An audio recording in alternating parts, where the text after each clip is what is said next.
Um, I'm gonna be remixing File Save As. It's a Gearedmah song from way back when. Sorry about the fuck you. I didn't mean to do that. It sucked out. Fuck yous don't kill people. Fingers do. So, yeah, this one's called File Save As. It's kind of old. I was trying to scream on it. I was a little bit reserved, and I messed with the part, and the album was coming out. I messed with the vocals a little bit. There's a couple parts that I fucked up on, and I never went back and fixed it. I went ahead and just ran it this time. I just ran it through Crispy Tuner from Brainworks, plugin and blanks. Basically an auto tune. There's one part that's pretty bad, and I went ahead and tuned that. So I should probably go back and like sometime re-record the vocals, but right now it's set up enough that I can mix it. So I've already done most of the hard stuff. So this should be like a last little stage after that. I don't think I'm going to do any talking after that. I think I'm just going to go back and start listening to The Robber and the Thief from the very beginning. I'll probably put in my Bluetooth earbuds and go out there and lay in bed and, you know what I mean, just listen to it and drift off to sleep. It's like, what, 2-3 hours, so.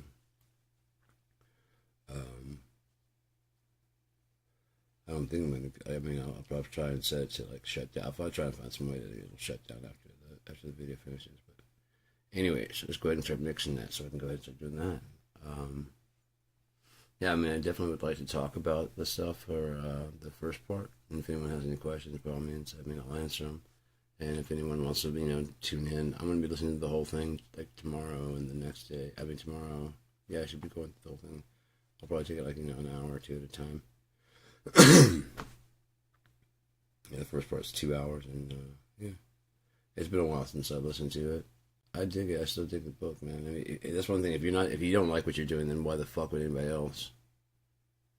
It might seem vain and shit, but I mean, the more I listen to it, the more that's why I think it flows pretty well. Is because I've listened to it so many times, I've read through it so many times that I fixed a lot of the plot holes. I did, you know what I mean? It's just random shit.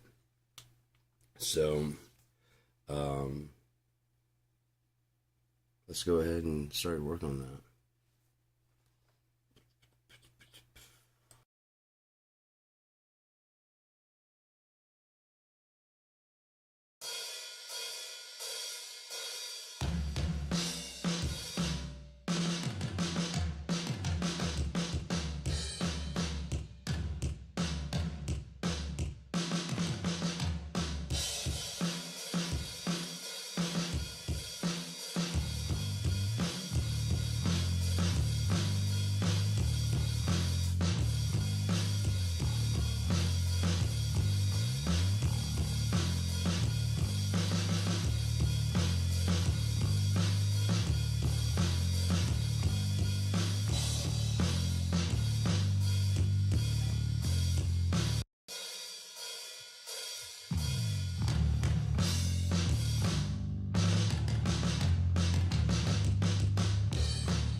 I think that's close enough for right now.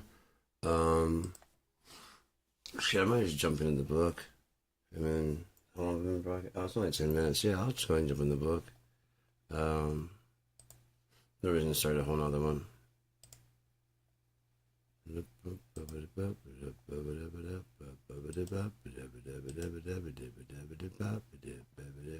Oh, Chief Gear Guys all night. I never can catch that fucking show, dude. Son of a bitch. I'm starting to hate this guy. I don't know. What's your dick? Huh? 100% people think that's my dick. You obviously didn't watch the video. That looks nothing like my dick. Come on, man. Just because I'm mixed. I'd pick the fucking black dick, right? Wrong. Forget I'm also old, so it could be the old dick. I'm old school, so it could be the fucking young, the first dick, the good dick, or it could be like the great dick. You know, if you're going for some dick, you might as well go for the great dick. But I got good dick. I don't have great dick. Maybe it'll graduate someday into great dick, but right now we're stuck at good. Just good. Good.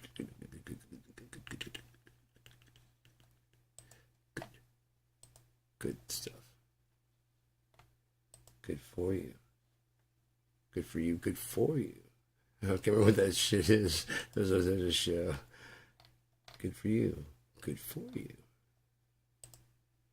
Well, to sleep first. We just. Okay, so this is the robot and the thief. 5 likes. Nice. How many people watched? 121? Holy shit. People are watching. Alright. Sweet, man. Appreciate it, but you know, any kind of comments are appreciated as far as you know, what do you think about it? You know?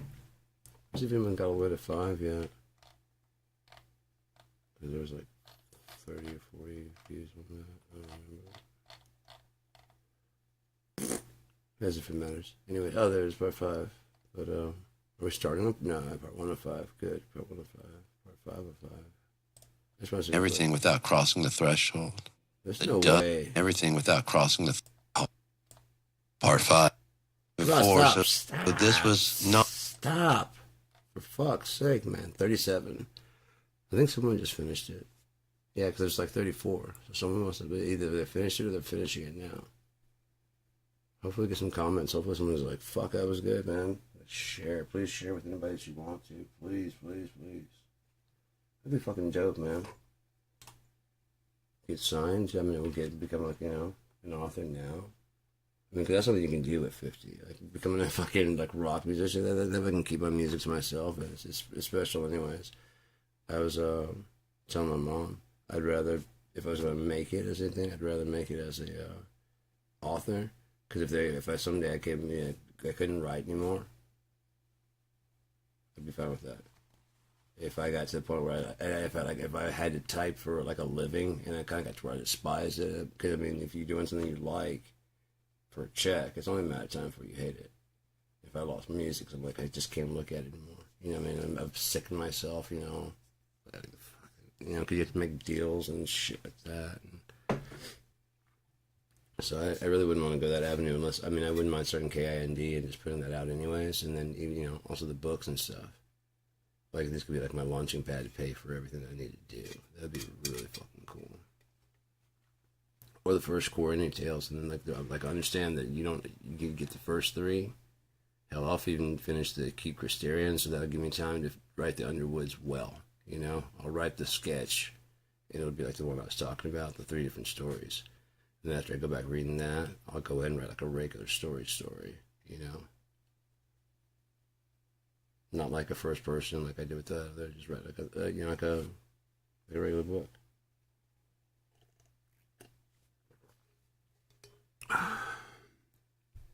Yeah, this was in first person.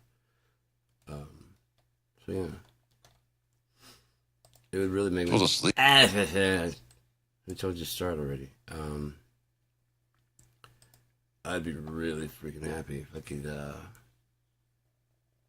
get these. I mean, even if they started taking off, like this one took off, even if like the other ones don't, but this one, like, because it's free, people are, like, fucking loving it, you know, and reading it. If I could get a job doing, like, you know, like in writing for, like, you know, anything on a show, that'd be fucking sweet as fuck. All the people that are complaining about, like, you know, whatever, I just see if I could work from home, man.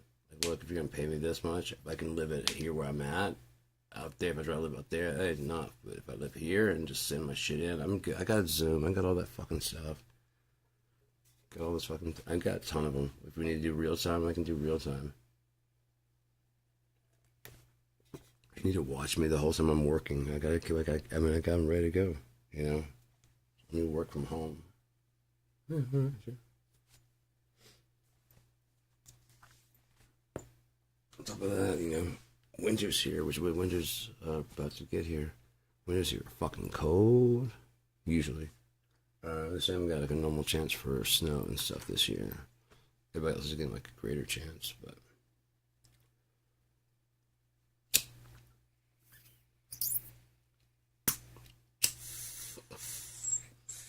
if I go political, go ahead and start watching that. I'm gonna go ahead and go to monitor. Thing that I was thinking, I was saying this the other day, I was talking about it, and I jumped off course, because of course I was distracting myself. This guy's the Jehovah's Witnesses came over. And it's like the second or third time this happened. I explained the ranking system of the hands. I guess people don't pay attention to their hands. Because they're like, you know, I showed the hand thing and I showed the 777. They go looking for theirs and they continue to listen, you know. Like, but like, you know, if you have like, you're kind of like an NPC, like a little bit of advanced NPC. You don't have, you can still create your own, you know, you're not just stuck to like wonderful weather we're having, huh? Wonderful weather we're having. Oh, excuse me, wonderful weather. You're not stuck with that. I mean, it can be, you know, it can say whatever you want. You know, it could be like an actual comment, you know, yeah. Like I'm going home very soon. You know, it's like little, you know, banal conversation, you know, just chit chat. Regular stuff that you, like a, you know, person would say while you're hanging out. Oh yeah, yeah. I've been working on stones for a long time now. Oh, about 30 years. You know, that kind of stuff. Because I know if you had AI involved in there, they could run those easy. You could generate that and fucking have the person talk and everything. I know it could. Also, if you had it in charge of, like, every time you start a new game, the maps and stuff, like where if there are hidden treasures and stuff and who has them, whatever, shifts. Like, every time you load. Like, so there's just a bunch of different stuff. So the quests just, you know, just move. So you have to, it's not, like, you go to this town to try and get that one sword that you had the last time. The mission never shows up there. You go to like 3 or 4 towns, you know, way, way west. What the fuck are you doing here, dude? You know? Or you just go to talk to someone else entirely. I fucking lost my sword. The sword might be enchanted a little bit different. Like, oh, here it is. Yeah, I'm gonna get you go get the sword. It's like, this is not the same sword. And or she asks you to get like her dad's mace from this crypt, you know. And sometimes when you go to the crypt, so you can be different crypts, you know, because each town's going to have their own location for burial. Some are going to have crypts and some are not, you know. Just graveyards and blah, blah, blah. But depending on what the local traditions are. Let's go ahead, before I go ahead and start talking about the video game and get lost in that. What I was going to say was that after I talked about the shuffling system, I explained that like twos are like clerics, and they're higher-minded people, and they're like constantly searching for the truth, the Buddha, and the universe and stuff like that. So they tend to be clerics because they're thoughtful people and whatever. But then you get like twos that decide to become like fighters or thieves before they found out what it's for.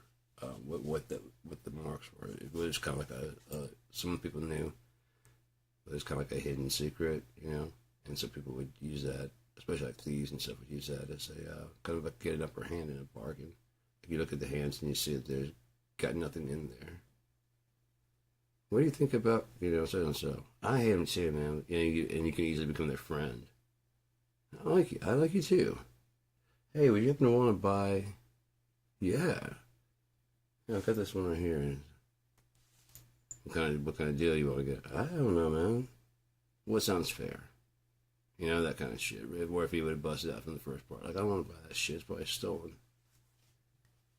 Yeah, you're right. Now that I've become your friend, it's like, that's a hell of a deal. You know what I mean? Oh, shit. Yeah, you really are my friend. That's a great sword. You can have it like you talk to the guy, a couple of times. He's always drunk, but... You want to buy a stolen sword? Get the fuck away from me. Come back in like a week later. Hey, I want to know you. Buy a sword. I don't know. If you do get to know him, like, buy a sword. That'd be a good idea. You got one? You are a great friend. Get the fuck away from me and say you're a great friend. Wow. That was a great deal. Even if it's stolen, I don't even care. That kind of shit. Because that's the kind of people they are, Get away from me, thief.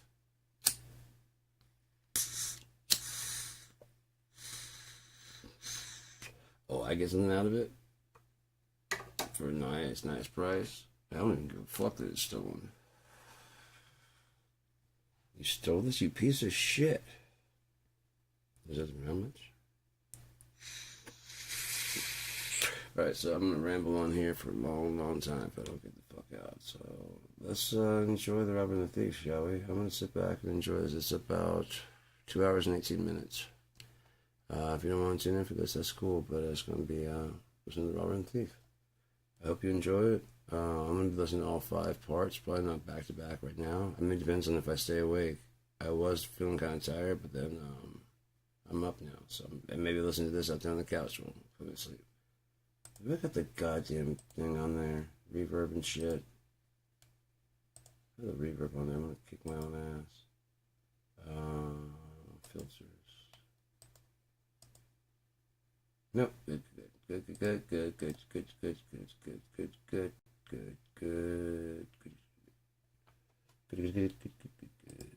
Alright, so I'm doing like I should.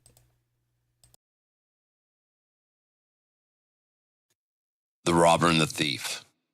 Written by Sean Battle. Edited by Michelle Battle. Part 1. That was true when I wrote it in 2021. It's no longer true. And I'm gonna take her name out soon. Hopefully, like I said, I told her if I'm because I just finished everything. I just finished this fucking video, the whole fucking thing. Yeah, so you're gonna leave that in there? I'm like, I'm gonna leave it there for now. It's up for free. As long as it's up for free and I'm not, it's not costing me shit, then sure. But if I fucking publish it, no, that shit's going the fuck away, dude. Hell yeah. Didn't do that much, just did a little bit. Helped me out. I won't lie that she didn't help me. She helped me out, but and she added some pieces in there, but not a lot. Anyways, I just want to clarify that shit. No, I am not. I am not. When I wrote this and when I read it and recorded it, I was. That's how fast I still change on you, man. Treat somebody right or they'll kick you the fuck out of their house. The Robber and the Thief. Written by Sean Battle. Edited by Michelle Battle. Part 1. My name isn't important. They never truly are, but you'll forgive me this indulgence, won't you? After all, I'm not done and I don't know who will read this. When I was younger, probably 9 winters, I met Alvin, who was about 7 or 8 winters. By the time we were teens, he cared for authorities about as much as me, which was to say none. Nothing personal, but I don't tell you what to do by use of armored and weapon force. Alvin lost his family to a house fire a year or 2 after we met, but he still lived in the burned-out shell of a home. Everyone in town just assumed he was taken in by family, but he preferred his shattered dwellings. I lost my family to illness around 13. I had been away at a relative's home for a few months, and I returned to nothing and no one. My father had been a farmer. He inherited a large plot of land, which had stone-walled-in houses. It was much more than he could afford, as his father had been much more successful. Most of the family believes that my grandfather may have cursed the ground trying to take his wealth with him. Now, I enjoy my share, more than 3 people's share of intoxication, but I've never been so far gone as to believe nonsense like that. Looking for something artificial to explain the lack of rain when it had simply been a very long, bad seasons. My father was no great lord. He was only able to keep things going with indebted servants. They needed safe homes and fair treatment. They, in turn, worked the fields, tended to horses, wounds, and the needs of the farm and families, all of which part of ours. My father worked right beside them. He may not have been able to afford to buy their loyalty, but he had earned their respect. When I returned, I was lord of the manor, as I tried helplessly for months to fill my father's shoes. But I was drowning in his shadow and barely any wealthier than anyone who worked for my father. And they only pestered me with how your father did things and how I shouldn't drink so much. It was exhausting. Eventually, I had enough. I burned their contracts in front of them and set them free. The farm provided enough food that I didn't have to do hardly anything and still had too much. I had more than enough housing, and since we were outside the city, hence the walled farms, since we were in charge of our own security, there were no taxes. With the staff gone, there were no more payments to hand out, so my inheritance would stretch even further. And the extra houses were all empty, meaning Alton had a new permanent residence, one that didn't smell of smoke. Not wildfire smoke, anyways. We drank and abused away my birthright stipend in the coming years, mainly at the Burning Shield, a tavern run by a jovial man named Juna.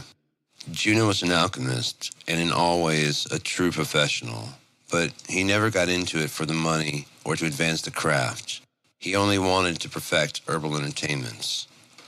His father wanted him to be a smith and continue the family trade, but all Juna wanted was to stay lifted up, shall we say. How could I not love someone as gone as myself?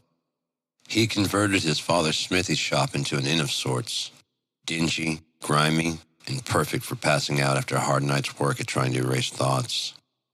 His father's blacksmith equipment was now fitted to handle the needs of alchemy.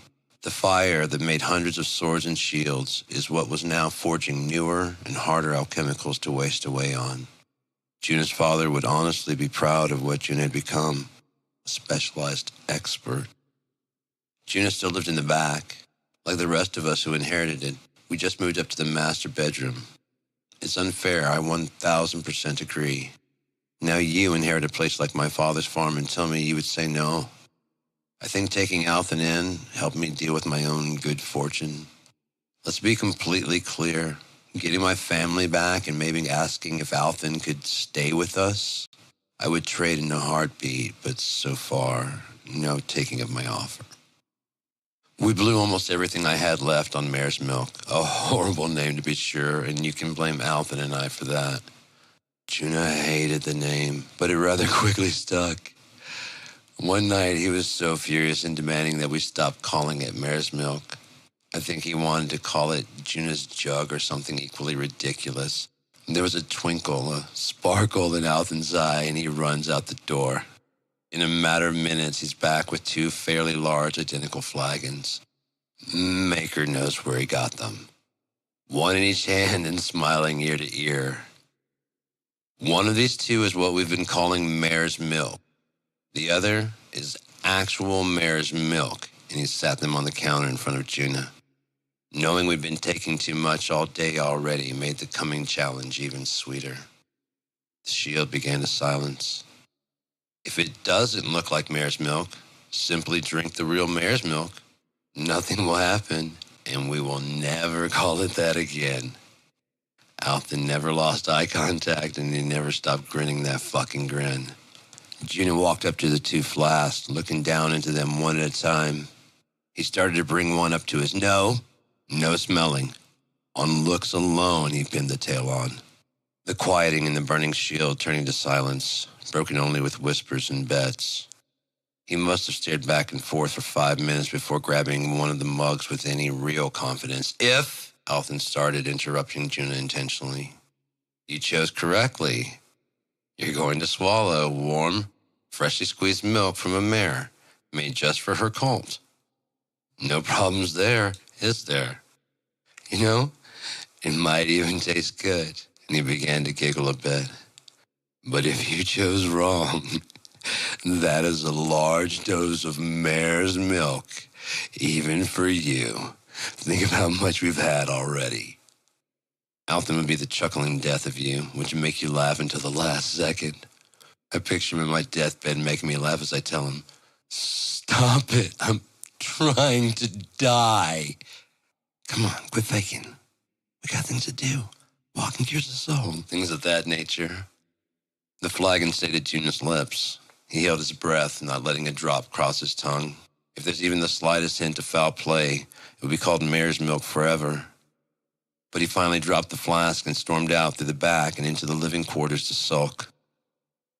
Mare's milk for everyone, Alton yelled without the coin to back up the exclamation. It was more of a proclamation of the final naming. The entire shield was truly burning with laughter that night. Honestly, Juna was the only one who minded the name, as before this night, he got mare and stallion confused. Pervert. It wasn't long before people just ordered it by milk and raised arm anyways. Now, any alchemist learns to brew a healing potion first, as it's probably the simplest concoction to make. With your first lesson, you can heal a flesh wound. A lot of practice at that, and you can even heal a knife wound. That's about as far as I learned while away, but not as far as I'd take it.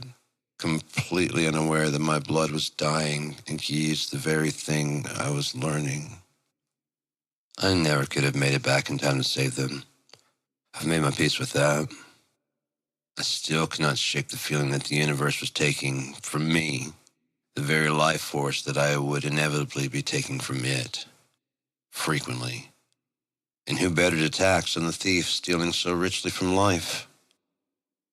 A master alchemist could damn near bring you back from the dead, while Juna could probably heal you to death. Let that sink in. While he truly loved myself and Alton, it never stopped him from taking our money. However, he did give us a bit of grace when we would come up short, or couldn't pick pockets. A new hobby of ours as our resources began to run low. We'd be pretty good at it in no time. By 17 winters, our finances had truly run thin, and I could feel the date of officially becoming a man inching closer. Like a decision I would soon have to make, or even had a choice in. Like a waiting predator sneaking up at any moment. I had to change something before I joined my family in the afterlife. It was only after my free ride finances had run out that my adventures truly began. All the guards knew us by now, not by our right names. We're not stupid. He went by his brother's name and I my father's. I could have used one of my sister's beautiful names, but that might have drawn suspicion. I don't think there was a pocket we hadn't picked in our shitty little town, and then we blew it all on temporary oblivion. When we were bold enough to steal at the burning shield, only once or twice did we ever disrespect the shield, or any pub or tavern. Instead of sticking to our friend the dark, we always chose a merry couple. Neither Alton nor I were hard on the eyes, but that wouldn't have mattered. We'd throw smiles or winks at the wives. They in turn would defend our innocence if we got caught or suspected. And on more than one occasion, a woman would even claim to know us from youth. Often the gentleman would buy us drinks to apologize. It wasn't that we were so attractive, but we knew what these husbands had forgotten. Their wives simply wanted to be seen again, to not be their husband's property or burden, but to simply be seen as the beauties they are, again. That feeling was worth all the gold and silver in their husband's pockets, or his hard toil at everything besides her. I'm not ashamed to say we used that window, and many of those women left that window open for Alton to come back, knowing the scheme. I refused that window. I won't take that which does not give itself to me. Still 3 months from my adulting, and Juna had produced an incredible batch of official mare's milk. He had finally embraced the name as dizzy-eyed stragglers from all over Onia came to shitty little Morrington just to try his powerful creation.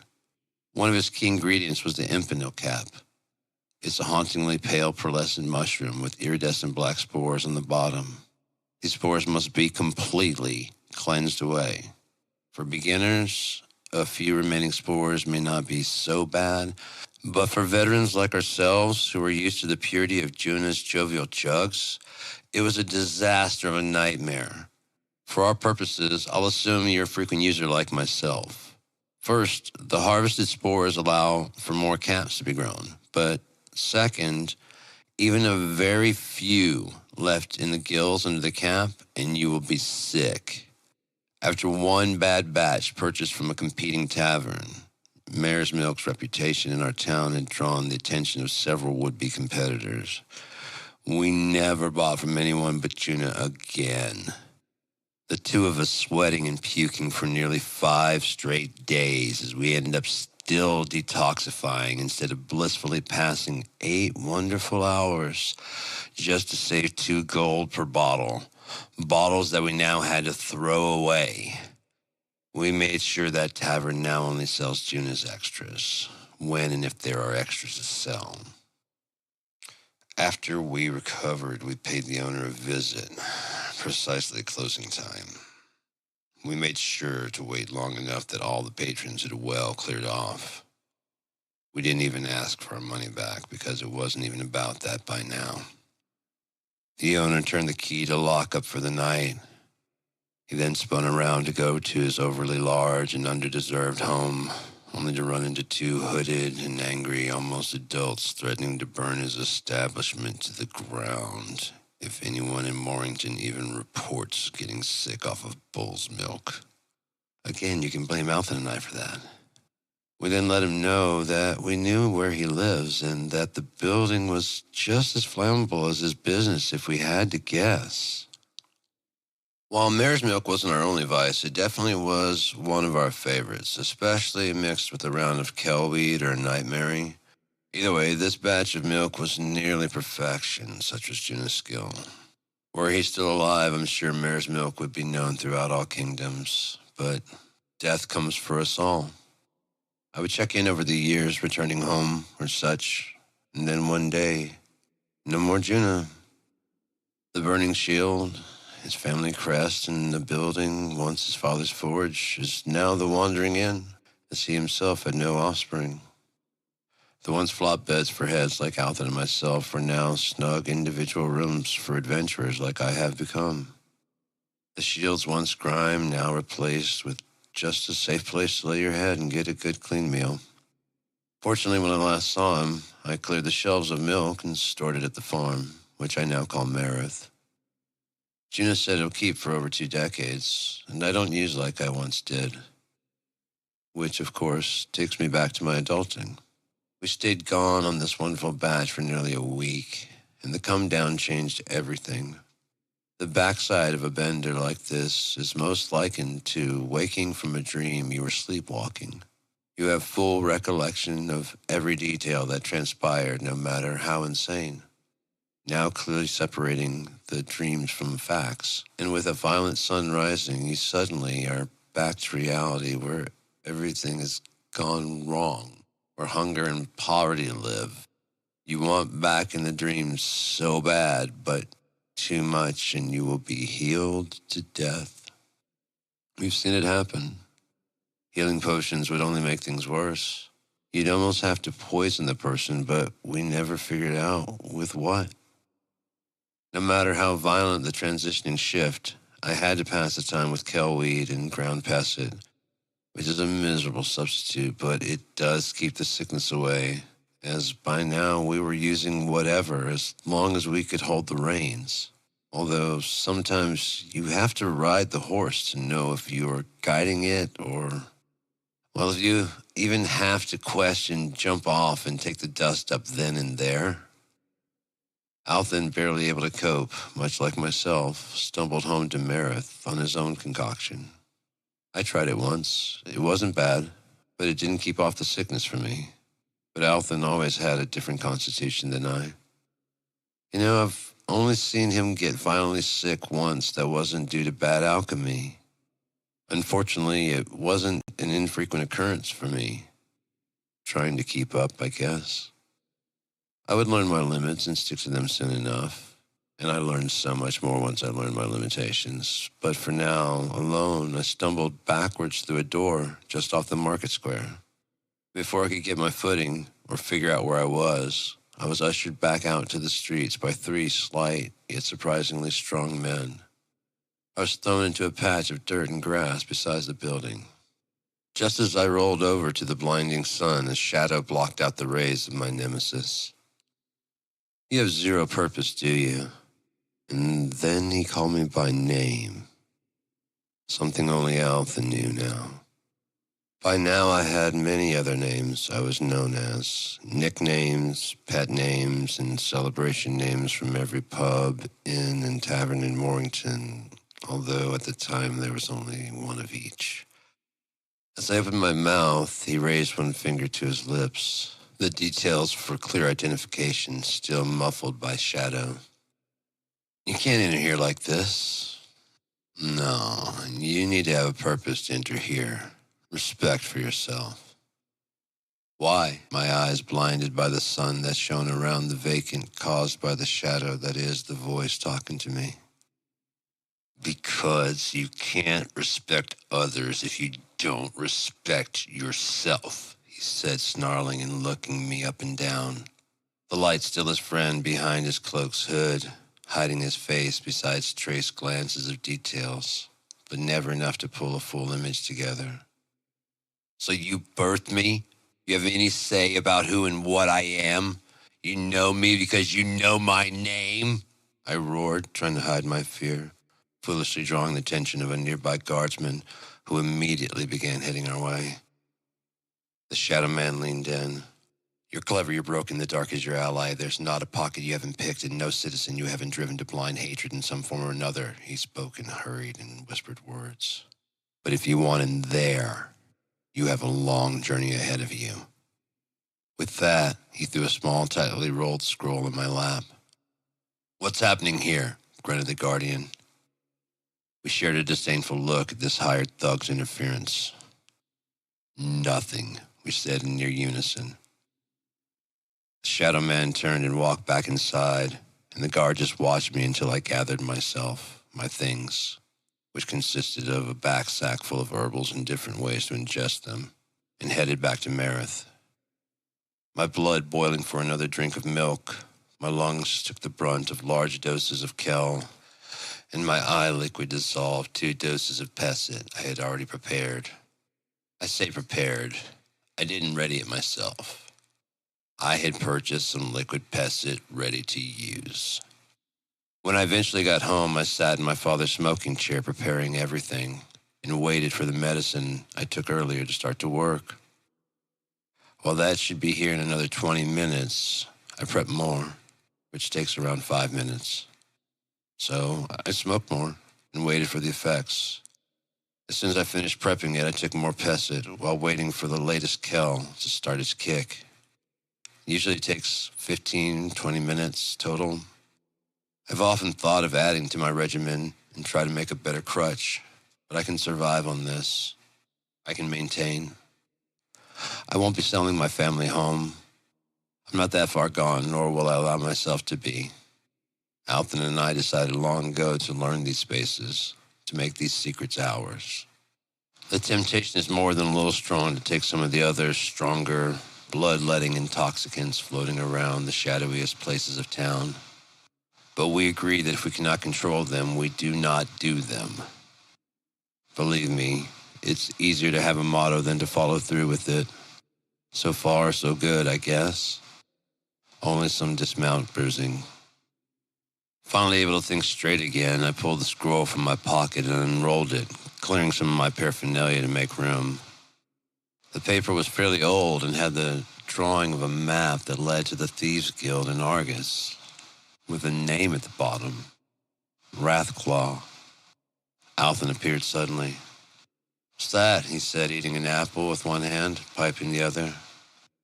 I showed him. "You're looking for a job?" he laughed. I just stared back, straight-faced. "Oh, then I'm with you, brother. When do we leave?" "Tomorrow."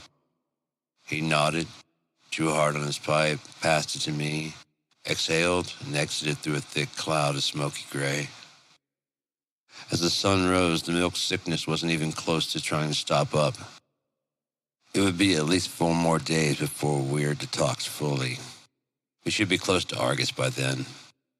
We prepared our horses and began heading towards the front gate of Marith, only to be greeted by a familiar face. There on the other side was one of Father's former servants. His face stared sheepishly down as if in reverence, which nearly angered me to rage, as his name danced just on the edge of my recollection. He may have been out there for days for all I knew or cared. "You are free. We owe each other nothing. Why are you here?" I barked as Alton chuckled, pulling on his pipe and again passing it to me. "Sire, I am no sire." "As you wish, sir. I have nowhere else to go. My daughters and I lost their mother to kobolds. She was gathering fruit. They came out." "And why are you here?" I said, inhaling hard and passing it back. But Alton shook his head no to the offer, which I don't know if I had ever seen him do before or since. I had to control my laughter as I thought it was a joke at first, but the fire in his eyes when I tried a second time to pass it back, that nearly burst me into tears, but now was not the time for laughter. "We want to indebt ourselves to you and yours," he all but begged. As I was about to tell him to piss off, clarity struck me. "Today is your luckiest of days. Colther?" I said, riding slightly past him as he nodded that this was indeed his name and his 2 young teenage daughters that he tried to shield behind himself. I tossed him the keys to Marith. "You have full access to the entire property, except the main house. If you have the slightest regard for my father, and as many times as you've mentioned him to me, you should, do not enter my father's house. Do you understand?" He said nothing but nodded his head gleefully. "You can farm the land, either for your family or for business. You can hire farmhands, but I want you to take care of this farm as if it were your own." And then I leaned in. "But make no mistake, it is not your home. It is my home, and you can live here. If it is in as good of shape as I am leaving it now, there will be a great reward for you when I return." "And what will that be, my lord?" "When I'm done." With that, we rode off not to look upon Morrington for another 4 winters. Morrington was a nothing.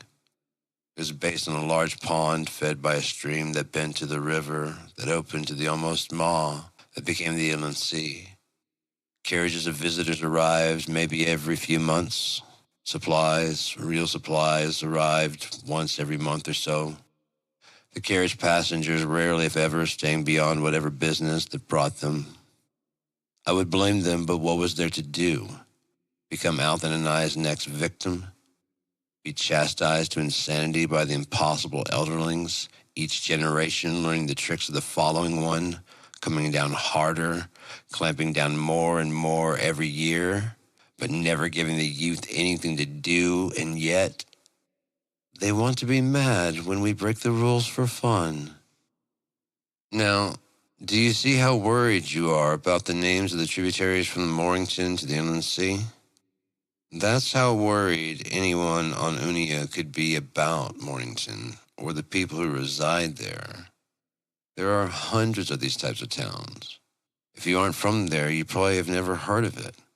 That's how small Alton and I were at my adulting, as we were entering into Argus for the first time. The wintering of 687 of the Second Era. But because of Argus's location near the warm waters of the bygone sea and Faslin's ocean, the winters were so mild, no worse than fall in Morrington. Argus was a city, a real city. As you approach it west to east, the bygone sea on your right, hills rising before you slowly to 3 horses high, and the road veering north and then northwest in a wide, gentle, and ever-improving cobblestone arc to the main gate.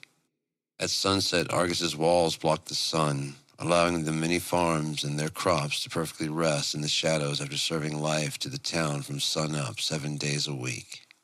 So rest, benevolent love. We were arriving as the sun started to set on the journey's 7th day. Fully clean of our last trip to oblivion, we joined the long line of other visitors trying to get in before dark. A cross between different techniques of wooden and stone, the walls hinted at the massive diversity of life held within them, literally carved into the fortifications that give Argus its nearly impenetrable protection. Walking its streets, Argus has no style besides itself. A Venturian cafe next to a Gearedmah hotel that seamlessly blends into a Northic lord's house. The stone that made the walkways polished shiny from foot traffic. The stones just as diverse without division. For once, I felt that I could proudly drop my hood and show my mother's elven ears poking from underneath my sun-bleached brown hair that draped past my chin and landed gently on my chest. Being a half-elf, I felt exactly like this city, mingled and seamless, not disharmony, but underneath a calm exterior, the readiness to explode, sometimes not even knowing why or for ignorant reasons. I felt like I understood Argus almost immediately. Alvin was the only person I met who truly didn't care about my half-blood. We were just brothers. People in Morrington thought we weren't fraternal, but a couple, which we had endless fun at the residents' expense, especially if we'd been drinking heavily or the pesset was exceptionally finely ground, or at least pre-diluted. Oh, pre-diluted pesset. It was a garish rarity of a dream in Morrington because for dilution, one has to be like Juna, because if you get the dilution tincture wrong, your eyes will burn for hours. Too little pesset and you just waste it. Too much and you go insane for hours, if you're lucky. That's when the guards like to beat on you, since you won't even be around for the thrashing. You can't feel it until the next day, so they try to take you down for dangerous behavior, even though you're so insane that your body can literally only stand there as your mind creates horrible dream after horrible dream.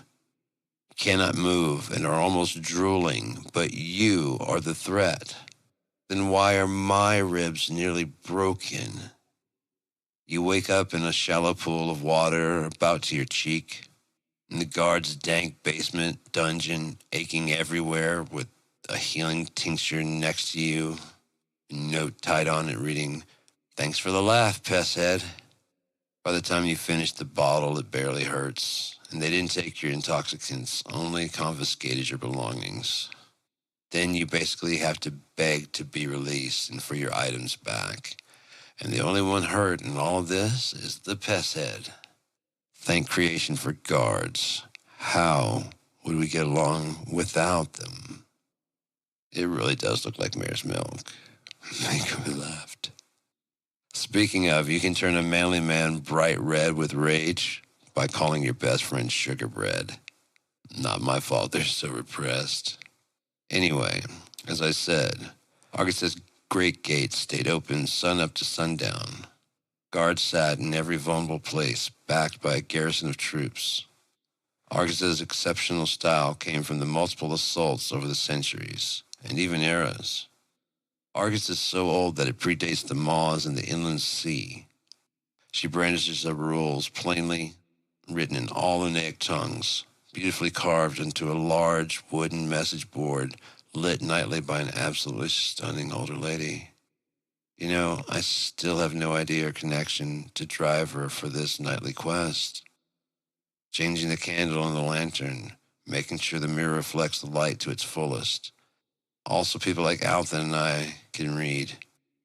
No stealing, no fighting, no open magic in non-designated areas, no ethereal powers. We have them too, and some symbols I couldn't make out. The guards are the law by decree of all that live in Argus. Plain and simple. I'm liking it already, said Alton as he drove his heels into his horse, inching closer to the entrance. I followed closely, not to lose my spot, as the night crept closer. This near to nightfall, the guards were extremely cautious, we would find. They stabled our horses and gave us rations. What madness was this? A trick? No, just Argus taking care of even its strangers. I should probably explain. Morrington was all about earning everything. From your food to your life, none of which you ever asked for, which only helps with the suffering. To them, the meaning of life was to wait for another one that was coming. Obviously not what Argans believe, and probably why Morrington exists. It was probably settled by people leaving Argus and its ways. Argus is without doubt the largest human settlement on Unia. Its breadth crossed the whimpering maws. Called this because when trying to name them, supposedly an actual fight broke out about whether or not the maws at the end of the tame maw were big enough to be called that, or were they just wide rivers? Giant river, tiny maws, who cares? But why whimpering? This is where people differ. Some say that it's a group of tiny maws, thus whimpering and sad that they are parting the tamed maw, like 3 bony fingers from the arm and hand that is the tamed maw. Others believe that, depending on what you think a river versus a maw is, the fight broke out and the river arguer beat the maw, possibly physically, and to embarrass him, he gave in to calling them maws, but they were a sniveling, broken, and beaten 3. Last opinion, the maw arguer kept whining until he got his way, so again, they wanted to embarrass. Now, what do I believe? I believe Argus straddles a great amount of water that leads to the inland sea. Being that close to the shore, and the sheer buying power of Argus, as it had been built from the foundation of a gold mining town, created the ability for captains to not have to brave any farther. Over the centuries, it has made Argus very wealthy. And fighting interrupts commerce for all the parties. The 5 guilds are represented and have a voice at the table of decisions. That's what I think. What I know is that guard who handed me the rations, probably about 2 days' worth, very generous, had finally returned my hunting bow and family sword. It had no name yet, and I still packed it, although finally crafted for a family heirloom of a great general to great general, and having passed from my father's fathers 3 passes hence, it has never seen battle. A sword gains its name from a war or great deed, from whomever the winner is, and retrieves the blade. But for now, at least, such a weapon was still in my family, and presently in my possession, though I had little idea of how to wield it when we arrived, nor, in fact, had I ever even unsheathed it. The guard saw the blade before me and looked at me as if to say, "How could you afford this?" But transition of ownership happens quickly in this world, and looks are almost always deceiving in Argus. He just resheathed it and handed it to me. I saw his desire to take it back when I reached for the handle instead of the sheath. I had no idea how bad that was, but quickly brought my other hand up to cradle it the way he was trying to hand it to me. He just looked at me angrily, wondering why someone as unskilled as me could end up with such an amazing weapon. Father only allowed me to admire the finely crafted leather handle from the safety of its mount on the wall, but told me that it's made of earthen wood, the dark and shiny black peeking out from underneath certain straps that time and a little bit of curiosity had loosened. It was supposedly crafted deep in the underwoods by Shinamazin's finest smith, and sold at great fortune to the ancestor we now owed our family home to. The beautiful sheath without being overly proud of itself so as not to give away the true weapon beneath. The Thieves' Guild is off to the left. Just follow the dock to the fishing permitted below sign. The guard broke my reminiscing. Unintentionally, I let out a howl, to which several of the guards just gave me a look of disappointment. I didn't think we looked that obvious, but I guess the only other thing we could have possibly been would be nighttime hunters or trackers, which we clearly didn't have the age or experience for. We immediately headed to the nearest clothing store. I barely had any money, which was never a problem for Alton, the most fleet hands I've ever watched the blur of. Now we no longer looked like shadow hunters. But we didn't ditch the clothes either. The whole reason we had what we had was to blend into the night. We combined what we would wear to thieve under a more normal look. Leather armor, chest plate, bracers, and boots without shit all over them. Cheap, efficient. We honestly blended in, well, almost immediately. Mainly because of the freedom to be whatever you are in Argus. But who wants their first impression to be, hello, I don't understand how to disguise the fact that I might burgle you. Won't you take us into your confidence? Much less a guild. Argus was already teaching both of us quickly. No more easy targets or women impressed by attention. It almost got me killed trying. Alton had to really play up my lover to save my skin. Hey, it wasn't the first time I kissed him. It really looks like mare's milk. Speaking of, the city was awash in new treats to try. But that isn't what we came for. Mostly because we didn't know who we could trust. At best, we'd lose the money. At worst, something similar to bull's milk. Impinal, it's pure to pale white. Even the slightest gray, stay away. They didn't have milk in Argus, but they knew the Impinal and its effects well. Rumor is there's a sewer tunnel offshoot where vast amounts are grown. Turns out the ground-up spores can be used for other alchemical potions. Who knew? The good news is that you have a much higher chance of pure Impinal cap since the spores can be used for something. I'm pretty sure it's a poison, but you'd have to talk to an alchemist. Some poisonous things can be brewed or distilled in a way that renders a plethora of beneficial effects. For now, we stuck to the supply we brought, which was running low for our tastes. So we needed to meet people immediately. It may sound ridiculous to say that you're looking for trustworthy people at the Thieves Guild, but that's why we were here. Just as the guard said, we followed the near dock. Might as well address it now. Far Dock is far more popular and well-maintained of the two. It is the tourist version of Argus. We try our absolute best to avoid these fake parts of the world. This was our first look at it, and eventually we would only visit for a quick pocket pick. Some call that district Trelia, but I don't know or care why. On our few times there, I have seen Trelia Inn or Trelia whatever. It's always some overpriced garbage. Things I would gladly burgle because the size, the price, but I'd never want to own. Near Dock looks more like it's been here for most of Argus's history, but it feels more like home to me. Alton has never liked people, so I can't imagine him enjoying this half as much as me.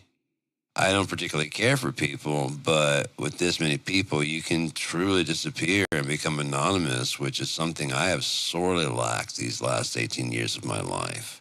No one cares what I'm doing or look like. They have their own lives to fuck up. As we closed in on the sign we were told of, we noticed the Night Boys. That's what we called them. They're basically what we looked like when we arrived, only much younger.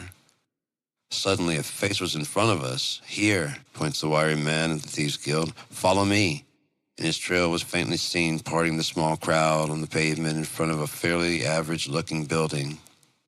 It didn't resemble a house, nor did it resemble a lord's manor. The balcony out front offered more hospitality and humanity than many of the other buildings in this district. But as I said, and as we soon found out, oh, how deceiving a look is. Upon entering, one of the thieving community could instantly realize that this guild building was the teacher. Everything is placed everywhere on purpose and for the reason of teaching these arts to prospective students. There were 4 traps just to get far enough inside to even see anyone else. I already felt how much smoother my movement would be by the end of the month. The incongruity of the room immediately screamed, "Don't expect this area to look like this always." Above our heads, in fairly large stained glass and lit by expertly placed candles around the building, a sign read, "This guild is under the control of both. Disobedience will not be tolerated, period."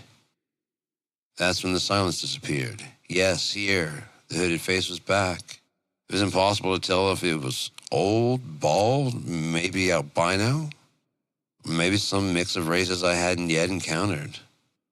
Aside from curiosity, I didn't care, so I let the question fall away.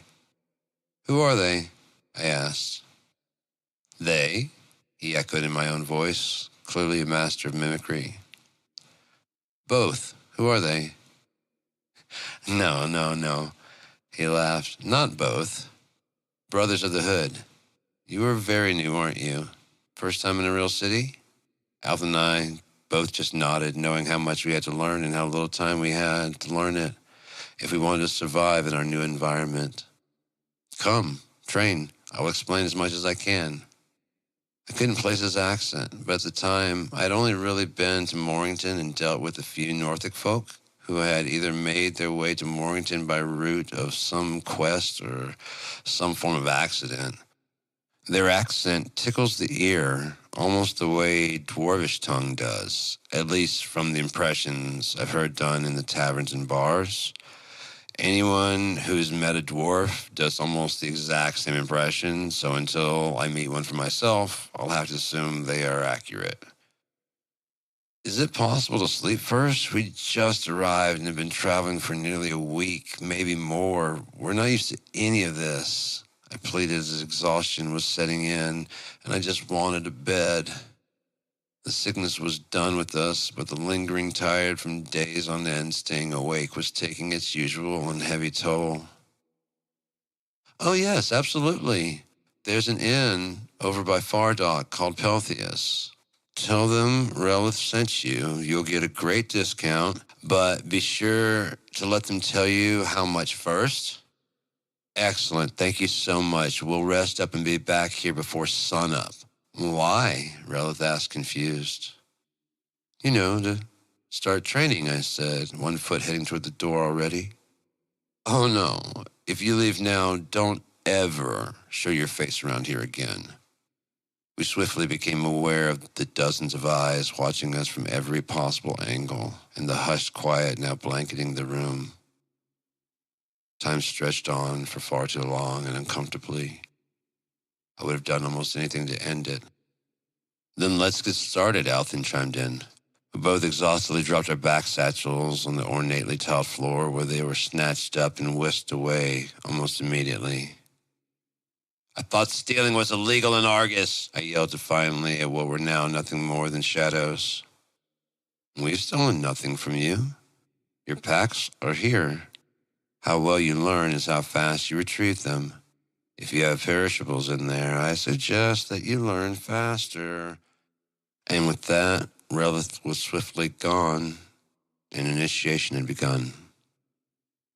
We would learn in the coming days and weeks that Relith is the guildmaster. Every nook of this building is designed to train. Different weeks and the entire interior of the building look completely different, focusing on different skills, from detecting traps and picking locks to falling from increasingly higher and higher ledges. Everything was a test. Just to leave the building, sometimes you had to solve riddles, puzzles, or avoid lethal traps. If someone trained here and said they have 0 scars to show for it, I would know they were lying. Even a guild master changing guilds would have to get hurt. It's like the building demands blood. It was about a month or 2 after arriving that we saw Relith again. This time he moved slower and more deliberately. "Follow now," he whispered faintly, but didn't wait to see if we could understand or if we even followed. Alvin just raised his eyebrows like he knew exactly what was coming, but there was no way to see this. He led us to the guildmaster's quarters. Immediately after walking in, Relith locked the doors, and the feeling of need to be on guard melted away. After so long, it felt wrong and unnerving, but we did our best. Relith sensed our unease and seemed to pack a bowl of what looked like kale or pesset. That's not what this was. As I inhaled deeper and deeper, Relith's eyes got bigger and bigger. In about half inhale, he snatched the pipe away, saying, "Okay, enough. Now you, Althan, you must match him."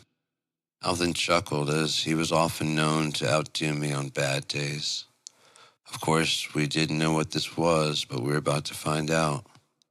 With an iron-heavy exhale, the walls stripped away down into some void, leaving the three of us in perfectly lit blackness once I got my head together.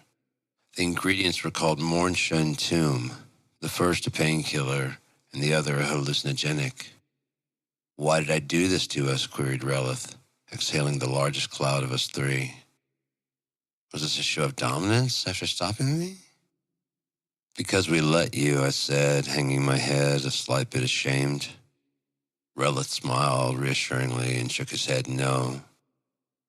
"So we can tell reality from illusion," Althan said after a pause. Relith just pointed his finger at Althan. After seemingly holding that pose forever, he finally said, "You learn fast." And now looking at me, moving the finger more accusingly in my direction. "You need to catch up. Would you like to know the origins of this guild?" We both sat down in the nothing and nodded yes. There was a guild here in the First Era. The fighters burned it to nothingness. It was amazing. In fact, we were the first guild ever in Argus. We controlled all commerce heading to and from the inland sea. Just imagine the treasures passing through here over the centuries. He stared lost in thought for a while. Anyway, around the start of the Second Era, as the inland sea opened up and the maws formed, Argus really became more of what it is now, with the Fighters and Clerics Guild, and then the Mage and Smiths Guilds. With everyone now in place and ready to get rid of the Thieves Guild entirely, we had much less power with this newly formed table of decisions. In order to even stay open and keep our seat at the table, our former guildmaster made the distinction, or rather, uncovered a truth. He then began changing not the skills learned, but the minds that learned. He gave us the rules of the hood and made us all brothers with the mark or the brand. Only the best can join. People with the intellect to understand and who truly believe in the truth. "What truth?" I stammered, eyes struggling to try to stay equally open. "There's a difference between a robber and a thief. Do you know the difference?" I nodded no, but Althan seemed unfazed. Maybe he was just taking in everything. Maybe he knew. "A robber takes what they want," Relith replied. "They have the ability and thus no restraint, no restrictions besides the fear of pain. Which brings us to the rules. First, you never take simply because you can. If you have no need for it, then don't take it. And yes," Relith flashed a gaze at Althan, "technically, I was going to sell it to afford whatever is a valid reason. We're not the guard, nor your parents. Second, you never take from those who cannot afford the loss. A drunken rich man who has a loose tongue and even looser coin purse? Why not? A farmer, father of three, just trying to survive like us? Well now, that is a crime, and if we find out about it, we will deal with the real problem, which is why only the best can be with us. We punish lawbreakers harshly to prove to Argus and the world that thieves are a respectable trade. We find traps and locks. We open dungeon doors and found chests and crates. We break our friends out of jail when they do something that is legal in Argus, but not in another city. And we can scout silently and even deadly if necessary. An excuse, Alton sneered, shaking his head in disbelief. No, Relith spoke with now solid black eyes. It is very real. Alton just stared back, looking for the scam, but surprisingly found none. The final rule is never kill anyone you do not have to. And he began rolling up the left side of his short sleeves to show off a cryptic tattoo that had been branded over, a symbol we would come to learn intimately soon enough. You see, these rules are for life. Breaking these rules forfeits your life. So we either tattoo or brand ourselves to prove our commitment. Your choice, which of the two you want. Alton chuckled.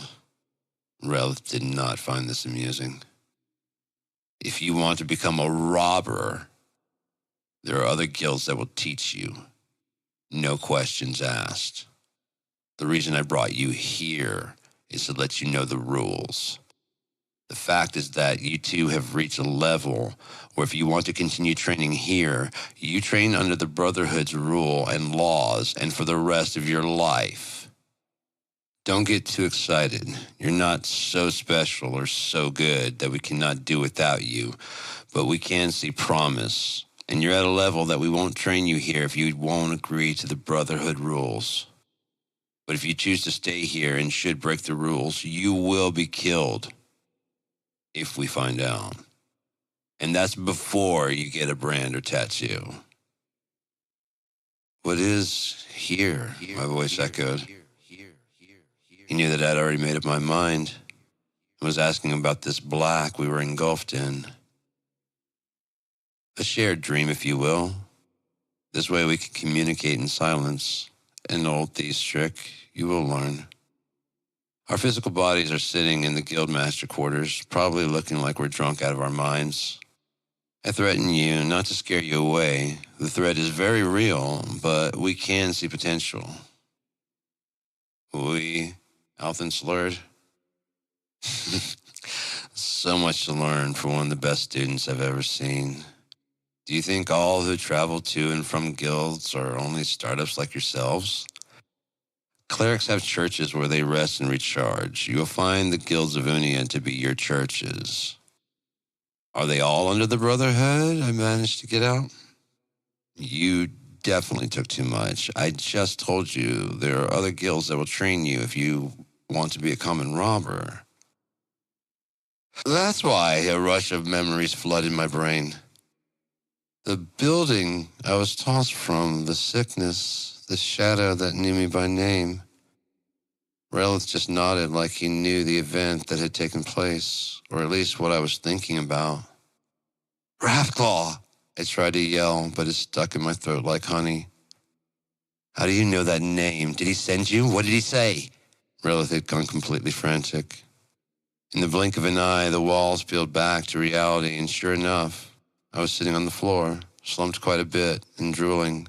I began to try to speak, which was impossibly hard, but Relith still covered my mouth, locked all entrances and exits, moving faster and more silently than we'd ever seen, which honestly amazed the two of us. Such deliberate movement with no noise.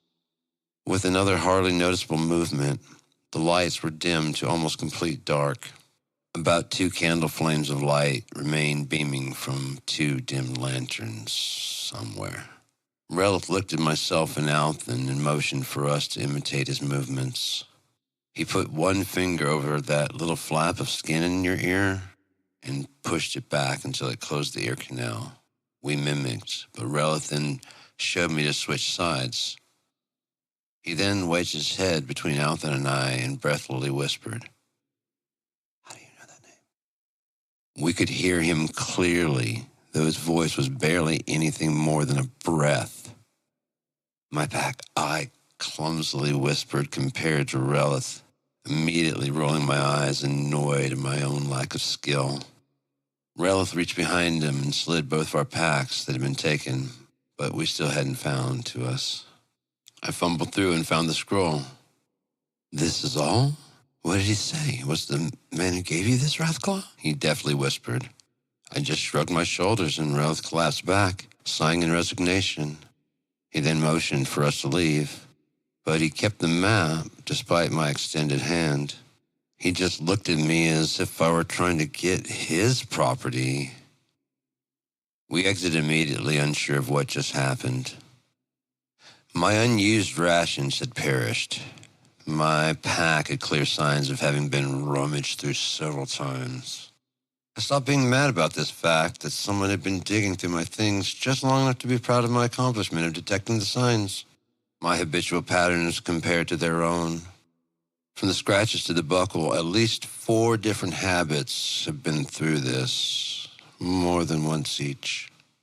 So why is he just now asking about Wrathclaw? He surely knows every item in this pack by now. Maybe he isn't one of the habits, I thought. I must have been thinking too loud because Althan chimed in. It doesn't make sense, does it? But then I got the feeling we were in sync, but not on the same subject. What? I tested the waters. The Brotherhood. Crap, he said, digging through his satchel. You don't think it's real? Where's my pesset? Nightmare. I'd say I'm pretty poor and can't afford to be robbed, he said, dropping the nearly empty pack. Think about it. It's a scam, brother. No, Mr. Authority. I'm with the Brotherhood. Look at my tattoo. You have the wrong person. And he kicked his now old and useless satchel across the floor into the corner. We had already replaced them before Relith's words finally made sense. The faster we learn, the faster we'll find our packs. Now, I know Althan well. He probably used up all of his gear, and now he's looking for someone to blame.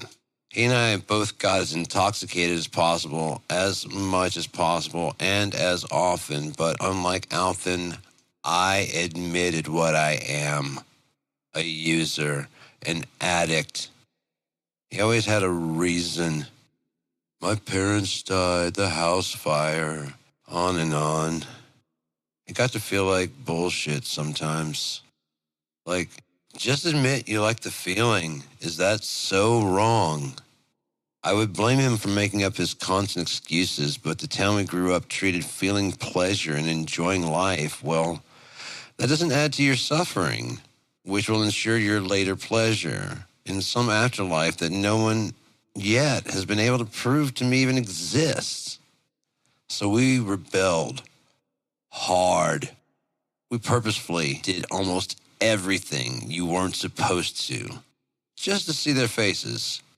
It was more mischievous than hurtful. Spiteful bending of the rules, does that make sense? I rarely broke the laws. Althan, well, I didn't watch him all the time, so who truly knows? But wait, you said you pickpocketed, you're probably saying. Well, it's not a crime in Morrington to steal. Suffering, remember? While robbers can be dealt with in any way the victim sees fit. Basically, if you get away with it, no crime. Seriously. I've honestly been saved by guards over pickpocketing. I was getting chased out of the market by a man twice my size and age. They just asked him if he had proof, including witnesses. He had to admit that he only supposed it was me because I looked the type. Their words, verbatim. Well, if you can provide no proof, then we will do nothing to him. He has been caught before, so we believe you. But without any proof, it looks like he just got you. Welcome to Morrington. I was in utter disbelief.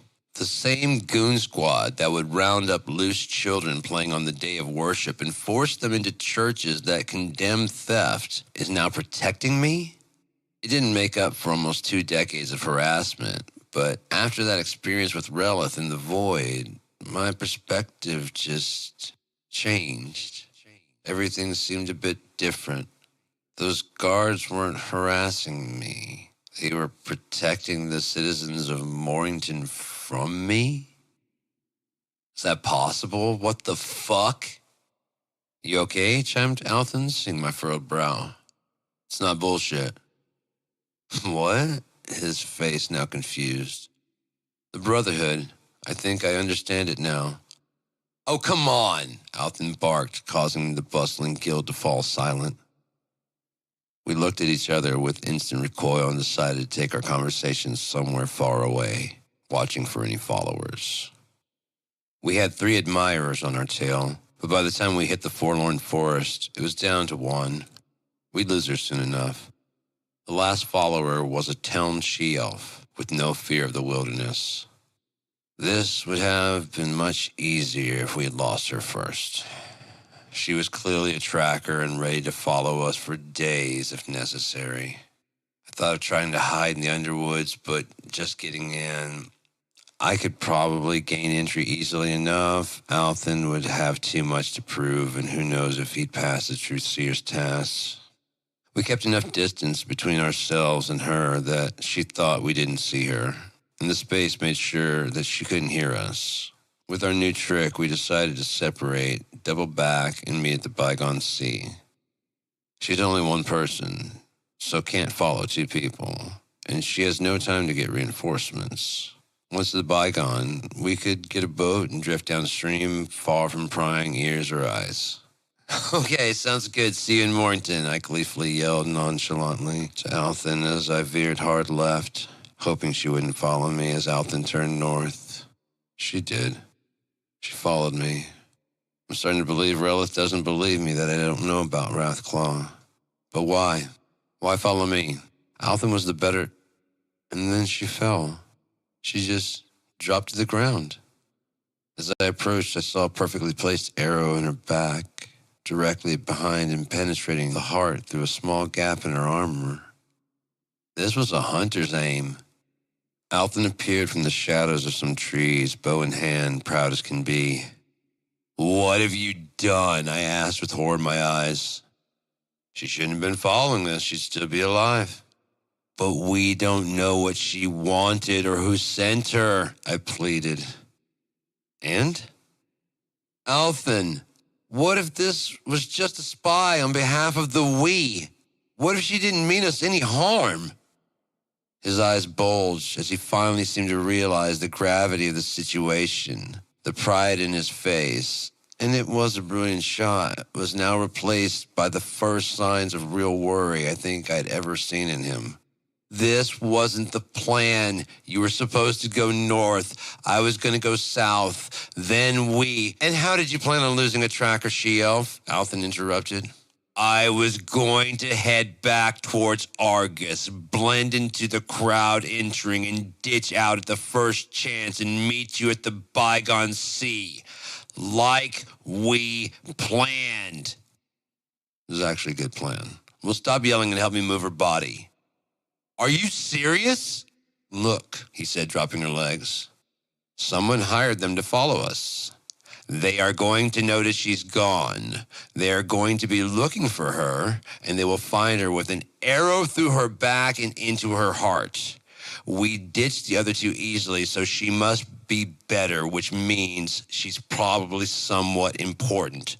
Oh, so now you're thinking. Look, help me move her deeper into the woods. We'll make it look like she tracked us in there and was ambushed by wolves, I exclaimed almost enthusiastically, finishing his thought. It was a relief that the threat on our heads may soon be gone, but I wasn't excited for what we were about to have to do. But, Alton paused. What? What is she? A she-elf, thief, tracker. I scanned for signs of what he was on to. Hunter! No one believes she's just suddenly was attacked, caught off guard. It has to look right, like she maybe didn't notice the wolves because her attention was on us. If it was a pack of them, she probably would kill at least one wolf. I saw his plan already. Exactly, said Alton, lining up a shot with his bow. And then that sound of an arrow splitting the air in front of it. And a good 3 marks ahead, out of the range of any typical archer, the wolf dropped, just like the she-elf. Cover your tracks when you retrieve that. I'll be taking her deeper in the woods and setting the scene, he gravelly ordered. Fuck that. You go, you get it, and you cover your tracks. You did this. Fine. You set up the scene where it looks like wolves eviscerated her. You carry her body deeper in the woods and you cut her up. I'm sure they'll care which of the two of us did this.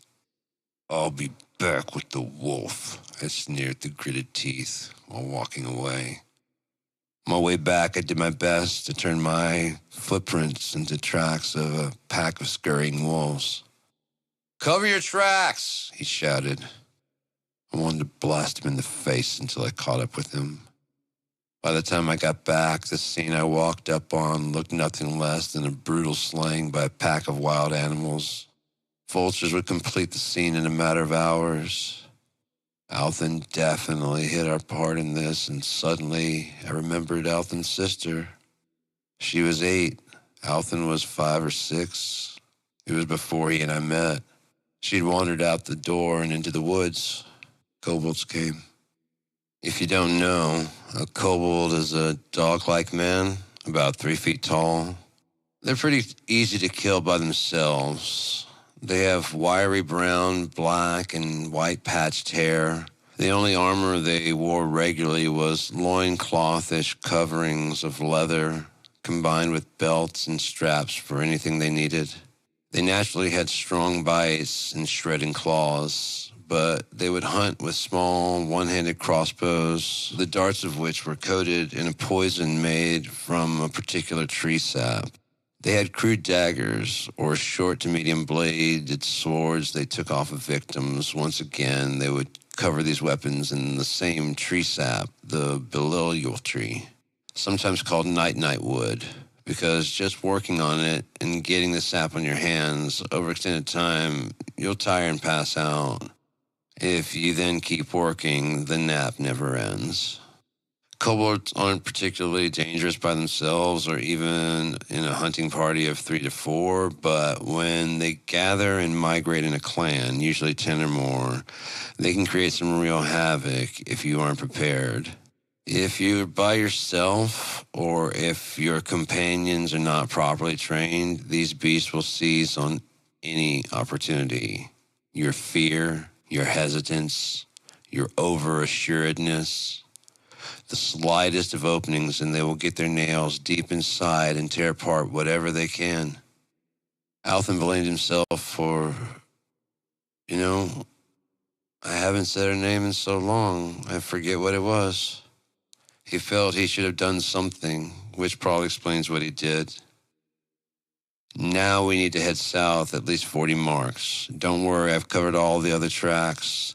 Anyone who walks upon this will think that animals destroyed her. I finished the sentence, looking at the disgusting sights scattered all around us.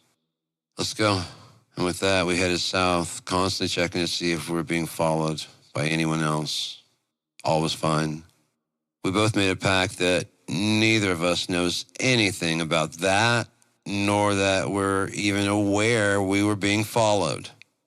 I tried to actually erase any memory, but I still see it. Not as much as I used to, but I still see everything. Now imagine having to do that. I'm not sure if he sleeps well with that on his conscience. It seriously would not surprise me either way. Nearly 40 marks south of Argus, we came upon a road. The wilderness gave way to a moment of civility. The road heading towards Argus, around the woods we just left. It was like the path we took heading to Argus for the first time. Increasingly better quality road as you head towards the city. And decreasing a mere dirt road heading away towards some other shit Morrington-type town, I guess. I always thought of Morrington as bigger than what it was because of how spread out each farm was from each other. Anything not in the town square had acres of land between it and the next anything. Until we laid eyes on Argus. Now it seems so pathetically small. There was only one market square and a few taverns. On rainy or dark nights, you could dimly see the lights of the inn, the taverns, and a few houses. Most of the homes away from the hustle and bustle of town square were farms or lumber mills. Basically, lots of empty space and hardly a paved road. How much horse shit can a man tolerate on his feet? Is it so hard to get the bricklayers to care about their own hometown? It would benefit them as much as the rest of the town if they would fix things like muddy roads. No, they'd rather trod through slop. But not our new home. Always alight, always full of life, always something to do, mainly because its doors don't close simply because the sun went down. There were 6 pubs around Near Dock alone. You can get weaponry smithed at any hour. At first, it seems like a service for the community, travelers and adventurers coming to shop at any hour, but it also acts as a deterrent for robbers. It's harder to rob a store that never closes. And with so many people in Argus, chances were exceedingly strong that you'd find someone willing to wake up when the sun is declining and sleep as it wakes. They found enough soldiers to watch the nights easily enough, and that's a much harder job. At any rate, we were far enough from town that Alton and I could talk, more or less, without as much worry. We wrote in the dirt lest prying ears were listening, and erased as we wrote to prevent spying eyes from seeing. We discussed the Brothers of the Hood. We talked about how we both felt about Argus and how things were going. Alton was just about ready to move on to another town already. I think I was right about how much he liked the incessant commotion of such a big city. Again, I didn't care for so many people, but it was much easier to slip away with so many people coming and going constantly. Now, with the added possibility of joining the Brothers at the largest thieves guild in the largest city, I couldn't picture ever going anywhere else. Alton told me he'd give it another 3 months, and we both agreed that we needed more of that Mournshire tomb. There was something else there. We both could feel it. There was something more to be explored than just a privacy void used only for such unimaginative uses. With the sun setting, we again had just enough time to race back to Argus before the gates closed for the night, or we'd have to camp out in the grass again. Not an uncommon practice for us by now, but not actually comfortable. They made the campgrounds far enough away from the gates where even a minimum number of guards could watch us all at once.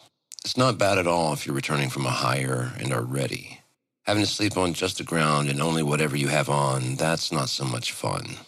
Occasionally the guards will give you a provision pack, but they're pretty good with faces and often short on generosity. In the coming weeks and months, we would work harder and harder at improving our skills, taking every chance we could to get intoxicated with Relith. He too loved alchemical blends and was more than eager to share with us some of the secrets of that narcotic blend. We'd learned that the combination was called Barian, named after the thief who discovered it.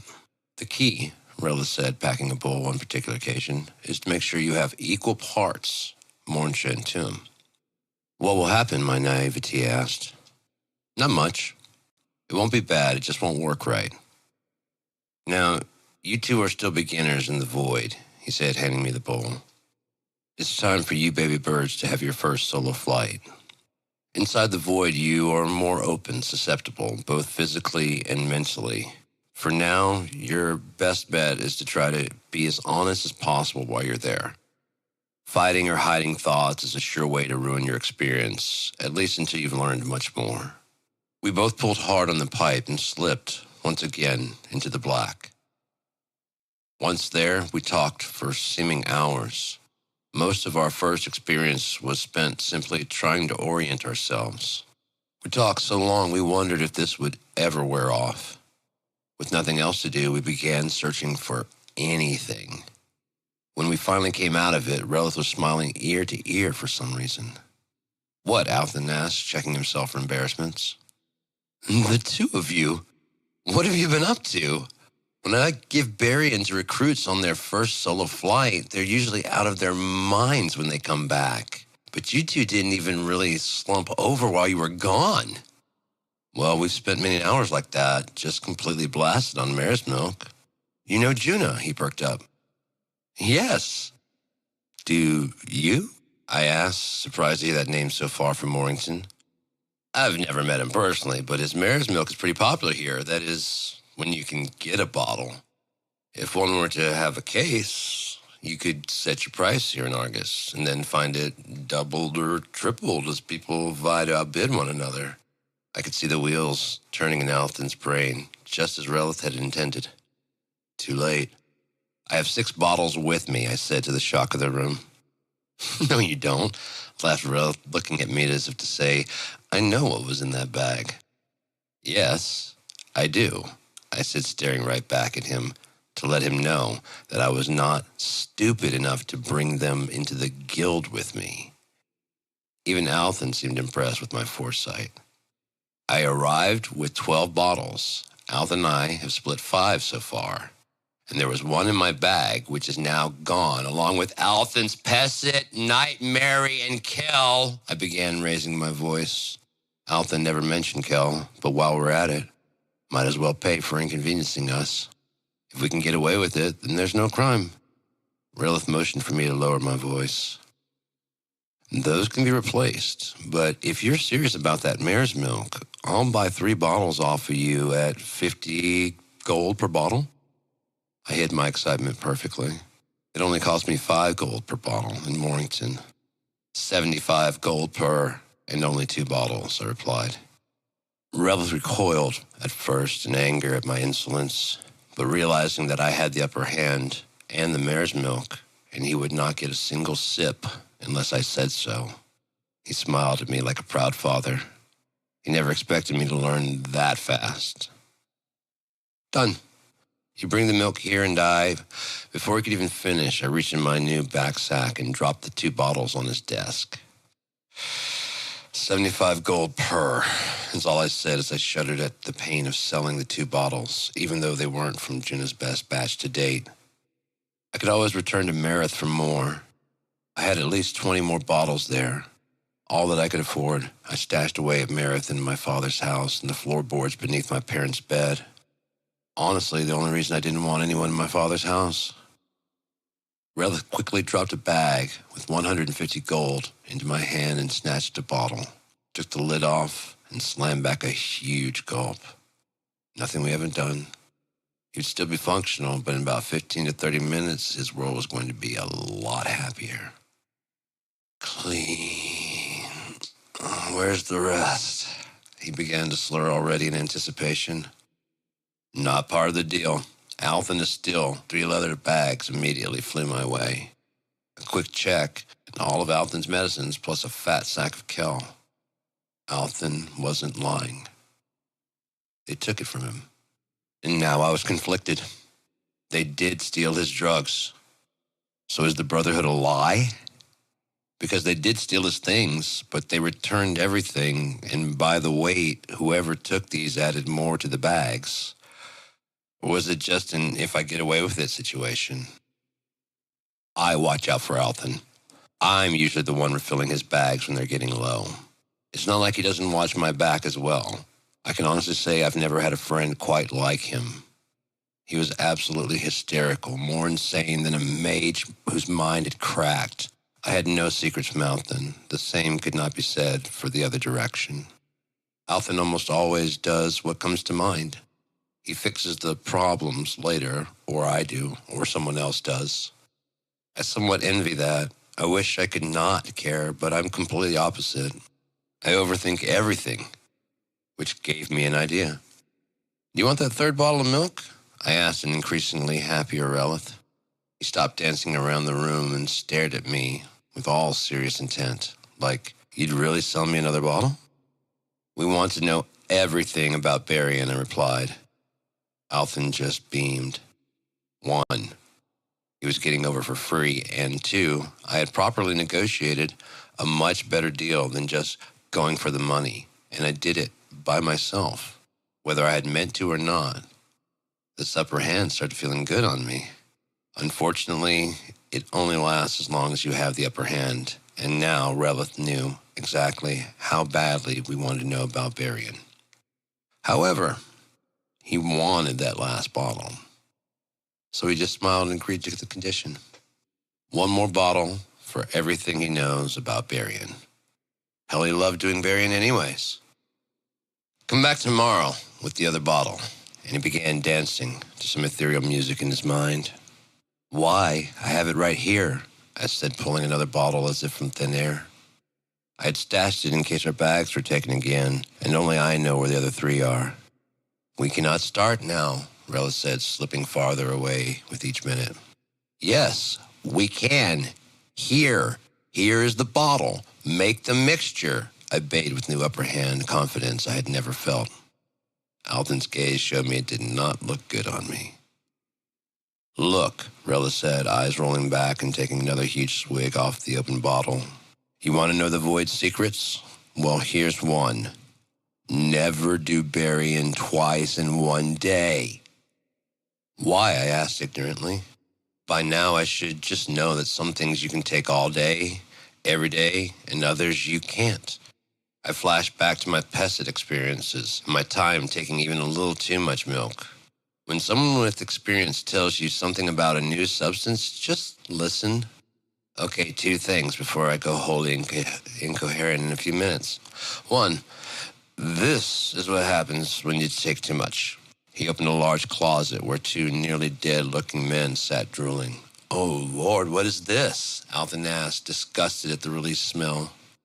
When you're in the void, did it feel real? Ralph asked. Absolutely, replied in almost unison. That's because you're in your mind. Or rather, your minds in a shared dream space, remember?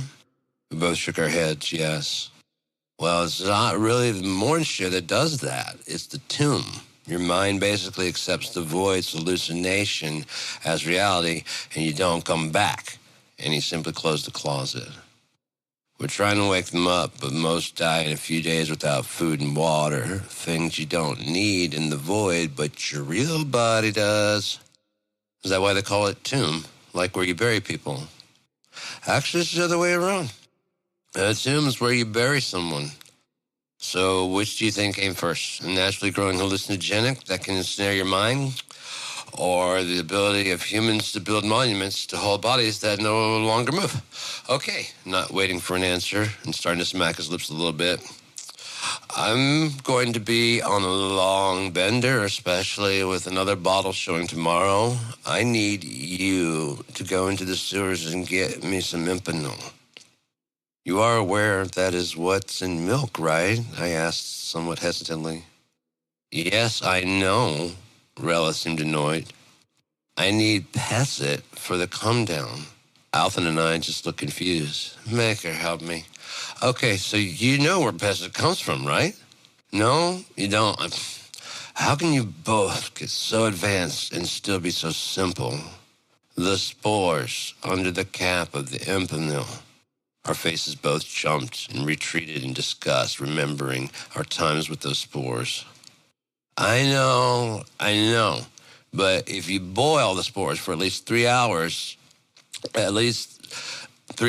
let them dry and crack them like pepper, you have pesset. The finer you grind it, the better it works. Anything less than 3 hours at a hard boil and you're still sick. If not even more sick, from twice the milk sickness. Done right, it's basically a weak Impanil with varying effects, but done wrong, it's like eating spores while already on the low. How many times have you done Pesset and you still don't know where it comes from? How trusting are you? And why do you think it kills the sickness? Don't answer. Give this to the blonde guard at the sewer entrance. I held out my hand expecting a bag of money to bribe the guard with. But it wasn't. It was a ring. Probably the most ornate and beautiful ring I'd ever seen. Possibly the most expensive I'd ever held, even to this day. His name is Farron. His shift begins at dusk, so be there at first dark. And tell him nothing except this. Relith says the Empress wishes you a wonderful marriage. Say nothing else to him, no matter what he asks, no matter what he says. We did as we were told. Farron had no further questions to ask, or even spoke to us. He just unlocked the sewer entrance and walked away after shutting the barred gates behind us. I had no idea that I just created my own supplemental job.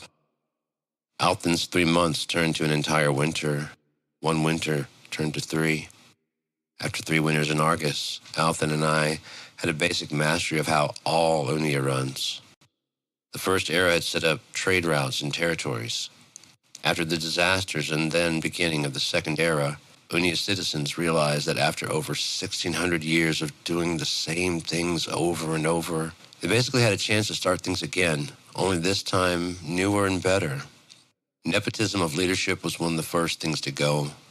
If a great king or queen taught their son or daughter everything important about leading, and it was basically a continuing of a successful role, then so be it until it stops being successful. Argus still controlled the Whimpering Moss, which were previously rivers and inlets that definitely fell into the river or stream category, big enough to support boats, ships, and merchant vessels on both sides. With some reconstruction, they had the most elaborate and beautiful bridges, canals, and man-made wonders of water redirection. Dams built inside dams, allowing ships passing through or leaving to dip lower than the bridges, while other ships arriving were raised to the upper dock level. It's absolutely fascinating to watch the precision. While the designer was a mage, not one bit of magic went into the building nor construction. It was the only way to get the Fighters Guild to approve moving forward.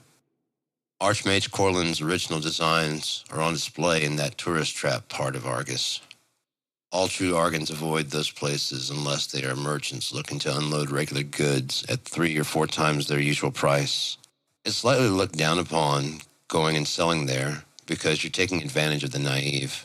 Nothing costs more here. The city is just larger. Much, much larger than any other city on Unia. If there were a capital of Unia, it would be Argus, without any questions. Every race is here, harmoniously for the large part. Again, fighting disrupts commerce. It's much easier to see the differences as benefits instead of threats. Instead of fights, you're more likely to hear, "I don't generally like," insert derogatory racial slur, but insert said racial subject of slur, listening and not getting mad but agreeing. "Here is an amazing soul. I'd love to see all of them half the friend he or she is." I love to let my elven ears hang free here. There's elves, humans, orcs, dwarves, Ball, or the lizard men from Vorgen, and Managa, the cat people from all parts of Unia. Yes, beast race, living with humans, elves, and even well-mannered orcs, which people have taken to calling Gearedmah to distinguish between the savage and civilized orc. Everyone mostly gets along. I honestly believe kobolds would live here if they weren't so feral. Argus. Commerce is more important than anything else. I belonged here. I can never look on Marith again as long as you leave me my new hovel and those gorgeous sunrises over the bygone sea. We have been located somewhere in the sewers for the last few winters, right where I can get at all the impinel one could handle. People hated coming down here to get the fungus. I was sent to get impinel and I came back with the new business. It truly was an art. I've seen others come lumbering through, finding nothing, and leave having never seen me, much less the impinel, only for the first caps to start appearing as soon as the sun no longer shone on the very spots they carelessly treaded. The mushrooms have likes and dislikes, believe it or not. They like the cool, near the water. The contents of the sewer make perfect conditions for impinel. They do not like the sun, but they love the moonlight and dewy, humid mornings. Once you understand the thoughts and decisions of this life, it was as predictable as the elders' ability to call the changes in the weather. I'm going to figure out how they do that one day. They all laugh, so they're all in on it. I've seen elders of every tribe and clan, and they can all call the start or the end of a storm. Is this some strange power you get when you glean into an elder? I'm going to figure this out. It must be something simple that I'm missing. But the impinel, it was elusive. Before, I would always buy whatever was available. Often old caps or just stems. nowhere near the potency we were used to dealing with when you know a master like Juna. Suddenly I found myself wondering where Juna got his Impinel from, and did I want to know? Once Relith had sent us down here, that was it. Farron married his beautiful wife, which meant all kinds of expenses that Althan and I gladly paid for in order to harvest year-round without being hassled. Hardly a crime he would have been punished harshly for. Allowing a trespasser to harvest mushrooms for Pesset? What was the worst they would have done? Probably confiscate and use all of the Impinel and move Farron to another area, leaving us to have to bribe someone new? Althan and I still used, but found the lucrative practice of bringing huge fresh bundles of Impinel to market more stimulating than the weak oblivion just Impinel provided. And now that we knew how to make Pesset, we either dealt that on the sly or we delivered the spores to alchemists willing to pay the most. Or both. We were getting good at making Pesset, though we were not professionals yet. There are a few other uses for the spores, and more spores at quality alchemists equals better, cheaper Pesset. But no practice means Althan and I will never get great at making our own, and that's just not our way. It turns out it matters the temperature of boiling, the length of the boil, and what you boil it in. As I said, we weren't perfectionists at it yet. It wouldn't be long until liquid Pesset is a lot more readily available. I even have some ideas for adding some other things to make it more stimulating, but we need to perfect Pesset first, and then move on to making something new and better. The sewers, if you can call them that, ran under all of Argus's near dock. This was some old water system. The sewage still works when the water floods, but the rest of its functionality seems to be gone, if it ever worked at all. According to the plans, the north and south docks of Corlands are connected somehow. I think, how should I put this? I don't know any more than anyone else, and I've heard dumb theories. But I believe that the dams were supposed to wash away the sewage somehow, dissolving it by sheer forceful dilution, like it does when the floods come in. But no one believes me, largely because there's a trap to catch solid remains and prevent clogging, but it looks much more new than the rest of the stones. More of an afterthought. How do I know? I go to the places others won't, because I will be the shadow. I believe that somewhere, some greedy person realized how much wealth was being washed away and simply added the mesh catch and some rough stonework to hold it in place. They were willing to sift through the filth for trinkets, and Maker knows what else Corlin could not have imagined being so near to somewhere you really shouldn't have something that you don't want to lose forever, because that's nasty. Whoever built the sieve gave up on it. Now it's a last hope, last-ditch effort for those that lose and those that have lost more and just need one more shot. This time I'll get things together. Just need about 4 gold. Kill this headache. Again, it's looked at as pretty low, and just to get in the sewers, there's the front door guarded by Farron, and there's the way that everything else gets down here. Again, pretty low and pretty nasty. That's something I love here. You can do whatever. Literally whatever. I mean, there are rules and laws on the entry board, but bending without breaking those few rules, you're as free and as safe as you'll ever want to be. Successful, utter failure, it's all here. But if you should choose a lesser path, expect dirty looks. Oh, their looks. It can be worse than any hangover or Pesset come down or no. Milk's come down is the worst. I could not care less when the party is crashing down. They're all just fellow beings and nothing more on a come down. But anything other than kicking, those looks just kill. And it's not even their opinions, it's what their looks make you know about yourself as you're doing this disgusting thing just to make it through another day. And they know. They know what you've been doing. This is Argus. They have actually seen everything. Or so they think.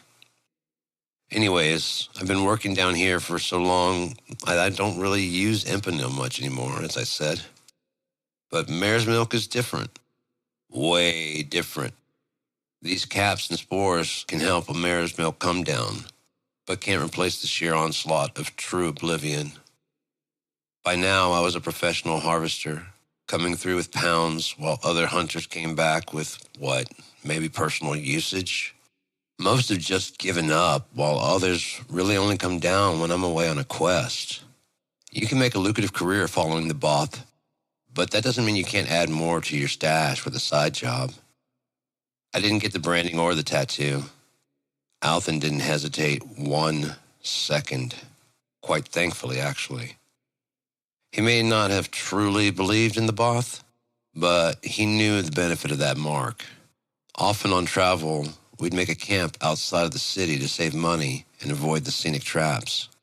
We get roused awake by some new and overzealous guard, and Althan just shows his tattoo to that guard, and off he fucks.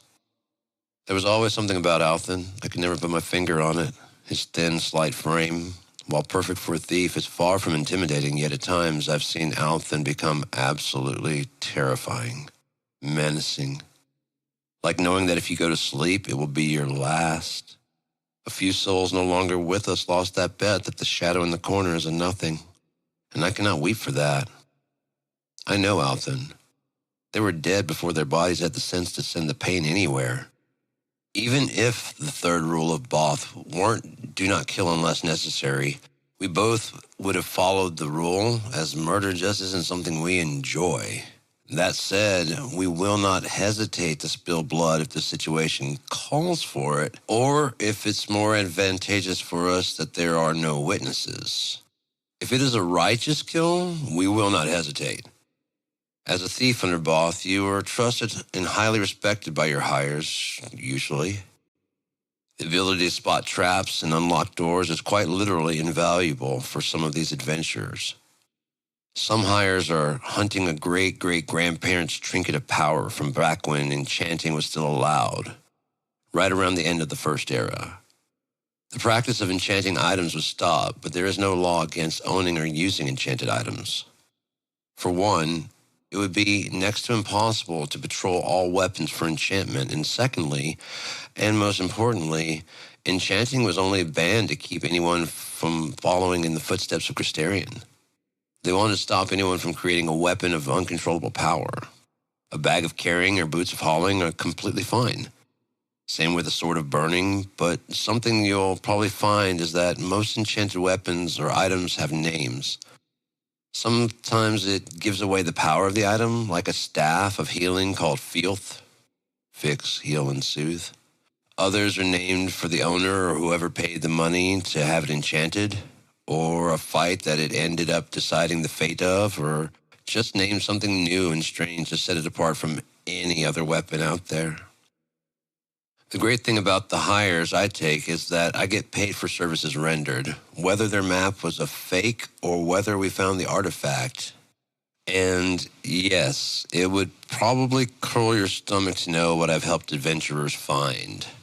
I'll put it like this. I took the job for the easy money because there's no way that exists on Unia. Ever. And then, there it is. Right where the ancient scroll said. Maker only knows what the hire does with the item. I get paid, and then back to Argus I go, and back to Brianatha.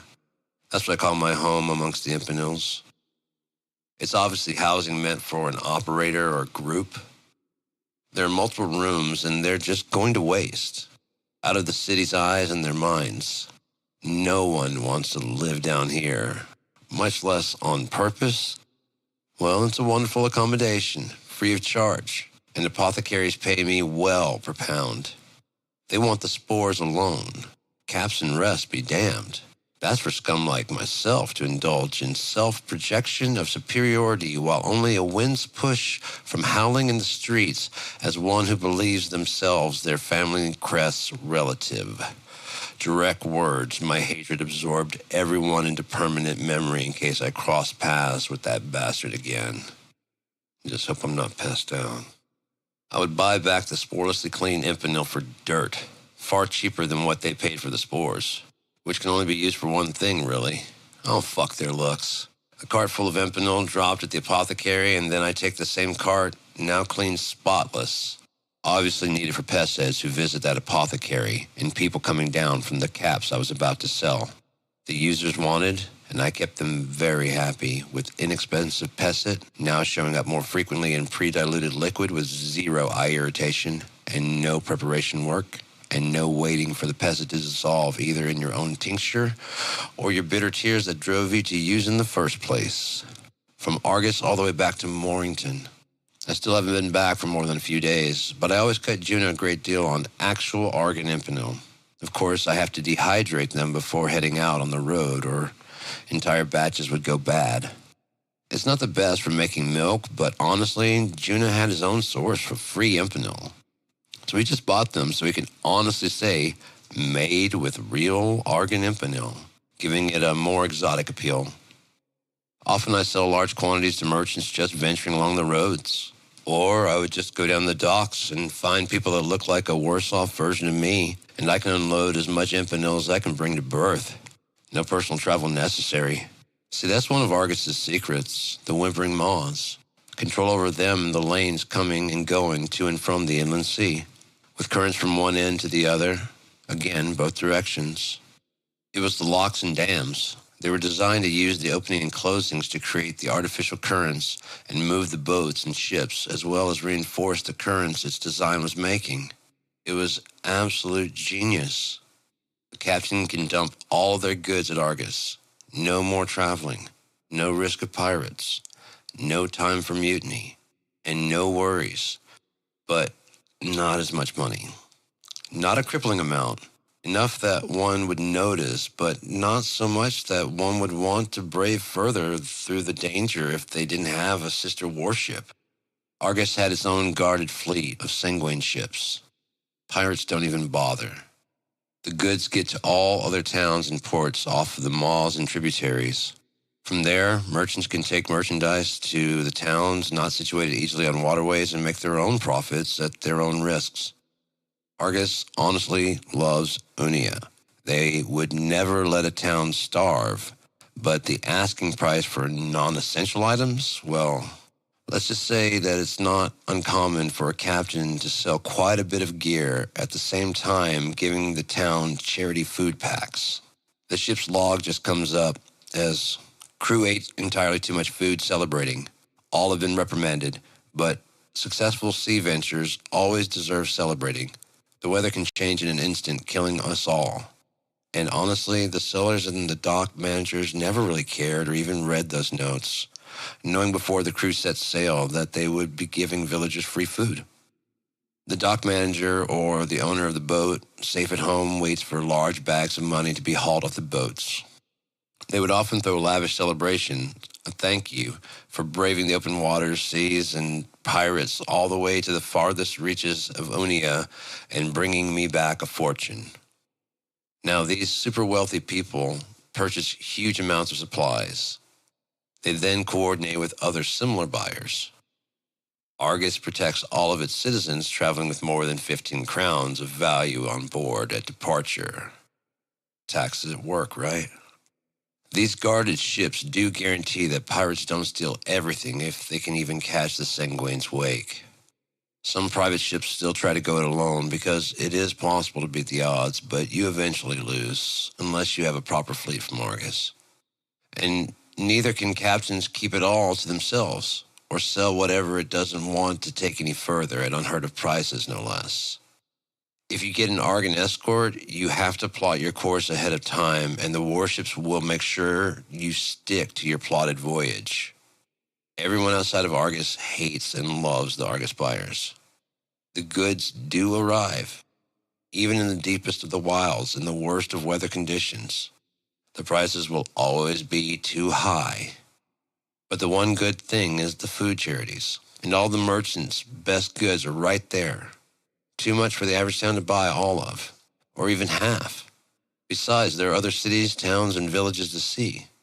And no pirates when you have an Argon escort. They don't even bother trying to steal a part of the pie. At the first sign of trouble, it has already been instructed that the warship or ships should engage the enemy, while the Senguin should prepare for fastest travel and get far enough away that they are out of the reach of pirates, yet not so far ahead that they are susceptible to a second coordinated attack. Now, the best was when a captain decided to not take the easy prize of dumping everything at Argus and going home. Just for example, some of the ships from Beryl, they could dump everything in Argus, knowing that the Argon buyers will get the timber and coal to the Northic region and probably all the way to Galton, and they could turn a nice profit for such a trip. But when they hired a crew and braved the maws, delivering everything themselves, that is when they made the most money and had the most true adventures. They could stay at sea for months, depending on where they were coming from, where they were going to, why, and of course, the weather. Yes, everything will be a bit more expensive. However, there can be incredible violence when a merchant craft comes to port and they are at their most vulnerable, with commerce on their minds instead of watching for threats. The smarter Senguins do have at least one sister warship. It was actually a member of the brothers who first refused to be bought out, who knew the actual worth of the ship full of goods. They hired 2 fighter ships and delivered everything, made a much better wage, even after paying the hired muscle, and the little guy survived against the trading company trying to buy everything. Where once the Thieves Guild ruled by guile and shadow, the Fighters Guild now ruled by force, under the watchful eyes of the clerics, both calling forced coercion peace. And let's not lie, technically it was peaceful, probably the closest thing to what everyone wants, but it requires so much force everywhere to keep the illusion up. Each generation gets easier as it becomes more and more normal to see the enemy every day, until enough generations of peaceful existence has passed that these new children have no idea why their grandparents hate each other, and quite frankly, they don't care. The future belongs with the youth. No matter how much the past residents may have been close to truly resolving things, they will not exist in the future of those they are directly responsible for creating. They don't even try. They get all of their nagging in on you before you're adulting. After that, it's already too late. Their job is to give you solid roots, and your job is to create new, beautiful branches and bear fruit. After which, you are less of a new branch and part of the old trunk, giving support for new branches and leaves. And you surely are not to choke out the fruit that fell and actually took new root. We could stay on this forever, but the story must continue. The buyers of Argus followed this thief's model. Well, they used Argus's armed escorts. I wonder how that rule got implemented, I should say. They raised prices quite a bit, unlike the Both, which only raised to cover any extra costs and threats. When these mere thieves returned unscathed, it was immediately seen as a guaranteed investment to the Argon buyers, missing the point entirely. I still dream of the first time leaving Argus by Senguin, drifting the Gearedmah to the inland sea, and watching the sky painted with color, which bled and trickled like ink into this liquid we navigated to a seeming nowhere. I was hired as part of the onboard muscle, if you can believe that. Hey, my average size and lack of experience meant I was cheap for protection. While the armored warship could fight back, it was nowhere as powerful as it was meant to look. 2 of the cannons had to be operated from outside the safety of the hull, which is not exactly optimal if receiving incoming volleys. The tradition has continued from what I understand. Brothers hungry to follow in the footsteps of the shadow. 4 winters down, still no Wrathclaw. By now, I had come to accept Althan's frequent absence.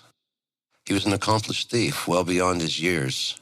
By now, he had adulted too, and actually seemed to be taking life more seriously.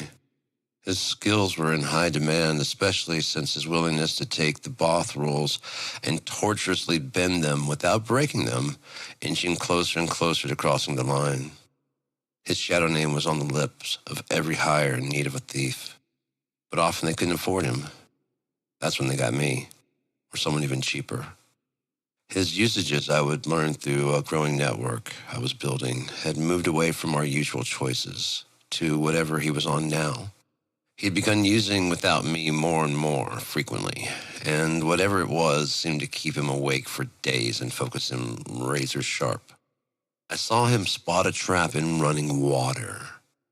This haggard adventurer had hired both Althan and I, two thieves and no one else. The plan was surely a crooked lie of what we were really doing, but simple enough. Come in from the river, make our way to where there's a branching stream leading to a rear entrance of the mill. Grab the valuables stored behind a drainage grate, and then get paid on delivery. So we eventually hit the stream, and right as it's getting ankle deep where we can actually cross, this arm swings across my chest. Althan begins pointing down. It looked like a stack of rocks, nothing more, but it was a trigger. For what, I'm honestly not sure. It looked like either an early warning system or some form of snare that would yank you off your feet and bash you across the rocks, dragged towards the mill by the incessant power of the water wheel, and into, possibly through, the very grate we now could see that we needed to move. Our plans involved none of that trap schemes. In and out without anyone really knowing we are or were ever there. Now, Althan has made some of the most ingenious improvised devices I have ever seen, crafted only from what was available and on hand at the time. But this counterweight system he built was absolutely insane. It allowed us to easily move the grate with little effort and zero fear of setting off the trap. Everything was where our hire said. And then there were a few extra goodies that we grabbed, just in case he forgot to mention these things. If, when we return, our hire still didn't mention them, or should I say, want them, before we parted companies, then I guess Althan and I can have them. Did we need it? Oh, yes. It costs quite a bit to live in Argus, every month, especially if you're not a full citizen. Some adults would never stoop to stealing from their parents, and this is obviously not the first time that a burglary had been attempted at the mill. The trap, the hastily clean blood of whoever tried before us, if it wasn't the kid then, it is now. We got paid well, and it wasn't our parents. Trust me, I'd be very surprised if anyone in that home noticed the loss before the year's out. What we took wasn't even important enough to put in the giant safe we saw. Now, if we were robbers, we would have broken that safe and taken whatsoever we chose. Maker knows we have the skills now. That lock was pretty old and looked possibly like it was made before many of the newer anti-theft deterrents. I'm almost positive that we have 4 of those exact safes at the guild. I'm guessing I could crack it in 20 minutes. Althan 14. But that's not what we were there for, so we just let it be. Mentally remembering its exact location, we finished up the job and returned the requested items to our hire. I don't think neither Althan nor I could tell you much about the week after that. Between intoxication, oblivion, and the void, we were becoming pretty used to being without our bodies and sometimes our minds, you could say. Through a moment of Milk's clarity, I thought about that hire's family safe. Althan left the counterweight system in place just to brag. The only proof anything happened was that the sewer grate now opens and closes smoother, quieter, and with barely a push. That's just too incredible not to leave. The safe was far too large to move easily. Out in the under of that mill, it will probably be covered whenever we return, as opposed to taken out. When will we return? Winters? Months? Never? It's always good to have a mental map of easily reachable money for fast escape. Oh, I haven't taken anything from you. Yet. You are my escape plan, and you don't even know it. Understand? How can anyone, cards sees what I haven't stolen yet. If Althan and I need to leave tonight or tomorrow, we know exactly where to start to look for some valuables on our way out of town. We never stole everything from the citizens of Morrington either, but we have been through almost every house and barn. We only took enough to afford to scramble our minds up, but we'd break our needs up over several families, and we always would leave the rest in case we ever came up short in the future. We were already living by some of the rules by the time we moved to Argus, completely by accident, but making it easier for me to understand the truth, as Relith said. And the other rules, well, the one that I didn't already live by, I now understand and began practicing immediately upon hearing the words.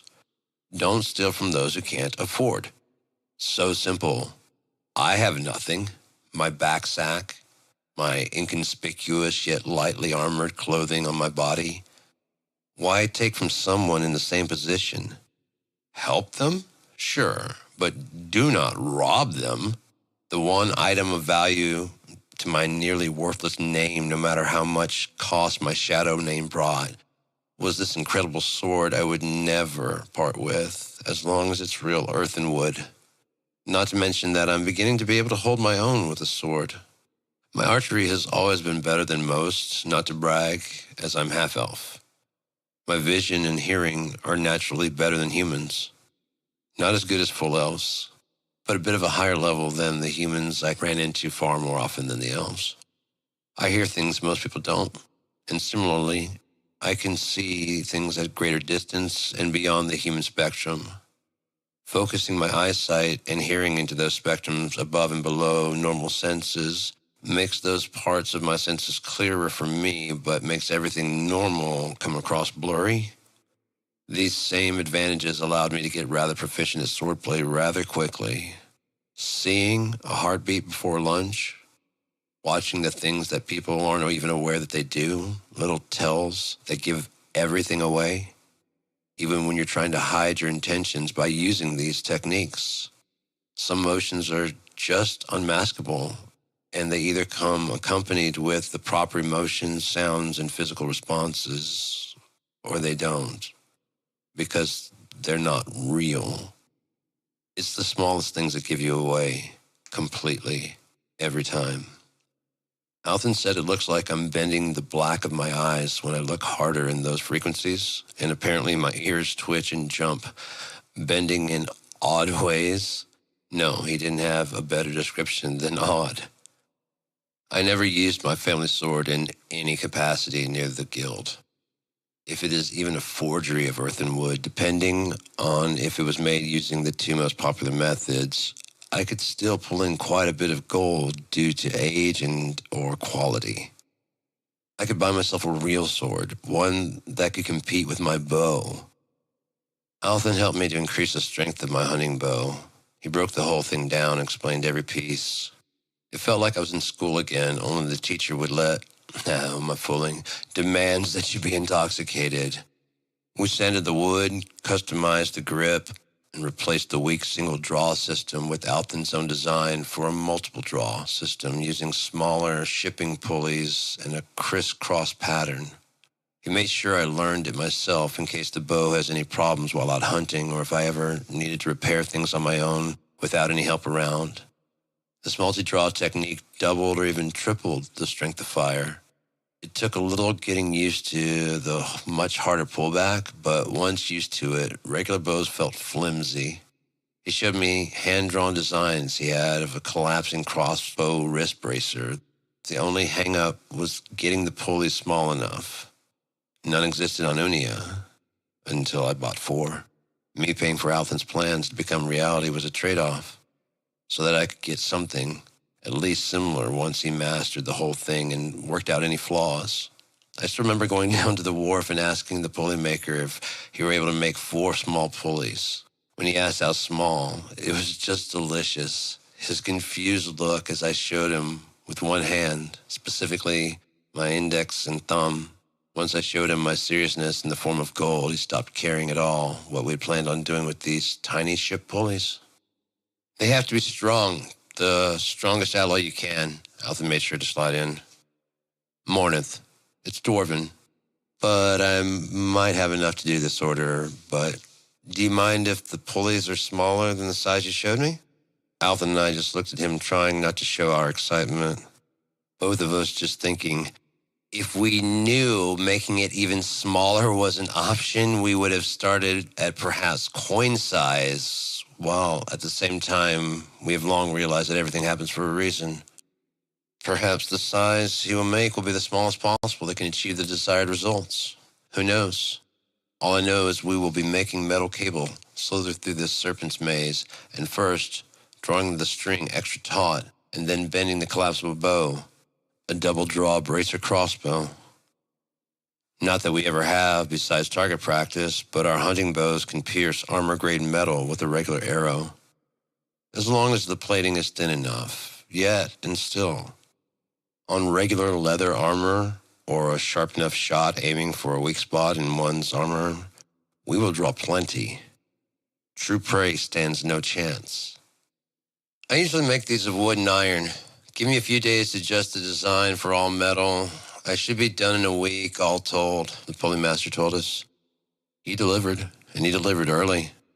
They were absolutely gorgeous for now, as the Morneth's almost gold-like color was currently untarnished. I gave Alton the two he would need to finish the design, and I kept my two in my back sack. I now kept it on the flat of my back, underneath my travel cloak. Only one habit gets in and out of this back sack, at least I hope. As far as the void, we were right. There's much more to the void than even Relith let on. Perhaps more than he knew. Secrets upon secrets yielded themselves unto us. Combining some of our customary intoxication with Barian has yielded some interesting results. Which ones we can function enough to combine, anyways. We can now control our physical with any stimulant no more potent than a morning brew of Garen. Rather than looking like slobbering fools, we just look lost in thought or under the influence, sitting upright and, I'm told, even able to carry on simple yet confusing conversations. It even extends the effects of the void by 10 real minutes. Gives you enough time to check for seams and cracks, if you follow. The one rule Alton and I faithfully obeyed was to share any information. No holdouts, no lying in the void. We were going to understand the space, period. What it can do for us, and what we can make it do. I honestly believe that I somewhat tricked Alton. Nothing terrible, but he was ready to leave Argus at the stated 3 months. I convinced him that we should visit a smaller town, something more his speed, and stay at their guild. I let him pick the city. I can't even remember which one it was now because it never mattered. I knew that before we left. The guild in Argus, the biggest guild in the biggest city on Unia, which is also the richest city. And the thieves can be respected if they do not act as robbers within the city limits. No guild would have the finances, even if they were the largest and most corrupt, the anti-Both. How could they compete with state-sponsored endorsement of Argus? We learn any and everything any thief in any other guild would at our training house. We may have to face off against someone from another guild, and it would be embarrassing if we couldn't hold our own. It's, again, how we apply these skills that differs from non-Both guilds. While I'm interrupting my own thoughts, isn't it interesting? Fighters love their mead and ale and whatever other local or foreign drinks are available, as long as the brew is alcoholic. And then they often drink until either blackout or complete loss of control of functioning. No one ever comes down on them, no matter how many times they get you kicked out of taverns. The night just became an adventure. But if I'm late by 5 minutes because I'm getting over a milk detox, 5 minutes, and suddenly I'm the typical unreliable pest head. Even when you stay sober the entire quest, there's no, sorry I misjudged you, but I was understandably worried. Nothing. Just Thank you for your help. I'll contact you if I ever need your services again, and I'll recommend, oh, almost said my name, you to anyone who might need your talents. Of course, if they had said that to me, it would be while watching me drop Pesset or through an exhale of a ton of Kel smoke. Once the quest is done, I'm on my time. Where were we? Ah, yes. Althen had let me believe I tricked him into staying. Truth is, there's nowhere to make the money he was making in Argus, and I made sure to hit every size town to give him a full taste of Unia, to see what I already knew when I laid eyes on Argus. Honestly, I think the only reason he objected now was the sewer issue of a home we lived in. Let's be clear, this was some form of operator's home, sewer adjacent. We did not live in human waste. Even during flood seasons, the air only got damp until we sealed all of the cracks around the third flood. And I wouldn't say that the smell wasn't another reason for sealing things better. The cost to live in a town like Argus, it was a small fortune every month, even with no rent. It's the taxes. There's no real need for money in Argus if you're a true citizen. Bizarre, yes? The richest town has no real need of money. You pay your taxes and everything is free. Healers and learning clerics tend to the weak and infirmed. Residents can get flop rooms and meals for the night with valid residency proof. Why not just buy everything outright and not be a citizen? A tourist town? How expensive is food and entertainment in a tourist trap? Even Neardock wasn't cheap for visitors, but if you pay your taxes, even monthly instead of yearly, helps keep up the look that we're gonna leave any day now, Althen, was cheaper than just not participating in citizenry at all. The monthly residency proof had its evidences against forgery, but true residency documentation? The yearly and permanent residency proofs were genius. It was an official size square of leather, crafted by the finest tanners in Argus. The whole family has made their way in this vast city doing nothing but for generations, crafting better and better techniques to help make the leather more and more unique. The size was set by their family's patron's hand-size mold for the official width and length of yearly residency papers. They used his foot size for landowning residency proof. Owning land was the only way to achieve permanent residency in Argus. A citizen in Argon pays their hefty annual taxes and gets their residency identification for the year. 30 winters after enchantment was banned on Unia, Argus paid for one exception: the residency proof. Small, simple, and no threat to the world at large, but a great asset to Argus, worth every crown spent quelling any dissensions. A smith of great talent created the actual tool of pure silver, capable of indenting one's name and age into the leather with multiple rows of interchangeable print tiles, allowing for up to 3 lines of text: name, birth date, and guild affiliation, if any. It was then enchanted so that, with a strike to engrave the identification slip of leather, it seals the proof in a thin, unbreakable seal that gives off a gorgeous sheen when bent in the light. Identity and age can be confirmed by a higher-level cleric called a truthseer. It was completely impossible to forge. A truthseer and a fighter guard at every door of importance. You may fool your Morrington friends who have never seen a real one when you soak a bit of leather in oil, but nothing matches that shine. That residency card gets you food, health, guild dues, and pretty much anything else you need, except land and homes. Even large plots of land outside of Argus remain underdeveloped. The reason why there is a forlorn forest, it's not because people don't want to build there, it's just too expensive. Rumor from the First Era has it that Shuna Mazine was going to buy the forest and begin building fortifications to make sure that mankind could not trespass further inland. Back when Argus was the only major city of men and only crossed the Resson River. Now there are 3 cities of men, But buying the forlorn forest wouldn't have stopped that, as explorers ventured to every corner of Unia from Argus before Shuna was even born. The now Northic men, of course, moved north, specifically their capital of Milta, and made their own rules and traditions. They were silently settling the north before Shuna even tamed the Underwoods, which I still long to see with my own shadowy eyes someday. A fellow half-elf, back long before, well, it's not love now, but they won't possibly kill you for interbreeding the way they did back then. Shit. Looking at it like that, I think that's why the slurs and insults don't bother me. And now I think of it, honestly, it's probably why Alvin gets more hires. We're not that much differently skilled. The last major human settlement is Galton.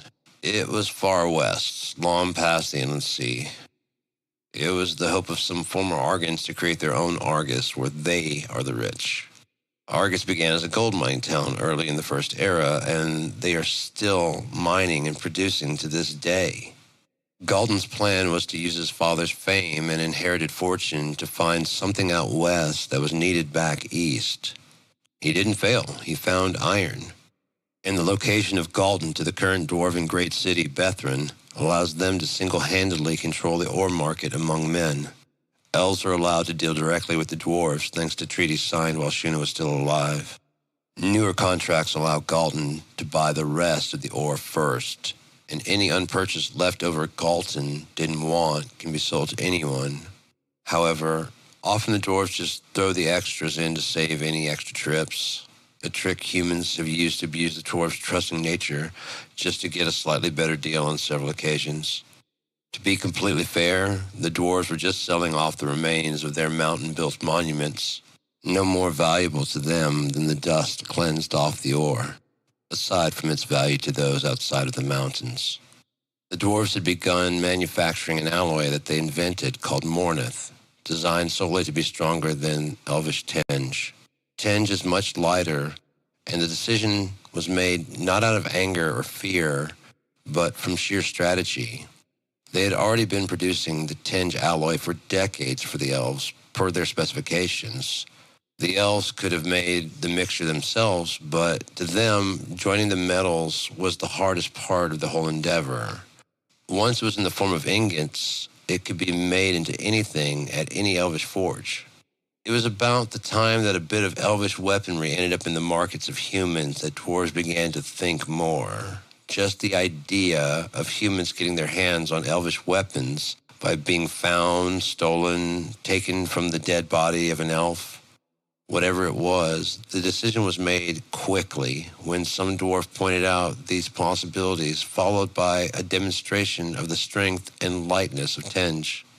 And instinctually, the dwarves soon had already drawn up a counter-alloy, and thus the dwarves created Mornith. Purposefully heavier to make it harder for elves to use, it was also an alloy that breaks Tenge fairly easily. And due to dwarves' natural shorter stature, it couldn't be worn by humans, even if it fit. The weight made it where humans could not wear it, at least anything besides a strong fighter or cleric. It simply could not be worn by the slight frames of the elves. Not a worry, but a problem solved before one could even start. Dane or High or Wood Elf. Not everyone knows everything about elves, and I don't want to presume. My mother was Teln. She took me to the shores of Creed, in the vastness of Therawil, when I was about 5 winters. It was for her trial, which would result in her banishment for breeding with the enemy. I was demanded present as proof of her guilt, and thus ensuring her banishment. Her family supported her and offered to help with me if it was needed. She never accepted, nor even came close to returning to this entire continent, and once beacon of hope for Unia. But now a stern slap in the face that rule-breaking, even for love, will not be tolerated. And my mother was not going to be treated like some child. She was 106 winters when she met my father. She would have outlived him, but her 3 children would have probably seen her leave the world. Now it's just me. To the town, humans were nothing short of the destruction of Unia. To my mother, everyone was who they are, and we're all here, just playing our parts. She hadn't even been to the shores of Crete in over a decade. It would be like asking a customer not to eat at a restaurant they hadn't eaten at in years and had no plans to eat at again. That was my first time seeing a Tessel tree, an enormous breed of tree that housed all the villages of wood elves once scattered around Unia, and now mainly huddled under the protection of the forest canopy and of the town elves' largest city, Therawell.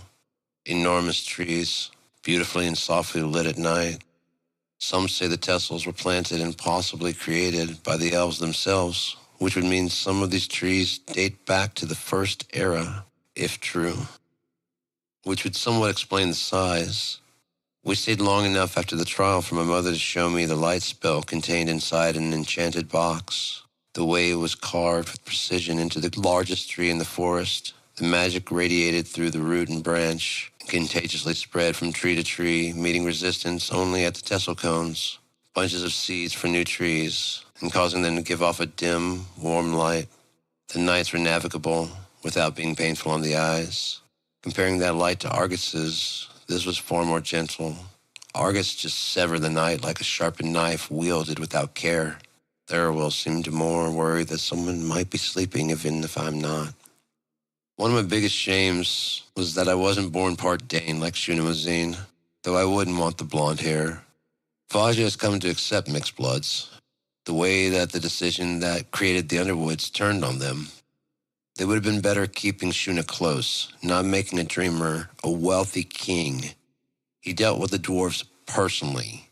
He was almost buried at the peak of the hollow mountain besides Talbot. His tales were so legendary that it revived the fable, now truth, of King Talbot and Temra, the unbreakable axe. He brokered a temporary peace between man, elves, and dwarves. He ruled the Underwoods for over 300 years, dying at nearly 350 winters, far longer than any half-elf before, by nearly 100 winters, and even outliving more than a few full-blood Dane contemporaries which he grew up with.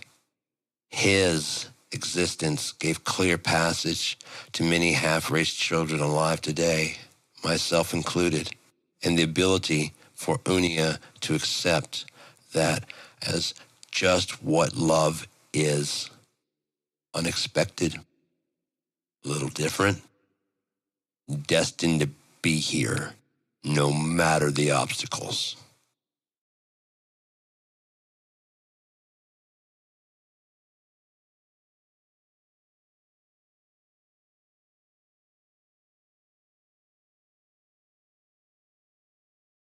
Truth.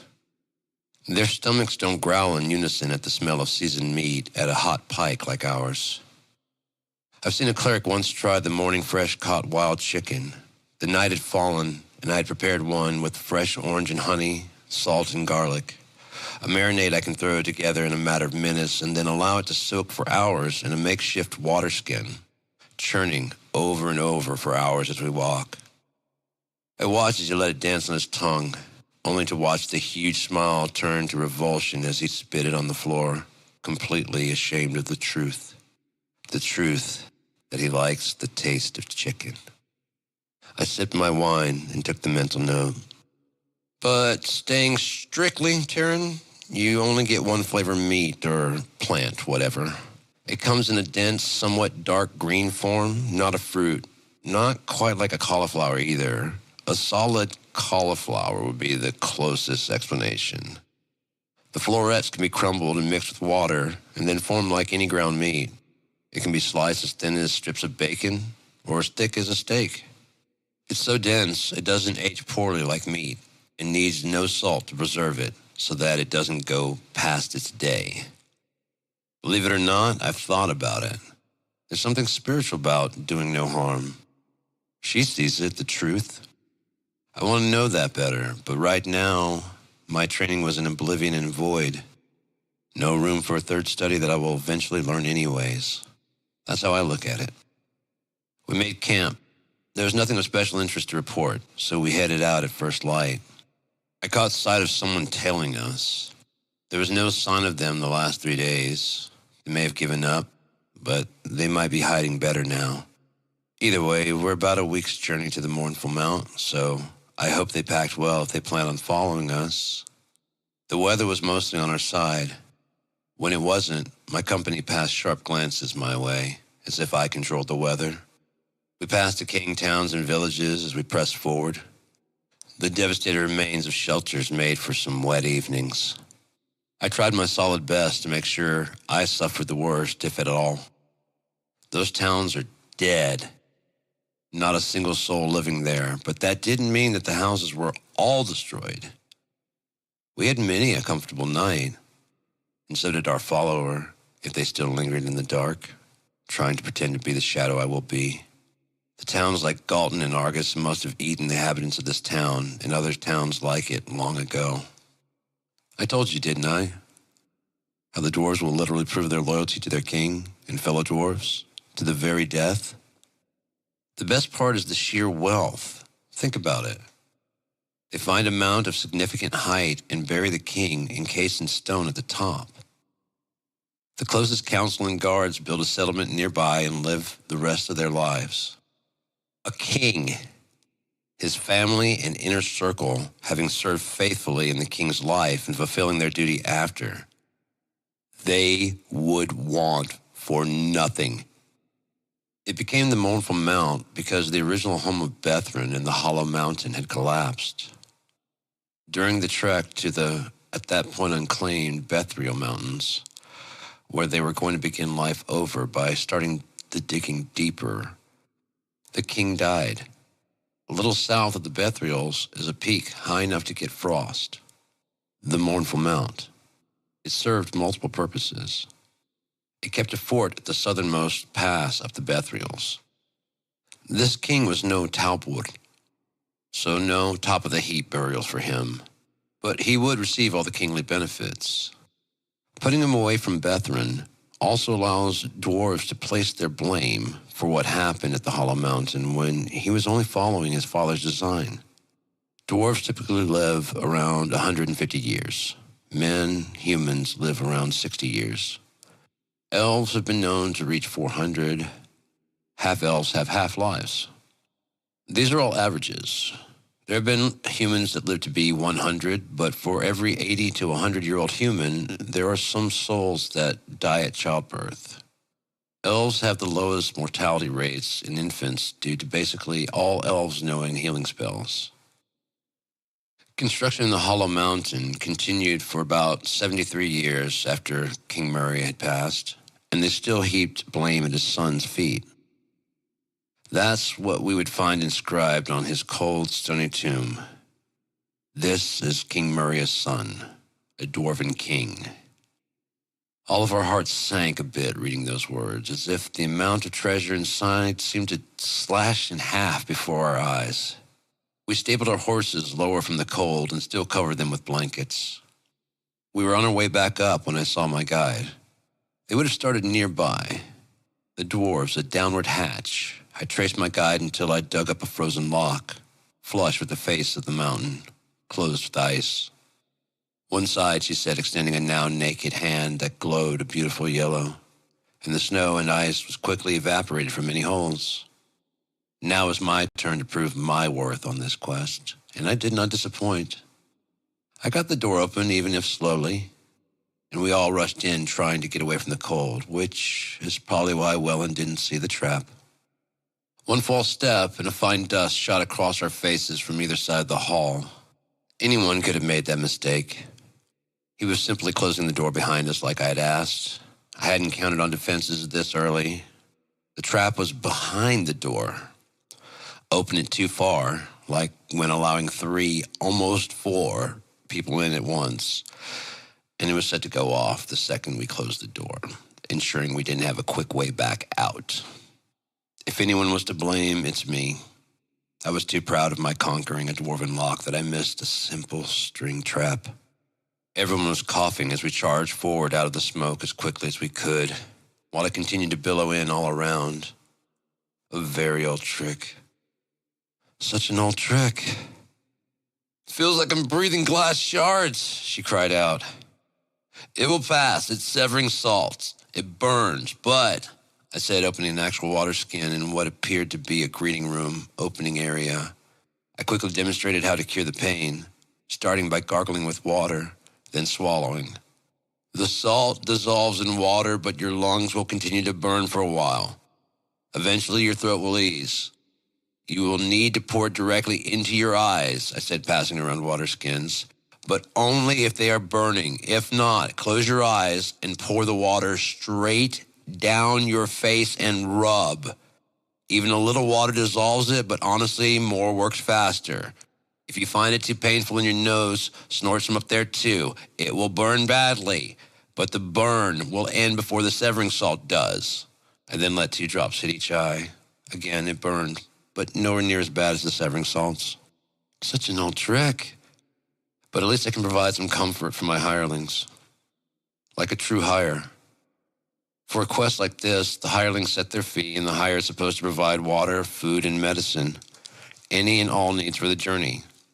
I watch them follow my directions and find themselves ready again after I handed out some homemade healing potions that I hadn't planned on needing so soon. A lot quicker recovery than had they ventured here alone, I tried to excuse myself.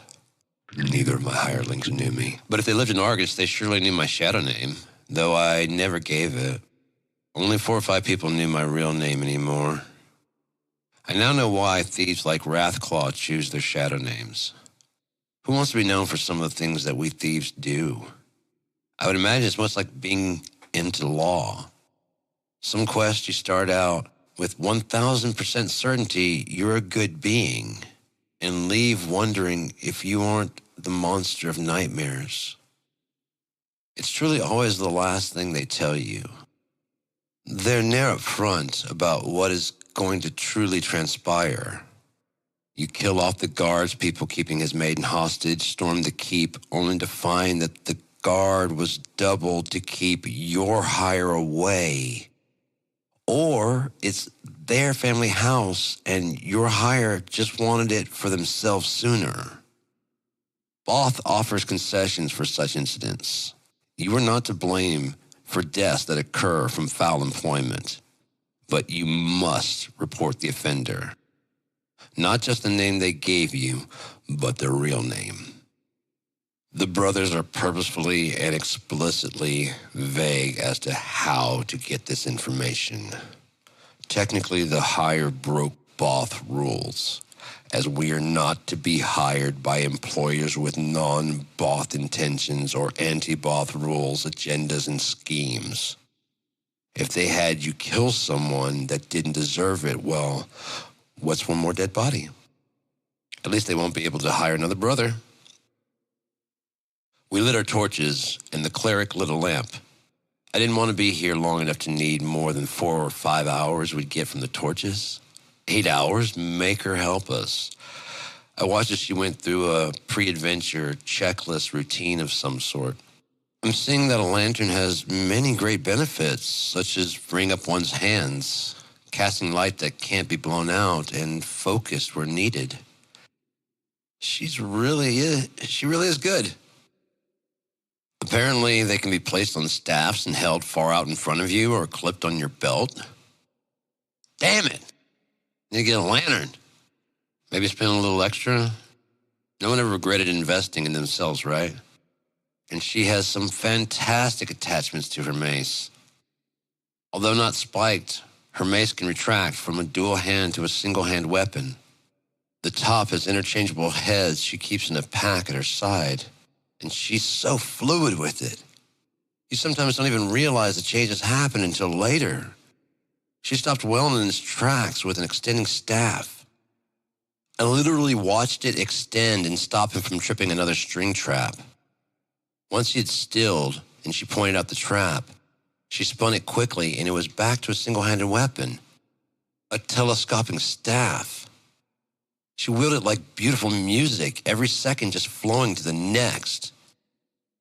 I had no intention of needing to kill or even fight.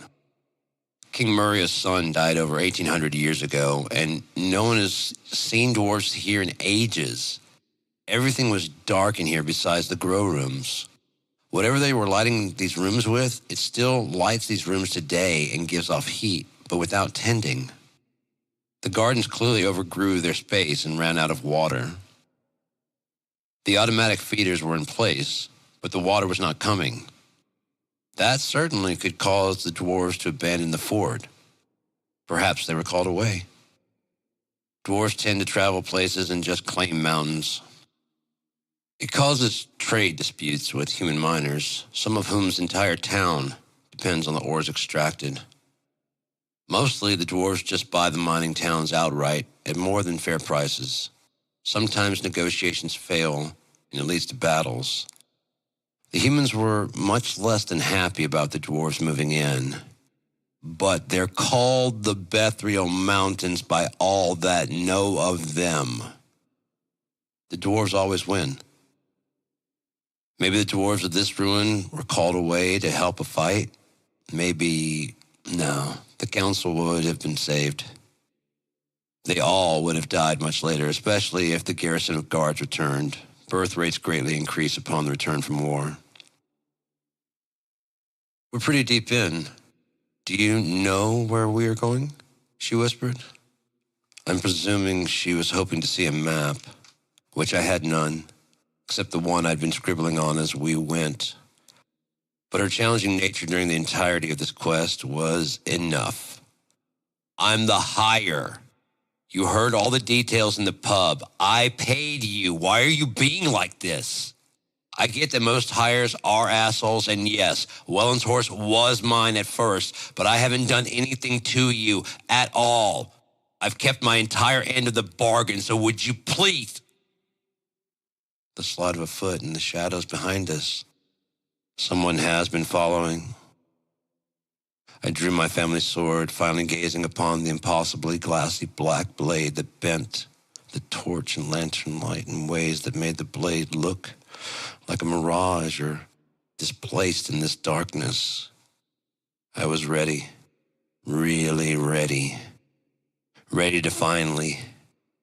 Have I been gone so long? Althan's voice pierced the dark. I wasn't even angry. We both just laughed and hugged. You smell good, sweetheart, I comically whispered in his ear as I embraced him. You feel good, darling, he said, squeezing tighter as I strong-arm pushed him away and laughed.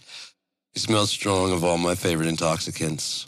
All kinds. She was going to hate him. I think I'll let him find out for himself, and just chuckled a little bit more.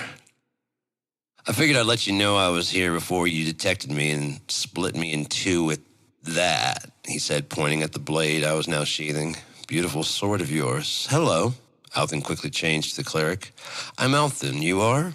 Our cleric, I said, as her mouth opened and shut more than once with no words. Where she was much sharper with me, she seemed buffed to dull shine with Althan, seemingly almost willing to tell him anything. It's not unusual. I've seen this many times before. She composed herself much quicker than most, but he turned to me smiling. Shall we continue? We've come this far.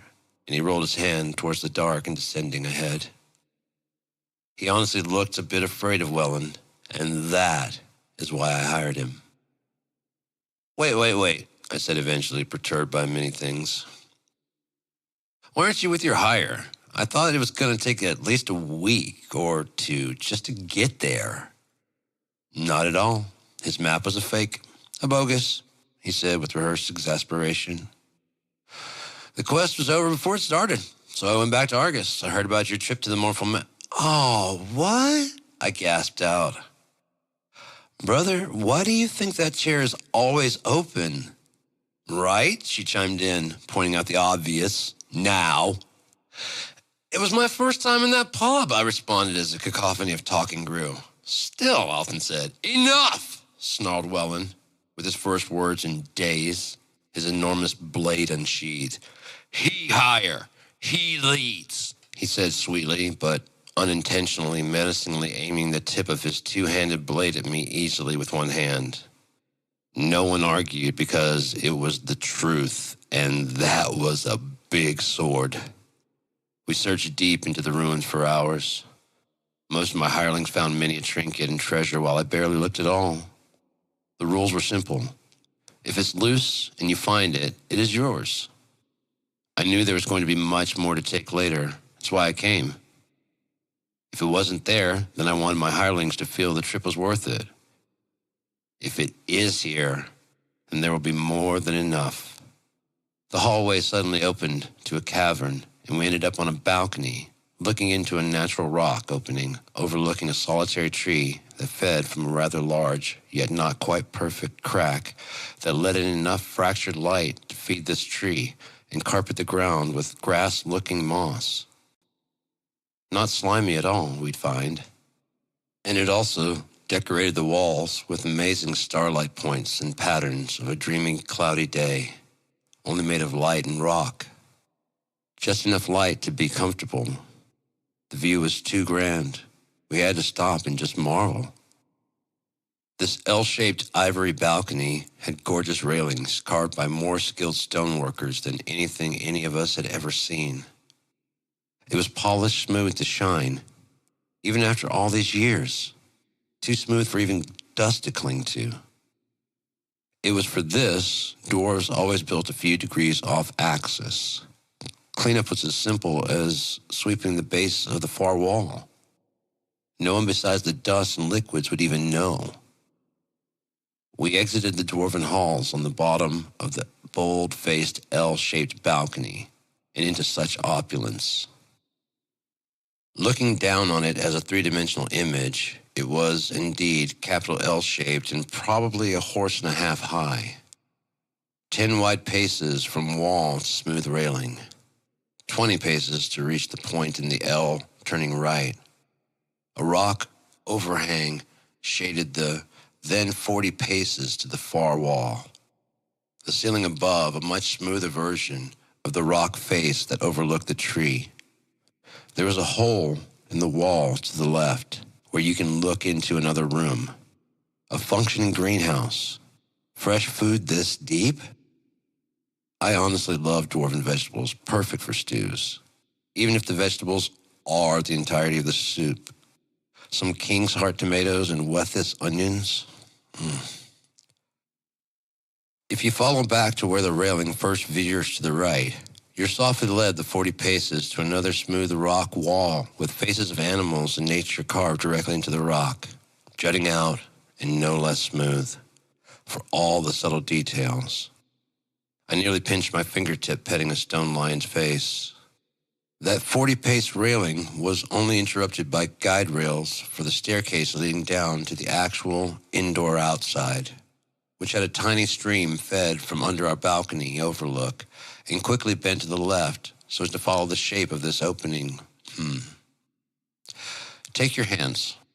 Now, shape them like you're holding a flag in each hand, each one same size and bigger than your grasp. Now, put your hands together, fingertips to fingertips, opened almost as if it's now one ale you intend to hold with two hands. If you raise it straight in front of your eyes, you should be looking through a hole somewhat bean-shaped between your hands. If so, you are now basically looking down on a map of this chasm. We exit the dwarven halls about where your right index finger's first joint aimed toward your right hand's thumb. Our balcony was down by your right first thumb joint where it meets the hand. The tree stood almost exactly in the middle, bearing a strange fruit we couldn't identify. But I grabbed a few. It may not have been dead center, but for an accident of nature, I'm calling it a Terran's eye. Now, the staircase descended down around your right hand's second thumb knuckle, while the rock-covered ivory balcony continued around to your right thumbnail. Your thumbs would be the rock overhang covering the balcony. Beside the staircase ran the stream, flowing to your right index finger and following along that far wall to your left and re-enter the wall at about your left index finger's first knuckle. We were close enough that we could clearly see another ornate doorway around where your thumb meets the hand. My guess is that the auto feeders upstairs are fed by runoff from ice melt. The rock at the top probably venting heat from inside, and in exchange melting water that tends to the plants. With no internal heat, there's no runoff until spring, maybe summer, depending on the weather. This stream is natural, meaning we must be near the water table. This made as good a resting spot as any. The balcony was an exceptional host, already having benches and chairs for comfort, feeding us some well-matured fruits and vegetables from plants that, over the 1800 years, have been doing nothing but making these foods, having perfected their process. Not much cross-pollination even. And yes, I now realize how stupid that sounds coming excitedly from my mouth. We'd moved from our balcony perch and sat under the beautiful tree, whose fruit is completely incomparable, so we could see these light beams better and dessert on this fruit. It was hard to explain, other than absolutely the sweetest and most amazing fruit I've ever eaten, still to this day. We traded stories and got to know each other better. They admitted that beyond the disaster of a start, I was as good of a hire as they've ever had. Well, rest time was over. No more staring at the underground stars. We stood and readied ourselves for the rest of the trip. Perhaps feeling bad that so many gems had been found by everyone except myself, Alton threw me a large golden chunk. It had to be worth 20 gold when refined, at the very least. I don't need your charity, I laughingly threw back the lump which Alton caught, cascading a set of events none of us could have possibly seen. We must have been deep in the belly of the dwarven ruin, because this was the most complex trap I still have ever seen. The light from the grow room nearby reflected off of a looking glass, which bent that light towards another glass, focusing it at the natural crack in the ceiling. If that light beam is broken, the trap is sprung. I could only then see that one of the reasons the crack was imperfect is because of a well-placed looking glass. It was masterfully crafted to look like stones while allowing light in. Most of the ruins had been basically a gentle and angular octagonal spiraling down ramp, using the natural conical shape of the mournful mount, with rooms periodically built off the main tunnel towards the center. Like the greeting room when we first entered. The further down, the bigger the room, occasionally opening to a dining hall, concert room, or meeting area, each of which has been, as I said, a gracious host for us to parasitically live off of. But this grow room, this deep, I should have known, as the halls had no longer spiraled or even made sense. It was designed to confuse. Fortunately, I've seen dwarven maps before, and the idea is not new to me.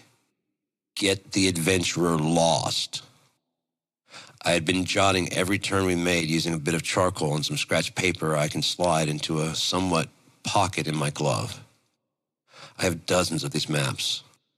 I could lay out some of the most complex dungeons in Unia if I so wished to publish a book titled How to Be Last Place to the Treasure, as all of these maps are now guides to empty vaults. Well, empty to me. While I can say we looked everywhere, the treasures on several quests just have no proof they ever existed. Others you can clearly see where the artifact once lay, but we were too late. I can tell almost immediately now. If there are certain signs, I know it's not going to end well. But your hired paid you to make sure. So you must go into crypts and tombs, dark and drearies, losses of light to the point of blindness. After all, sometimes a treasure has been found, but someone, perhaps bandits, have claimed a cave complex as their lair. Bandit leaders often have enchanted weapons or armor, as is how they dominate their pack of robbers. I can admit to using that deep dark and taking from my fellow hirelings. 1. they could afford it, and 2, you don't just go around insulting people. I'd often wait until the quest was technically done and we were still down in the dark. On the way back up, I'd lighten their loads one by one. Nothing to the point where they'd bleed, but enough that they'd recognize what happened. It wasn't a common thing. It wasn't. Only if a fellow hireling insulted myself or Althan, thieves, or looked at me wrong. On occasion, it was just because they could afford it. Yeah, I'm kind of shitty. I've been thinking all this time about how amazed they all probably would be when it finally dawned on them, but I'm realizing the truth now. I just wanted to practice. The point was so that they didn't notice, or they thought they miscounted by a bit. Accusing a fellow hireling of stealing 2 gold when your bag has 30? Not a good look. Now, this was about waiting for the right second. Like when Althan's arm crossed that beam, I knew. I knew that the light was going to the crack, not from it. I knew we were close. That whatever it is huge and important. And so very, very near. But will we live to see it? Althan's eyes swelled, and then impact. Welland crashed into all of us, pushing us closer and closer to the far side and the doorway. The light began to fade as the ceiling collapsed in. Then a whoosh. We were hurtled further down this dark and dank hall. Welland had at least recognized that we spotted danger, and just reacted. We landed a good 20 paces from his body, which is now covered in thick rubble. He pushed us even further than himself at the last second, throwing us to safety. I guess it was fitting that I be there at Welland's first and last quest. I thought of jokes we'd never tell, of treasures he'd never know. I wanted him to say goodbye. We must move, she gently spoke. I thanked Welland, and we continued down and down into the dark, into an area that the recent collapse had nothing to do with. But how destroyed this part of the ruin is. The dark never seemed to give way. I definitely need to get a lantern. What if there's no other way out? She asked. Then he and I start digging, Althan said immediately, having waited on the question. She chuckled, and he and I just both looked at each other the same way we always did when Althan would tell a joke that was actually the only possible answer. The tightened spaces finally gave way to plenty of room, and ahead, a glint reflected from our flames that Althan and I knew too well. We just smiled at each other and entered the dwarven treasury. It hadn't been looted, and while not a king's ransom, it was a beloved princess's. Split for 3 ways. We'd each probably clear a crown easily, if we can get out. There was no other way. No hidden doors. To advanced Argan thieves, trust me, while we had plenty of room to move around in here, there was no constructed escape besides back up. She eventually refilled her lantern as it was starting to run low. She sat hard on the floor, sitting in somewhat disbelief of the horribly great fortunate situation she found herself in. She meditated and began to give off light from inside herself. Yet not brilliant and blinding, warm and inviting. I knew immediately she would one day blind, and the fact that we were simply impressed was just a matter of time. She wasn't much older than us, and we were counting 20-plus winters. All pains and discomforts Althan and I had started to seemingly evaporate. You brought me to heal you, right? And you're probably needing your drugs, right? She sneered at me, more upset about not being able to get out than the fact that there really was no one to blame. I guess I could blame myself. I threw back the gold, didn't I? If I just held on to it. I'm guessing that's what Althan was thinking by the look he just shot me. It was impossible to get comfortable. The ground was off axis by 10, maybe 15 degrees or so. Most people probably wouldn't even notice, but dwarves would. There's no way they build this far off axis, I blurted out. The hallways, Alton replied quickly. There's a landquake. It damaged the water filtration and cut off finances, I quickly thought out loud. They leave without the treasure, Alton snapped his fingers and pointed at me. Then why the booby trap, she asked. Already set before the landquake, they didn't even try to retrieve this gold. It wasn't worth the risk, Alton dismissively deduced with a hand gesture. The stream, I remembered. We're at water table level, I said, gathering what bounty would fit with me back up the dark and fragmented tunnel. Suddenly I could see Welland's body beneath the collapse. Sadly, that meant we were almost there. You're going a little too... Okay, the stream... We don't know where it goes, Alton said, squeezing into the opening where I had mounted my freshly lit torch into a fitting on the wall. She was next to come through. It wasn't as tight for her, and she carried more than Alton or I. Her loot sack had a harder time getting through than she did. Look around. Dwarves always leave tools about.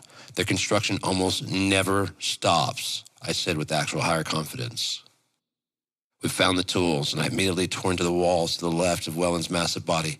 Wait, Alton screamed and paused. Why, what, how do we know? Brother, I said, resting a hand on his shoulder. It's this or rot with this treasure, or we dig through. How much wall? Where's north? Alton points without hesitation to where I originally thought as well. No, I replied. The fall. He threw us. How did you land?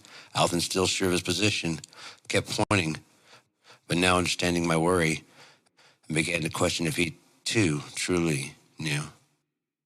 So the nearest stream to the base of the mournful mount, he asked. Sullen's Creek, she said without much hesitation. We'll drown if that's where the stream empties, Alton protested. That's like 15 marks. How strong are you? Did I hire the right healer? I asked her, more confident in her abilities than she seemed. I think I can do it, she replied after some thought, already understanding what my plan was. I know how long I can hold my breath, so let's try and synchronize, I feigned. Alton and I had her beat by a long time, so we acted like we were at our limit a little after she exhaled. We trained whole weeks on nothing but holding our breaths through purposefully sprung traps like severing salt and poisons. But at least we now know how long she could hold her breath. She took another deep breath. A little after the time she would have exhaled, her skin began to glow again. She must have stayed that way for 5 minutes or more, at least, as we worked. I definitely hired the right healer, I said, when she finally opened her eyes and the glow died. That was one person, she replied unassuredly. A small pause. Alton choked up on his pickaxe. Then do it better, and he began attacking the wall again. I rejoined in after giving an apologetic look and a disappointed in him head nod to her. We can try to just dig out. If we hit the right wall, it would be, 10 feet of rock? Alton tried to reason out of what we're about to do. I know the truth. He wanted the rest of the treasure. A hole in the mount can be hidden and the material removed, leading straight in. And when we go the wrong direction, how deep do we dig before realizing we're going the wrong way, I asked. My pickaxe already breaking the wall enough to finally see the stream and the direction it flowed, confirming my thoughts about north. The torrent was a good bit wider than ourselves, at least here. This is it. If it leads directly to Sullen's Creek, that means north is over there, and I turned Alton to his left to where he imagined north. If it bends even a little, I turn a bit more. And to the right, and before I get it! Stop turning me, he laughed and pushed me away. And I began digging out a hole big enough for us to all get out. We both made sure not to allow large chunks to fall in. We didn't know if we'd get stuck. What if the stream narrowed? The last thing we needed is more trouble. We all got in the freezing stream one at a time, Alton first, then her. I loaded the loot behind us, so the treasure couldn't stop us from escape. I closed my eyes, the pressure building, and pressing the loot bags into my back. A deep inhale, and I was gone like my two companions. Sure enough, a few twists left, a couple disorienting turns right that flopped us over and over, and I have no idea where we are going. North is now just an abstract idea. Even with eyes closed, I could see that glow.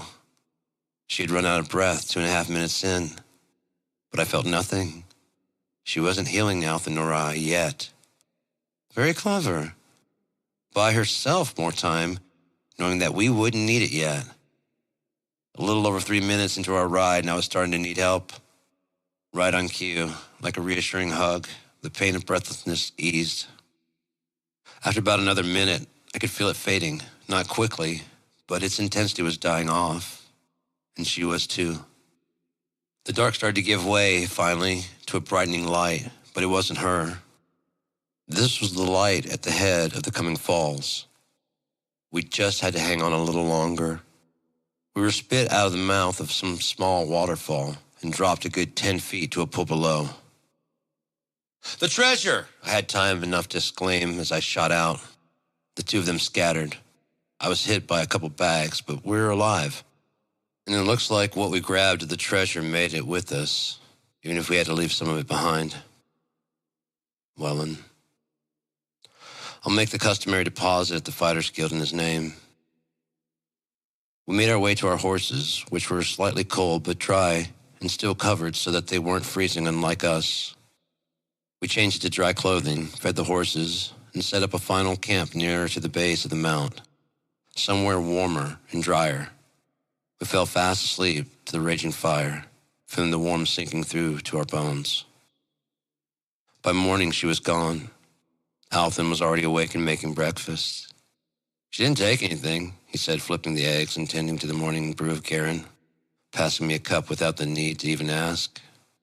The quest was over, and she was gone, so I took out my pipe and loaded a huge bowl. "I'm not surprised," I said, exhaling a huge hit of Pesset and Kel mixed, passing it to an eager Alvin, which means he's run out again. I tossed him a bag of each, expecting this. He didn't say a word. We agreed several winters ago that this is just what we do for each other, and we were both getting sick of hearing, "Thank you." He just squirreled them away. "You and her?" he asked, exhaling and passing it back. "Nope, not even close." I shook my head, drawing hard on the pipe and holding the hit deep. "She hates druggies and thieves," I squeezed out and sighed with exhale. "Damn. I was hoping I might have a chance." "I think you did," I laughed. "What? When?" "Immediately, idiot. But when she found out how high you were, it probably would have been over, if that's any comfort." "Yeah, but how'd you like that sneak-up job?" Alvin winked. "What, you mean outside Dunlil?" I laughed. He just stared at me in silence. Oh, I hate that silence. I was at the pub. "No, bullshit. You weren't there," I exploded. "No," he laughed. "But I did come back a day later. Everyone was talking about it. They were taking lots as to whether you'd find anything or even survive. I doubled what I found. Betting on you," he said, looking at a nice emerald, probably 17 gold. "I would have bet for you, but I don't know how you feel about the brothers, how they would look on such ill-gotten gains." Alvin ribbed me as usual. I laughed a bit, not really even paying attention, again lost in thought, remembering a fleeting dream. In it, I was lying down. She had grabbed my wrist, as before, not to help me up, but to threaten me. "Why would you think there's something between her and I?" I asked, a little too intentional, clearly giving it away to Alvin, who just smiled. "Your glove," he said through a bite of breakfast and poking the fire. She was messing with it. "Like an arm shake?" I perked up slowly. "What?" he scoffed. "No, something with your map pocket, palm thing. She might have even taken your map. We didn't get everything. She comes back." "No," I groaned, removing the map from a tighter than usual pocket and handing it to him, and then immediately digging out the extra script tucked in behind the map. It was a letter from her on a fairly delicate piece of paper, reading, "It was a pleasure being part of your first hire. Too bad about what happened to Wellen. He was a good one. Take comfort that no one can die before it is their time. You're an honorable man, and I would travel with you again if our paths cross. Oh, And I took the 5 gold you still owed me. Keep the rest. That's more your thing. I knew you were too inexperienced to survive on your own, especially with that tracker following you. I finished reading aloud. Bullshit. She saw me, and you stopped smoking and eating long enough to stash the paper. And that's when I saw the real message. I dressed up like a fucking tracker the first day. It felt ridiculous, so I changed long before Dunlow. I even made my hair color black. I told you, brother, I think she has something for you. What's this? His face furrowed as he flipped the paper over. Huh? I pretended while actually swallowing some breakfast, part of which still held in my hands. Hands I wanted to pray he didn't see that I had already seen it. This! He, quite upset, pointed to a minute drawing of an I, followed by a capital letter A. What's that? I asked, performing it perfectly. Aya? Is that her name? I said, looking at him confounded. You think? I mean, she wouldn't tell me her name when I hired her. She almost told you, remember? I introduced her as our cleric. I told you, you had a small window. I smiled and handed him back the paper and rested against the stone on my back, warming from the morning sun. We have shadow names. Perhaps they have light names. And I dusted my hands, went into my sack and retrieved, where is it? And bit into an apple. As I looked at the sun rising through a clearing ahead facing due south, letting the morning kell work its way deeper in me as the Garen kept me from dozing off. I didn't even look at him to see if he bought my Terran shit. Aya, it's kind of a pretty name. That's all he said for the rest of the morning.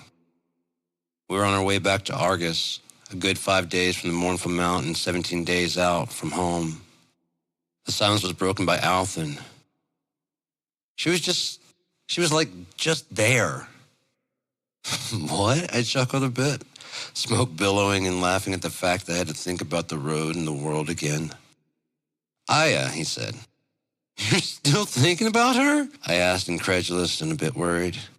We were closing in on the twice great maw, and this dog is still chewing on that bone. Hear me out. She was just there. The whole reason, just to make sure you didn't die. No interest in you physically or sexually. Okay, well, I nodded along. He wasn't wrong. No, just listen. She's probably chasing to her deity. It's nothing personal, sugar bread. But follow me. She risked her life for a total fuck-up stranger. Total fuck-up, I said, looking at the 2 horses bearing our treasures and camping burden. And as much as I honestly will forever miss Wellen, that is one less half share, which makes this haul big enough to try to take back to Argus. Althen lost the coin bet twice. Best of 3, my ass. We'll get ripped off. But each haul like this gets us closer to being able to negotiate. The loss we'll take now will get us a step closer. Althen never sees it, the bigger picture. It will eventually get us much more. It is business, and at the end of the day, not one of my many tears will bring such a large creature back to life. Never brought my family back. Okay, I should have exaggerated fuck up the way I said deity. Althen snapped back at me. I laughed and lit another bowl. Made little stress besides saying fuck up louder. A deep inhale and I passed him the bowl and just giggled. Are you a deity? He asked with a slide of an eye. No. I shook my head as I exhaled a storm cloud of smoke. Then shut the fuck up. Get it now? We laughed, mostly from intoxication, and then I remembered, hey, how do you know that Hire's map is fake? Because the real one is right here, he said, tapping his back satchel. Took you long enough. I was starting to think you weren't interested in making more money than we've ever seen. Oh, I'm ready, brother, I stated with authority. And I was ready. I'm tired of the taxes, of the smell. Fine, I said it. But I don't want to leave Argus. Speaking of, he brought his horse to a halt on the well-worn dirt road ahead of me a few paces. Don't, I grumbled, knowing where he was going, slowing to a stop. I need to know where you really stand. I mean, if we take another hire and go after this... We sat in the middle of this great dirt road facing each other, almost sneeringly. Where I stand, I lashed out, having to steady my horse. Seriously. Okay. No hirelings. I have a plan. And then that ever-long silence. Interesting. You seriously have a true scheme?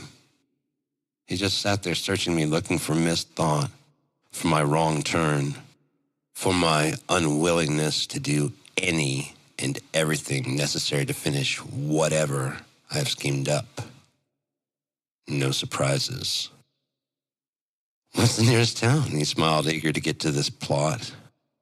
That way, my left towards Argus, is Weston, 15 marks. The other way is Feltry, 60 marks, I said, tucking in tight my reins, ready for a sprint. Assured that I knew where I was, but where was Althen? Which is closer to the end destination? He also tightened up as well, turning his horse in the direction of Weston. Neither, I sneered, a darker voice under my own, as if from the very void we were about to enter. While catching Althen a bit by surprise, he knew he'd figure out how to do the same soon enough. Still not choosing a left or right heading myself, we settled on Weston. Finally won a coin toss, I snickered, actually glad I had lost. And the race began. The usual little prize, loser has to pay. So I went ahead, rented a room, and soon enough we'd be in the deep, dark, discussing the plan in the Berrien void. I told him everything. We agreed no secrets about or in the void. I showed him how to shed your stand-in skin. It's simple. Realize that nothing here is real.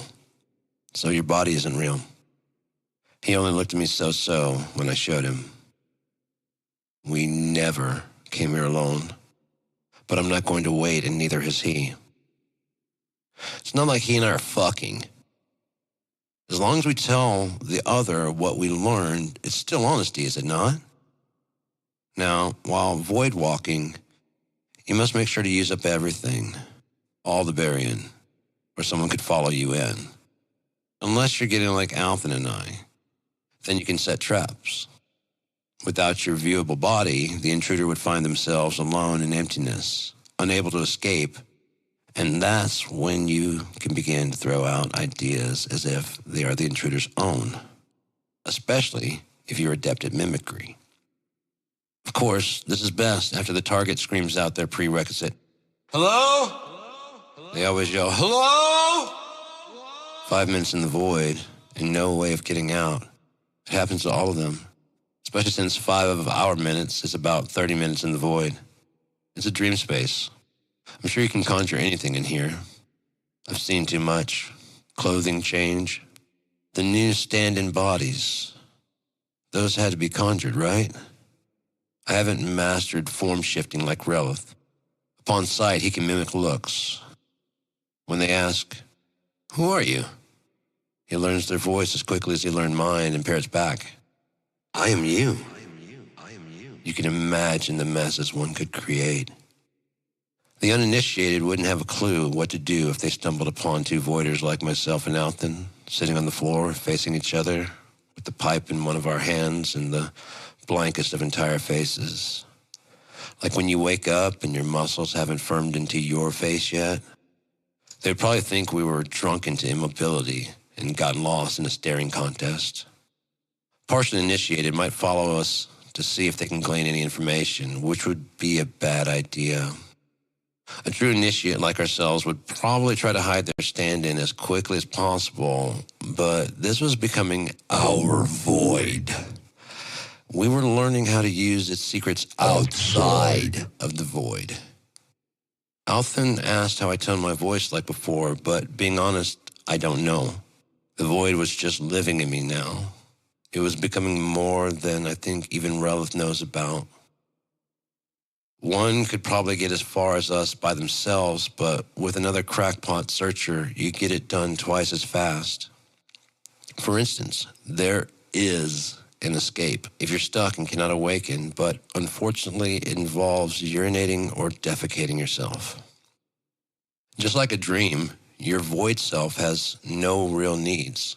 When you force the issue, you force yourself to wake up. Granted, you will be in a mostly immobile state for a minute or two, and that's when it happens.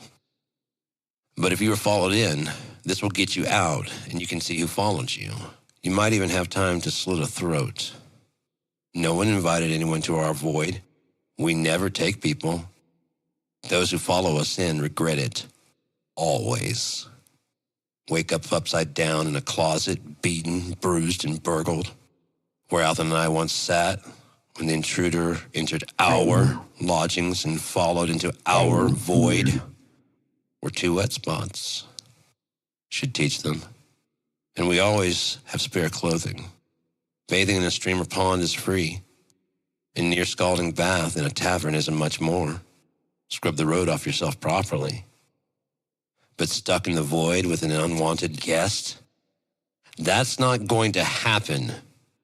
We're trying to extend our time there. We needed every second, searching every nook and yelling back things we had found, only to have an eavesdropper learn what took us years to learn. If they wake up, they're lucky it's not in the wet spots. Of course, we had long built-in traps in case we were followed. An unfinished shared dreamscape where no one is getting the drop on us. In Argus, some winters back, Alton and I bought a pipe just for Berrien so as not to mix up our adventures. It was a gorgeous tobacco pipe with an ornate and tarnished silver snuffing venting lid that could be chained closed just to prevent spilling. The pipe itself was made from earthen wood, like my blade, and thus also dates back probably to the first era. We were druggies, but we had a certain class that the average victim could never. We immersed ourselves in intelligent thought to avoid detection and charm our way out of altercations. The dealer claimed it belonged to Shuna himself.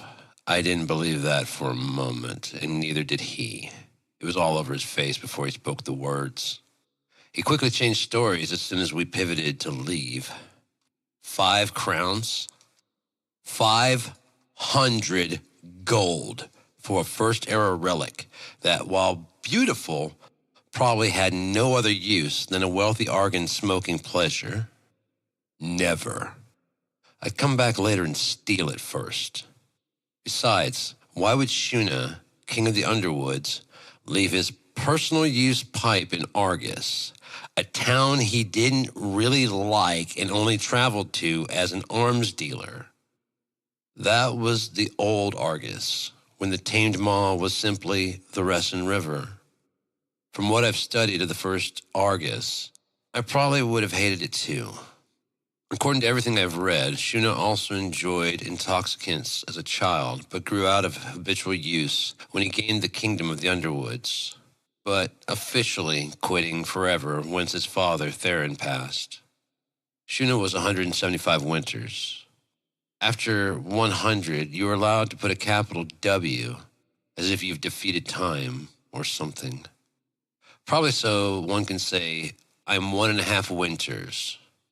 Anyone looking on myself or an elf would think that it was a joke, or would understand that what I really meant was that I was 100.5 winters. There's no depths laziness will not go to in order to do nothing. As a half-elf myself, my mother gave me books on Shuna all the time, mainly because of how everyone besides Alton treated me. I know the map to get through the entrance maze that leads to the Underwoods by heart. Even from here, I haven't mustered the courage. Being turned away from the only place I should belong, I couldn't handle that. Even though it's not their way to turn away half-elves for sanctuary, if at all possible. But you must have something to contribute to their society to join. Then you must pass a cleric's truthing test for residency. And that's just not me. But I really must go to the Underwoods, though, if only just for a visit. It's almost a necessary pilgrimage for half-elves. But no, we didn't steal the pipe, now resting in Althan's hands, his body and mind trying to rip from the void without any mess. As soon as my groggy eyes opened, I hear Althan's voice. I doubted you all this time. You are a proper scoundrel. That plan is incredible and seems almost fated as I have the map to the dagger of Protagonist. My expression said it all, but he didn't hear it apparently, and very disappointingly. You've never heard of the Book of Protagonist? He asked me, knowing now by my face that I hadn't. We agreed to share everything. Why haven't I heard of this book? Maybe he assumed. I thought you knew. I told you. My hire, he found a map and a few pages of the book. The full quest was to resurrect some powerful mage known as Protagonist. Apparently the dagger is needed for part of some ritual, enchanted by some necromancy of the First Era. It should be worth whatever we want to charge. They'll pay just to have it on their mantle. Ruby-handled, supposedly, he said, finally standing upright and tending uneasily to the fire. Composing myself. What good is the dagger without the rest of the ritual? Althan stopped mid-coal raking. I knew him well enough to know what his paranoia was thinking. Okay, your hire has part of the book and the map to the dagger which you now have. Fair so far? Althan nodded and began tending to the flames again, confident in the deduction. He waited to see what else I knew. So without the rest of the book, unless he was smart enough to pretend he didn't have the rest of the book, Althan nodded and made a facial expression that suggested he might not have thought of that, or might not have thought that I was as smart as him. Regardless of what he may know now, I'll outlive my friend by about 3 lifespans. I'm in no hurry, but I understand why it might give him an upper hand for now to rush.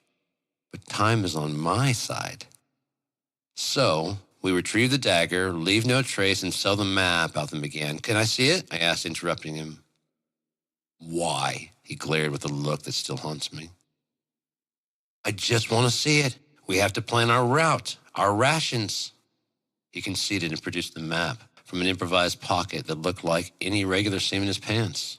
He and I both had leather armors that had been reinforced by similar pockets filled with that elvish alloy known as tenge. Light, nearly indestructible except by dwarvish mornith and earthen weapons. Perfect for our needs. A thief should be light and quiet. One option for protection is regular street clothes covering a tinged chainmail. Only masters like Relith and other such guild masters can pull this off and not make incredible amounts of noise. The other option is to get comfortable leather armor and protect vital areas with thin sheets of tenge. The pocketing of tenge into our armors gave both of us ideas for each of our needs. How did you get this? I waved the map, now rolled back in a tight scroll. The first time I'd seen Althan smile like old times in weeks, if not months. Such a mischievous youth. Hire was drunk. I got a glance at it, so I drew up as close of a replica as I could while he thought I was sleeping. Truthfully, I was looking over his shoulder. I had some parchment old enough to pass as ancient, so when he passed out, and he mimicked a paper switch with the tinder pages, it was silent, a blur. Never even knew, did he? I more stated than asked. He had me verify its authenticity the next day. Althan was now beaming. I pointed out all the flaws that I, myself, put into the forgery. I told him, and he put on his authoritative tone. Let's see. See this? Clearly forged. This parchment is no way old enough. They would not have drawn this in charcoal? You say it's from the Journal of Porsagani? It would definitely be ink. He laughed and turned back to the fire as I investigated all of the details he had just pointed out, trying to smear the ink, which had dried several hundred years prior. The ink didn't smear. I pictured Althan smudging the charcoal in front of his hire's pain-filled eyes. He was so furious. Althan wailed, laughing so hard he nearly lost his balance, falling and doing another impression on his knees, pleading the heavens. How Could I not check first? This is so obviously a forgery. Go home. Everyone just go. Defeated and collapsed, clearly reliving every moment. I laughed, but I didn't even bother asking any questions I didn't want to know the answer to. He paid us all before we first left, and we were back in Argus a day later. Easiest hire I ever took. Literally, he laughed again. I heard about your debacle and couldn't let you go it alone. He smiled at me, just giving me the usual hard time. Carefully and gingerly, now that I knew the age, I handed the map back to Alfin. He didn't think I saw, but he later checked to make sure that it was the same map, that I hadn't just Alfined him. I think that enraged me more than anything. I threw a fresh pack of Kel at him just to let him know that I saw him, that I had expected him to do it, that I knew he was out of Kel. I knew him better than he thought. Even worse, in Alfin's mind, I had advanced so far in his absence that I had searched his gear at some time when he, the great Alfin, wasn't watching. He's a druggie. I always had to help him out, but I knew the uncertainty would drive him insane, a fitting punishment for questioning my loyalty. Although now looking back at it, I had just told him of my proper scoundrel scheme. To be honest, I judged myself for the deviousness of it, but here's my problem. I've already told Alfin everything. If he even thinks I'll back out, he'll be gone in the morning. He'll find another thief or go it alone and do it anyway, which would mean that the only difference is that I won't get a cut of my idea. I stayed awake all night, eyes closed just enough to see. Another old thief trick. You lay in a darkened room or cave all day, and when night falls, you can see as clearly as any nocturnal animal. Gearin should be enough to keep you going as long as you need. Gearin was a strong flavored tea, highly stimulating, usually drank in the morning. You can drink it all night and never need sleep. I wouldn't suggest over 3 cups per day unless you're being hunted and must remain awake and moving for days on end. At that point, it would be better and safer to just snack on the bitter Gearin leaves when you get tired. 20 minutes maximum, and you'll be fine for another 6 hours. We knew our intoxicants. Kel was a descendant of the kellet weed, which was hunted to near extinction by humans of the First Era. It was sheltered by Shuna in the underwoods. From what I understand, Kel is nowhere near the strength of kellet, which blows my... and like clockwork, there he goes, packing up, having no faith in me. Gotta piss, eh? I murmured, clearly hurt. You were seriously... You're going to do this? His voice could not be more proud, which warmed my heart. It made me more ashamed of myself, too. What we were about to do. I just wanted my friend back, so I concocted a plan to impress him that goes against what I believe. But it's too late now. I never unpacked, so I was ready to go by just throwing my satchel over my shoulder. We silently dashed our way through the still sleeping inn, passing the eating hall where several patrons lay passed out. Alfin lifted a few coin purses off the unsuspecting and unawakening regulars. His taunts were now gone. Often he would jokingly weigh the sack, inspecting the target for signs they could afford what was being taken. He purposefully looked confused as he stared at a gorgeous matrimonial ring, followed by the nearly worn-through boots, which led him to the clean and fancy shirt paired with what were obviously their only pants, possibly for work, play, or dress up at the pub. This all while he was acting out exaggerated gestures of what to do. Then, realizing the proper thing to do, he took half of the gold in the bag and replaced the sack, nearly waking the target. The whole darkened charade played out for an audience of one. Me. At least I believe in something. Believed, I guess, now. Now I got to see Alfin really work, and he was amazing. Far better than myself. I felt so inferior. He was heading towards the till, so I quietly, as possible, cleared my throat and pointed at the door. The treasure we're after is worth too much to lose everything before we even start. now outside and able to talk with the quiet ear. So, north by the twice great Maw, Alton asked. Before the end of the first era, before the Maws, it was known as the Great North River, the largest river on Unia. After the start of the second era, the Great River was now the largest Maw, twice great. Everyone already knew where it was and where it went. I have to return to Argus, I answered. Maker, help me. What is your thing with Argus? Twofold. First, we need real supplies and rest, I said. And the fighter, you're going to give his share. And before he could finish, Wellen, I snarled, finally free of fear of Alton's judgments. He saved all of our lives. He was a good person, and he died on his first hire, saving all of us.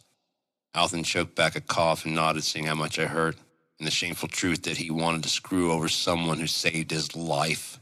He quickly lit a bowl of Kel and passed it to me like none of that were true. Then let's go to Argus and pay Wellen his share. Half share, I quickly replied, pulling on the pipe hard, passing it back. That's all guild law requires. And Alton looked proud again as he drew hard on his pipe, nodding in content agreement. A trained horse can travel 120 marks per day. We would trade our horses and gather new ones after faring across the twice great Maw.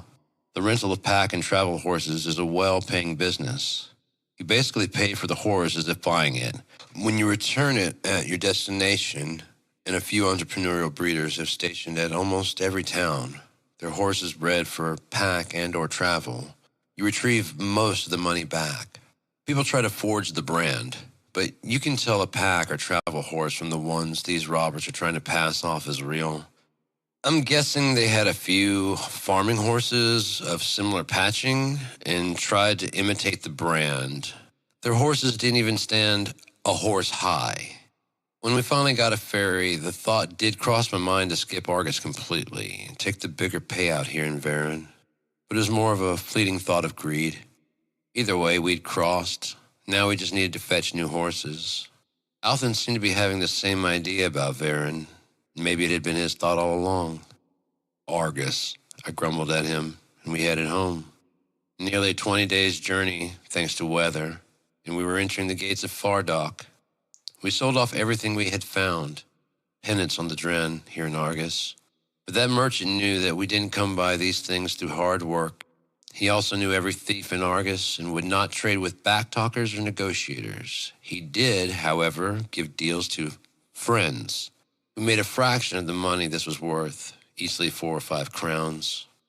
All total, we got just over 1 crown. We had, however, just introduced ourselves to a portly man who finally told us his name was Niniath, our new friend.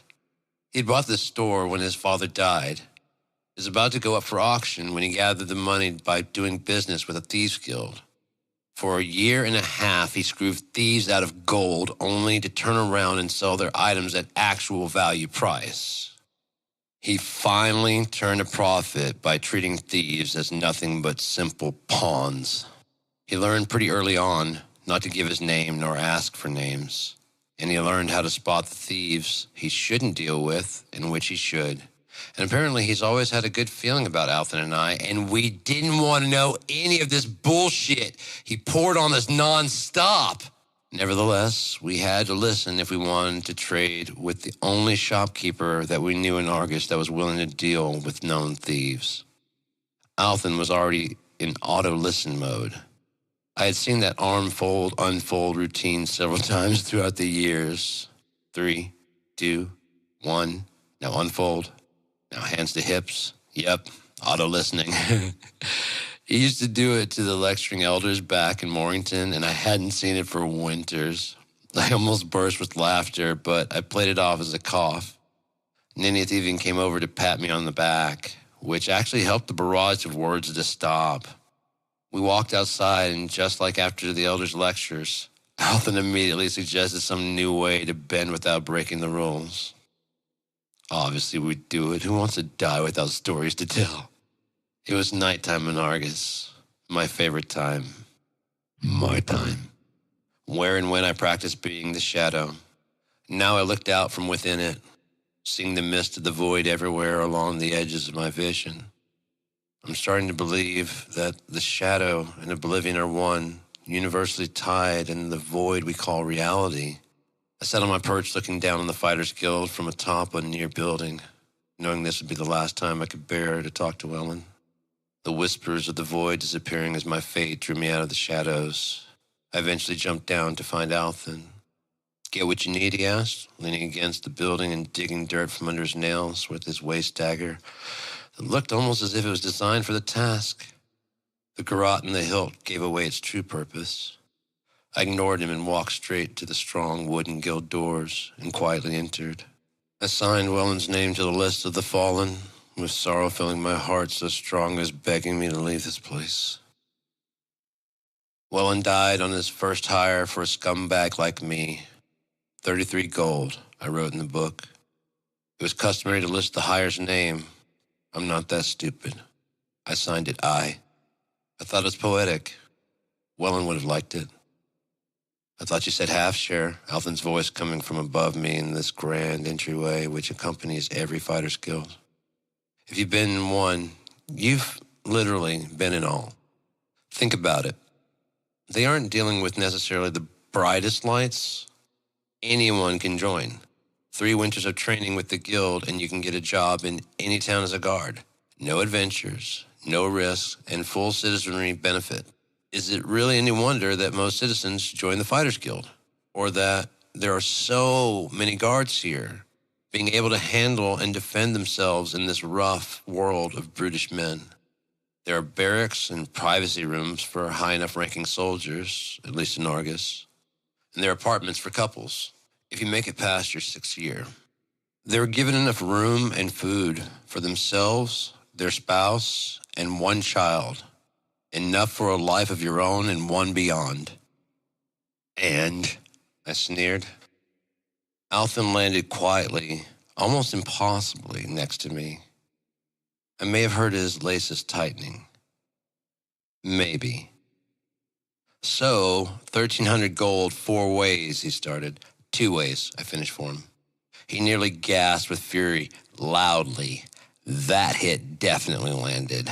I knew I had second before retaliation. "I never hired you. You tagged along." I gritted through my teeth, the voice of the void now inside of my throat again. I could feel the next step would be telepathy, but maybe I should listen to her. He had to concede. He wasn't hired. He followed us. Aside from triggering the trap by trying to flash his skills in front of a woman he had a shot with for all of 5 seconds in an attempt to embarrass me in front of my hirelings. Even if it was a joke, it had gone too far. He offered the quest nothing. We would have found more gold in the treasury. There was no need for him to help me in any way or pity my lack of finding any treasure. His attempts at humiliation were a failure, especially when I cashed out much larger than he did. Of course, he still had everything he had found and wagered for, and we weren't splitting that, were we? He realized the truth. Welland would be alive if Althan hadn't been showing off. Without the trap sprung, we would have all carried out more than our size. To think. Welland versus skinny Althan. I forced the thought as hard as I could of the 3 of us leaving with larger amounts of treasure, and Welland would still be alive. Perhaps we would have eventually triggered it on the way back up. But that would have been much too late. We would have left the way we came. She could have healed any wounds, and I would have returned promptly to Argus and split half of my share with Althan, as I always do. The righteousness burned a dark, dark fire in my eyes, one that Althan could not even look at, that he pretended not to fear as he excused himself to step out and smoke. I quietly uttered, "Sleep now," through my tears, and exited, never to return to this or any other Fighters Guild ever again. Over the next few days, Althan and I went over every detail until we seemed like we had the plan down beyond perfect. It would have to be played just right or everything would be ruined. We rested a few days in Argus, detoxifying and resting up. Healing spells work well at saving lives and relieving pain, yet the soreness still lingers for a few days. The wounds from the adventure were a distant memory, but Alton has a taste for getting into trouble one way or another. I found I really liked the detoxified Alton more. I think whatever he was taking without me was causing him to overthink. He had become extremely paranoid, but now my mischievous friend was back.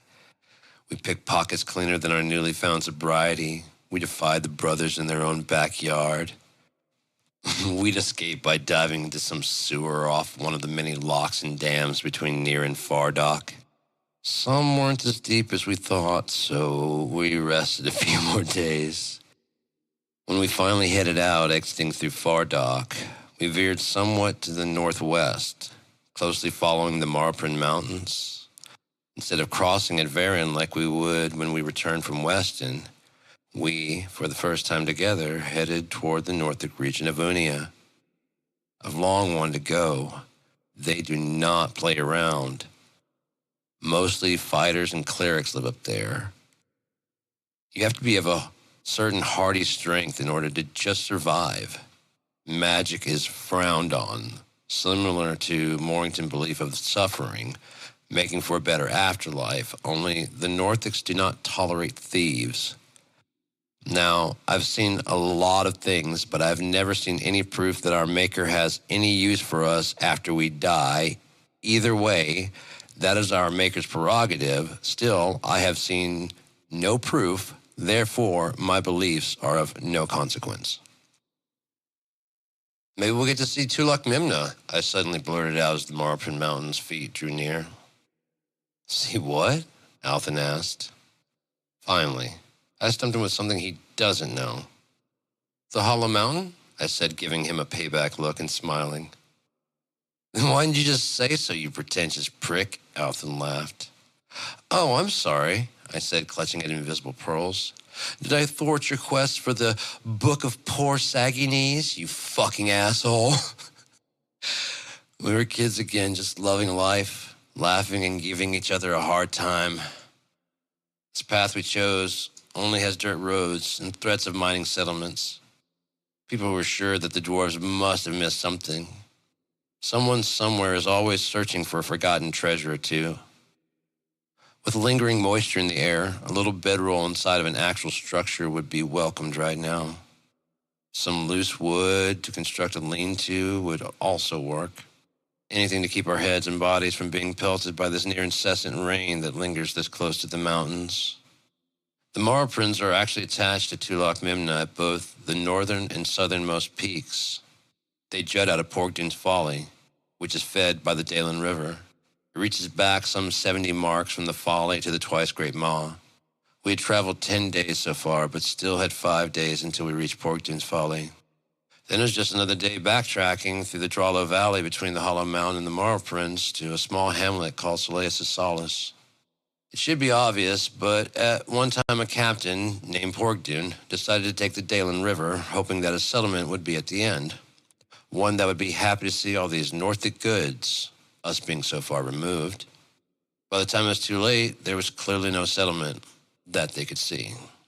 Part of the Marprins actually stuck out of the water, but that wasn't the real danger. The danger was the Marprins you couldn't see, and a pretty deep gash was cut in the boat, which promptly began to sink. Porkdoon sent out his crew in rescue boats and sank with his ship. It was up to the second mate, Soleus, to lead the crew. As he came to port in the small fishing town, he was met by villagers that knew the waters all too well. Since those days, it had grown into a town just slightly larger than Morrington, we'd soon find. At least it was the time when we passed through. Not sure what it was like way back then or even now. They fished the wreck of Porkdoon's body out of the water. The ship wasn't damaged beyond repair, and with the retrieved and sellable bounty, they afforded to make the ship seaworthy again. Thus, Porkdoon's Folly and Soleus' Solace were both born. With an actual guide, Soleus was able to lead men out through the lake, back down the Dalen, and home safely. Whatever those locations were called before the story hit Argus is irrelevant, as no one cares, if I'm being honest. Once the story passed through the Argon pubs, the location became officially Porkdune's Folly and Soleus's Solace. The lake people had no real connection to the outside of the valley world. That may have been the actual desire of the original settlers, to hide in the shadow of the Marprins, but their offspring's descendants wanted more. They could have closed the way in, but they actually cleared out some of the underwater Marprins so that a similar thing never happens again, and that they can be on the list of towns worth visiting. They didn't even mind the name changes. The shipwreck had been the most interesting thing to happen in a dozen winters, and they have no idea that in a cave behind their town, someone else much darker than their fishing forefathers had apparently settled here before. At least this is according to the map of the Dagger of Protagonist. Alpha and I were soon going to find out if we were selling a fake map or a used one. When we hit the opening from the Dalen to Porkdune's Folly, it was easy to imagine what Porkdune must have been thinking. The current into the actual folly was decently strong, pulling them ever closer, much too late to turn around. These winds near the valley change directions almost constantly. There are now lead ropes so that ships can drop sail and guide straight through the danger areas, even pulling themselves to and from shore if necessary. There are even guide guards who wait for ships. It should come as no surprise that some will have seen Alton and I many winters before they ever have seen a true ship, like the Sanguines we used to sail from Argus. Those are ships. Everything else are boats. Navigating the Maws by Sanguine is much faster. Just traveling the Maws, you can get from Argus to Galton in days instead of weeks, provided you have a boat or ship. At the very least, you would need to rent one, like the horses in carriage, or even a seat on a Sanguine. Tell me, why do you think the Argon merchants exploit their position? For the sheer sick pleasure? They're trying to keep their Argon homes in the family. They will do almost anything to continue living their lives in Argus and simply checking number logs over some of the finest meals in surety that their children will have residency and anything else they will ever want or need. Passing trades isn't a big priority, at least not in Argus. There are so many souls all wanting to learn a trade to earn a place of worth in a true society. A trade in Argus meant security. And if a doting father or mother took on another person's child as a learner, well, any parent would want to leave their child security, but if the only security you can offer is not wanted, as I said, the changing fates can be downright brutal. A father has an apprentice he prefers to his own children, or a previously unknown mistress, simply because his wife could not bear him a son like her. Ah, and the ever-popular and hidden adulting clause. Children that breach the adulting clause of a will, meaning if you haven't adulted by the appropriate time, then you are in breach of the clause. Many rich men have this in their wills. It is a common practice. The thing is, the child never knows if the parents have one until one of them passes, and then it explodes like war in the faces of the spawn that is willingly unready and too immature to understand what is happening. They are sometimes left with nothing, not even a trade. "What are we to do?" is often heard screamed from the housing districts. "Welcome to Argus," would be the only reply if anyone cared enough to stop and talk to them. Back here in the Marprins, there are dirt paths carved into the foothills of the mountains, all the way around and back out on the other side. The paths allow travelers to stop by, even if they aren't arriving by boat. It was a hard endeavor, carving the stone out and laying the sod that would eventually get worn through. Without doubt, it made this quaint and friendly town of inviting people reek of desperation. Good. We'll keep our hands clean and even more focused on only the dagger. We rested for the night in town. I actually slept thanks to some well-deserved nightmare.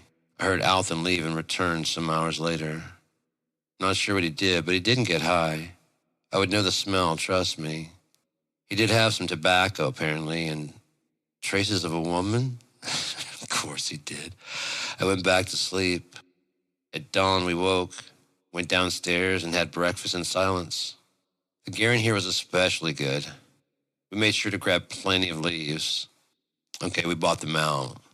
We were dressed like merchant travelers now, and they had no reason to believe anything but. A young lady blushed as she passed a smiling Althan who held out his hand. I watched them exchange one of the sexiest, slyest passings I'd ever seen. She was definitely the girl from last night, but you would have thought Althan just ordered another round of Garen, which he did. She was definitely the girl. The graceful arm grab, the eagerness of her extended waiting arm. I'm sure that no one else saw these two lovers, but that grasp of the arm said everything. Far too familiar for a passerby. Their fingers interlacing for the briefest of seconds at the end, and I found myself staring at the face of Althan, again lost in thought after viewing the craftiest of stolen moments I'd ever witnessed. When he saw me come back to rational thinking, all he said was, "That was good, right?" And he threw me a smile I knew too well. Whatever town we went to, he would inevitably show up out of breath and looking over his shoulder. Once he composed himself a bit, there's that same damn smile every time. I had to laugh, flashing back to years in Mornington. The men, husbands, and suitors that wanted to wring his scrawny neck. While still slight, I'd pity anyone who would give that a try now. He's been itching to leave Argus for a bit. It's almost like we summer where he wants, usually out west near to Galton, in the wilderness near Galen, in Venel's demise, and winter in Argus.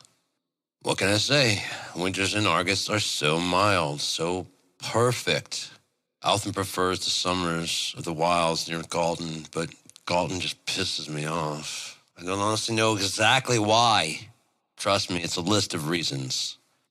Perhaps because of how they just took the ideas that make Argus so amazing and bastardized the rules, like how they knew that a lack of Thieves Guild would be 1,000 times worse than just banning robbery.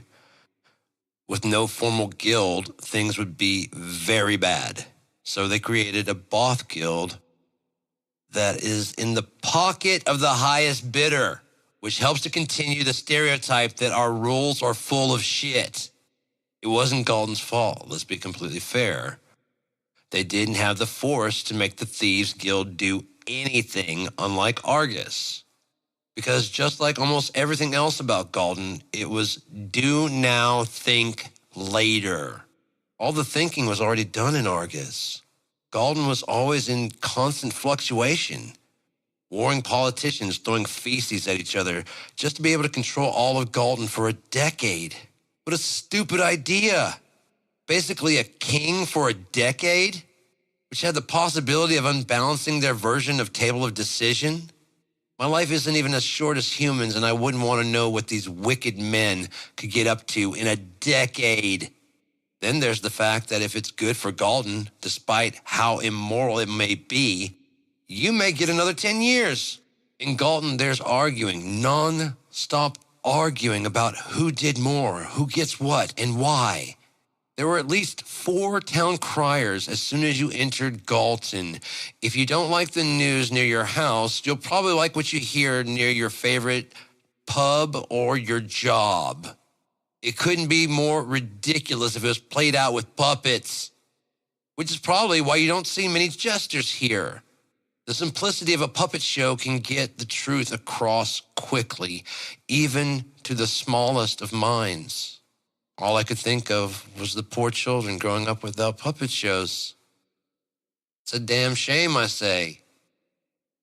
You ready or what? Asked a clean but Garenfield Althan, wide awake for the journey. We left this tavern like so many, never to look upon again. I have no idea how Althan got so many women to not only be fine with this fact, but risk marriage at times.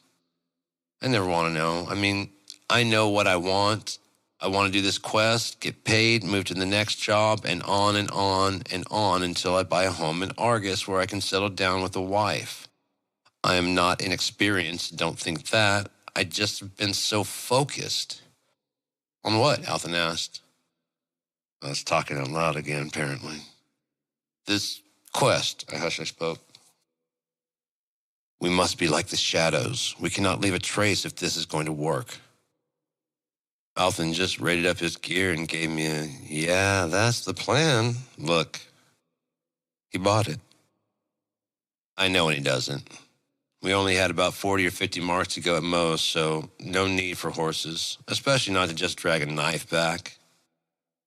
As we left town and headed towards the Hollow Mountain, the opposite direction of how you get to the docks, many residents tried to inform us we were going the wrong direction, to the point we eventually started speaking back in the tongues we knew, the ones we knew they didn't know.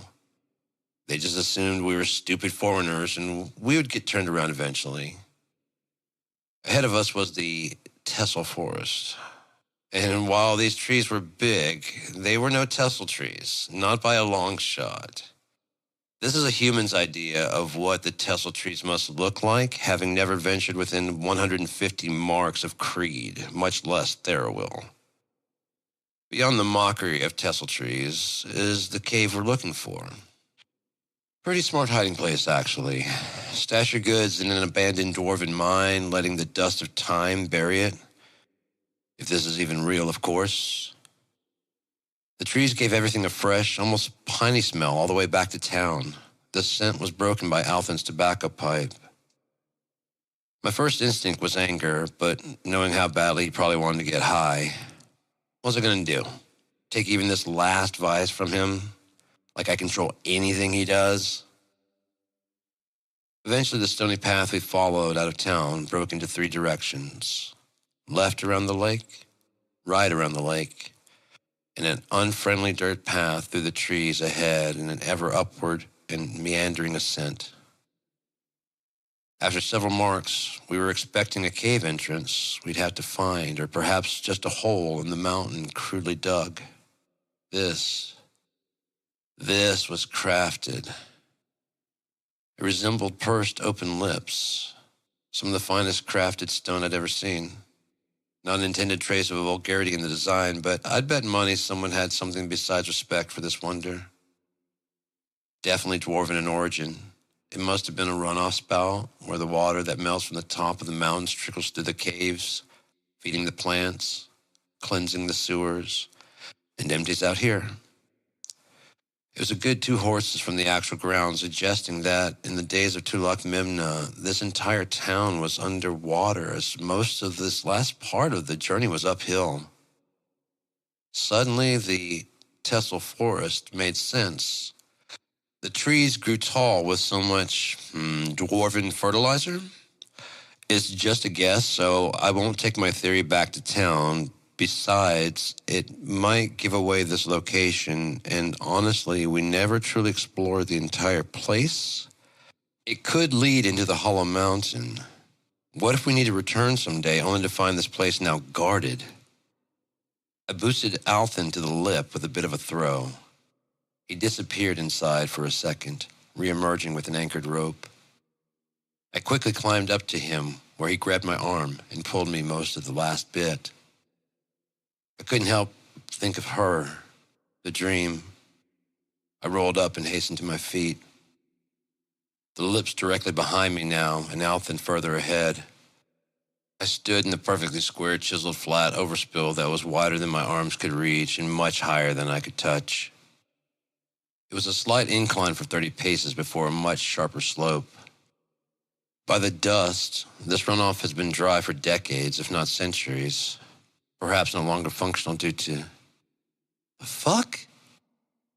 The upwards opened into the back of a dark room that made unease an obsolete word. Not a meeting hall, some water distillery system or something. Barely a trace of light could be found anywhere inside beyond our own lanterns. This open room was well sealed aside from where the water would have come in high above us, probably to avoid any unwanted returning of water. By now, our lamps were far out in front of us and shining as we slowly and lightly treaded every step to leave as little trace as possible. It would take a thief of great skill to know that we had been here, or an amazing tracker. "What is that?" Alton whispered, looking behind him with a bizarre hint of fear in his voice. I honestly have no idea it's your map. The horror show around us, old and dead bodies everywhere, some fresher than others, but the smell of decay had long passed. If animals could reach here, they would have dragged them off, and then a startled wake of vultures proved me wrong. "Look, there it is!" Alton screamed, almost running towards the darkness. I grabbed him and visually reminded him that we should leave no trace. Even if this wasn't a true crypt like I had hoped, all the dead bodies, if their clothes are here, there will probably be enough coins to make it worth the adventure. They just won't get the dagger. Alton danced gingerly at the edges of the wall to disturb his little dust in this gloomy place, swishing his foot behind him and tossing dirt directly into the place he just stood. Then he disappeared into the darkness far enough to where I couldn't even see his lantern anymore. And that's when I noticed the shine of something reflecting my lantern. I don't know what Alton was after as he headed around the right side of the squared room, but I likewise scampered left towards, yes, the dagger, right where it should be. I snatched it and then scurried back to the entranceway and could see Alton's lantern already there with something fairly large in his hands. "The Book of Protagonist," Alton said, holding it up triumphantly with both hands. The book could be held by one hand easily. It was black and poorly bound with leather strappings. A faint red light radiated from within. I could see now. The book looked as if it were one book, made up of 3 jumbled mixed parts, judging by the 3 different handwritings. "The Dagger of Protagonist," I said, holding up my find. It was a ruby-jeweled hilted blade, big enough to be held in 2 hands. The blade alone was the length of one's forearm. The handle was bent back in the weirdest fashion I'd ever seen. Alton's face flashed a sudden rage that he chased after a book while I found the treasure. The book was gibberish. I read over Alton's shoulder as he tried to justify why his find was more important than mine. "Let me see," I said, reaching for the book, getting zapped by a ruddy blue spark immediately. Alton barely caught it before it landed, which would have kicked dust everywhere, giving us away. The very walls began to shake, and a voice spoke to us. "You do not want this." In the deepest and loudest voice I'd ever heard, causing dust and rocks to fall everywhere. Whatever that was, we wanted none of it. We scurried down and out as quickly as possible, just as we did on the way up, sticking to the edges to prevent any easy, recognizable traces of us ever being there. Alton removed the anchored rope and chiseled the hole to look as much like natural erosion as possible. Who knows how long it will be before someone else comes here? Weeks? Months? Years? We both hung from the bottom lip and dropped to what must have been a disgusting place to fall at one time. Now the verdant, tall trees and lush grass make a lot more sense. It was all too easy. We were back on the path headed home by dusk, making our way around the lake. Alton paused, turning back to the dock to see the young woman from the pub, waving from the mooring that reached the farthest into the lake. I kept walking past him, not knowing how long it would take. He just turned and followed behind me. He didn't think I saw. At least I thought he didn't think I saw. Even for Alton, that was cruel. He had no plans of ever returning. To him, this was the more polite thing to do. Rather than get her hopes up that it meant anything more than the one night, or that he may return one day. "At least that's why she hates me," he said, pushing past me. We rode on in moonlit silence for a while, but all good things cannot last. "Let me see that dagger," Alton said with outstretched hand. "You have the book," I answered with a bit of a laugh. "And?" Alton protested. "Then I'll have nothing," I just smiled. "Eye on A, right?" he snapped, stopping in his tracks. Fuck, I had let it slip. I took the blade out and offered it with both hands to him on that moonlit path, retracing our steps home.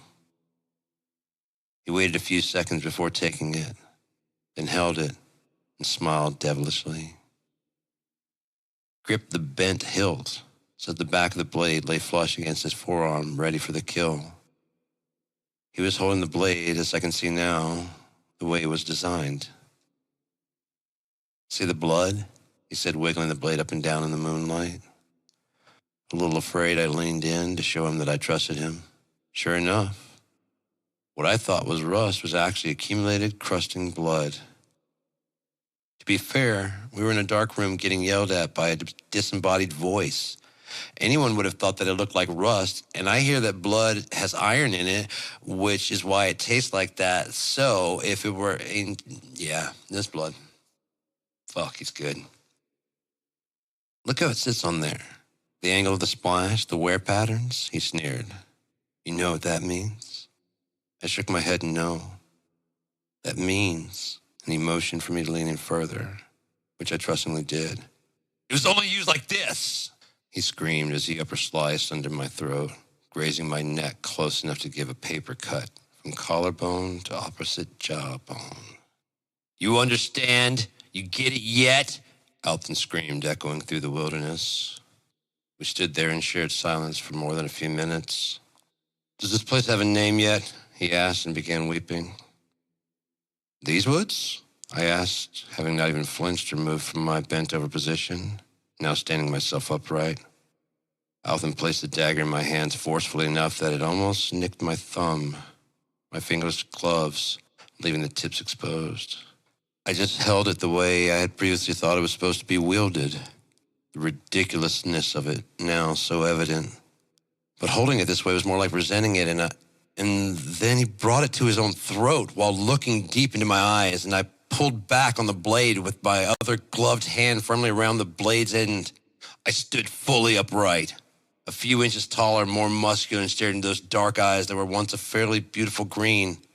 Now the pupil was more of the iris than anything, but I still stared, looking for my old friend. What's the matter? The Alton Woods isn't a good name. You have me. Do it, he yelled through tear-filled eyes. Brother, I said, lowering the blade. I would never, as I offered the blade for his carrying. Just wanted to look at it. Am I that fucking bad? Have you not figured me out yet? I leaned in, didn't I? I softly spoke. Like you had a choice. I did. Or do you not remember the knife to your throat? Do you not know me? I painfully countered. Oh, I know you. I know you. He not only toned, but he called me by name. Not my shadow name. Proof he knew me long before any of this insanity even started. Are we no longer the same, brother? I probed. Were we ever? He scoffed back, knowing that time is on my side, and finance has always been a friend to me. But he never cared before. Does he resent me? Then I saw something blue. She told me to watch you. So what? She is a cleric that doesn't trust thieves, and she probably saw how fucking high you were. How high you are now. I finished realizing he was more than gone. Isn't the quest over? He snickered in a now familiar, over-Garen-leafed Alton voice. I think I finally figured out what he's been doing. Why he can stay awake and so sharp, sharper than Temra. But this is different. Our Garen box is full, minus what we took to keep going through the night. So we can maybe make it somewhere like Sorden by tomorrow, if these clear skies keep up. You know it's not done. There's much more to go. We only got the treasure, the easy part. Now comes the hard part. I turned my back on him for the first time in our lives. You're in no shape to complete this, I mumbled. Say it again, he muttered, fist clenched. You heard me the first time, I shouted. Look at you. You know, you had an enchanted blade at both of our throats mere moments ago because that cleric warned me to keep an eye on you, my brother since Morganton. Well, here's my neck, I sneered, exposing it. If you can't trust me, kill me. Or maybe this, I said, yanking a strange new vial from his belt. Is this what's really wrong, I asked. That's healing potion, he said, trying to get it back from me. He was ready for the fight. so much so that he missed the take. I uncorked and sniffed, oh so gently. My sight became instantly focused beyond reason. I could hear in 360 degrees to pinpoint accuracy, but this is amazing. How long has Althan been on this that he turned so vile after one use? Are you heavy dosing, I deduced. He just shook his head no. How much? I barked with my new void voice, a deep, dark voice as black as the void, which I could now physically see. So I tried to use it to enter his mind. Hell, I've been there before. Should be easy enough to crack this safe. Forcing the thoughts on him and entering his mind, searching for the real answers. Dear Maker, I screamed, how could you not tell me? 4 winters, Althan? I don't care if you only used when you leave Argus. I bellowed in the night before he could say it. Mainly because you're always away from Argus. The odor alone will have me awake for another 6 hours. At least our Geared won't run out before we get home. It's not a problem, seriously, he tried to explain. Then you won't mind if I hold on to it, I said, making it look like I pocketed it, but I dropped it in the soft grass. He saw it immediately and grabbed it before I could beat him to it. He's thinking and moving much faster than me, faster than Relith? The way he split the crowd on our first meeting, the way he moved even faster later. Relith? I asked Althan. He told me about it. I asked about how he moved so fast. He would have told you, but you never asked. He assumed I'd tell you. And you kept this to yourself, I disappointingly laughed. He told me about the possible addiction. I know you don't touch those. Why, Althan? Answer me. Why not? Why not? My voice turning from anger to compassion. Because we're going to master these places. They aren't going to master us. And if we can't stop, I said forcefully as I extended one hand, then we don't do it, he said, putting the ball in my hand. And I took it and I threw it as far as I could. He just grimaced as he heard it fall off in the distance. What do you need to kick? Come on, I know you've run out before. Kill, pass it. The only place I don't think about it is in the void, he sobbed. And let's get somewhere so we can get you right. We both ran the entire night. As I started to tire, I found myself wanting another whiff, just a whiff. And I looked at Althan, who was clearly thinking the same thing as he pulled a wooden vial, almost like a scroll, with a cork in one end of it from under his belt. It's probably big enough to hold 2 real doses, obviously hidden for situations like this or jail. He turned the vial upside down, gently popped the cork, leaving a mound of brownish-green powder gathered on the cork. I don't know doses of that, but if a whiff did this, I found myself somewhat salivating. The sniff I had earlier smelled like Geared. That is clearly the main ingredient, but what else is in this that makes it so powerful? I have no idea. Whatever it is, that's the addictive part. Then he just shoved the cork up his nose, closed the other nostril, and snorted in deep. He then, yanking out the cork, looked at me and said, too bad I don't have enough to share, and ran off into the darkness. I wouldn't catch up with him until sunrise in Sorden. I rode into town on a heavy dose of Geared and Kel. The Kel helped to calm my nerves so I don't hurt that boy when I finally lay eyes on him. I checked the front desk and he had already registered us into a double, explaining to them about my eventual arrival and the lack of need to clean up for him. He had dinner and left the bill for me. He charmed a waitress into believing that I would be late and that I would pay for his fucking meal and room. 3 gold for the meal alone? Oh, I hope he enjoyed that meal. It best have been the finest goose to ever fly in the sweets of ales. I angrily bawled the receipt of my being second place, my anger seething with each wispy step I took closer to our double room. I entered to see avoided Althan, our pipe in his hand. This would be the last time I'd find him like this. My sorrow for him had me cleaning the room, which he had trashed completely. I had never felt so bad for someone that I wanted to do so much harm to. I took the pipe from him. I even considered joining, but if he's leaving as I'm joining, Maker knows what could happen. So I put the pipe in my pack, in a sheath-like improvised pocket, just for the burying pipe, which I'm not too proud to say I stitched myself, as it's nearly imperceptible even to me. As time passed on and on, I found myself looking at Althan's back sack that still held the Book of Protagonist, his bag wide open. He tried to play it as a desperate mistake, but it was a test. I wanted nothing to do with that thing, aside from curiosity. My hands reached toward it again and again, but they never grasped it. I eventually just closed his pack and waited for him to come around, knowing that if he woke and I was even reading it, I would have failed. Is it really a test if the answer is painfully obvious? It has me, he eventually said, raising me from a doze-off. He was slobbering, unable to move yet. You're just looking out for me as always, and I'm a shit friend to you as always. Brother, why didn't you come to me sooner? With head sagging, he said, the look you're giving me now. And he looked away.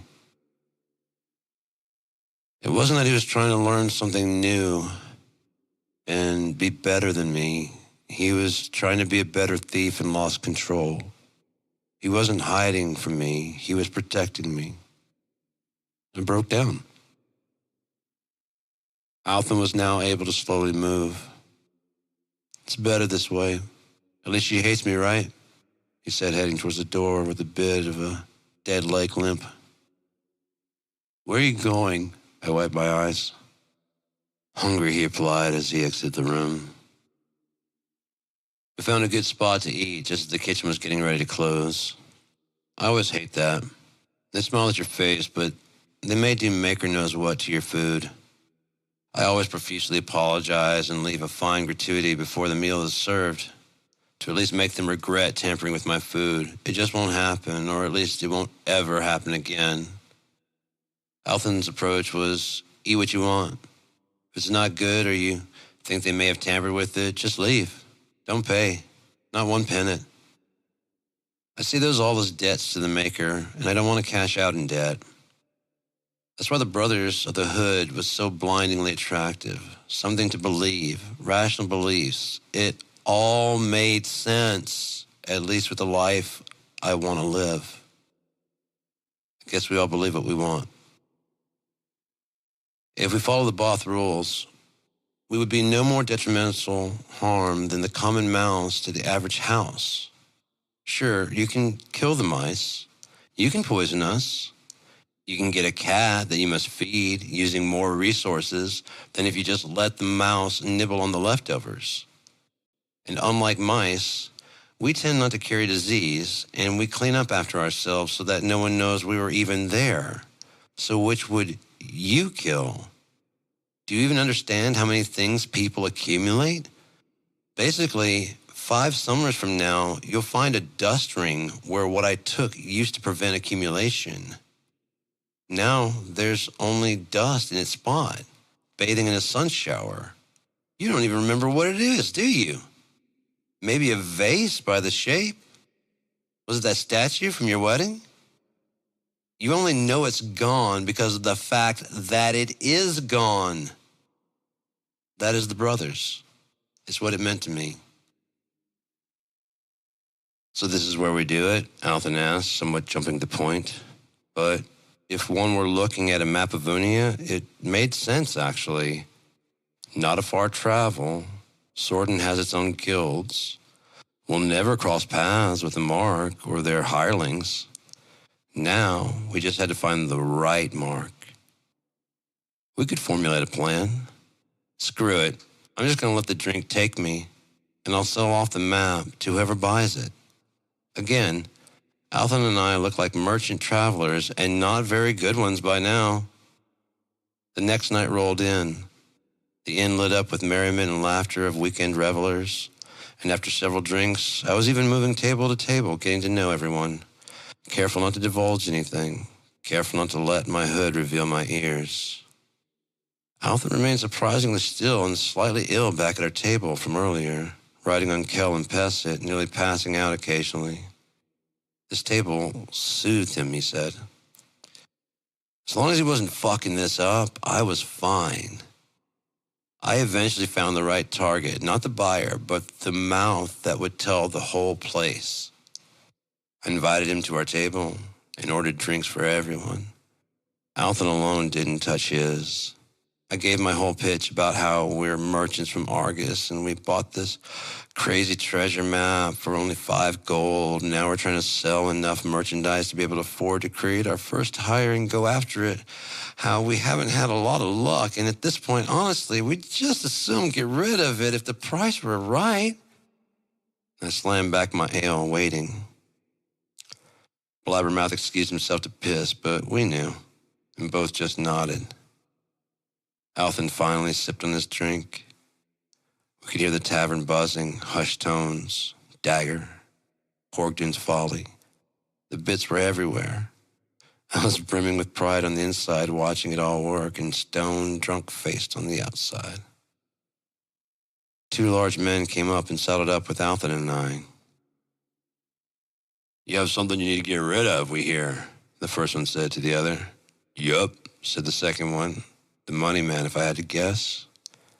He was inexperienced, so he let the muscle talk. We've seen it all before, and just shook our heads gently, signifying to each other, these aren't they. You are wrong, sir. We don't need to get rid of anything, I said, slamming the rest of Alton's drink, to which he sits back as if to ask, why? And I ordered 2 more. Now, if you'll excuse us, gentlemen, we have a date with a couple of pale blondes as the light ales arrived at our table in wonderful horn mugs. Goat, maybe? Ram horns? Either way, it made a perfect pairing of drink and chalice. One for you, I said, handing Alton his, and yet another one for me, I said, putting the whole thing back in one drink and setting it back in its cradle. Finally realizing he would not be doing business with us, he stood up violently, to which the money man copied, somewhat pathetically. Arsehole, that's not how you do business, the muscle man grumbled, and he spit on the ground near our table. He didn't know us, and while he wanted to spit on us, I'm sure he must have felt something wasn't right. That would have been not a good idea. We would have gotten our revenge. I've been spit on, so it's not a matter of instant death. The most painful death is the patient one. The one where the spitter has forgotten about you completely. And then there you are. Some rainy night, or on the darkest of winter evenings. I've always loved red and white. The waitress brought me another pale ale, which was half mead. From that man, she said, in a charming accent. Everything's getting charming. Shit, I need to watch my balance. She pointed to a grizzled man who just stared, raised 2 fingers to his brow, and quickly flicking them my way. I returned the gesture. He says he thinks she'll prefer it. She scampered off to tend to other patrons. The man was at least 20 winters older than us, if not more. He wasn't wrong. The honey mead beautifully washed down such a light ale. I prefer my ales dark, the way dwarves drink it, the way they say Shuna drank it, but I will not say no to a local brew, ever. I want to taste every single ale on Unia before I go in another 150 years or so. That's my goal anyways. The older man was now in my ear. Do not do this. You don't know me, but you do not want to do this. I don't know what you're blathering, old man. And I laughed him off and continued to drink. Slower now. Do not, he groaned. only to be interrupted by the right ones. The main target moved into position, a younger man, spry, probably our age. He was well-dressed, especially for a Sorden tavern. Nothing against Sorden. It's bigger than Morrington, but is far out of the way. No real reason to stay that I could find, and not a lot of money or opportunity to grow.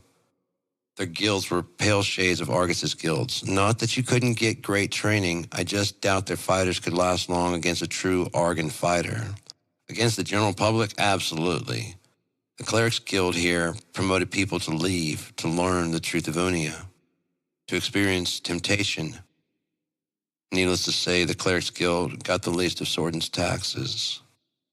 The Fighters Guild and Mages were always the big recipients here. The same familiar Fighters Guild building as always. It must be designed to exact specifications to be officially recognized by the Fighters Guild United. Mage towers are all different. I don't practice magic, but here's what I understand. Just as Alphen and I probe every corner of the void for cracks, mages search reality for similar flaws. Certain order of words, certain combination of alchemicals, but one thing is known for sure. Every mage cracks. In order to keep a spell going, the brain fractures, creating a place where those words can be infinitely repeated for endurance or screamed for intensity. The more spells you learn, the more space is used for this purpose. Eventually, depending on the brain, it snaps. Too much of the brain is used for purposes that aren't even meant to be. It's trying to take over the normal functions it's designed to control, but gets crossed with the spell information, causing the brain to crack. That's why Mage Guild suggests studying only one form of magic. Some mages have said they could feel it, and they stop progressing any further. Others just decide to go for it and go mad, or are caught off guard. Sometimes a mage must be put down, like Crystarian. Sometimes the break happens while still learning your first spells. It really all depends on the brain. I can remove that map from your possession, the Mark said, without even being coy. Don't, the old man said. Have I lied to you? I ignored him, pushing his feeble arms down. Sure, how much? 6 gold? And he was definitely good for it. Done, I tremblingly said with hand extended. The map, if you please. He had clearly been burned before. Alpha nodded, saying that if the man should dart for the door, he'll be dead before he hits the inner welcoming mat. Althen had finished his collapsing forearm-bound crossbow. I've been meaning to get him to make one for me. When completely collapsed, it just looks like reinforcement on your bracers.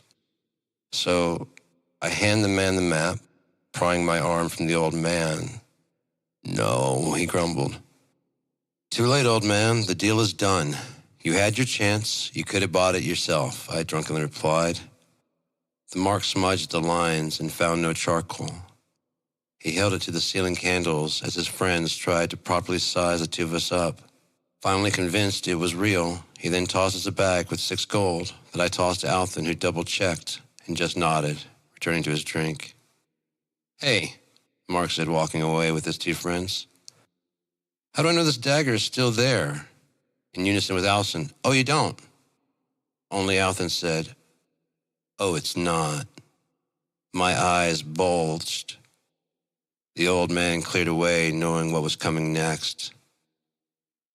Althen stood up in his chair. The dagger cannot be where the map says because it's right here, he shouted, pulling up his shirt to show the dagger of Persagonus. It was where his belt knife should be, and not in my pack anymore. He threw his satchel over his shoulder and screamed, I hired this thief to help me find this dagger. He told me last night we could sell the used map to one of the many stupid fools of Sorden. As he moved closer to the door, the crowd closed in on me. With the last twinkling, I saw him shake the blue bottle I threw away last night. It was in Althen's hands now. He'd gone back and retrieved it sometime in the night. No wonder he didn't want to move much. From what I've experienced with just the drink, Garen in high doses makes you nauseated. It's even worse when combined with alcohol. I told him I wanted no part of this. I heard him trailing off on the other side of the door, laughing, leaving me for the inevitable. I've taken worse beatings, I have. There are whole weeks of the guild where you train and prepare by being hit by every conceivable striking device known to man, except, of course, blades. Very cleric-esque in that sense. And then I felt it, something familiar and foreign. They'd thrown me out of the kitchen refuse disposal door and into the pig slop. My bag and the map soon followed. The three men took the gold back long before they threw me out, even before the beating started. Of course, from my coin bag, Althen left with their money. I had nothing but the pain, and as I steadied myself, that's when I felt it. Like before, when she healed me, but stronger. I turned to see her face, but it was another cleric named Malok, clearly older than me by at least 10 winters. He forced a smile my way. He may have seen or heard, and within seconds I felt no physical pain whatsoever. My brain was a different story. How could Althen do this? How could he do this to me? All for a fucking intoxicant? Maker only knows where he's going and what he's doing, but I know I must head to Argus for the trial before the brothers. When word gets back to the Both, then it will. I'll need to answer several questions. As I said, the Clerics Guild here encourages travel to know the truth. This cleric had grown his strength considerably, but he would grow no more here in the shadow of the Marford Mountains. So he offered to walk with me to Argus. I could show him the way, and he could learn what he can, free from any worry of being taken by surprise. Although trained in the toughest of combat, especially being able to defend themselves with zero-bladed weapons, their actual survival training for the wilderness is rather limited and lacking. I believe it's intentional. If you cannot defend yourself or survive in the wild, this is not an insult. That is a truth. The answer is you hire someone who can help. Or you tag along with someone going that way. And you learn others outside of yourself. You learn from watching how to survive. You learn bit by bit the truth of Unia, and it was sounding better and better. I reached inside my backsack. I found all my Kellen and all my Pesset and just poured it on the trail. The cleric stopped lagging so far behind after that. When I broke my wooden tobacco and intoxicant pipe, he finally spoke. After 3 days of what I thought was some vow of silence, it turns out it was just me. You destroy these things you clearly love. Why? Malok asked. Because they don't love me back, I said, pulling hard at my face, down to my chin. Does that matter? He asked, confused, obviously inexperienced. I held up the broken pipe before tossing it deep in the woods. It was once a fine pipe, fetching easily 10 silver. It was seasoned to perfection with the right blends of tobaccos to add exactly the right smooth flavor of whatever I wanted to anything I wanted to smoke. Now gone, the tobacco cravings started kicking in way faster than usual. A trick of the mind. As long as you have it, you don't really care too much. The second you realize you've run out, you couldn't want anything more. Selfishness on selfishness, and I was done. Oh, it matters, I said, continuing our march home, having tossed the broken pipe. You miss him, even though he betrayed you, Malok chimed in a little later. What? What are you? I asked, confused at how he seemed to know so much. Are you a truth-seer? I asked. You've said Althen's name, I think, 4 times since you threw away your drugs. Are things coming clearer? Would you like me to heal you? It can help with detoxification. No. Yes. One more, please. Only his hand glowed, not the full-body shine she had given off. Different guilds, maybe? He would tell me on our fairly long walk out of the Marprins that his is called the Healing Hand. It works wonderfully on others, stronger than any potion I've ever taken. It sounds like she used the Mulvus cleanse, he said, looking as if I should know what that means. Meaning she healed herself and then through that spread it to you and your former friend. I wanted to smash something, and a peace filled my mind. Yet I knew I was angry. What is this? I looked at Maylock. He was giving off the faintest glow, not all warm and inviting, but bashful and scared. I don't know what to do, he said. Do you feel any better? It's not your fault I don't feel better, I said, knowing what was causing me so much pain. I meant I don't know what to do to increase my Mulvus cleanse. Then skipping right over my embarrassment, I know it requires turning inward, but isn't that selfish? Maylock asked, pausing on our journey forward. Without even thinking, the words were at my tongue and crossing my lips. If you are here to help the world, then wouldn't that mean caring for yourself first so that you may help others at your very best? Maylock fell silent. He then sat softly upon the ground, and immediately his glow doubled from the previous attempt.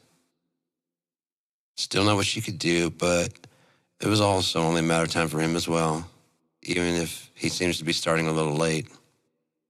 Only a matter of time, as long as I can get him away from me, that is. I seem to destroy everything. The fire at Althan's home was technically my fault. I'm the one who taught Althan to smoke tobacco. You fill in the rest. Sister had already been killed by kobolds. He tries to burn down the forest where she died. I wasn't old enough to understand the changing of wind direction. It was such an old family home. It's about as dry as the tinder he tried to use to burn the forest down, with my flint box. He hadn't gotten one of his own yet, and I'd stolen an extra one that belonged to my father because he didn't smoke anymore.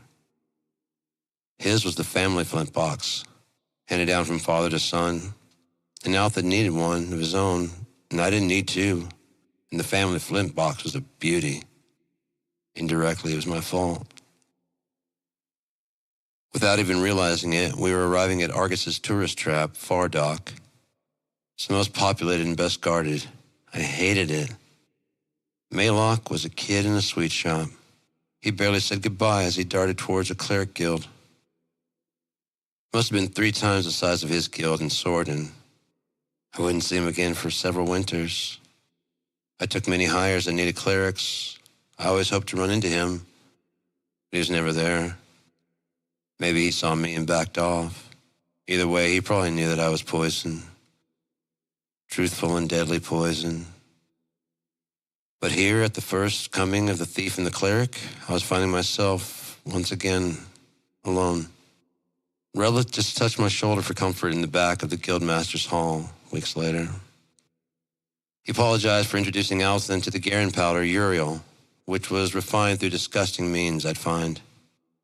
To make what is in that see-through blue bottle I last saw him with. If you can regulate usage, it can give you an amazing boost to everything you do. Cause you to stay awake for days of use and abuse. But if you go more than a week and do not completely detoxify, you will end up hopelessly hooked. One would be able to cobble days or even weeks of abstinence, only to go right back without even really thinking. A strong cup of Garen, and just like that, you're back in. Especially for a true addict.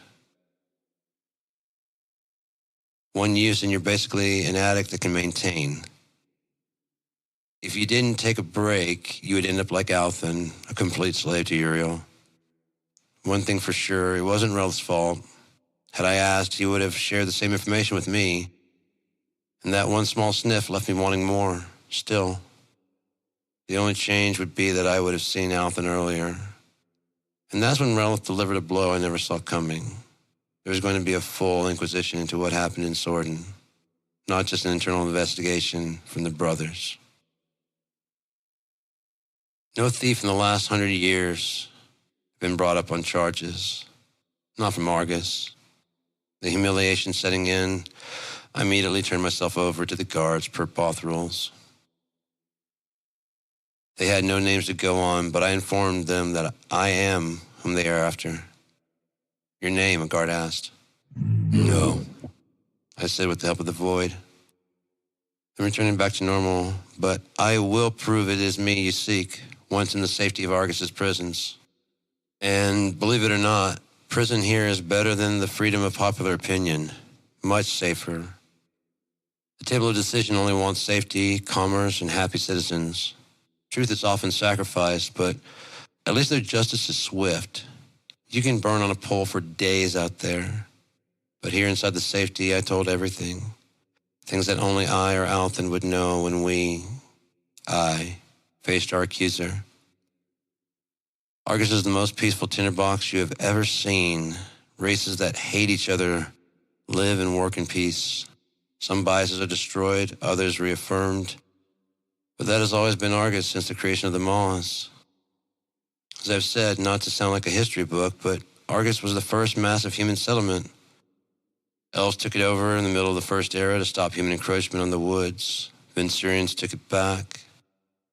But being a fighting guild-based society, refused to give it back to the original Argans. Then came the Gearedmah from Farshore, followed by the pirate community amassing in the Reston Isles, who'd been biding their time, and with them came the thieves. We ruled Argus until the collapse. Argus was about commerce, and you couldn't do commerce in Argus without us thieves, period. Who cares about their politics and bullshit?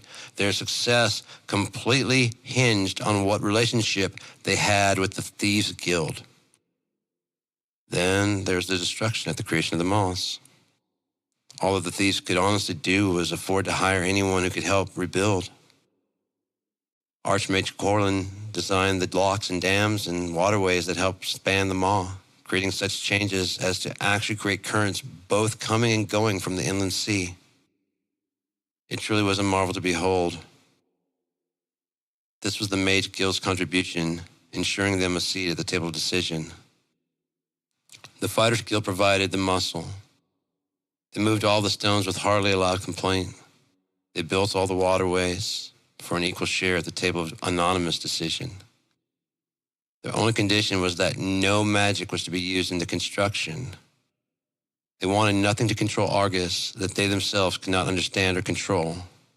Honestly, a brilliant play, but it came at the cost of trusting. Argus would lose one benevolent artifact needed to make Brianotha fully function. I was correct. There was one argument during the construction of Argus, as we now know it. Not spanning a great river, but now spanning 3 whimpering maws. Dear Maker, I bet it was those that would go on to settle Galton that started the argument whether Argus spanned 3 maws or 3 large rivers. Fuck, I hate Galton. The Argus water treatment and cleansing system required a device that could reverse a small bit of gravity right at the entrance to the sewers. It would turn on daily and wash away all of the sewage in Argus, including near and far dock, which angers me that there's part of my home that I do not know, and a place in my home I do not wish to go. It's probably infested with rats and dregs anyways. Crude agreement was to carve the entrance to a point that allowed the occasional flood to do the same thing, ignoring Corlin's design intended for utmost cleanliness, which he purposefully made to also make sure Argus never floods. If activated, it would have kept Brianotha completely dry as the flow of water through the spillways was controlled and flowed by mage work to the spot where the catch sat. It was originally supposed to be a filter to save clogging and the need of repair, but since the water treatment never got up and running, there was no need for the very expensive filter to be crafted. The fighters had once again struck a brilliant strategic blow, and the trust of the two has never been repaired. Mages learned that day, at the first anonymous deliberation, where they stood in Argus, that they were one small notch above us thieves, just common burglars waiting for the right time to take whatever they want. Believe me when I say it burned them. A gift made purely of trust and faith, rejected with so much disgust, spat on as a burden box. And now sits a spiteful relic with no real use beyond reminder of Rue. It sits high on a special shelf in the Mage Guild where every new mage can see and inquire about it as it hovers a bit above the shelf, still giving off its benevolent glow. Everything else didn't magically come together either. At first, without its mighty resources and huge sustained damage, Argus was no longer equipped to handle the onslaught of men, beasts, and mages who came to claim what remained of Argus after the collapse. All seeking the gold reserves Argus was said to be hoarding. The fighting continued for far too long. That is, until they realized that to get there, they must go together. Thus, the old warring city of Argus was killed, and the Argus I know and love was born. Mingled bricks, mongrel architecture, like me. All 5 guilds were present at this trial in the bowels of some building that probably hasn't been used since the last trial of a thief. Council is now called the Table of Decision. There's a lot of dust on that table which made my heart sink. No time to bother cleaning this place, meaning they probably plan to finish up quickly and not look on this place again for another 100 winters. The heads of every guild were on hand. The master of clerics and mages, fighters and smiths. And then there was Relith on behalf of the Thieves Guild. By the look on his face, it appeared that it was not looking good for me. I was brought, bound about the hands and feet, and a couple lashings around my chest and waist to the seat of accusation. A misnomer if I've ever heard one. There's no actual seat. It was merely a circle, barely a step above the floor, encircled by a wooden railing that was becoming too old for its intended purpose. As I stood there, a gentle golden light came down over me, extending up to one fixed, very bright point directly above my head. "And do you know what this is?" asked a cleric, clearly a higher position than they belonged. This was no cleric of the wilderness who knew the truths of Unia. This was a powerful cleric who failed at being a mage and went searching for truth in books, chastity, and judgments. He had nothing but my contempt. Yes, I toned. She took the entire table by surprise. Clearing his throat, the cleric began. It is an impenetrable force. From here on, you cannot lie about... I said yes, didn't I? I snarled back. Who do you think you are? The Fighters Guild leader standing up, possibly for the first time in threat in quite some time. He hid the pain in his joints as best he could. Remarkably well, in fact. He may have been once a great general, but now he'd just be another victim if we crossed paths outside of this place. Here's what happened, and I recounted the tale completely, honestly, telling every word that happened, but not in my plans. Omitted truth cannot be judged. I could not help but wish Malok was here somewhere to argue for me. He saw everything, I think. There are 5 guilds in Argus, and generally across Unia. Fighters, clerics, smiths, mages, and thieves. Yes, listed in order of how Argus looks down at their importance. This coalition of guilds was originally known as the Table of Anonymous Decision and operated by a simple majority. One extra vote to the left or right and your fate was sealed. They discussed and deliberated behind closed doors and returned stone-faced.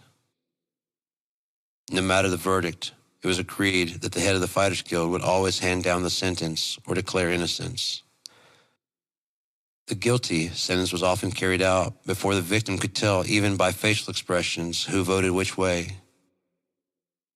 When victims, not the guilty, were convicted, it wasn't uncommon for the surviving members to buy toad statues. They would place them at the doorsteps of these anonymous guildmasters, who were obviously more interested in peace than justice. It was also to show them that they weren't as anonymous as they'd like to believe. The Thieves Guild never called them that. A cleric somewhere around 75 years or so into the Second Era thought of the now ever-popular Sphere of Truth. It was created by a mage and a cleric, and it cannot be operated without the proper mage spell. The information gleaned cannot be discerned as truth without a truth-seer cleric. Argus, I love it. No one trusts anyone or anything. Welcome to my existence. Do you understand why I love it here? I was born almost a crime. I am the fuck-up Alvin claimed me to be.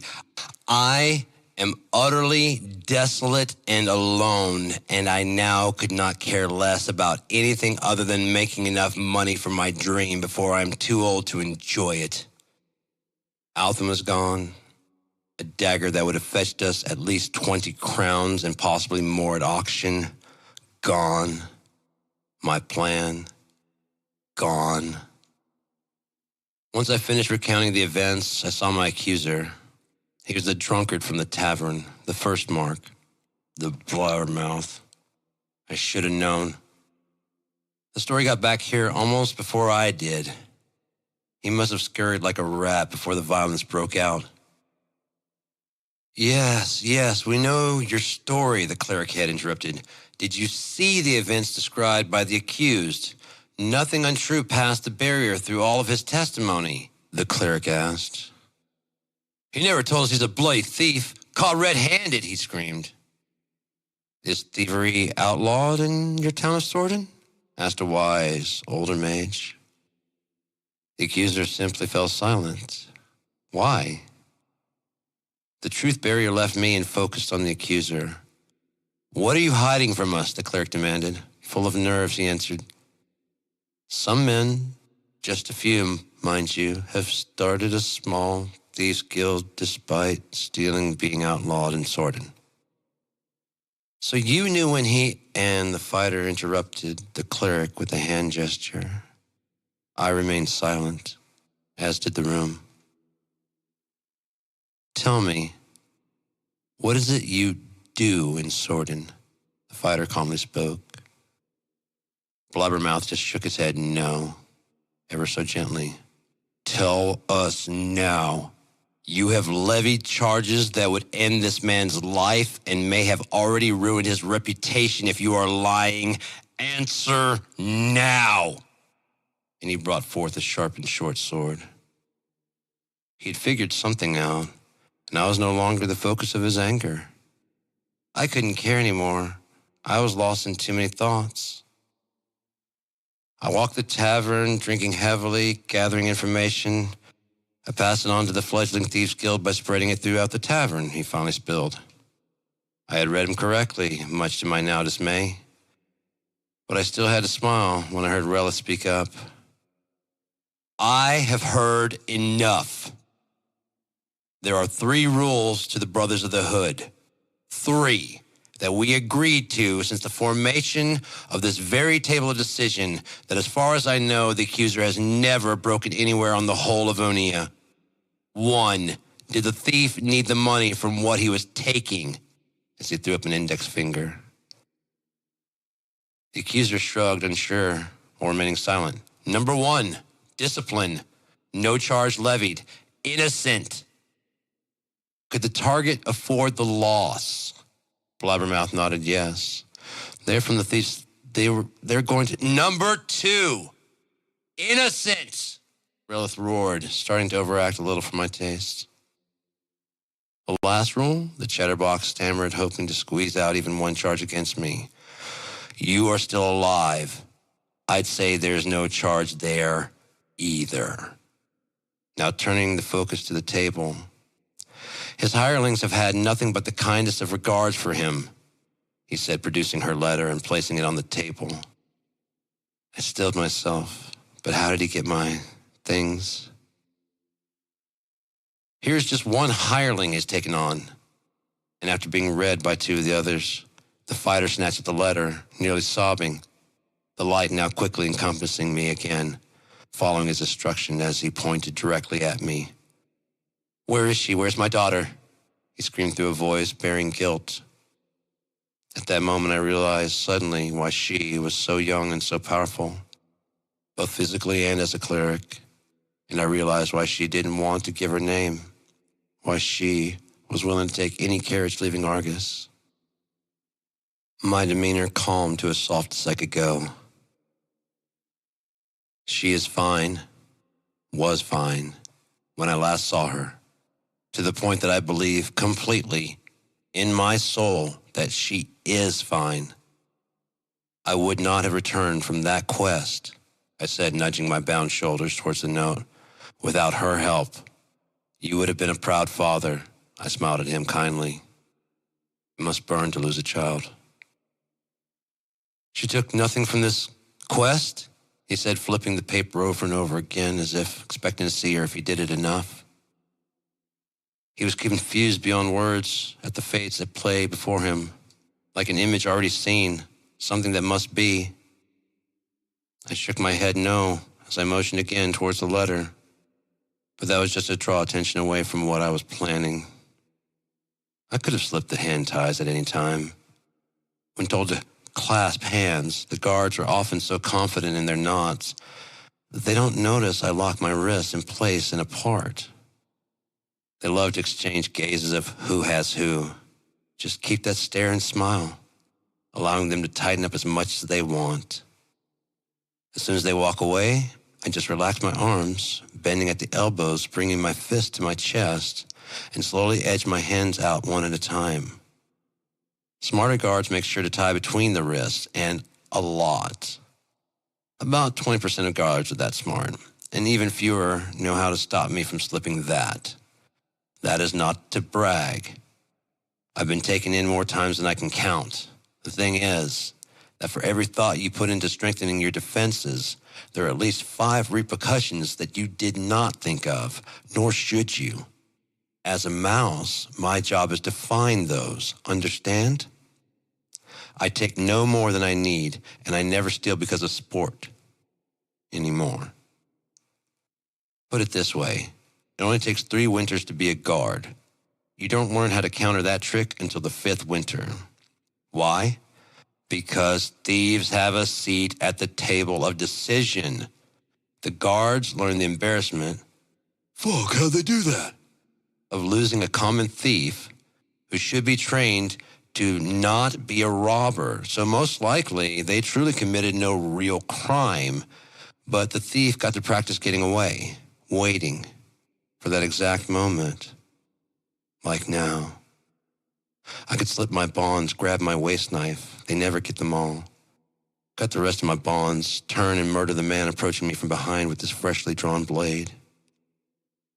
It rarely makes the sound we expect, the blade that kills, unless the blade has a whetstone installed in the sheath to sharpen the blade on each draw.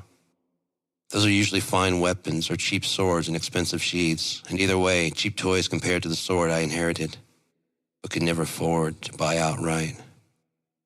Mine was probably worth about 5 or 7 crowns, and there's no way I'd spend that on a sword. It's now safely stashed away, and trust me, I've checked often since. Alton. Wait, did the accuser just call him by name? I'd been so focused on the man behind me, I missed most of what was being said, but the light was definitely off me now. As they were raining questions upon the accuser, the bladesman was creeping close to my back. It was either now or... and the tension holding my arms to my side was gone. I was somewhat violently spun around and was now looking at an agitated guard. I think he may have been talking to me quietly to not disturb the table, but I was so focused on whether or not I was about to kill this man right in front of the table of judges at my own trial for a different crime. I had my escape mapped out, up the dying man's chest, to some rope from the ceiling, out the skylight, and into the bustle that is Argus, never to be seen again, I promise you. I'm sorry that I keep hammering my love for her, but Argus, she is literally everything. If you can make a life in Argus for 4 winters with the right studying, you can come to understand how all of Unia basically operates. Between the libraries, guilds, merchant squares, commerce constantly coming in and out from every port of Unia. It all comes here, to Argus, eventually. Even Galton is at the mercy of Argon buyers. Who else would buy their intentional overstock of dwarvish ores? I don't think you really understand. I believe I've described her, but Argus straddles the whimpering maws. Just think of that with me, just for the moment. Before the First Era, we only had rivers and streams, creeks and ponds, many without names, and lakes and oceans. Then, of course, came Christerion. We all know this, the creator of the Maws, in case you don't know. Christerion was a very powerful mage. He would have been Archmage of Unia, but turned it down as they did not allow him to continue his pursuits. Magic is a perfectly fine practice in Unia, in other words, tolerated, although somewhat looked down on. Light, fire, healing, parlor tricks, fine. What is not okay, by order of the Dural Council, under duress, by force of the Fighters Guild United, is tampering with nature, rain, landquakes, and other similar manipulations.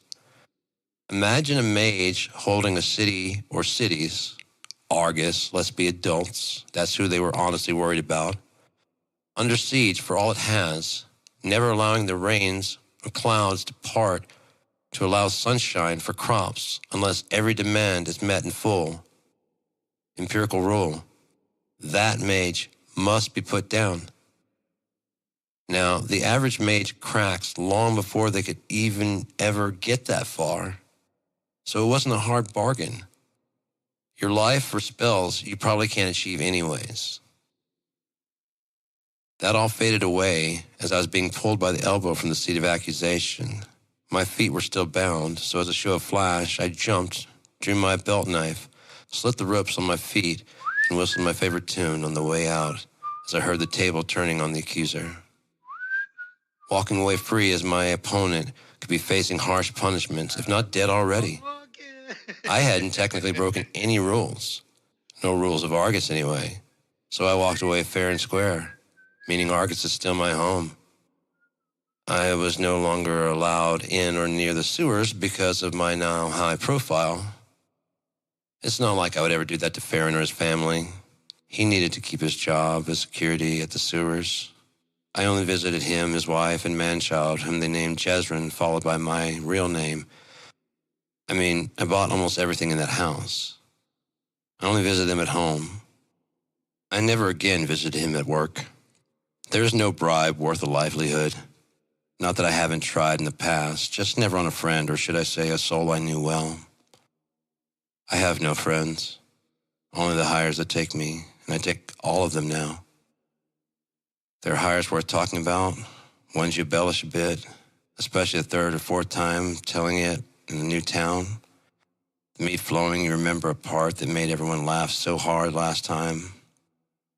It's hard not to enjoy that spotlight as drinks flow, especially when it's your turn to tell the tale of your best hire. Gather around a campfire of increasingly better and better talented adventurers as your skill and fee increase. The stories that some of these hirelings would tell. Some would have you laughing, others had you puking in disgust, while others had you watching the storyteller for the rest of the trip. I have heard stories that made me furiously sick, and if the teller of the tales clearly wasn't lying, and they weren't absolutely essential for the hire, they often died in their sleep, or carelessly fell off cliffs while having a morning wank.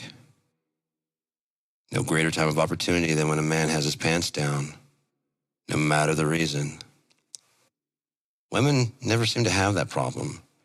They just gracefully are out of the impediments and beating you furiously for even trying, at least in Morrington anyways.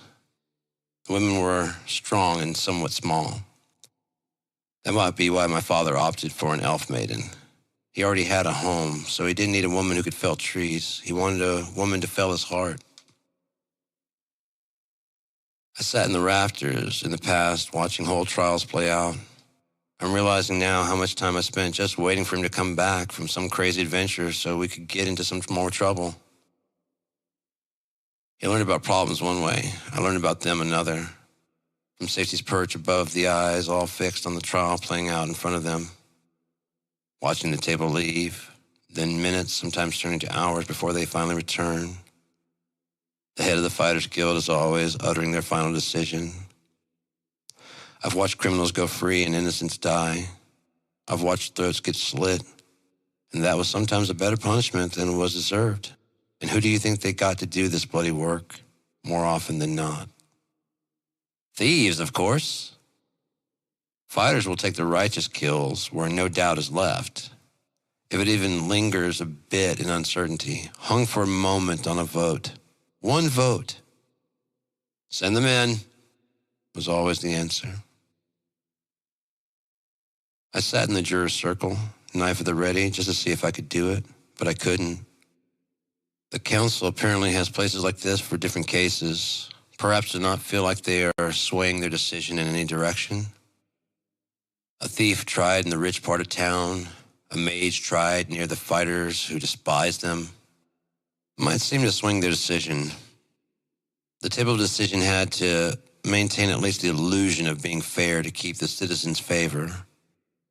Before the selection even began, I forfeited, not because of any other reason than not being able to do this. So eventually, unable to convince me otherwise, I was excused. 2 other eager thieves were chosen. 3 angry, dismissed bounty seekers angrily left short after me. He didn't do it. The criminal in the case that I would have had to finish the sentencing, but the crowd cheered deafeningly. A robber. Of course he did it. I killed the real criminal, with Alvin's help, some 3 winters too late for justice. He fled for Galton, just as Alvin had predicted. We had our own interrogation to make sure we had the right one, and then, wherever souls go when they leave here for him. It wasn't murder.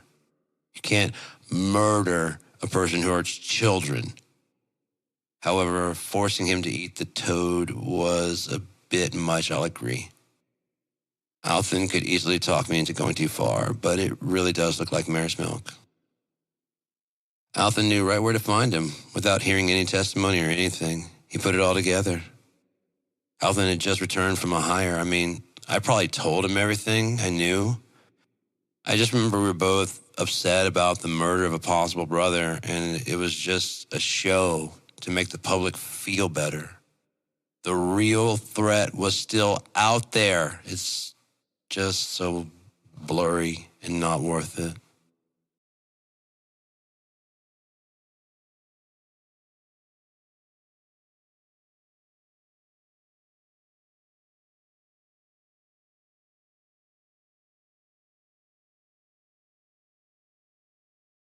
Part 3.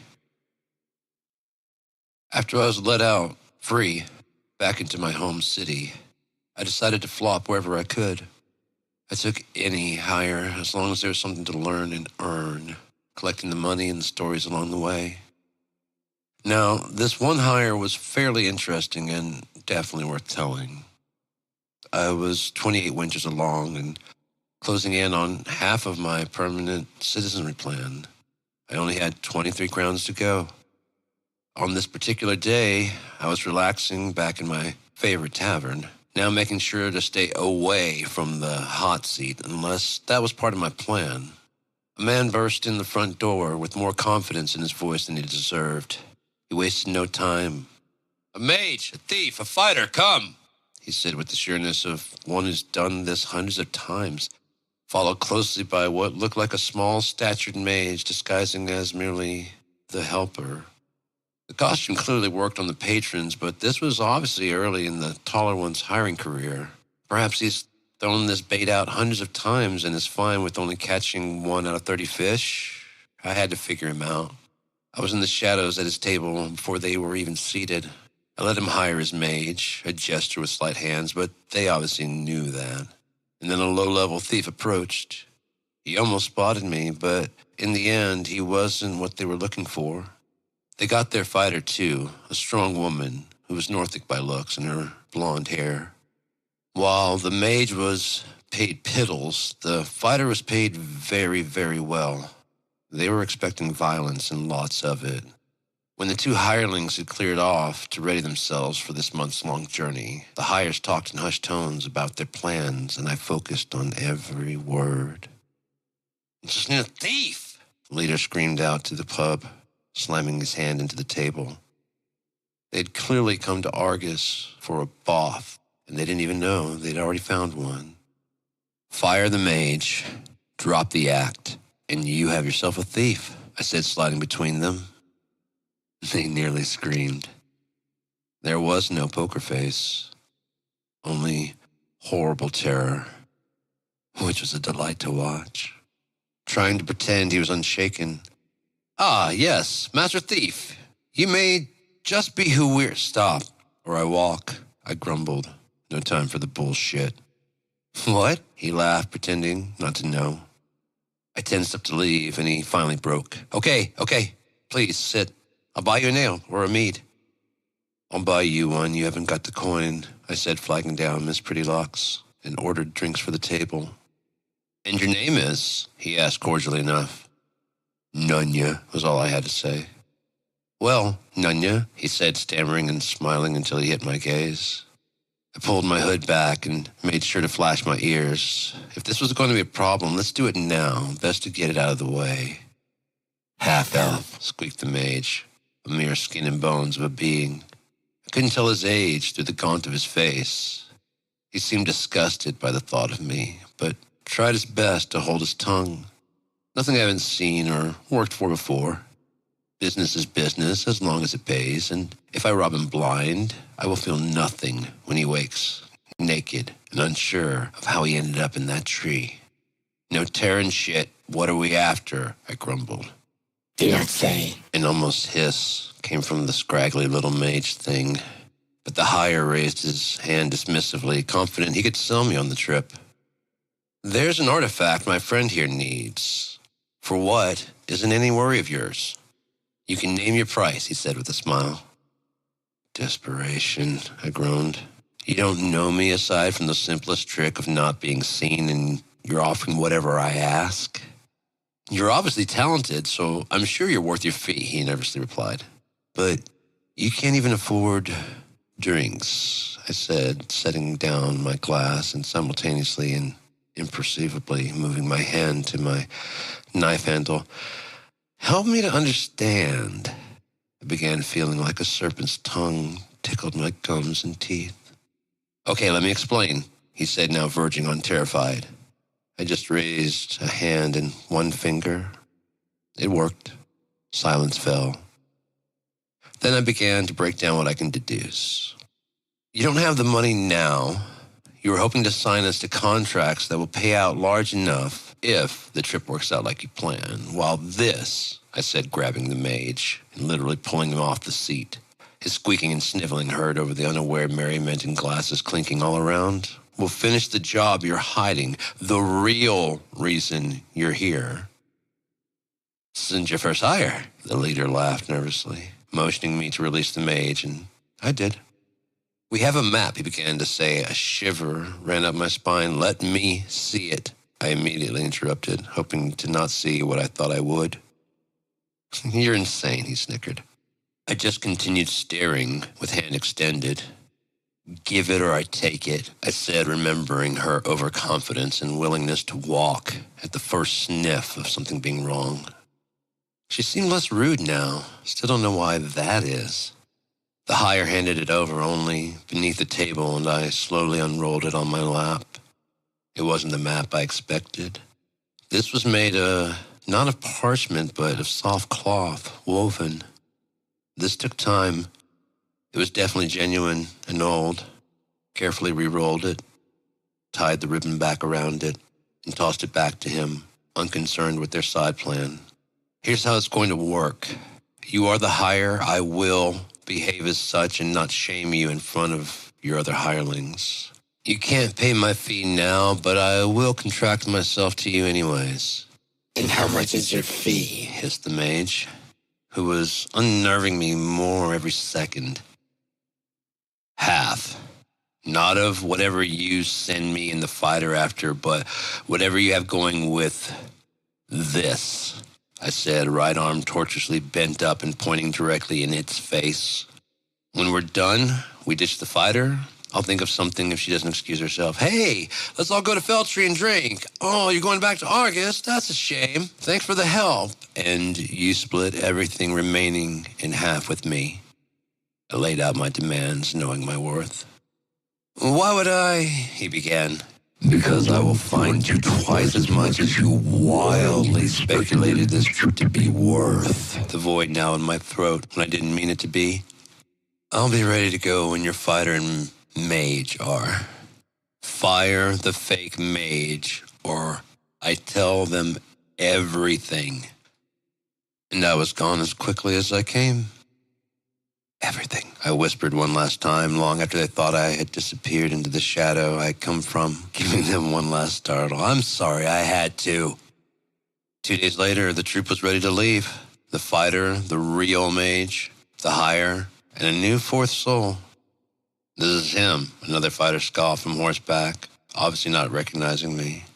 He was clearly a bowman, but apparently no slouch, with a two-handed sword on his back and the short sword at his hip. Yet he had no shield that I could see. Could he possibly do a wield? With a two-handed sword? Doubtful. It's probably just an in-case weapon. He wasn't big enough. Yes, Hissed the mage. the squeaky wheel. The hire avoided my gaze, but I had said fire the fake mage. I never said do not protect yourself. This was not his first hire either. Extra muscle to keep me under control. There would be no splitting of this treasure in half. I would take my share, and that was to be it. Yes, that's what he's here for. If I'm being completely honest, I feared the well-shielded woman more. She and her spiked mace had more to prove. Never underestimate that. There's a fire there, a brilliant fire. Not like my darkening eyes, the benefit of which is that the daylight hurts less, but the night, I see even better. So far, there's no downside. It will come soon enough, for there is no give without take, not in the years I've traveled India. She was a Nordic woman, hardy, healthy, and stronger than me on immediate observation. Any fight with her will not go easily, and definitely will not come down to a strength match. I would have to outsmart her to beat her. Her armor plating giving no space to wedge my dagger, perhaps in that small gap between her helmet and the rest of her armor.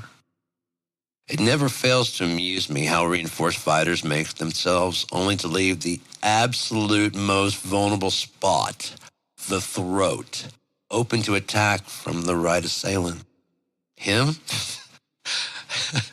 He signed on to this? He bought whatever lie they told him without a single coin passing? He down-nosed me from the time the word thief left their mouths. Never underestimate based on word of mouth. The Nordic woman had already sized me up properly. He, on the other hand, had the grin of self-proclaimed righteousness. He cannot lose, for he fights for good. Some deity or power or mistake at the last minute will save him. He's still on the looking out dream. It's a powerful drug to kick. We mounted up and moved until we couldn't, over and over, day after day. We eventually crossed the tamed Maw about 60 marks southeast from the twice great Maw. Only we went southbound this time, just skirting east into the inland sea and west of the currents that could drag us all the way back to Argus. This ferry was more expensive than any of our fees, only to reach somewhere we could have gone had we left near dock. With this constant backtracking and doubling over our steps, I was starting to believe it was the hire's desire to get us hirelings lost. As we get closer to our destination, I hear the mage's voice in my sleep, praying death upon me, praying on my very thoughts every night for the last 2 weeks now. Nearing 3 weeks gone, we came across a group of hunters, all dead, all slit from collarbone to jawbone. The troop wanted to stop and investigate, or should I say, rummage through decayed remains. "And I'm the thief," I yelled from horse mount, trying to hide what I knew, watching them pillage pockets for thread and the odd coin. "Well, something did this," our leader exclaimed. "And I guess stopping to admire their handiwork is your attempt to, what, become the next victims?" Everyone scrambled back to their horses, trying to not look horrified. But this was a grim scene that none of them wanted to be added to. If I hadn't lived it out already or knew what did this, I would be just as shaken as them. Althen had obviously returned to Morrington and made his way almost to Vorgan's Bog. Perhaps he's going to test the blade on the ball, but caught these hunters first. Or maybe he was defending a ball. I honestly cannot say. But he never liked bigotry before. Just being fair. Perhaps he stumbled on some hunters or poachers. I don't know, but I think he's gone. Our quest's true beginning was still nearly 2 weeks away. We'd been pelted by every type of weather that Uni had to offer. Vorgan's Bog, the Foot Trace Plateaus. I saw more natural wonders on this one quest than I had ever before. Usually our quests tend to lead a little more northerly, mostly towards Galden, Varen, Feltree, the Inland Sea. Can't tell you how many times I've seen those, but to see Vorgan's Bog, you would have to leave Morrington by boat, traveling away from Argus, against the current to the northwest, almost all the way to the Inland Sea. And for what? To see the reptile men of Vorgan? Or slit some throats of some obviously unsuspecting hunters? I won't use the derogatory name that nearly everyone else uses for Vorgan's men. Most don't even know how insulting it is, and bless them, the ball couldn't understand the double meaning. But they make excellent dock workers, loyal beyond words, not afraid to get wet. They don't even possess the ability to think in double crosses. What comes out of their mouths is what is in their minds at the moment, sometimes harsh, but if you can accept them for who they are, they make excellent traveling companions. Their poisonous bite ensures that silent kills are truly silent. One bite to the neck and it's over in under 1 minute. They don't live by Both rules, so truth really is a moving scale that you can weigh on your side, like trading with a vendor and slipping a few extra painted lead coins in with your gold. Now, meeting a Vorgan in a town who is acclimated to society versus meeting one feral out in Vorgan's Bog, that's a different story. These are 6-foot reptiles that walk like men. Let that sink in. Their scaly bodies are natural armor, but you'll see a mud dragon wearing clothes or even armor like humans from time to time, speaking an interesting dialect of Unaic. No, mud dragon isn't the derogatory term. That's my poor attempt at translation of what they call themselves in their language, which I dare not try to imitate as it requires a forked tongue and some words that sound like a box of rice shaking. Meretsetsia. That was a bad pronunciation of good morning, friend. And that wasn't a difficult one. The Foot Trace Plateaus were south of the Inland Sea, between the bog and the Severn Hills, and they were breathtaking. The myth is that they were once actual mountains that peeked out from the valley below our now highland perch, overlooking a sunken dale. We'd been walking the rim for 2 days, now looking down on such beauty in a valley as I've never seen. The sunrise through the clouds looked like stained glass overhead, casting gorgeous rays and shadows everywhere. So the myth goes, a race of giants were fleeing an angry deity, and they stomped the peaks flat, leaving traces of their escape in the foot-shaped prints here, but they were slaughtered before they could make it to the Severn Hills, which honestly makes no sense because the Mesna Plateaus are on the other side of the Gearedmah. Yep, the prick, named a maw after himself, are not as impressive or as many as the Foot Trace Plateaus, but the Mesna Plateaus pretty much look exactly the same. There was something there, a strange feeling, and some of the plateaus do look like footprints, but their size. What would they have eaten? What world-ending sized monster was food for these giants? See, many of these myths and stories can be figured out by simply applying logic. Just a random thought, but do you know what I love? How you can tell how big the town you're approaching is by how far away you can hear the minstrels.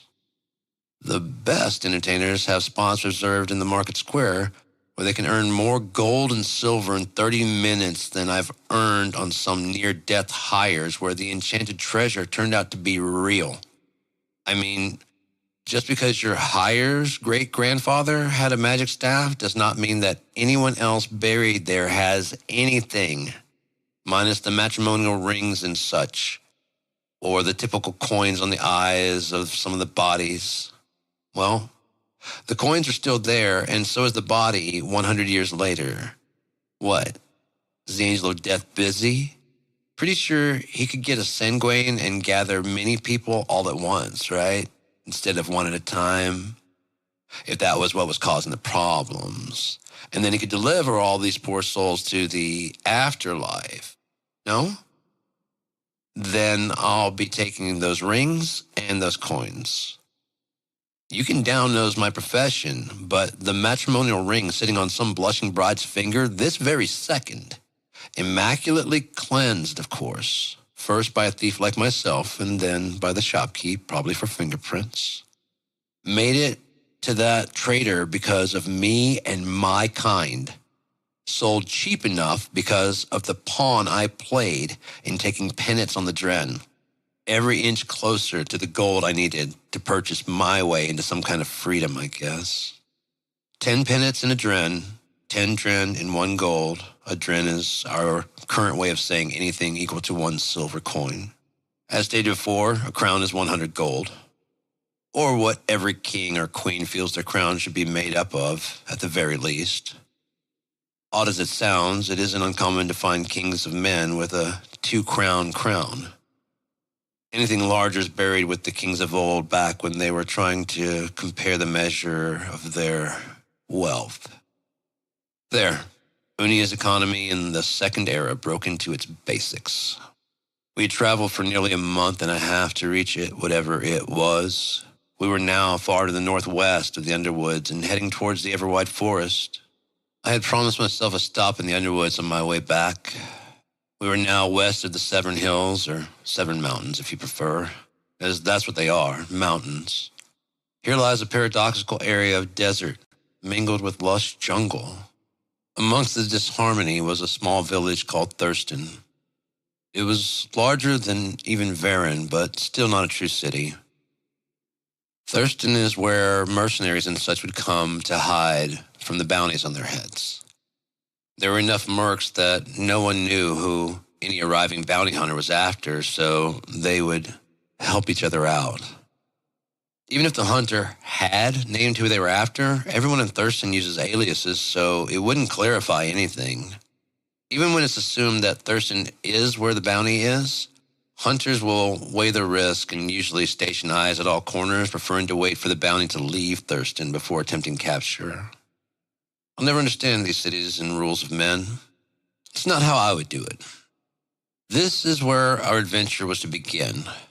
We resupplied and headed even further west into the ever-wide forest, a steamy, sweaty mangle of a place, trading between sludgy bog and only somewhat wet solid lands. The mist seemingly thickening the deeper we trudged, each step taking us frustratingly closer to Galton's southern doors. Though I'd never truly been to the southern doors, I didn't honestly need to. Where Argus majestically straddled the maws and spread out on either side comfortably, again, it straddled the Reston River before the maws, and now it decadently hit the shores and relaxed, unfolding gently. It kept going for quite some ways inland, where Galton started by barely spanning the very maw that bore its name and that it sat on. Galton, the founder, of course, named the maw leading to Galton, the city. And it can barely cross Galton the maw, singular. He was so sure that he was going to be the Argus of the West. Yet even the massive amounts of ore that passes through its docks and doors cannot be used out here for very much of anything. Like the swamp we now find ourselves in, the waters that keep it like this are fed from the salty, boundless depths to the south. Some even believe that the salt that rusts Galton's metals is what made the earthen wood so dense, crystallizing solid the very trees, giving the woods inside and leaves their reflective shine. What do I believe? I believe of all the crazy stories I've ever heard, this one might be possible. I've never been to the Underwoods. I've only held my earthen blade and my burying pipe. I quickly checked to make sure it was still in its place, safe and snug in a hidden customized slot in my backsack even Althan must have missed. or he knew what I would do if he took it. She was there, waiting. On the north side of Galton, of which I have been through, the inviting wooden and rusty steel doors said everything. We want your money, you can leave. Not one care beyond function was put into this design. The back of the great doors were iron braced for any impacts that never came or ever will, but showed obvious signs of repair. Not from damage, you see, but from simple rusting away, waiting. Notice I said doors, not gates. Gates invite a visitor in. Doors are designed specifically to keep robbers and unwanteds out and to save money. Galton simply duplicated the northern doors at the southern entrance to give an equally warm invitation to visitors. At least Argus would flirt with you. Clearly, we weren't going all the way to Galton. It would have been cheaper, faster, and easier to simply take a boat and brave the maws in the inland sea. The map that I saw had a final destination approximately 20 marks northwest of where the Severn Hills almost enters the Underwoods. So why were we 80 marks north of that and moving southwest? The mage was no longer looking as gaunt, nor kept as near to the higher as often or as much. Something here was reviving him or her. I could no longer tell, honestly. We had to slay a few mucklers, poison gas-spitting swamp dragons. Trust me, of all the dragons you could want to fight, a muckler is the best option you could run into. Some grow up to 15 feet long and can only take flight for short bursts with its serpentine body, 4 stumpy legs, and its short wings. While no one will sing songs about you, you can gain the respect of fighters by sneaking up behind one that they were about to fight straight on and slitting its throat so deep that its head falls off. It's even more impressive if you say nothing and just smile at them as you sheathe your earthen sword. Most will never see an earthen blade. Fewer will ever hold or own one. The muckler didn't know I was there. How could the fighters have known? Then, suddenly as it came, the threat was over. The bloodied reptile head at their feet and the sludge and the other muckler's bodies strewn about the battlefield.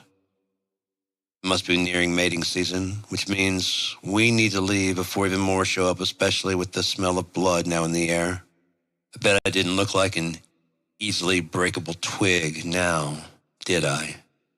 I just continued to stare at the male fighter, letting him know that I had heard him. I was asleep, but I had heard it. Wherever his gaze would be, there would be my eyes for at least the next hour. And I did it without drawing anyone else's attention. Unsure if it was just a dream, I kept the stare.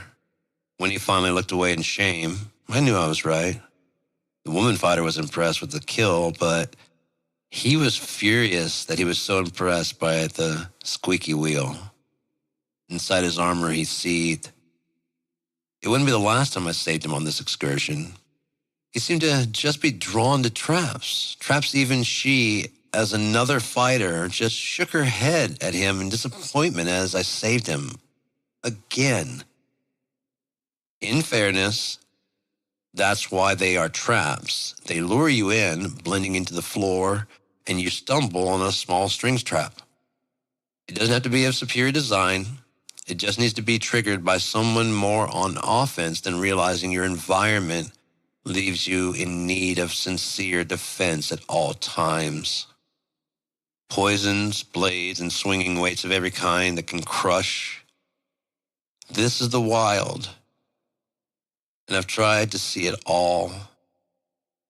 These fighters have not, and that's fine.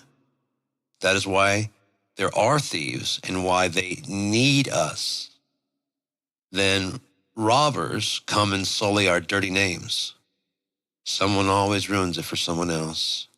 Mucklers aside, we journeyed fairly safely and uneventfully into dense thickets of swampland, with little fight besides the occasional twig, patch of paste-like mud, and tangles of roots as our feet slid into the silt ground. where the splashing sound of our footsteps made some form of large creatures dash into the water we were soon to be wading knee-deep through. Then dense and sludgy ground gave way, for just a bit, to an insinuation of courtesy that supported a house of sorts. It was fashioned of dried mud and angled wood planks covered in moss and thyme.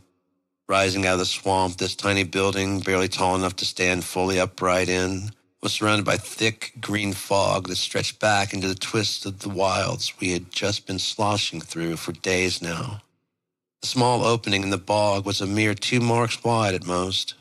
Apparently the heart of the ever-wide forest was a soggy disgrace. It had pulse enough to keep life going, but made me wish I hadn't taken this higher. This building was not my friend, so I mostly stayed outside smoking tobacco. "Thief, you're needed," our leader yelled as he emerged from the dwelling just long enough to bark orders at me. I hadn't seen or heard the mage in a few days, which seemed like such a long time. My dreams were no longer troubled. I entered the hut as ordered to find an enormous chest covered, tastefully, in every type of gem imaginable. A rare wooden structure with gilded bracing everywhere, and a lock on the front that both fighters had already attempted to break in an attempt to prove they didn't need me. This was no pryable padlock. This wasn't some ancient crypt door you could bash into submission. In fact, I hoped that their brute force in the box hadn't damaged the mechanisms inside. My fingers danced in pain on the scrapes and gashes to the lock's face as my eyes inspected the bolting mechanisms. This was a Gearedmah lock. I had never seen one out in the wilds, and there was only one to practice on at the guild. I think it was more for understanding the mechanics than anything else, as it was nothing like this besides the design. Where other locks used keys to move tumblers, Gearedmah locks used gears and slide plates. Inside of the lock, I could hear the gear moving, thus not damaged. The rest to come was a combination of shifts and pivots with only the faintest of sounds when you hit that sweet spot. An easy Gearedmah lock had 2 slide plates. A Gearedmah treasury door would have 6 or more. This had 4. I was going to be busy for a while, and their loud impatience combined with inability to do anything to help besides complain louder caused me to erupt and clear the hut. Only the hire remained to make sure I didn't take anything while no one was looking. Smart, I must hand it to him. Anyone throwing around a lecture like I just gave, even I possibly would have forgotten this scoundrel cannot be trusted and would have let the professional do his work. Can't even be mad, because what he feared is exactly what I would have done. It did hurt a bit that he didn't trust me, but he shouldn't have, so. An hour in and she cursed my birth, even though I had 3 slide locks down, I believed. After another 15 or 20 minutes fighting through self and overheard doubt, I called everyone in to see what wonders we had found. This box was 2 arms long and a full arm deep, and an arm and a half tall. The lid remained closed until everyone gathered, the impossible lock now hanging forward on its hinge, defeated. We collectively threw open the box and were met with more treasure than any of us could carry out, even if we tried to bring the whole box with us. Jewels, gold, silver, jewelry. This chest was packed.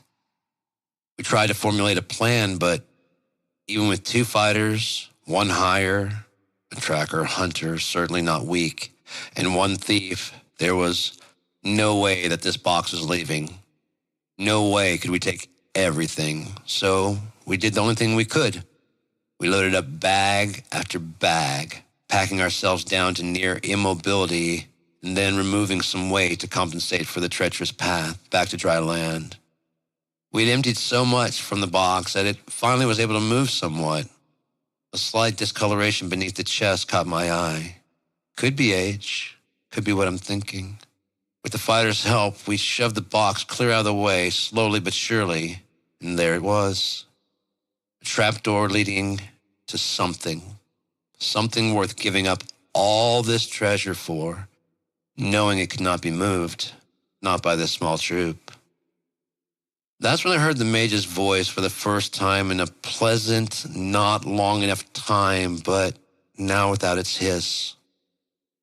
What are you doing? It screamed. Opening this door, I replied and reached for the padlock. The mage's voice breathed so sickly in my ear with lukewarm breath as it grabbed my arm. I turned to face it. Its skin was now smooth and supple, yet still I wasn't able to tell if it was male or female. This time due to androgyny, and then we were back in Thurston. The daylight gone. It was now night, and we were all in a group room at a tavern that we had agreed to return to since they, in fact, had group rooms. Now, as a troop or adventuring party or a true hire, these types of lodgings are a blessing. Bunk beds and plenty of room for everyone. A group room could accommodate a troop of 8 if one of them slept on the floor bedroll. There was food aplenty, and the kitchen does not close for groups. Although a groggy housekeeper may not be thrilled, they will make you clean food at any hour, which is why these rooms are so expensive. Fine thread counts on even the bedroll. Now this is traveling in style, which you rarely get. However, a group room when traveling by yourself is a totally different thing. It may be all you can afford or all that's available. Either way, you're sharing a group room with up to 7 strangers from maker knows where, going maker knows where to do maker knows what, sleeping on a bedroll and trying to stay awake and asleep all night. No kitchen, and one thing is for sure, we did not walk here. Not what I can piece together. And the chest was here with all the treasure back inside. Our hire was silently sitting up on his bed, avoiding my gaze. What happened, I asked. Is this illusion? He just shook his head no, but wouldn't look at me. He did look down to his lap, where a tobacco pipe sat loaded with something to calm his nerves. He was clearly thinking about using more. Then a glance at the nightstand where a cup of Gearedmah sat, steaming in the full moonlight. He offered the Gearedmah to me with a silent head motion, which I gladly took, trying to awaken, clear my head, and remember things correctly. The mage, I said, after a particularly long sip. He nodded his head yes. That was its home. Again, the silent nod yes, almost as if he too were still in disbelief. He clearly did not want to talk about it.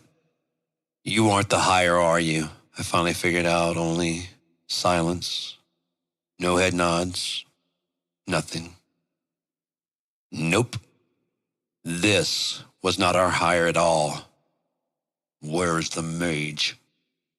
I asked just as the female fighter came to, sitting up violently in bed, reaching for a mace that had been safely tucked away. It was not far from where she reached, but somewhere that left her comfortably reclined. The man was already trying to stumble to his feet like a gladiator who has been knocked out, but doesn't realize upon awakening that the fight is over. Now comes the cursing, the obscenities, and stomping the bed he was laying on. Things that she already knew would not help. I hadn't even realized until looking at them that I, too, was in my street clothes and had been placed laying down in a bed that I was now sat up on. Where is the mage? I grunted, trying to pivot and stand. The man just pointed toward the closed door, which had a warm light creeping in through the cracks in the frame, on the other side of which could be heard merrymaking and songs. Dirty, piratey songs saturated with innuendo and clever ways to talk about a woman's anatomy. Usually short songs, as that's all these cretins could hold in their minds at one time, so it was no wonder that the song seemed to cycle through again and again, but the lyrics would seem to change each time. How did that thing blend in with these revelers? I steadied myself for a good bit, and dressed in my armor, and drew my sword, unsure of what lay on the other side of that door. The fighters moved to my back, as they, too, were now dressed for combat and with weapons drawn. A classic guard the higher position I had seen many times. Many, many times. At first offended, I was suddenly glad that I was about to walk into this den of mercenaries with eyes behind me.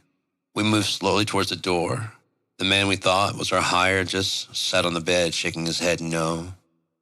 We pushed open the door and found all manner of creature and race from all over Unia, laughing, drinking, singing, and abusing substances.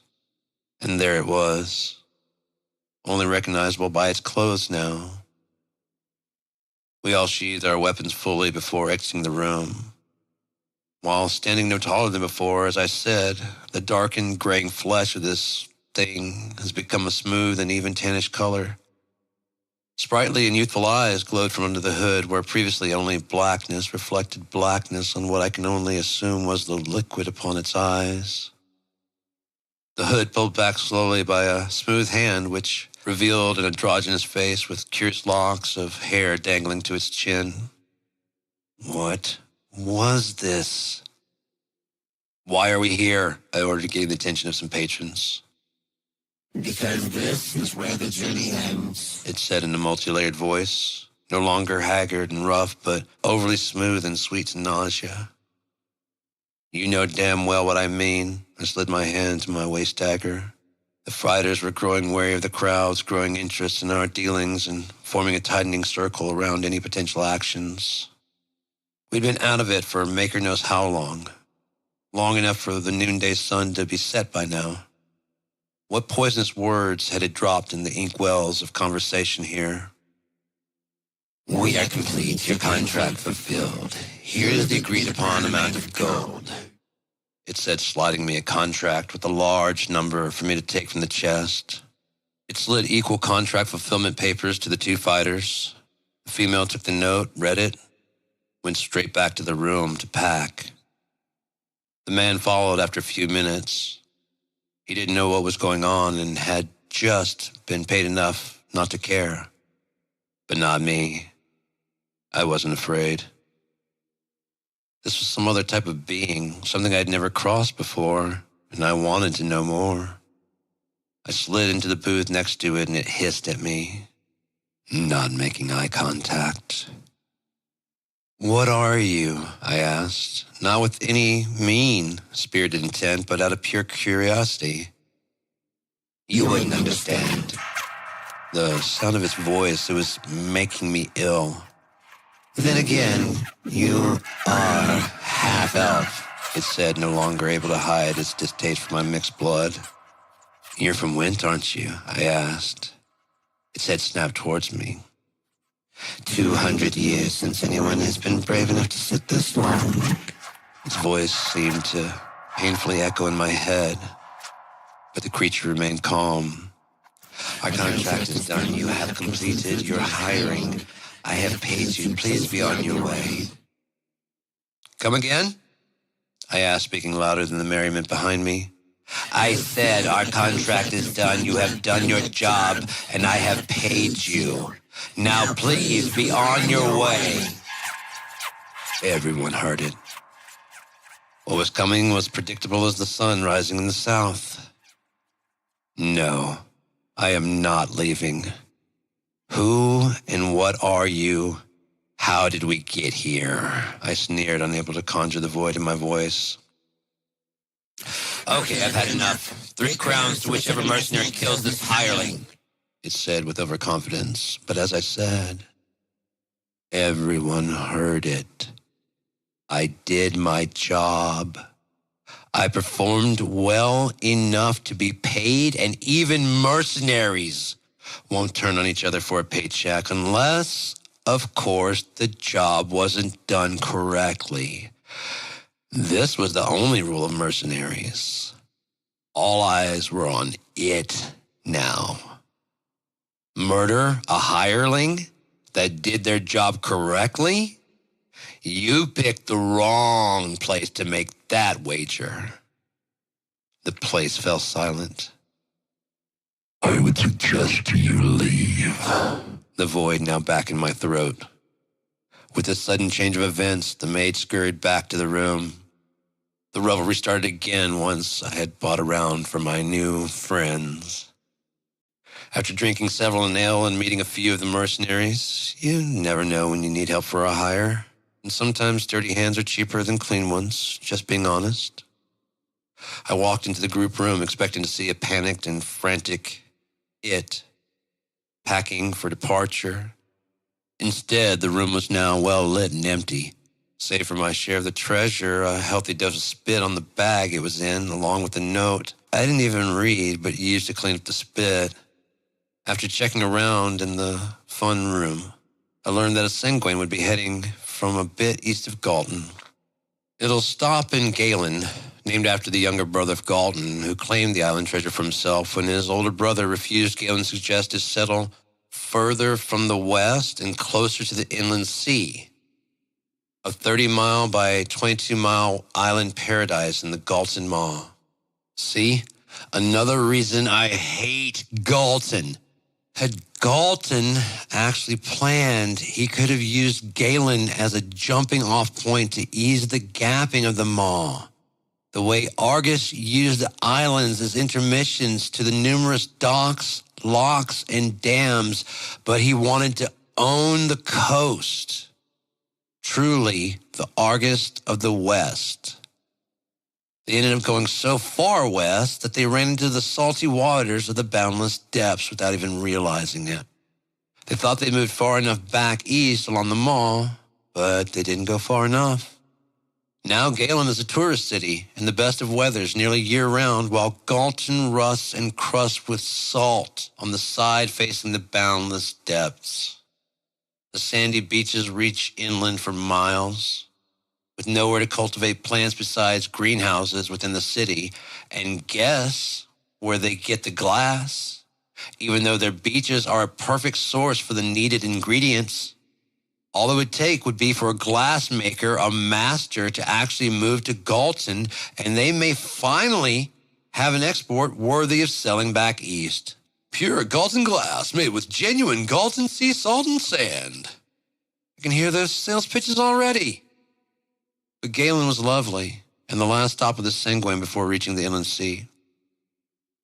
2 days to cross if the wind is even slightly good. That's another secret, the Sanguine. It's not really designed for the maws. It's designed for the inland sea and open oceans. There are currents to and from Argus. The twice great maw is navigable, no treacherous currents. The Galton maw pulls you towards Galton, but it's fightable with the right ship. The inland sea, however, a boat could take a week or more to cross, depending on the weather. A merchant ship could cross in 5 days, but a Sanguine can cross in 2 days with even decent winds, no matter the weather. Argus is merely a 3 days drift down the Tane Maw after that. The current is that strong in both directions, and I'm going to be on that ship. It'll eat a quarter of my pay, but I just want to be back home. This whole trip has just been a mess. I'm going to be on that ship. As I ready for the horse ride, 80 marks northwest, I remembered that the Underwoods was a mere 50 or 60 marks south and to the east. How often would I be out this direction? When would I ever make this pilgrimage again from my beloved Argus? I drove my heels hard and pointed my horse in the direction of the rising sun. Before I reach the Underwoods, I'm going to try to figure out this mystery of the Wind Mage. I could remember the map well enough to get within 13 marks of where the mage's destination was before the mage left to do whatever it went to do, regenerate or whatever. Maybe there really was some artifact near the base of the Severn Hills. So that's what I did. I followed the paths in the wilderness running along the Severns until they Went from cobblestone, nearly 2 miles outside of and around Thurston, to the dirt roads nearing and meandering through Dearest, eventually giving way to little more than a terrain trail that I would eventually follow around the foothills into the wilderness of the woods that once held a thriving Vajra, the main city of the Dainels. Anecdotes and history books mention that the idea for the Tesla lighting in Creed came from a similar, but be it more starry version in Vajra. Pure mage light. The wood elves always try to stay more natural. I guess there are many rumors I'll be putting to rest, if nothing else other than for myself in the next few days. But for now, I've been riding long enough that the sun will be setting in a few hours, and I am close. I can hear it in my head again. I stayed in the tree line and out of the open marshes where the only cover would be brushes, shrubs, and swamp water. The sun was ready to set completely, but impossibly, some 80 marks from the other two-room hut we just left, straight in front of me, in the marsh, was the same hut, or an exact duplicate. I'd burned no fire tonight. In fact, I slept in the trees. As the bits of dry swamp grass I could find began to take on more and more the feel of snakes of every size. While merely an illusion spell cast on this entire marsh, known according to my map of studies as the Ossian quagmire, it was simply a distraction to keep out unwanteds like myself. There are no snakes in the trees, and I don't scare away so easily. My dreams were dark, but the void is now a shield anywhere that reality is up for grabs. I can conjure anything. Sleepwalking, void walking, there's little difference. Sleepwalking is much more believable and easier to get lost in, maybe because it's not a choice or because it's so natural. They are very close relatives, if not immediate family. That doesn't stop attacks, and that doesn't stop the voice. Especially this close to whatever is going on in that marsh, and whatever connects that one hut to this other one. I'm guessing this is where the mage went when, damn it left us? How can I still not know this? The features were so odd. My next deduction is that this is not a mage at all, but that's what it calls itself, or at least passes itself off as. What I've seen is its physical form. Something in the ever-wide forest rejuvenates its flesh. Maker only knows how old it could be, and with age reversal I've seen, I started thinking that maybe near the end of its physicality's life, it takes a higher back to the Everwise, but what is it? The people of Wint have a myth of a huge creature that is immortal. However, the story does originate with the halflings that live near the Venal River complex near eastern shores of Wint. It lived and killed all throughout Wint during the First Era and seemed to disappear after the Moz. The people of Wint were just happy it was no longer bothering them. Cruelly, they couldn't care if it was now feeding on some other continent's inhabitants. 300 years of your citizens being taken and bled dry, flesh torn, and shreds of bodies found scattered without a hint of sanity. No way to stop it or kill it. I'm sure you'd want it terrorizing anyone else too, because it was only happening to them, at least back then. There haven't been any stories of similar creatures now roaming Restlands, so maybe this wasn't the creature from Wint. Maybe it changed its habits, or maybe it's just been dormant. I awoke inside the hut, the creature looking down on my bound body. I had been picked clean. I know my weights. I had only my clothes on me, no extra weight near my waist, nothing near my boot. Half-elf, you don't give up, do you? Half-elf. While no longer nauseating, its voice still remained unpleasant to the ear.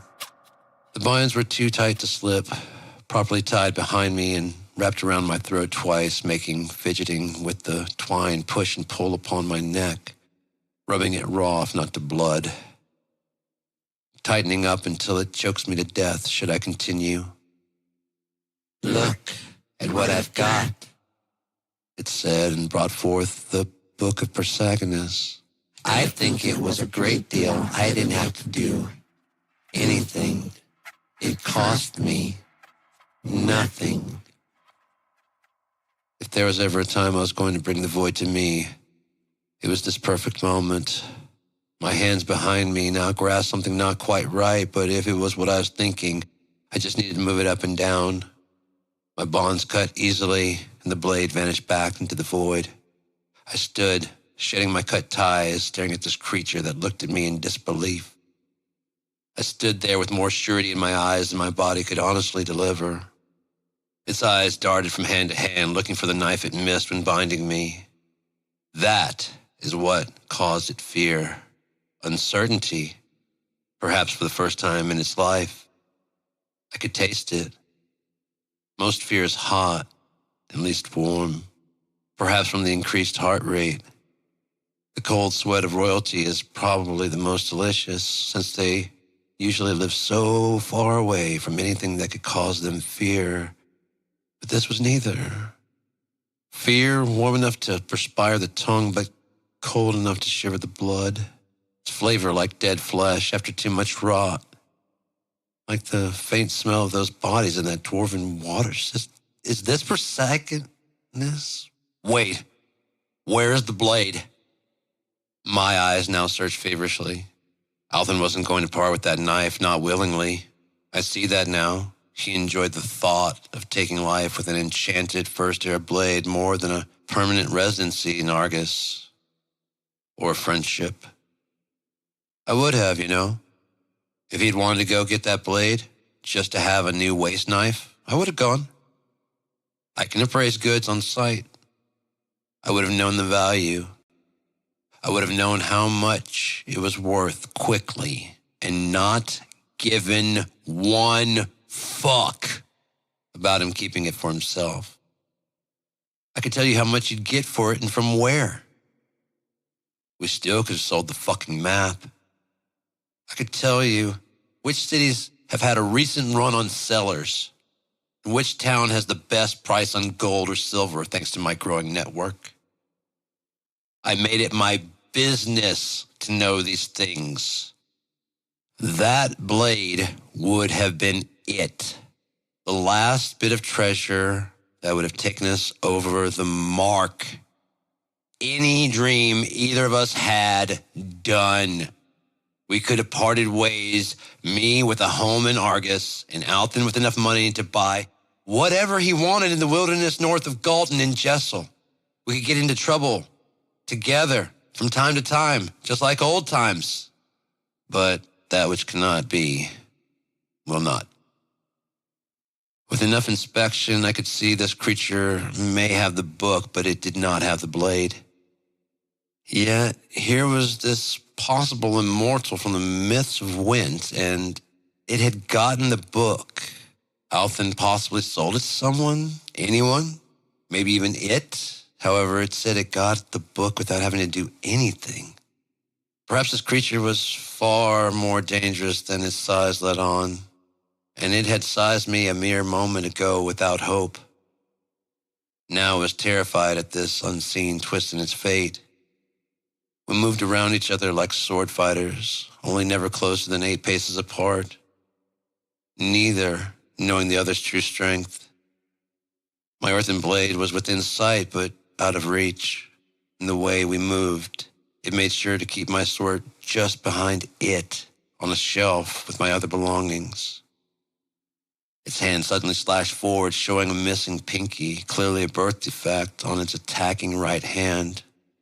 Dirty nails, long, strong, and jagged enough to draw blood, especially through these unarmored traveling clothes that I find myself in. I must position correctly, and once that move is perfected, timing must be exact. I dove to the left of it, lunging at me, the calm, sweet eyes from the pub now a ravenous hue of blue. The dive put me nearer, but not close enough to my sword. Slaying this beast would definitely name my blade, maybe even imbuing power onto it. I rolled to my back in time to avoid another lunge attack from the small, tan-cloaked figure for a mere second before it was on top of me. Then, not only was my shirt and chest torn from his unclean claws, but his face was now in mine. All I could think of was, "Are you male or female, for fuck's sake?" It bit at me with razor teeth, trying to gash at me with hooked claws, every so often just barely connecting. Every scratch infecting me with maker knows what. I knew I could throw it off me any time, being it was so small compared to myself, but again, it had to be perfect. I'd been writhing on my back while avoiding assaults into the right angle. And now was my time. It sunk 3 filthy nails fairly deep into my left shoulder.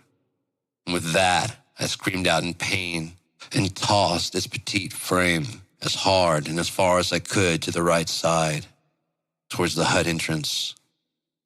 While rolling up and clasping the hilt of my sword from the nearby shelf, I rolled back to lying down, now unsheathing the blade on the way. I plunged the sword deep into the chest of a recovered and attacking immortal that now inhabits some physical, bleeding body.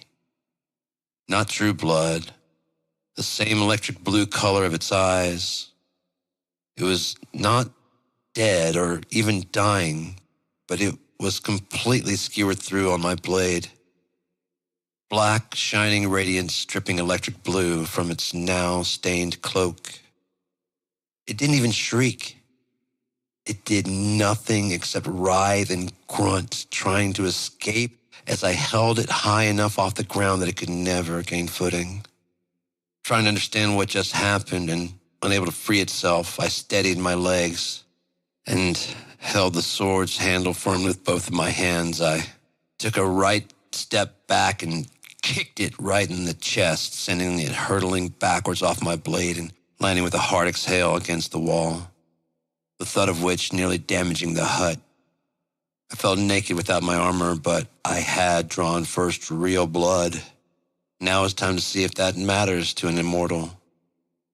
Without fail, it got back up, the scene of which unnerves me to this day. I readied for war. If this is what I am thinking it is, 300 years it stalked and murdered the people of Wint. This thing is holding back. Maybe it hasn't reached its full regeneration yet. Maybe it hasn't gotten that artifact. Maybe it's looking to take a larger physical form like mine, because these travel clothes did not belong to me. It touched its unblemished hand to its chest, smelling the blood from its fingers and gaping chest wound. Dazed but not in pain, it looked at me, confounded, and swiped its left hand over its head from right to left and was just gone. Not dead, not even afraid or permanently wounded, just gone. I imagined the healing would take several days or weeks, as reversing just its age took days, and that wasn't even actual repairs to wounds. I was not going to stick around to find out. A cursory glance, and there seemed to be no basement here.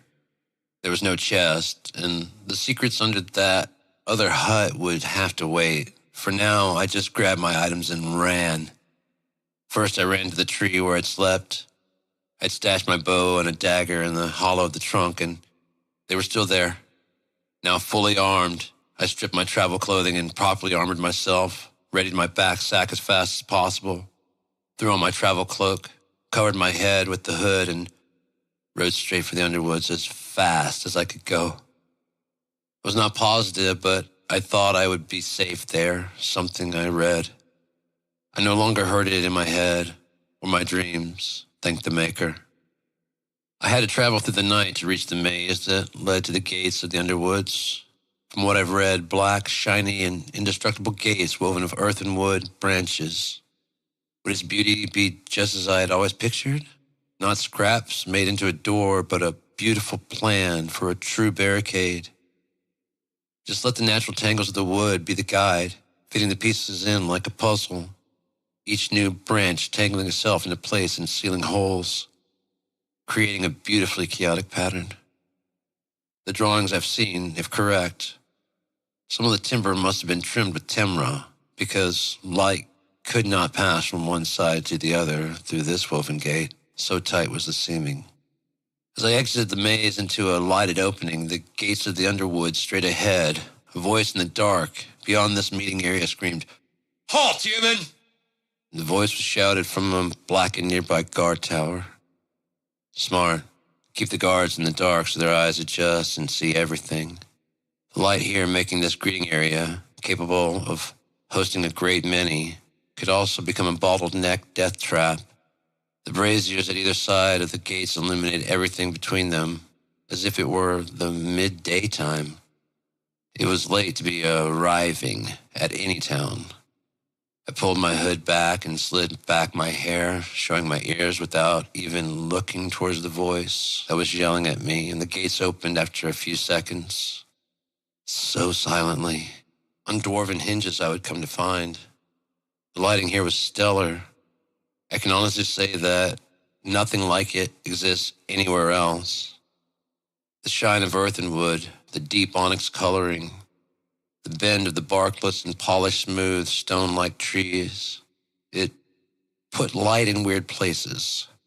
Straight ahead of you was a warm, faint glow lighting your way, but when you reached the flame, it turned out to be a hallucination. A convergence of reflected lights. I guess that's an explanation if one were to decomplicate things.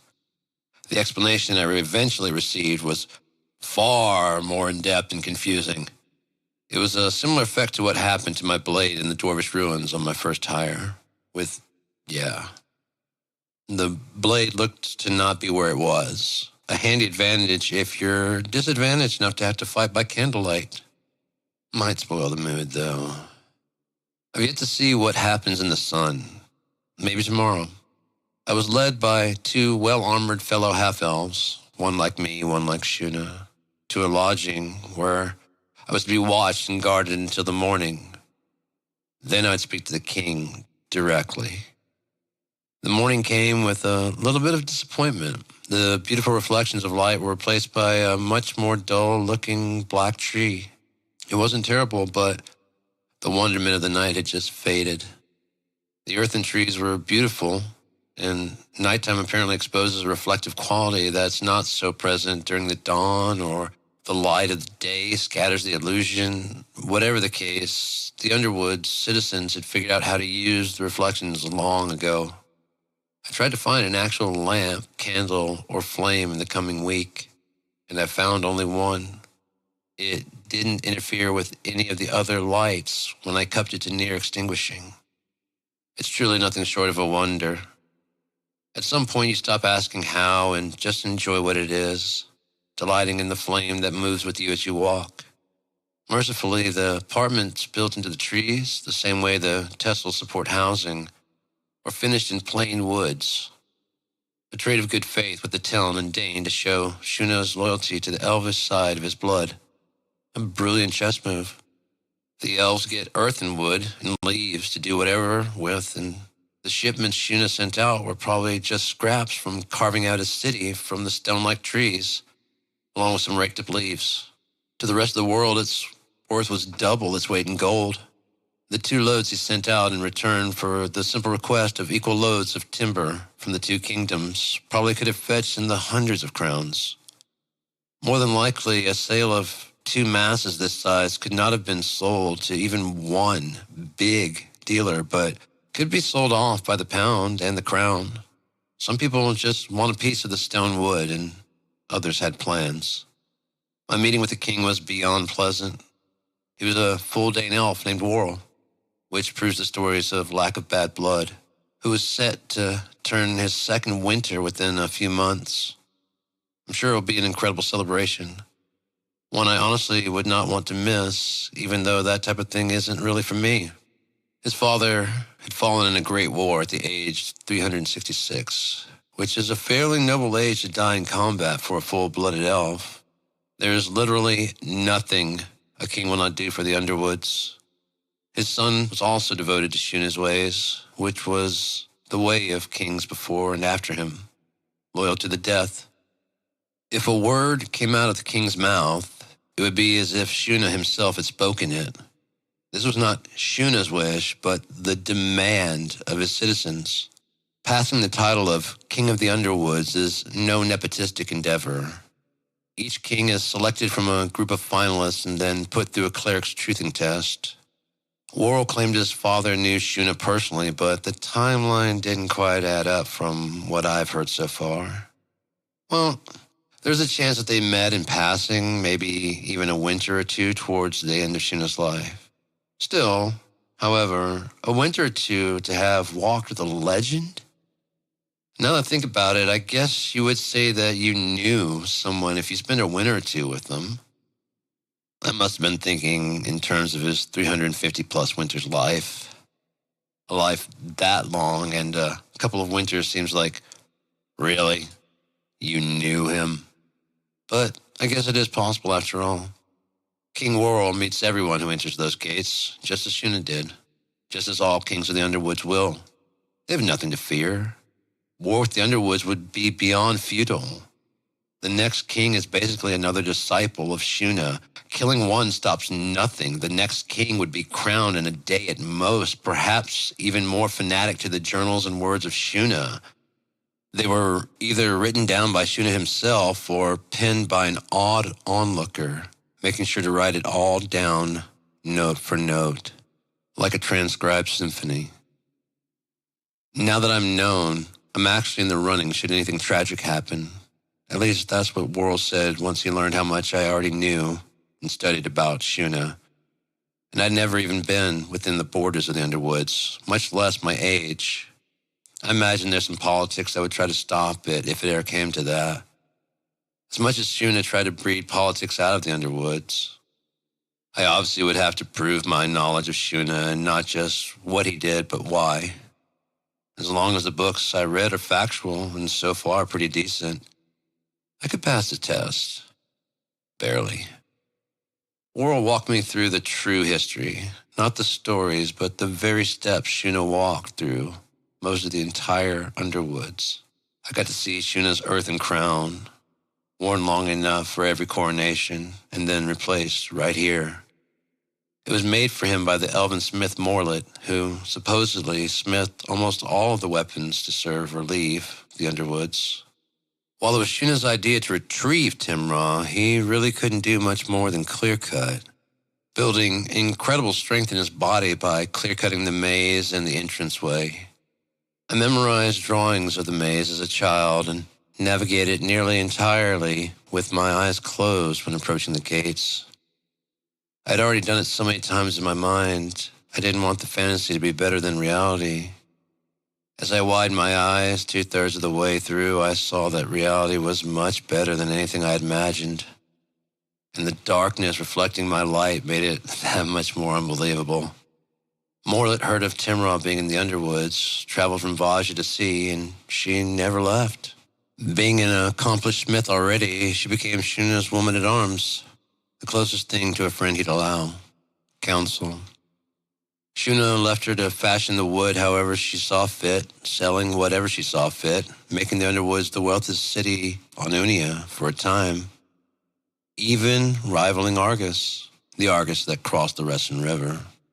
She made sure to not let out too much into the world. Earthen belonged to the Underwoods, period.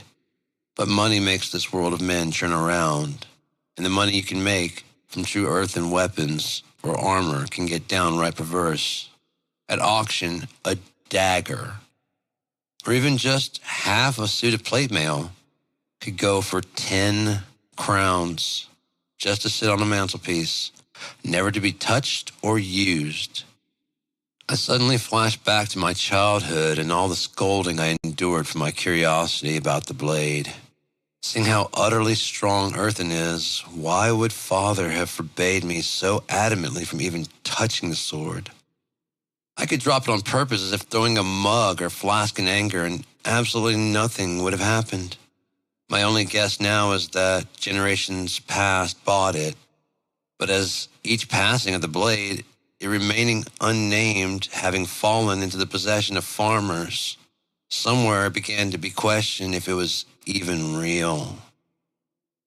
Perhaps it's just blackened glass. If it was a fake, they could keep the rich lie going as long as it wasn't damaged. Forgers were a near constant worry when dealing in earthen. To make things worse, when Shuna died, no more earthen wood was sold. No new housing was built, so no new material, no new weapons. Everything just froze in time around Shuna in his still-present absence. In earthen's place, great forgeries of blackened glass and polished ebony that could fetch huge sums began to pour in.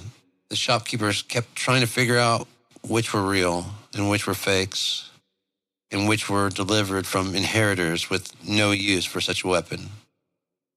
They had to wonder if robbers had stolen the same earthen object, or worse, simply carved an ebony artifact.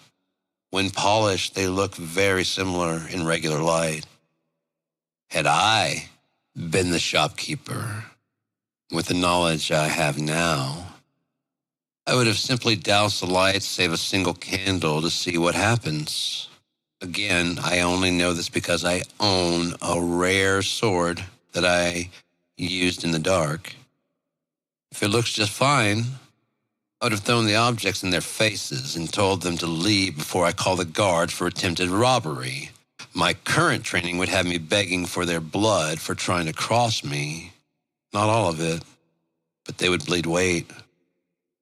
If the item looked out of place, not where it should be, I would still play it up to get the best possible price, and then I would probably have kept the artifact, whatever it may have been, for myself. Some things are priceless. Morta was shaving down some earthen arrows before we'll continue the story of the crown. The leavings on the floor were really planned for nothing, so Morta took them home and wove them into a crown for Shuna. He wore it once and left instructions that anyone who wanted to try it on could. His voice trailing, was waiting for me to ask. He simply pointed to it as if to say, "Do it." It was so dark black, being the shiny inside of the tree. The looking glass lets you see yourself as king of the underwoods, which was carved into a regular piece of tessel wood that held the looking glass, so you could believe it, if only for a few moments. But the crown was definitely over the top. He wore it formally once and only once, and from what I understand, it was fitting. I was taken to an armory, the main reason travelers venture here if not seeking refuge. Shuna's shield, an earthen near-perfect circle cut thin from the base of a tree, encoded in irons around the outside and reinforcing the center. A hole cut through the middle allowed for an almost bolting of front iron to iron handle in the back. Does that make sense? It was lightweight and pretty much indestructible. When it came to earthen plate mail, the leaves are linked together and become stronger than chainmail and lighter than tinge. All soldiers here get the very best of armors and weapons, no less than Shuna had for himself. Other famous guards of the Underwoods had their armors displayed on mannequins, which perfectly and grotesquely bore their death masks. Shuna left strict instructions to not mold his face or body. He was a servant of the Maker, and the Maker forbids it. If he wasn't so loved, his wishes would probably be ignored. Every time someone would take chisel to stone or wood, they were forced to realize he wouldn't want this. So why do it? I like you. You haven't said a single word, just digesting everything, aren't you? I kept the roll up and nodded. No, please, he said, seeing through my facade. However, I do think you in particular will like this. And he led me to a group of upper rooms, Shuna's personal lodgings, now a shrine to him forever. He demanded no statues, no tributes at all. It had 3 levels, carved right into the thick trunk. Getting from one level to the next was a breeze. I saw hundreds of lions where I stood outside on one of the many various hided porches surrounding the 24 or so core earthen trees that made up the core city. From here, I could take any one of the various limbs up to the top level and through the windowless panes. A thief. A very, very good thief, he smiled. Don't worry, I know you're a brother, he reassured me. It wouldn't have mattered if I was or not. I had refuge here. He didn't ask for my brand to prove that I am with Both. My ears were my witness against any and all accusations from the outside world here. I nearly collapsed from the first real relief I'd ever felt in my life.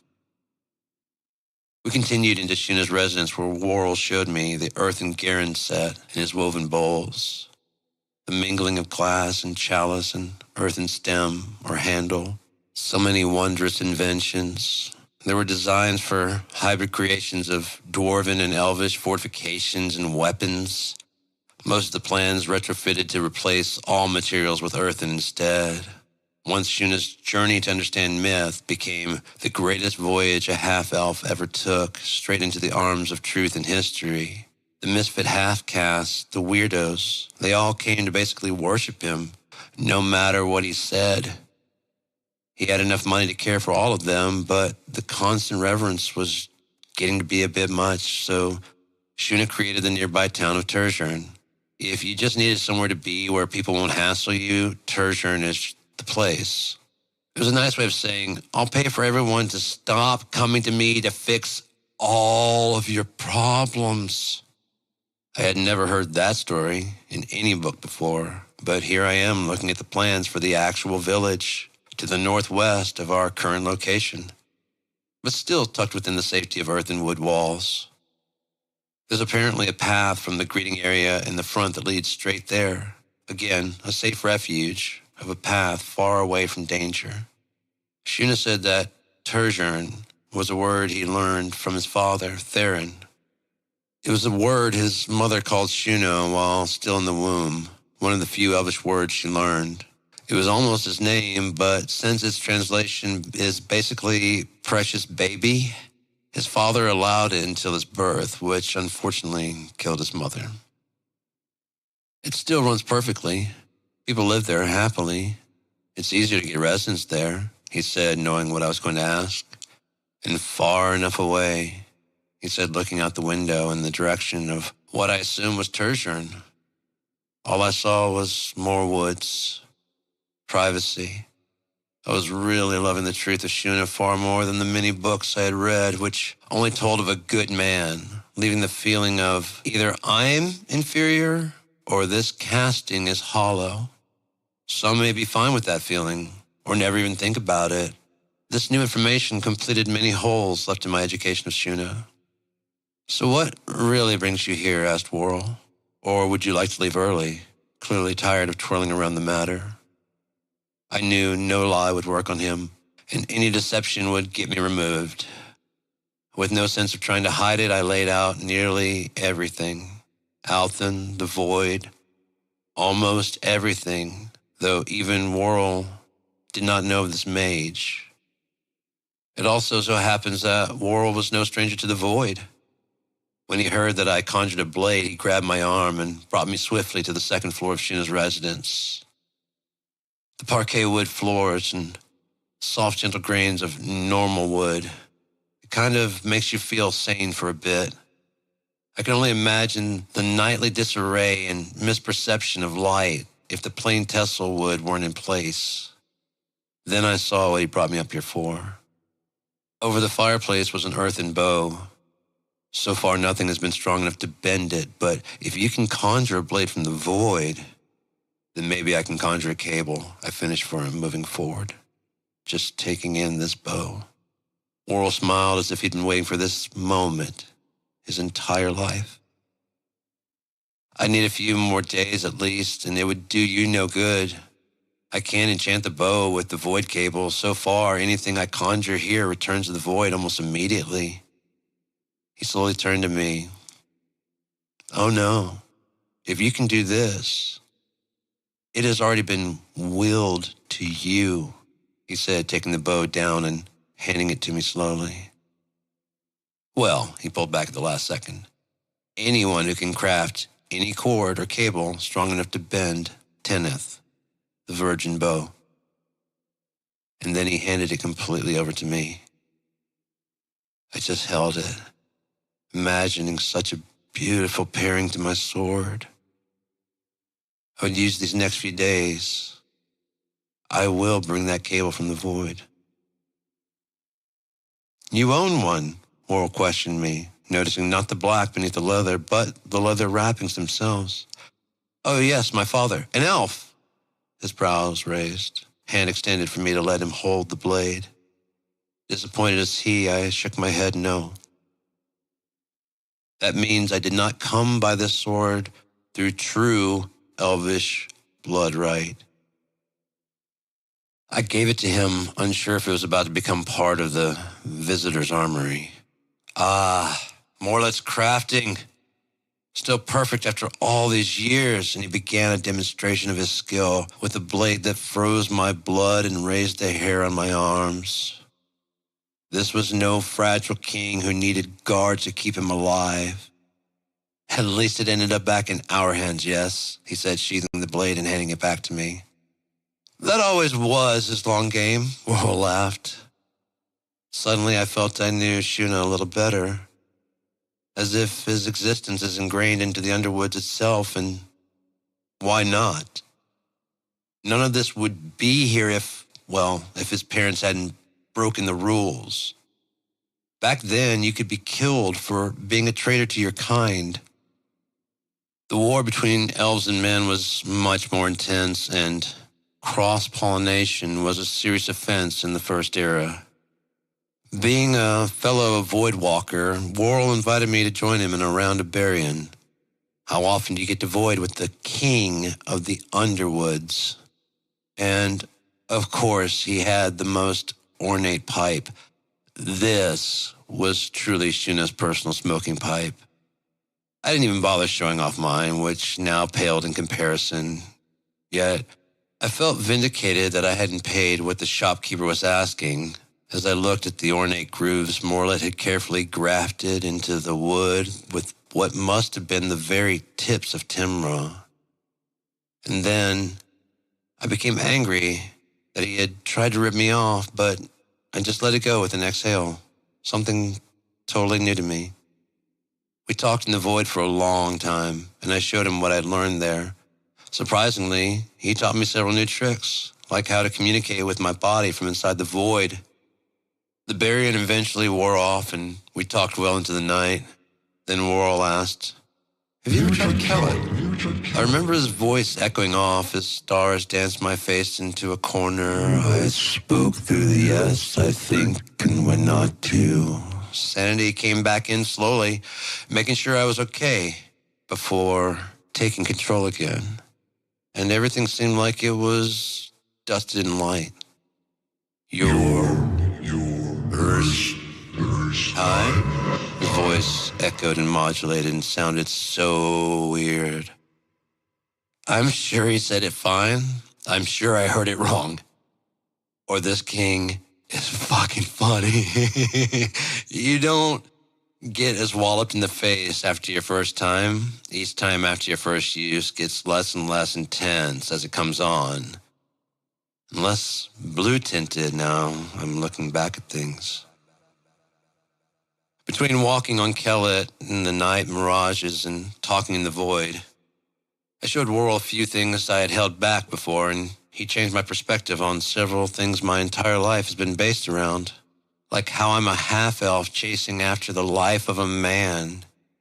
Even if I am successful with my Argus plan and get over, because I would outlive a lot of angry, cranky humans crying, "Not fair! Not fair!" Pointed out the obvious, that they would simply burn me out. I could see it happening. It really got me thinking, now that my brain had been somewhat turned off. By the end of the week, I brought Tenneth and what I had harnessed to either give back the bow or take it home forever as mine. Only Worrell and his confidant came to see the demonstration. Worrell had only seen me for dining and evening walks with Kellett the last 3 or 4 days, giving me room to do whatever was necessary. And here we are, the moment of truth. I ran my hand up and down where the cable should be 3 times with my eyes closed in somewhat prayer. An ethereal rope tied itself off beneath my fingers. I knew I didn't have long, so I quickly snatched up an earthen arrow and snapped. Immediately as I pulled back on the string, it broke. I knew that I could conjure nothing stronger. But perhaps I can conjure a cable that gives. Bend the cable, not the bow. I wasted no time and pulled back the arrow, already notched up on the wraith-like cable, bending back and back. I kept pulling, believing, until I got to full extension. When I let that fucker go, it flew straight through the target, set out 3 marks, and buried itself still usable, halfway deep in the rock cliff face behind it. Out 4, maybe 5 marks. Simply spectacular. I sheepishly extended Tenneth out to Worrell. "What are you doing?" he asked, gesturing at what had just transpired. "The bow. Tenneth did not bend. I conjured a cable that would bend." He just stared at me blankly, blinking only so often. And then he began to howl with laughter. Trying to be respectful, I spoke through his laughter. "Shuna, he willed the bow to whoever can bend the bow. I bent the cable," I said matter-of-factly, which only made him laugh harder. After a small silence and quickened serenity, Worrell wiped his eyes a bit as he spoke up and said, "That's the most Shuna answer to any question ever asked in the last 300 winters. And would you like to know why? While you were watching the arrow, I was watching the bow. Upon full extension, Tenneth did bend. Not a lot, but enough that there was recoil when you fired. On your first attempt, no less," he said, his confidant bringing forth quiver after quiver of earthen arrows, one quiver being enough for a lifetime if you retrieved them. "To be so wrong, but so right," he laughed. "So set on being honest that you mistakenly tell a lie." "Truly classic Shuna," Worrell assured me. "Maker, these woods haven't heard anything like that in so long." Eventually came time to leave. I was surprisingly sad. Soon I'd be back in Argus, and I was already missing this wondrous place. Maybe it was the Kellett thinking for me. I don't usually spend this much time with visitors, Worrell confessed, but you're welcome back any time, or you could even stay now. I think he'd come to enjoy my company too. He was able to give his knowledge to a sapling like myself. He looked young for a Dane, which made sense since he was almost 2 winters.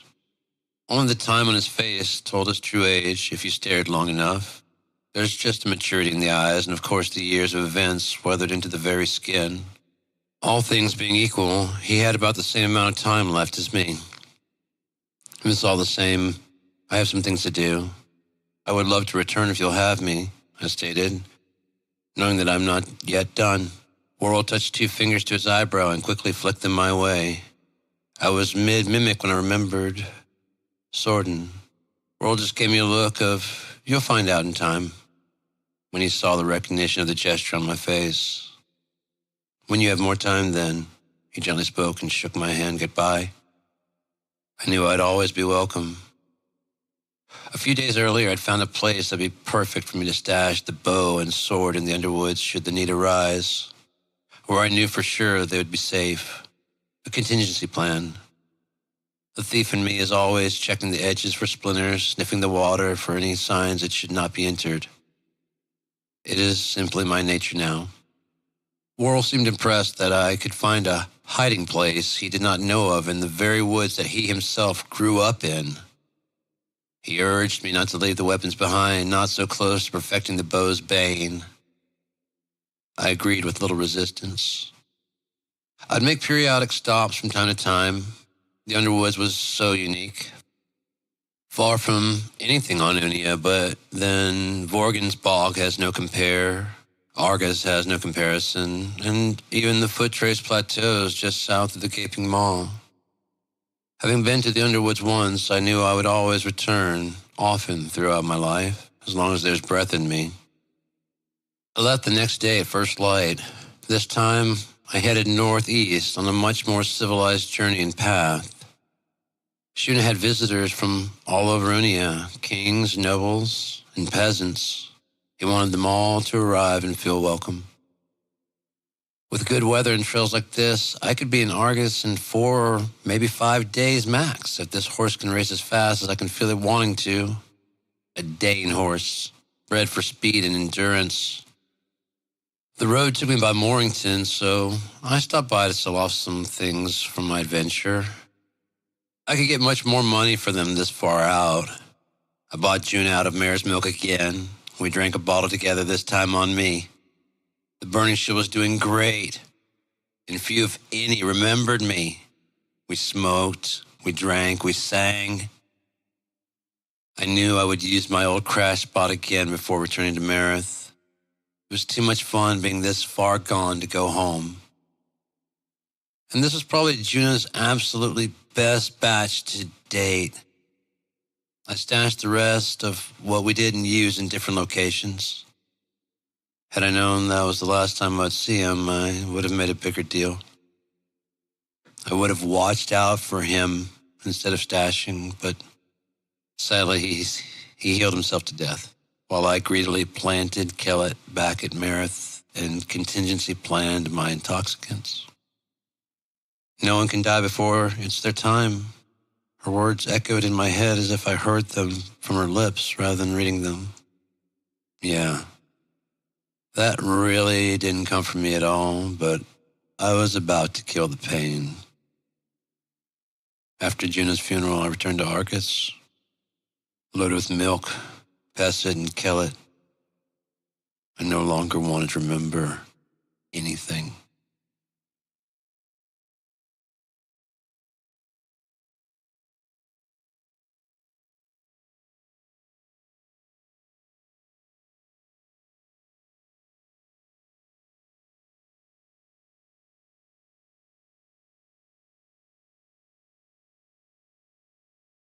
This truth more than the rest. These manifestations did not disappear or even wane the slightest bit. Were these brought forth for the sole purpose of defending the truth, or was this merely the start of what the conjurers were trying to learn? I've seen a fire beast like the one hurtling attacks at me before, so this was not new magic, but it was perfected. Then the possibility dawned on me. These conjurations are not here forever. And that is what the truth was needed for. Eventually the door would collapse and these creatures would return to their netherworldly home, and the truth, like Uriel, was used to extend time they had to wreak havoc. Empirical rule. These conjurers must be stopped, but they needed to be found first. The onyx jutting from the cave floor seemed to be giving power to these mages. Malok stepped from behind me and cast a protection shield that their magic could not penetrate. He was buying us time. This spell was something new. He had combined some form of shield that was emanating health from inside him like a Mulbus cleanse. I could feel the cleansing falling on me, dripping freely from the shield he was casting. Was this something Malok had learned or invented? The thief in me still wanted to grab the scroll and just leave, but that wouldn't stop this madness. It may slow it for a while, but these conjurers were some form of cult. I was not sure where they were drawing those unclean creatures from, but it wasn't just your normal conjuration like what we were fighting now. What we battled now was elemental, and that could be taught at any guild. Those other things were from somewhere different, and Malok and I could not let this continue. After several minutes and the elementals bashing at the shield, unable to get through, clearly exhausted, Malok screamed, "I can't hold this for much longer. Find safety." Something I knew I could not do. Leaving him while he protected my getaway? They would kill him, The second the spell ended, I just shook my head no and drew 10 through my back. Now or never. I pulled an earthen arrow from my quiver and pulled back the void rope. Now, I screamed, and the shield dropped long enough for me to fire a direct hit on the fire elemental, and the shield reappeared. The arrow lodged deep in the fire elemental's chest where a heart would be, dropping it to its knees, my arrow glistening in its breast. Then the fire finally died, revealing a mage. They hadn't disappeared. They were the elementals. They had corrupted the truth enough already to no longer cast the spells, but to become them. 7 more to go, I thought, bringing the earthen bow up again. I can only do this one more time, Malak said, arms trembling.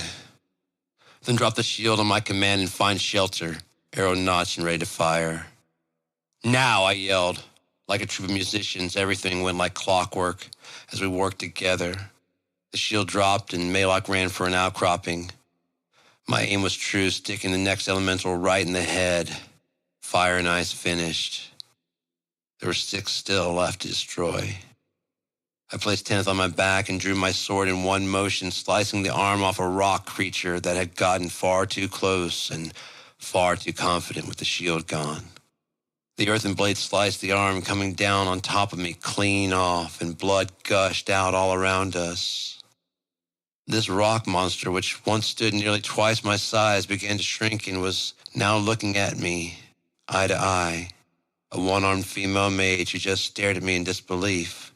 I thrust my sword straight through her, exiting her back. Now, I am not one to pick a fight with a woman, but if she picks one with me, I will not hold back, nor will I show mercy. I guarantee she would have shown me none. 4 of the others fled, dropping their elemental forms. On the backside of the cave was another opening I hadn't seen since my eyes were drawn to the light showing the way out. The only mage who stayed had chosen wind and blasted us with hot, then freezing cold air. A torrent of wind that would push me off my feet and slam me into the far side of the cave where the thrashing blow followed after. It left my head ringing and my body barely able to move. The mage's strength must have given out, or he was overly sure of himself. Either way, he was now gloatingly standing over me. He rolled me over, staring Malak down, daring him to interfere as he drew a blade. My eyes open enough to see his now black eyes and vicious smile staring at me, holding a dagger ready for the thrust to end my life. Then Malak's staff bashed into his grinning teeth hard enough to break several. A second strike to the back of his head and he fell to the ground, bleeding from his eye, the blood pooling on the hard floor. "What have I done?" Malak screamed. "You saved my life," I said, slowly gaining to my feet. "But I killed someone. That's forbidden." "No, you didn't," I said, approaching the mage, which I had correctly guessed was the leader of the whole endeavor. He groaned as I grabbed him by his long, dark hair, pulling back hard to cover the clearly smashed skull. I yanked his head back enough for Malak to see he was indeed still alive, though dying quickly by my estimation. "See?" I said, pulling his hair and forcing him to let out an even louder moan on the verge of a scream. "You didn't kill him," and with his neck clearly exposed. My waist knife slashed his throat and was back in its sheath in a mere flash. "I did," I said, blood gushing out and splattering on my boots. I could see the horror in Malak's eyes and my unsympathetic brutality, but I also saw the relief that he hadn't killed someone. I wasn't going to say anything. If he can sleep well at night, I'm fine. This wicked soul had to die. Who knows what they would have accomplished if we hadn't intervened, but now it's time to finish this. Stay here, second sight. You keep me alive. You get your truth, I said, reminding him of the plan as I dashed away, and finally Malak noticed. There was the corrupted truth mere paces from his grasp. "Don't come after me. Take the truth and leave if I should fall beyond your help," he heard me yell from off in the dark. Malak moved in position, looking over the truth with an admiration of a man who was close to finishing his life's work. I exited the way the mages had left, and only feet down the carved corridor to what was clearly another well-lit cave opening, I was met and stopped mid-stride by a transparent force, some nearly transparent form of wizard's wall, similar to what Maylock had put over us to buy time. This was a mage seal. I could see the 4 mages on the other side, 2 grinning as in victory, and 2 terrified to see what might happen next. I drew my sword and bashed on the shield. Even if the earthen could pierce this defense, it would be the only thing that would pass through. I paced randomly, back and forth, snarling, dragging my blade on the shield as if to say, "How long do you think you can keep this up? How long until it's your throat I cut?" I didn't do this just to add fear to the 2 already scared mages, but the actuality was not to be a sitting target if they should drop the shield and attack the way Maylock and I had done. Then, out of nowhere, I quickly ran back towards Maylock. While there was no plan aside from being out of their view, the sudden darting away caused the fear I was hoping for. I knew the sudden disappearance would cause them more panic, and that would open the window that I would need to end this. Just as I thought, I ran to the end of the tunnel and headed back towards Maylock, only to turn around and peer down the hallway from the safety of being out of their line of sight. It worked. While the energy shield remained, I could see them fractioning in argumentative words I could not hear, looking for exits out of their cave or entrances they feared I would find. The terrified 2 exited out of the back, where they probably thought I was heading. We'll have to deal with them later. The other 2 started heading towards the corridor I had left and seemed headed straight for Maylock and myself. I tucked in tight against the wall, waiting for my time. Suddenly I could hear their voices whispering. The force was completely gone, and they were heading my way, my waist knife finding its way into my left hand as my sword slid into my right. They began to creep ever closer, obvious no real training in silent walking. It was almost my time. Just a little longer. I could see their lightly covered feet stepping out from the dark, and I sprang into action. My dagger deeply sliced the throat of the one on the left, while my sword aiming for the right one's neck. I missed, but my sword slit his chest wide open just fine. I misjudged where his throat would be. I really wanted to take his head off in one motion to avoid the gurgling I was now forced to endure, but he will die and is no longer a threat. Still, I think I'll end this quicker, just to get it over with. Stop that gurgling. Maylock was disgusted when he saw me return to him covered in blood. He'd stopped second sight once he knew I had the drop on those 2, and being honest, knowing he wasn't watching is what gave me permission to do what I had done. I could now always feel him when he was looking through my eyes. It seemed the sight worked similar to his ability to heal, though I don't know how far his second sight can reach. "Grab your truth and let's go get those other 2, I said, blood still dripping from my blade.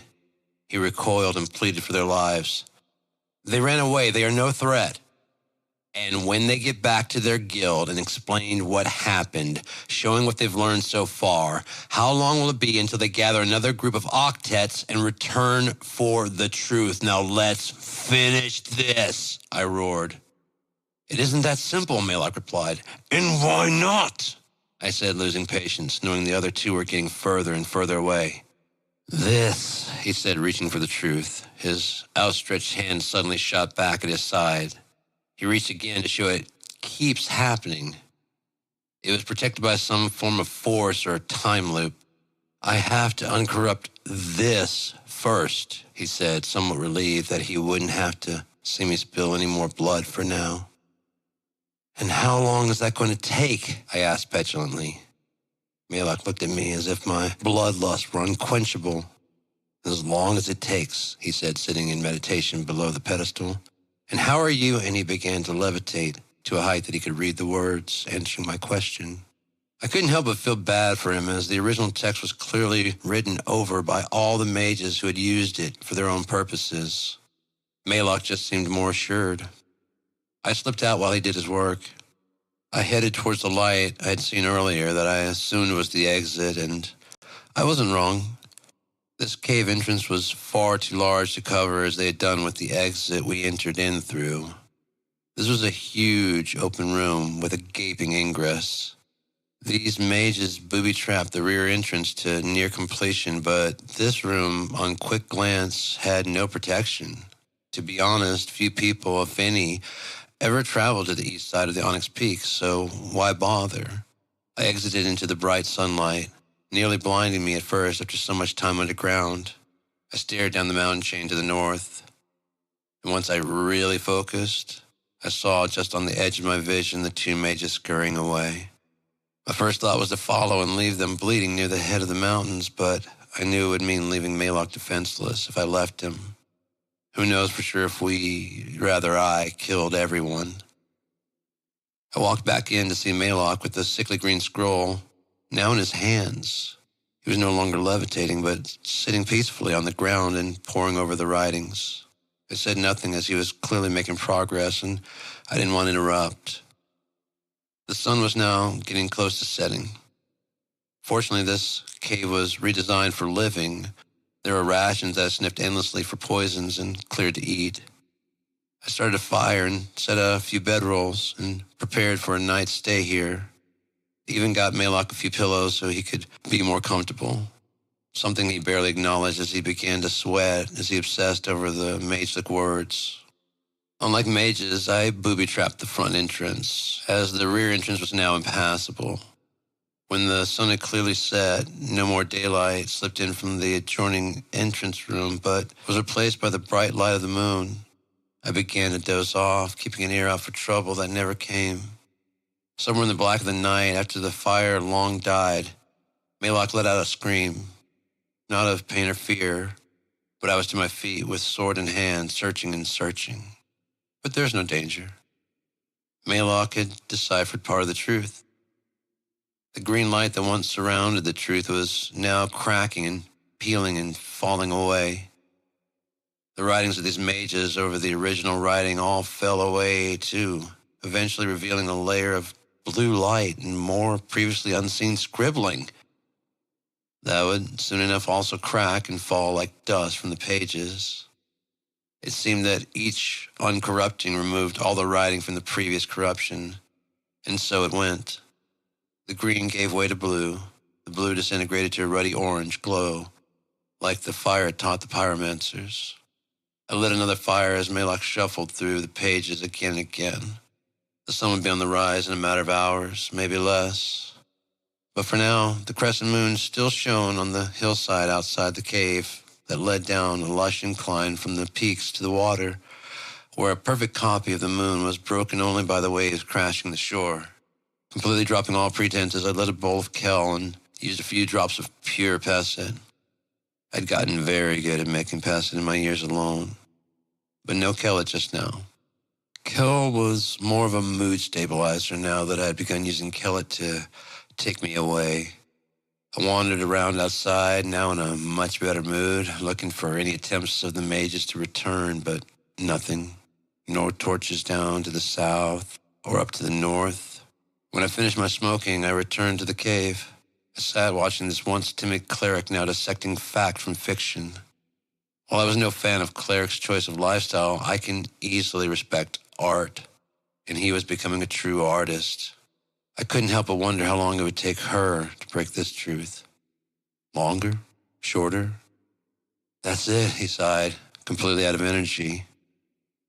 The amber glow shattered and fell away like broken chains dissolving into nothingness. The truth gave off a faint, golden glow before fading into just the unblemished paper as it was before it was stolen so long ago.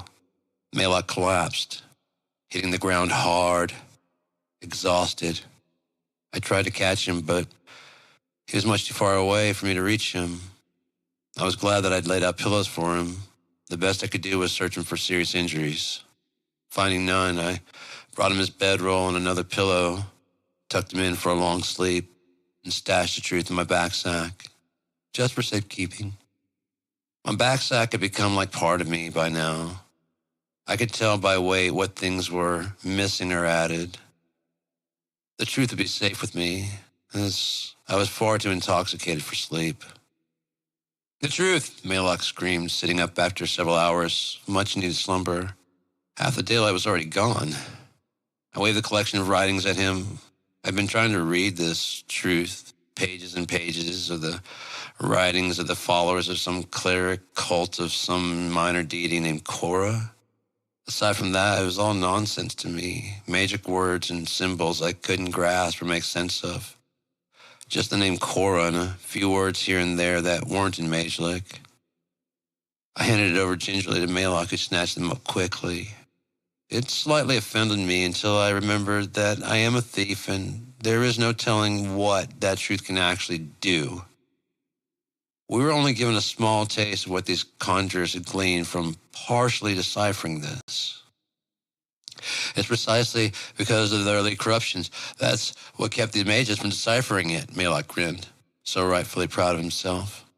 If they had removed even one of the previous corruptions, they probably would have achieved what they wanted long ago. The truth became distorted and less usable with each corruption, Maylock explained. I must admit, he should be pretty pleased with himself. With zero real plan, he retrieved an uncorrupted and missing truth and helped break up this weird conjurer's cult of Korra.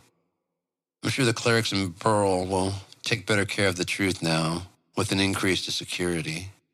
So, I guess we're returning to the guild? I said, packing our things. Maylock just stared blankly and looked at the dwindling fire, seemingly sad, like he hadn't even thought of returning the truth. He was much more worried about getting to this moment. I've been there before. You spend so much time trying to achieve the goal that you have no idea what to do once it's actually done. He gathered himself and his things together, and we exited the cave complex. He didn't want to go along with my idea of following the mages through their escape route, and his reasoning honestly made sense. Thinking back to how booby-trapped the other entrance was, the two had fled would know every inch of those caves while we would be wandering in the dark, hoping not to bring the ceiling down on ourselves. If nothing else, it would probably take a lot longer, so we headed south, down towards the end of the Onyx Peaks where the people of Burl mined for coal. Everything in Burl seems to run on coal. The mills, the water pumps, and anything that can now run on steam-powered mechanism, which was any operation that could be replaced by a steam-powered automaton. Even the mining devices are now powered by steam, which is created by the burning of coal. It was one insane system feeding another. For simple people, they had some of the most complex machinery on Unia, at least in Burl. I think all this simplicity must have moved up north, but at least your children don't have to completely leave Burl to get a true city experience. I honestly liked it. It's humbling. I think everyone from small towns should see a real city at some times, and vice versa, just to understand properly the two different beasts, for they operate nothing the same. We were entering the front gates of Burl as night fell, and all the gateways were preparing to close for the near moonless, starry night. We made it to the Celsior Tavern and Inn, where we had stayed upon arriving. Maylock found a nice secluded table to sit, and I made sure to position myself in the most advantageous seat. Maylock ordered enough food for two, all for himself. It takes a lot out of you, eh? I laughed. Oh, most definitely, he replied, stirring in the sweetener into a cup of garin that had just arrived. I politely waved the server away. Garin, this late? I asked Maylock as he seemed to guzzle it down with near reckless abandon. How else am I going to be able to get up enough tolerance for Uriel? He replied between sips as he raised his mug to his lips. I grabbed his arm firmly and said in the void voice, "There is nothing you want there. Stay away from Uriel." That voice doesn't scare me, he said, echoing my tone.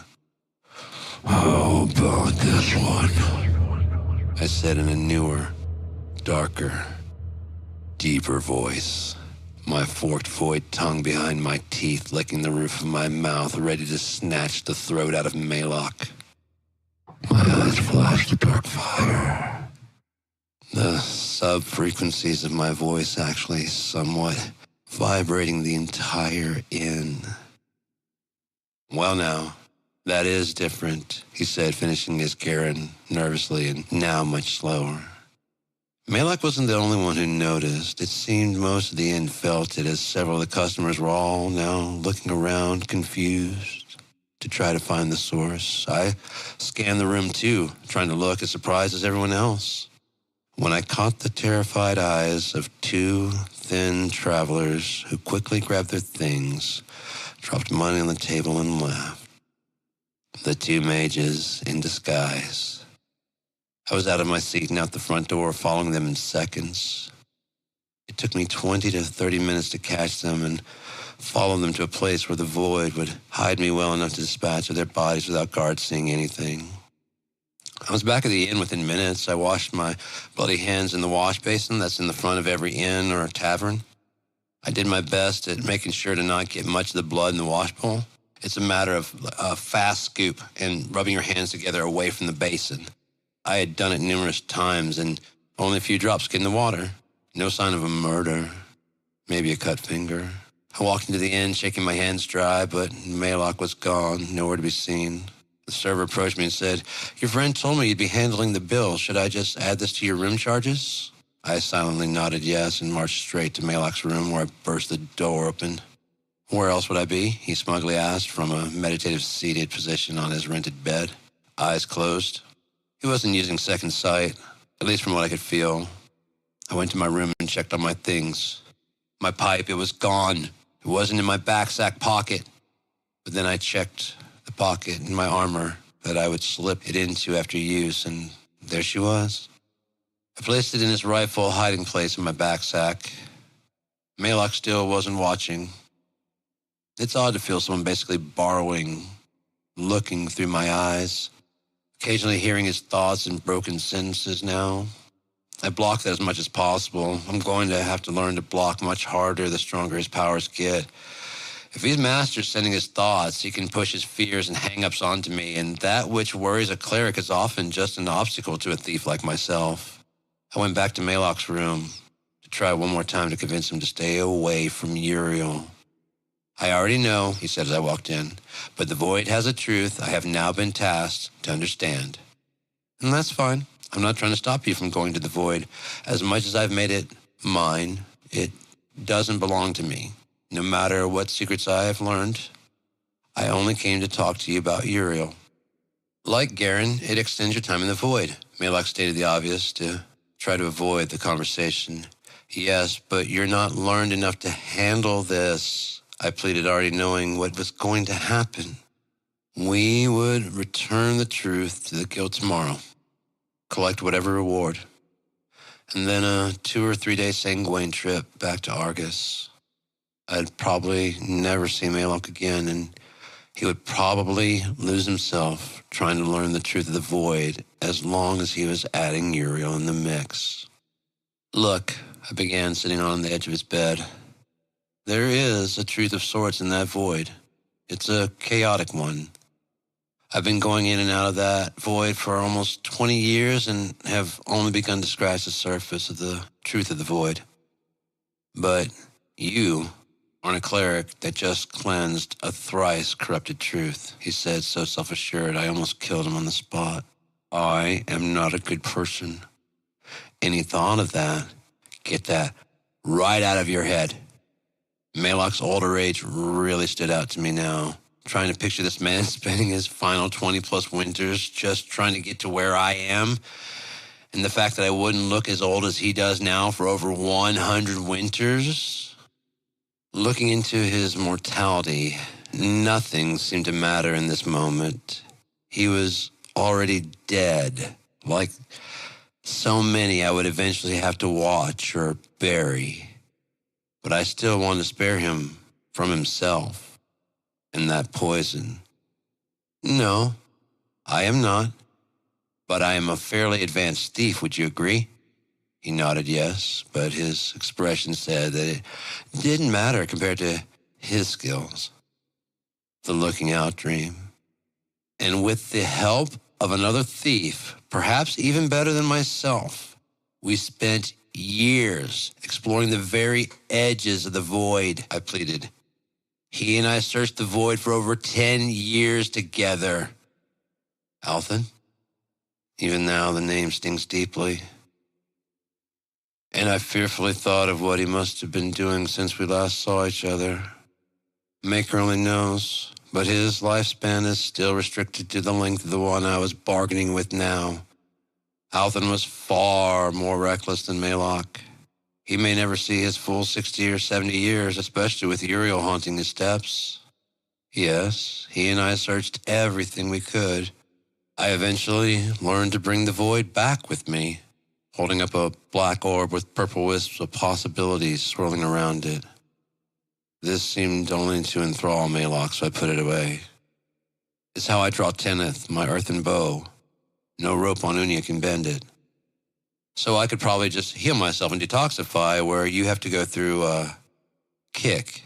Is that how you sleepwalkers say it? Right. He was getting too comfortable on his moral high ground. For fighters, it's where you want to be, but we thieves thrive in the very gutters you are afraid to even touch without a wash basin nearby. And we'll bring you down to us. And then, after we bleed you, we'll let you float away like the rest of the sewage as we rats live on. It's not the void that is the problem. It's the Uriel. I tried hard to impress upon him without bringing the void into this any more than already. Is that what did him in? Malok asked, cautious of my heightened emotional state. You said you felt my heartbreak for Juna. He was like family. Althan was my best friend and my brother. Then why didn't I feel it? He asked. I keep it buried under a ton of anger, I said, standing up and changing subjects.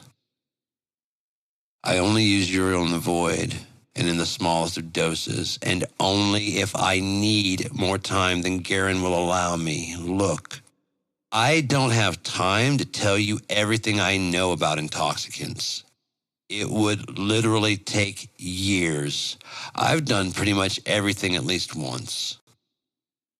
Like mare's milk and kellet, he said, shooting a disturbing glance at me, judgmental and condescending. Oh, I was not having his bullshit. He honestly did not know who he was dealing with, but he was about to learn. Say it again, I said, reaching for my sword hilt. His eyes followed my hand, and his regret was immediate. His fright tasted delightfully genuine. He raised his hands in front of himself, somewhat defensive, but mostly it looked like he was trying not to wet himself, remembering what I had done in those caves. I apologize sincerely. That was uncalled for. You have been nothing but kind to me on this trip. A little unprofessional by getting loaded while on a hire, but I honestly wouldn't have this truth without you, he said, waving the truth papers and hurriedly realizing his mistake and trying to hide his tremble. Where his teachings prevented him from taking lives, mine encouraged it if it meant leaving no witnesses or getting away with it. I could dispatch with his body the same way I did with those mages, and tomorrow take the cleansed truth to the clerics guild by myself and collect the reward. They would pay me, even if they aren't offering a reward, or they won't get their truth back. They'd try to take it by force, but all it would take would be me killing one or two, and they would give up. Perhaps not in Argus, but definitely here in Burl.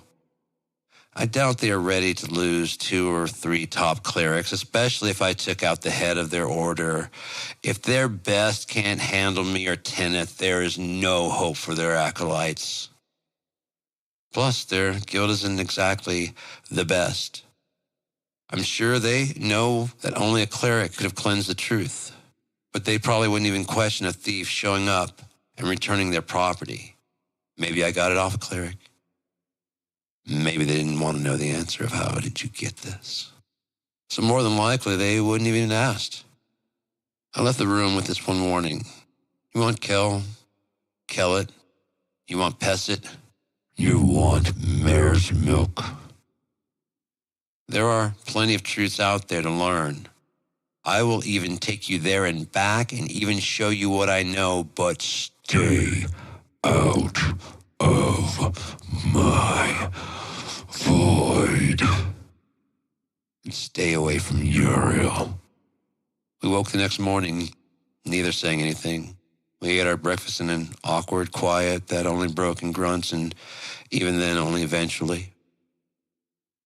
So, you think we'll have enough to grab a Segway back to Argus?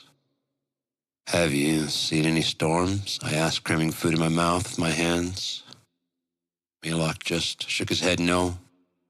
Here's a truth for you. They base Segway trips on the weather. While they can hit fast speeds at even mild winds, they try to schedule the fastest trips around either strong winds or storms. How they know? And he crammed more eggs and toast in his mouth, the civilized way with a fork. I don't like how he ate. Mages, clerics, and oceanfarers. I sipped my cup. Combined with a bit of seer predictions, they're usually pretty accurate. There's a Segway leaving today. It'll probably take twice as long as the one leaving tomorrow. So that's when we were going home. Milok seemed a bit panicked. I guess he didn't like Burl as much as I do. His face read, Sargus. I know the look well. Tomorrow, they say there's a storm brewing north of Thousand's Fishery. I've already checked, I answered before he could ask. We'll be home in 2 days, and it should go top speed. The whole way. I finally looked up and smiled at him. His relief was instant as smile, that of a child about to receive their favorite toy. We finished our morning meals and headed to Burl's Clerics Guild. The head of the order recognized Milok immediately and knew him well. By that smile. He discerned immediately why we were there. I was pretty sure he was an actual truth seer, as I could feel him trying to search me out. They're always so pious, so righteous, just digging through you and your thoughts if you allow them. It isn't possible, the head cleric said in a booming voice that caught me off guard based on his smallish frame, his arms wide for an embrace. Oh, it's possible, Milok replied, laughing and giving him a hug that made me uncomfortable. Nothing sexual, I'm not repressed, it's just memories. I remember having a friend like that. And it wouldn't have been possible without this man here, he said, placing a firm right hand on my left shoulder and trying to bring me into the conversation. I found myself pulling my hood to cover my ears. In Argus, I never care, but in cities of men like this... A thief! The cleric head scoffed, not at me. His preconceived notions of thieves.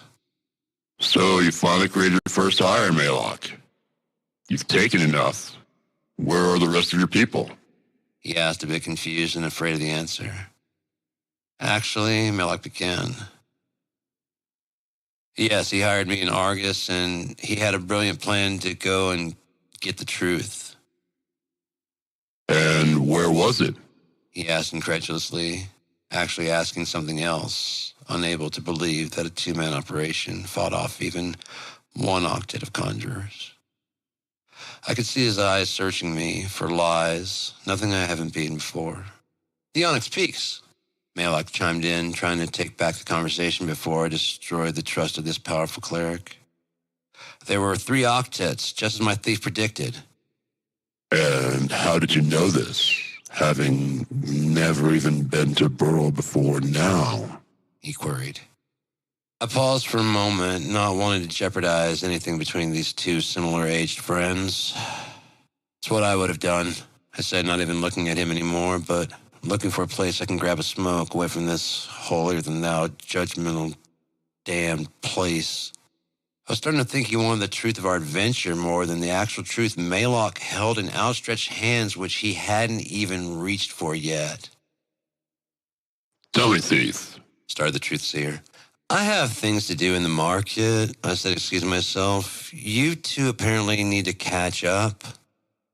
I was hired to get the truth, not answer accusatory questions. If I had lost a valuable item, my burying pipe or sword, for example, and a cleric shows up with the item, I'm not going to ask a bunch of stupid questions. As I walked away, I overheard some snide remarks from the cleric about me and my probable substance abuse, and I surprisingly heard Maylock come to my defense. If I cared half of a shit, I would have probably stopped and taught the old man a lesson, a real truth, but I went to the nearest market square and bought more supplies for today and the trip tomorrow. Maker knows what they talked about, but about 45 minutes later, Maylock saddled beside me. Surprised I was buying things. I could tell by his confused glance. I am a brother of the hood, I told him. The stall keep looked at me, grabbed all valuables, and immediately closed his shop shutters with a look of revulsion and a hard slam. Thanks, I said sarcastically. I couldn't purchase the peck of apples in my hand, so I just put them in my backsack. Maylock finally looked like the universe made sense again. Seriously? I haven't stolen anything the whole time we've been gone. You walk up, basically forced me to out myself as a thief, then with no choice but to pocket the items I was going to pay for, suddenly you think I'm finally being myself? For someone searching for truths, you sure seem to already have your mind made up about a lot of things, I said, rather disappointed. Life isn't all black or white, and I threw my backsack over my shoulder, placing my travel cloak back over it. Oh, I know, he said, somewhat ashamed. No, I said, turning and standing nose to nose with Maylock, the dark fire raging in me. You don't, and that's the point. To you, the world is shades of black and shades of white, no mixture. The truth is that almost all of life is some shade of gray, which is why you didn't stop me from killing those conjurers. I thought you were sworn to protect life, I said, pushing even closer, basically begging him to do something about what was happening to him. Let me kill you. He said nothing and sat there taking my abuse, neither backing down nor pushing forward. You know why? Because it is what needed to happen. And for all your talk of protecting life and maintaining natural balance, you know that I'm right. They were breaking natural law, and you had something to gain. You just didn't have the tools, I said, positioning my sheathed sword to tap his inner thigh with slight movements of my hand on the hilt. To do it yourself. Gray, you say, Maylock eventually said, finally understanding a bit more. So the Uriel threat you were trying to keep you from losing yourself. Save your life, I finished. Your blood is probably begging for another dose, even though I had to keep you alive through the first experience. And don't even act like I'm not right. Am I not a user? He didn't have to say anything. I knew the drug well by now, but I never used more than once a week. Relith taught me more than the name. He taught me doses and counteracting medications. He answered every question I had about addiction. One real use and you're addicted. After that, it's just management to maintain. It had no sickness like milk, but the urge to use again is a beckoning lighthouse in the nights and shady relief by day, calling all the time for the rest of your life. One should know this long before ever dosing. I lost one friend to Uriel. If I can help it, I said, backing away from Maylock, I won't lose any more. After a short-lived pause of awkward, I asked, so how much was the reward? Oh, there was no reward. Seeing my instant fury, he said, it was the right thing to do. What if they had brought those things into this world? We all would be in serious danger. Everyone on Unio, which includes you. I guess even scum like me can do something good for the world, seeing as how I paid for this entire excursion. I chalked it up to credit for when I die. I'll try to pay off any debts I've accumulated but hadn't remembered. Let's hope the Maker negotiates. Conversations were sparse between then and boarding the Senguane.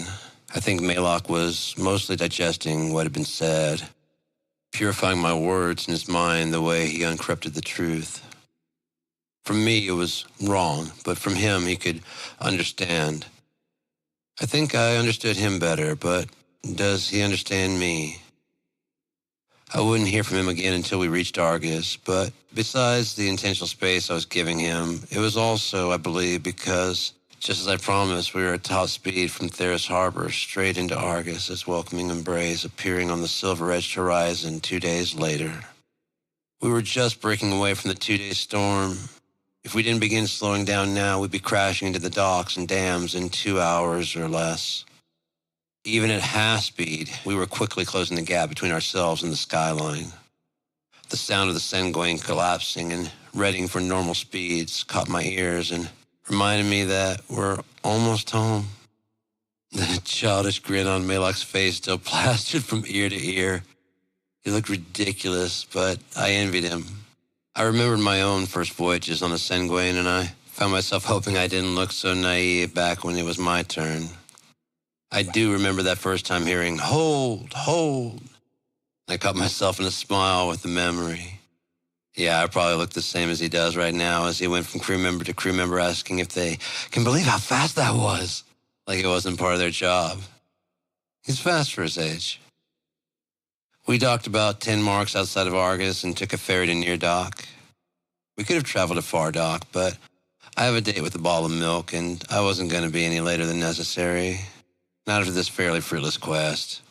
We entered Argus's gates and shook hands as warrior friends before departing, and then suddenly I tightened my grip.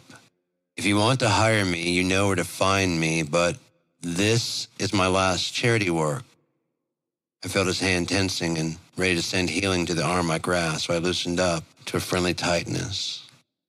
If you want my services, respect them, and moreover, look into the brothers if you want some truth. And maybe then you'll understand. I know the rules, but I never thought they were real, he said with a tightening grip of healing. Not everyone who takes the oath or gets the brand actually follows the rules. That doesn't mean that it isn't deadly serious to me, or the majority of the brothers who take the tattoo. But the brand is commitment that hurts more. I think I'm finally understanding you. And more importantly, especially to you, I respect you. And he cautiously used my shadow name. No one who knows that name uses it loudly because I might hear it, or one of the spiders helping me build this web. Just because I chose the life I live, don't mean your choices are wrong, or that my choices are more right. Everything is a bit of gray, yeah? Like those storm clouds that got us here, right? He smiled, clearly remembering the deafening speed at which we traveled the storm safely, as lightning fell to purposefully metal cables that kept every passenger safe somehow. How the front arrow sail caught the wind in such a way that created a natural deflection of any water, causing Maylock to look at me and scream, "This is why they call it the tunnel!" As if I didn't know. I couldn't hear him, but I could read his lips. I just kept motioning that I couldn't hear him, and he just kept explaining the tunnel until he saw me smirk around the fourth time. We shared a memory smile that made me think he truly was beginning to understand me, if that's even possible. Thank you, Maylock. I'd be more than happy to be your hireling again, and the offer still stands on the void. With the familiar hustle and bustle of Argus, I took one step back and disappeared from Maylock's vision. It wasn't something I hadn't done hundreds of times, but I just watched his face from a safe distance, myself now in completely new clothes. I knew he wouldn't be looking for me in. I watched him look for the hooded figure who had just finished this mission with him. That look of astonishment never gets old, even if the trick does.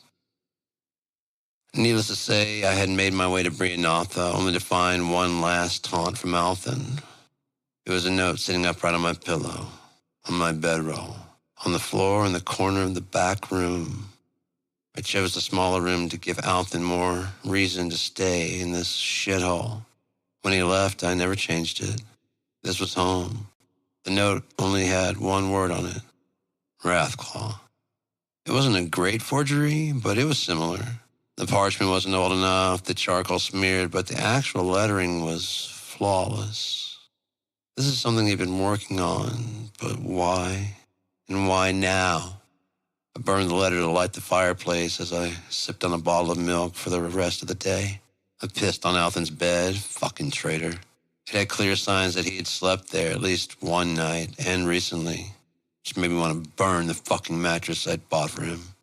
I always made sure he had enough to be content with our shithole so we both could make it to the end of my plan, which is a real homes. Sure, it would take a little while, but it was a good, stable plan. Pissing on his mattress would have to do in my inebriated state. I found ways to close off Brinatha from outside looks or from being able to sneak in without being doused in a lethal dose of Uriel. The total cost was nearly a crown, but I was running on vengeance now. I knew I'd have enough time to regain the money with enough hires. I was starting to think in terms that Worrell had made mention. Here I was, a half-elf, trying to live my life like a human, planning at their speed. Even though almost every human I would ever know would die long before me or look down on me. Like the crown I spent. To humans, they might be in a race to regain the money, but I have plenty of time. Not as much as an elf, but a lot longer than a human. Maylock, Althan, perhaps even Relith. Still never asked him what exactly he is. It seemed rude. Honestly, unable to age him properly by sight, I may not want to know. It really didn't matter to me. People are just people. Dremna, elf, human, dwarf, even chaotic forces like kobolds and goblins or dark elves. We all have our part to play, it seems. It might surprise you, but I didn't use mare's milk to the point of sickness this time. The last infernal journey I took, and the length of sickness, not this time. I just wanted to kill this anger inside me, so I used that night and no more for quite some time. The next week I harvested and smoked kellet from several of my hiding places. I've given each strand and each potency their own names as I gathered the seeds. They had been growing wild in several different locations to give me the best idea of what this plant prefers. The end result was many variations of the same plant and a much better understanding of what I was using. Kellet wasn't as strong as milk, but there was zero sickness or even hangover after, even for my strongest batch. I can see why this was Shuna's intoxicant of choice and why he quit when he became king of the Underwoods. There's zero chance I could make truly rational decisions this far gone, but this is how I stayed for days, how I preferred to feel. I needed hires to regain what I lost over a crown, but on that, would I have to wait? Now was my time, and I needed one last trip to the void before I could take another hire, so I tightened Brinatha better than a Sengwain about to hit the tunnel and drifted deep into the void to steady myself for what was yet to be.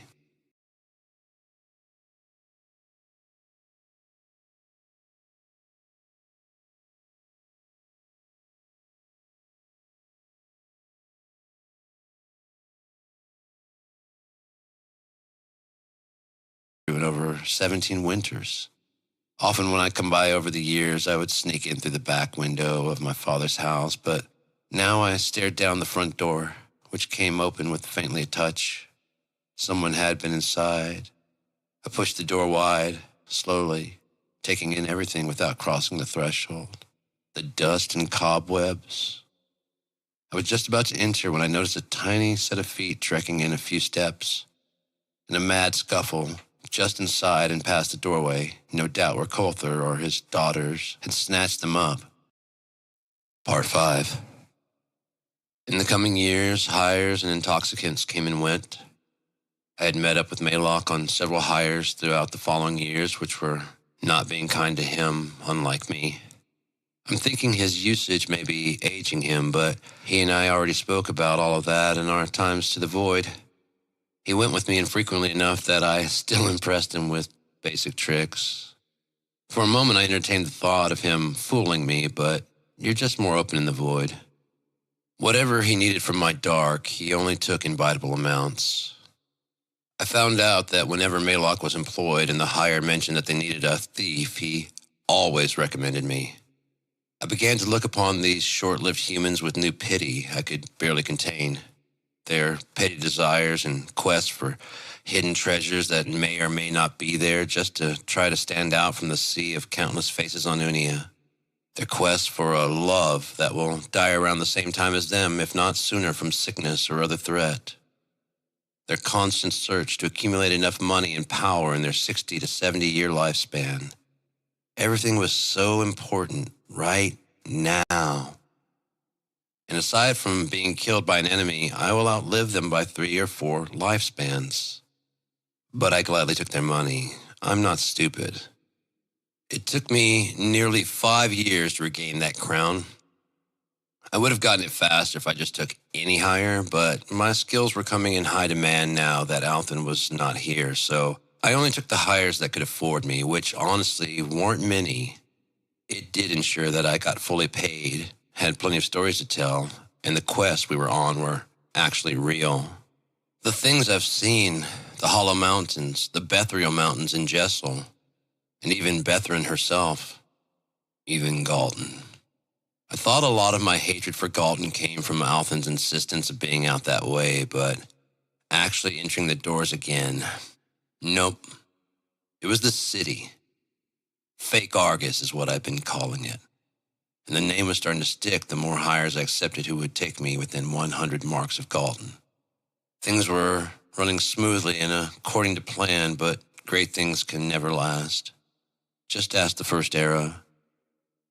Whispers began to trickle to me of the return of Wrathclaw.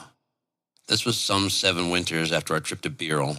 I was now nearly 42 winters, making Althen nearly 41. I still looked about 25 winters, but I have no idea what Althen looks like now or even where he could be. We were on a hire, and I had fallen asleep to Maylock and others swapping war stories by the campfire, and then the name Wrathclaw came up. I had heard plenty. Enough that it was finally time. What? I said, sitting up from a near-dead sleep just inside the fire's heat. And just as I said, there's news everywhere of the return of the thief known only as Wrathclaw. It isn't Wrathclaw, I said, already getting my gear ready to travel. How do you know that? Asked Maylock. Because I received a map that belonged to him when I was nearly 18. Maylock sat reading my face by campfire light, trying to figure out how many years ago that was. Unable to adequately guess, he asked, "The one who handed it to you, they were Wrathclaw?" I must have finally been the one who sat, thinking far too long for comfort. So, then, it could be, Maylock continued. It's not, I sneered. I know who it is, though. Here's the hire's money back, and I tossed my hefty fare to Maylock, the only one in the group I trusted to return my handsome fee to our leader. Tell him I'm sorry, but I have to go. My worst visions were coming true. I was going to have to hunt him. I said goodbye to my traveling companions and was out of sight in seconds. This mission I'd have to take alone. The first place I stopped was Morrington. Maker knows how long it took to get there. It was nearing noon, and Coulter was still tending Meredith very well by the first looks, but his daughters now had children who were playing in the front yard, who I could hear before my eyes ever set on Meredith. Coulter came running to me the second he saw me, tearing his eyes, like he's been dreading this day. "Sire," he panted. "I'm still no sire," I raised my hand. "Sir, I'm sorry," he said, kneeling and nearly crying. It didn't anger me this time. This time I was more concerned about what made him so afraid. What did you do? I asked with the void tongue, as I now called it. His fear was immediately much worse, having never heard anything like that. "Not I, sir. The young ones," he said, pointing a trembling finger towards 3 young children, playing in the yard in front of the house, to the left of my father's house. I couldn't believe the taste of his fear, so potent and plentiful. The last time he saw me, I was wiry and clearly insane on intoxicants, but not much of a threat besides at a game of chess or who can experience your girlfriend first. Now here I stood, completely chiseled head to toe without being overly bulky and dressed like a man who's seen too much. I haven't used a looking glass in winters uncounted. Seeing my eyes flash the dark fire, even as shortly as the last time I saw a looking glass. It could be all people see now for all I know. I took in everything with a cursory glance. Coulter had opted for the smaller house on the right. Good man. Allowing his daughters and their children more room and comfort. But I will inspect the rest of this truth for myself. I dismounted and walked the long dirt path to the front door that I hadn't been through in over 17 winters. Often when I come by over the years, I would sneak in through the back window of my father's house, but now I stared down the front door, which came open with faintly a touch. Someone had been inside. I pushed the door wide, slowly, taking in everything without crossing the threshold. The dust and cobwebs. I was just about to enter when I noticed a tiny set of feet trekking in a few steps. In a mad scuffle, just inside and past the doorway, no doubt where Coulter or his daughters had snatched them up. One was picked up, the other dragged quickly, probably by one arm. I imagine that hurt. But they probably learned quickly. No other signs of disturbance, at least not by a non-professional. There was the table my father once sat at smoking his pipe. My mother, the elf, preparing dinner in the kitchen, my sisters at play in the yard, and me dreaming of being anywhere else. The only one unhappy to be here, and now the only one left. I made my way to the mare's milk stash beneath the floorboards of my parents' room. Under their bed were several loose boards. This was how I spotted the basement in the ever-wide forest hut. Half of my stash was gone. In its place, an old script of paper, probably 30 winters old parchment, but placed here within the last 10. On it written, "You could afford it, Wrathclaw." A disgustingly proper forgery and mockery. I threw it to the ground and began to take the rest of the stash out. I figured this would happen, so I hid the rest where I knew he would never go back to, the very place he'd been crashing in. The barn. It was Althan's choice. Meredith had more than enough houses and space indoors. He said that he preferred the freedom of the loft in the barn. Now looking up there, I no longer felt bad for his choices. I began to loathe them as I saw the climb marks up and down the supporting pillars so clear now with my new eyes and training. As if I would dare to try to tell him when and where he couldn't go. Is this why he took the barn? More freedom than he already had? And then to literally turn your nose up at the smell of Brianatha?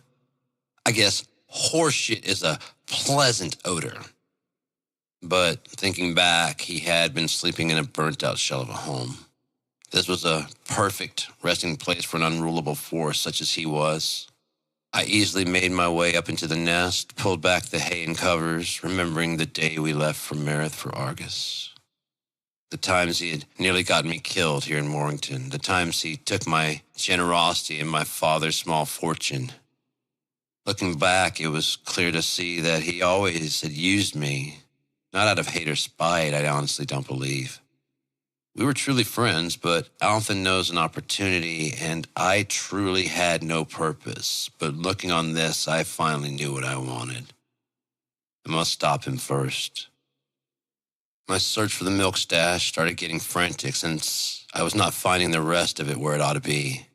And I began to angrily trash Althan's once bed of hay and blankets, looking on the now clear signs of space for two. How many had he brought back here? How many women of Morrington hate Althan? And it all started from my generosity. Then, realizing that he may be watching right now, I tried to regain my composure. And that's when I remembered that I had hidden the milk behind the bales on the other side of the loft. I guess I have quite some resentment left. At least Althan will know if he returns here, Brianatha, that he's unwelcome. Every bottle was there, and another note that simply read, "See," with the drawing of an eye. just as she had left on her note, only much larger, no guile. Now I really wish that I hadn't disturbed his bedding. If he does return, he will see everything, and my anger will be obvious. Maker knows what he's taking now and what it does, but the fact that he will see how far he's gotten under my skin. I just really wish I had maybe pissed on this bed too, instead of the disaster that is now this loft. I jumped down from the top and remained crouched, for I was no longer alone. I looked up through my hair to find two young men armed with farming gear who were honestly looking terrified at the sight of me crouching there. I peered up and out through my veil, which was now down to my chest. I began standing up farther, allowing my hood to fall back as I stood. I had already drawn the 2 daggers from my boots, ready to kill. "My lord," said one man as he fell to his knees, pulling the other confused man down. "Stop it," I snarled, and they slowly rose. "We're sorry, sir. We tend to land here to care for our wives and children. You've given us more than we could ever repay. Stop," I ordered. There was a small bit of silence, and I put my daggers away. "We thought there was another thieving happening," the one who knew who I was said, both of them putting away their initial fear and lowering their tools. "Another?" I asked. "Yes, sir. Some 4 months back, someone up in that very loft. They stole our horse. As far as we could see, he did not touch your father's house," one said proudly. "Yes, he did," I assured him, and he went pale. "It's not your fault," I reassured him. I stabled my rented horse where it waited for the morning to be returned, and I made my way straight to my father's house. I drank garin and cleaned every room. It took all night. In the end, it looked even better than my parents had ever kept it. And to be honest, I finally felt at home in this building. Of course, everything was where I wanted it now. My father's table now in an entertaining room that was once my sister's bedroom. I was suddenly struck with the shame that I went to learn healing from my father's apothecary side when I could have learned the elven version of the healing hands. That side of the family hadn't even stopped by to see if I was handling the death of my entire household. Not that I would know, besides when I would check with Colther if anyone had been by. "No, sir. Are you expecting someone? Is that why you keep asking?" he would always reply. And I wasn't. My mother had been banished, and the other side, well, apparently they tolerated me, but didn't really care one way or the other. Basically, I died when the rest of my family did, at least in their eyes. Maybe I could have learned the healing hands from my mother. Perhaps she could have taught me a light spell, meaning I would never need a lantern or lantern fuel. I would have had more time with my mother, and at least I'm beginning to truly believe everything is my fault. Perhaps if I had never been born, Althan's family would still be alive. He wouldn't be so bitter, perhaps, at me. Now that I think about it, if I had traced everything back to me, he probably did also, possibly winters ago. Maybe he planned to hurt me long before our adulting, but saw my own loss when I returned and decided spending my money was a better, slower revenge. If he hadn't taught me the joys of living without rules, I probably would have just become another guard, bursting children's fun like so many had done to Althan and myself. If they would have even taken a half-elf guard in Morrington, or should I say, tolerated. That's kind of a point of sorts if you consider our time in this void, this shared dream. Now, do you follow? Do you tolerate the control of the carriage, or do you understand? You see, I found that tolerance is only a temporary piece. Understanding, now that piece will last forever. But back to the search for the robber, I blurted out. "What?" the one who did not know who I was asked. "You said you were the victim of a thief." "Yes." "It was a robber," I said, rubbing my face with heavy palm. "Sir, what's the difference? Can you afford the loss?" "Yes," he answered, unsure of what to say. "Do not lie," I void-tongued. "It has made our work much harder, to be honest, sir." "How much is a horse of equal value?" I asked. 4 gold. It was no prize nag. I threw him 20 gold in a sack I had planned on using towards something else. Who even cares now? I pay his debts, I said in an annoyed voice. But why? The braver of the two asked. Because, is all I said, and I walked past, leaving them there confused in the setting sun, and I went back into my father's house. My house now. I still don't know how I ended up back out there, or how long I had been talking to those young men, or what order any of that all happened. I know that the next day I woke late to 4 fine horses being fitted for garden work. Some Vensurian breed by the looks, stocky and muscular, purposefully bred to help with the farm work. And thus the cycle continues. The race of men tending the fields in hopes of eventually controlling every speck of dirt, the result of which is stepping and striding through shit, sometimes in the rain, sometimes for a good crop, sometimes for a bad one. The weather we are currently having, combined with the extra power of these horses, they should have a blessed harvest and more food than they could ever eat, meaning sales in the market would be very prosperous. It felt good to do good, especially with the bad I had planned for the near future. I was already preparing myself to leave. I had been resting for over a week at Merith, harvesting the kellet and stashing the rest of Mare's milk where only I would ever find it. Even if someone tore my father's house completely apart, because it's not in there anymore, that I can say in honesty. It isn't safe anywhere Alton would think or wouldn't think. It would have to be beyond clever. I had to hide them perfectly. If he comes back any time now, milk sick and in need, well, I guess it doesn't matter. How could a dead man burgle the living? Whatever things Alton had planned, the days were counting down until I found him and ended him.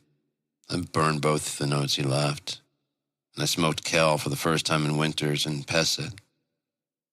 I love them both again, but I only used beginner doses. That will never be my daily habit again. Believe what you will, I don't care. I will use again, but never like I once did. It just isn't worth it. And besides, Void was starting to call to me. I cannot risk a voyage just yet, as I'm not done with this stage.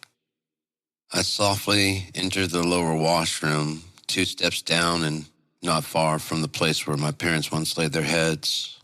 I had arranged their room for my needs. I let the secret boards be known.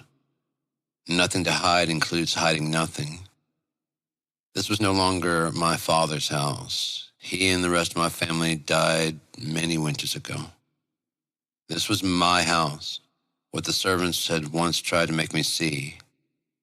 Now I must face the looking glass, no matter what may look back. I slowly opened my eyes, the room lit by soft candlelight. I looked like a man, not an elf by an inch. My hair covered my mother's ears. I had to shake my locks to expose their pointy tips, and I peered at myself as I saw my father and my mother, her eyes, his face shape, her lips. No void or dark flame eyes. I instinctually threw up my hood, being back in Morrington, even indoors. I have no idea what the townsfolk believe now. I have the residents of Merith's respect on the mere fact that they fear me, I thought as I reclined on a bench in the entertaining room. My mother would often rest in the sun on this long, velvety, cushioned bed for day naps. I didn't even care about its feminine design. It was so comfortable that I caught my last final rest at Merith without even realizing I was drifting.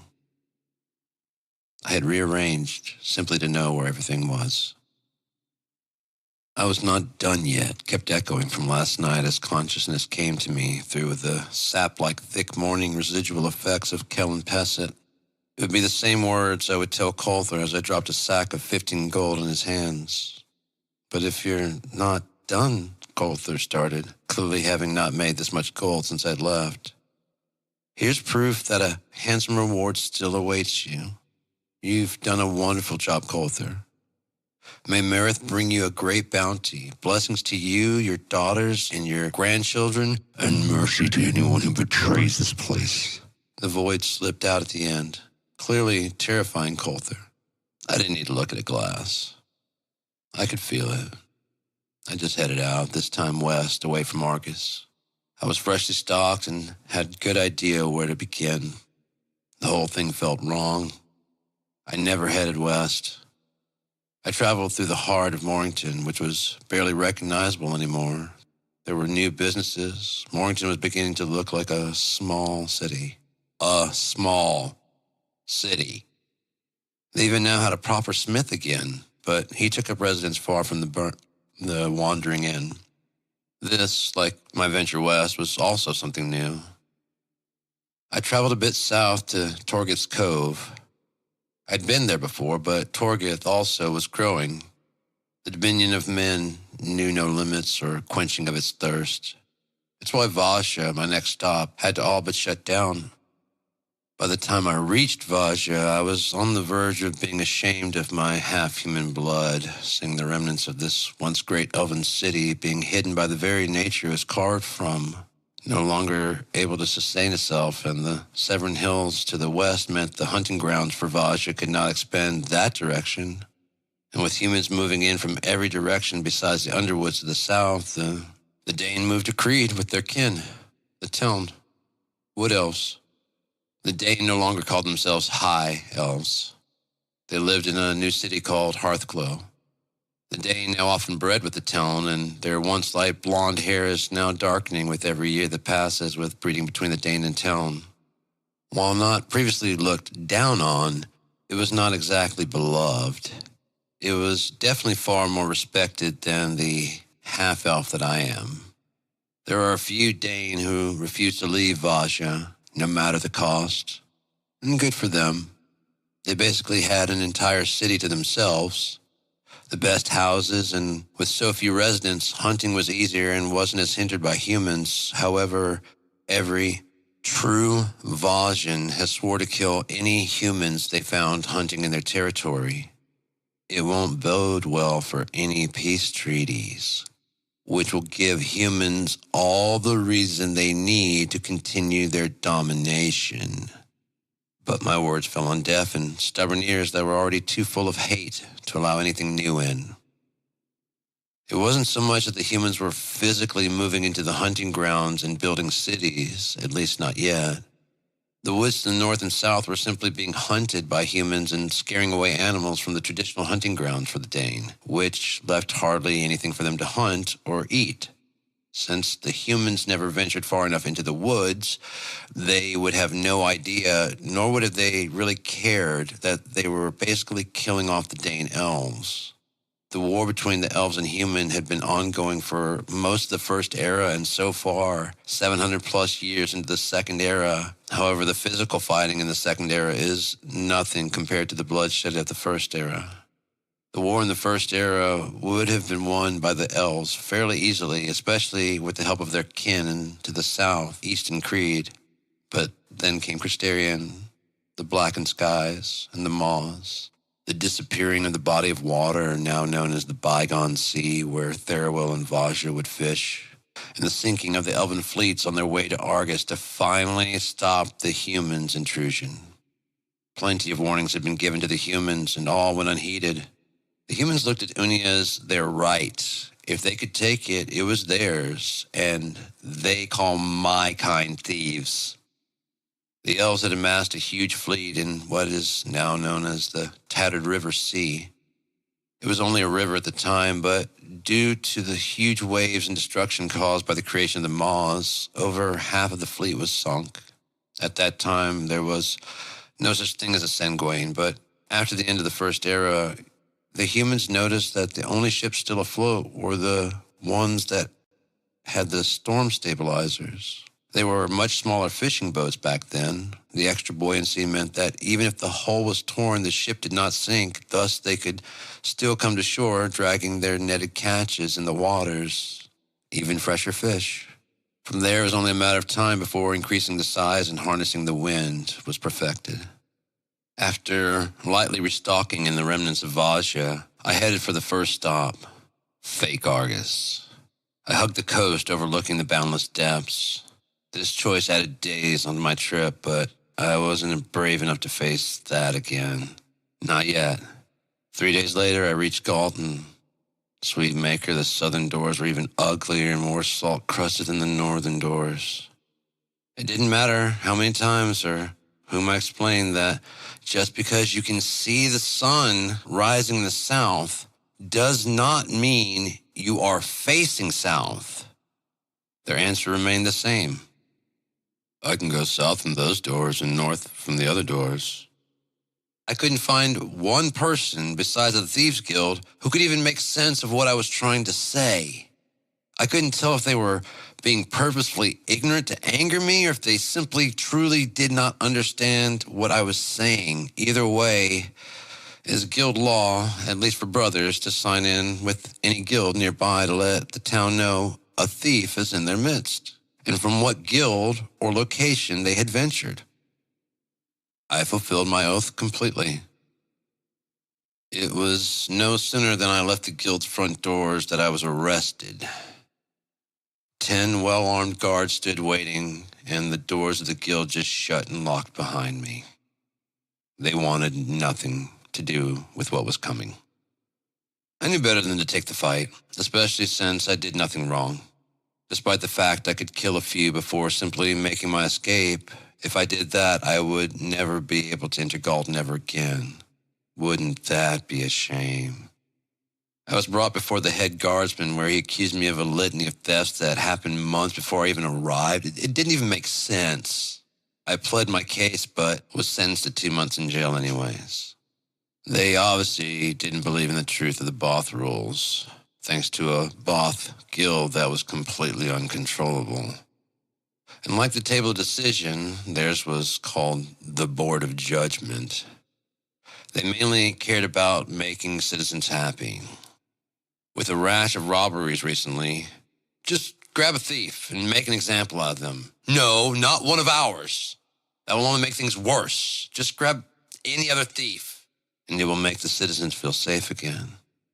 Like we actually did something. I could see it all without even having gone through the trial. Galton's prison was probably strong enough to hold the average rabble-rouser, but I found at least 5 ways out immediately, not including just brute strengthening my way through the cage door. Clearly not a thought that the drunk in the next cell even thought of, as he was physically much stronger than me, probably an iron miner sleeping off a rambunctious night. I took none of them, fortunately. On day 31, I was brought before the King of Galton, David. I watched everything on my way from the cells in the castle dungeon all the way to the throne room. This was clearly a greeting room. The real throne would be deeper in the castle and was probably never seen by the average resident. Should we dispense with the show? I asked indignantly. At first, the king threw me a glance of, "Do you know who I am?" But meeting my glance of, "I don't fucking care," he seemed to grow a little bit of respect for me. I clearly was no pushover, and this wasn't my first time dealing with royalty or royal guards. We ventured deeper into the bowels of the castle. A thief receiving a better reception than the average Galton resident or taxpayer. The things a thief can get into. "You claim to be of the Brothers of the Hood," he said in a regal-toned accent that to me was clearly being faked. That was not his accent. "I thought we were dispensing of the shows," I said, still bound, as angered guards began to draw swords. Devin motioned for them to lower their blades. "Fine," he said in his real voice, which had zero regalia, much to the shock of everyone around him. "So, your claim is that you did not steal the items you're accused of taking." "No, and I didn't take that," I said, leaning my head towards the clearly new empty spot on an absolutely ornate rug. "Let me guess, it was a golden statue of a lion." The king raised his hands, and the guards were back with hands on their blades. "How do you know that?" he bellowed. I nodded my head to the family crest above the hearth, behind the throne, which bore, among other things, a golden lion ready to pounce. "Judging by the size and compression of the carpet and the mock in the corner," I said, now turning my glance to a crudely covered figure in the far corner of the room, It's worth, what, 16 crowns? 18, David said. I looked at him with absolute mocking incredulity. Give or take, he said, avoiding my gaze, knowing that I had guessed correctly. I can tell you this. I am a brother of the Hood, sworn to death if I break the rules. I can also tell you I had nothing to do with this. As per guild law in Argus, I checked in upon my arrival. Why would I do that having already stolen from you? Before he could even concoct an answer. Now, I am pretty sure I know who did steal this. Convenient, the king answered snidely. And how much will it cost me to have this item returned? Nothing, I replied, without blinking my stare. The room fell silent. Clearly not the answer they were expecting. And why would a thief help anyone for no profit for themselves? Because of the brothers' first two rules. Never take what you do not need, and never take from someone who cannot afford it, I answered, staring him dead in the eyes. His mouth dropped open. How dare I speak so insolently to him? Your hired hands, they are working basically for room and board, are they not? I said, looking at the guards who were ready for the word to attack. I'm also guessing this extends to your maids and servants. In fact, if I had to guess, you were probably going to sell the real statue and replace it with the one in the corner made from fool's gold, probably to settle a large debt, yes? Dropping all pretense as he walked to me, eyes filling with tears. My daughter, she was taken. 2 nights ago, the lion was taken. I have been given 3 weeks to come up with her ransom. Without that statue, I cannot pay, and I only have 2.5 weeks left before they promise to kill her. Can you actually help me?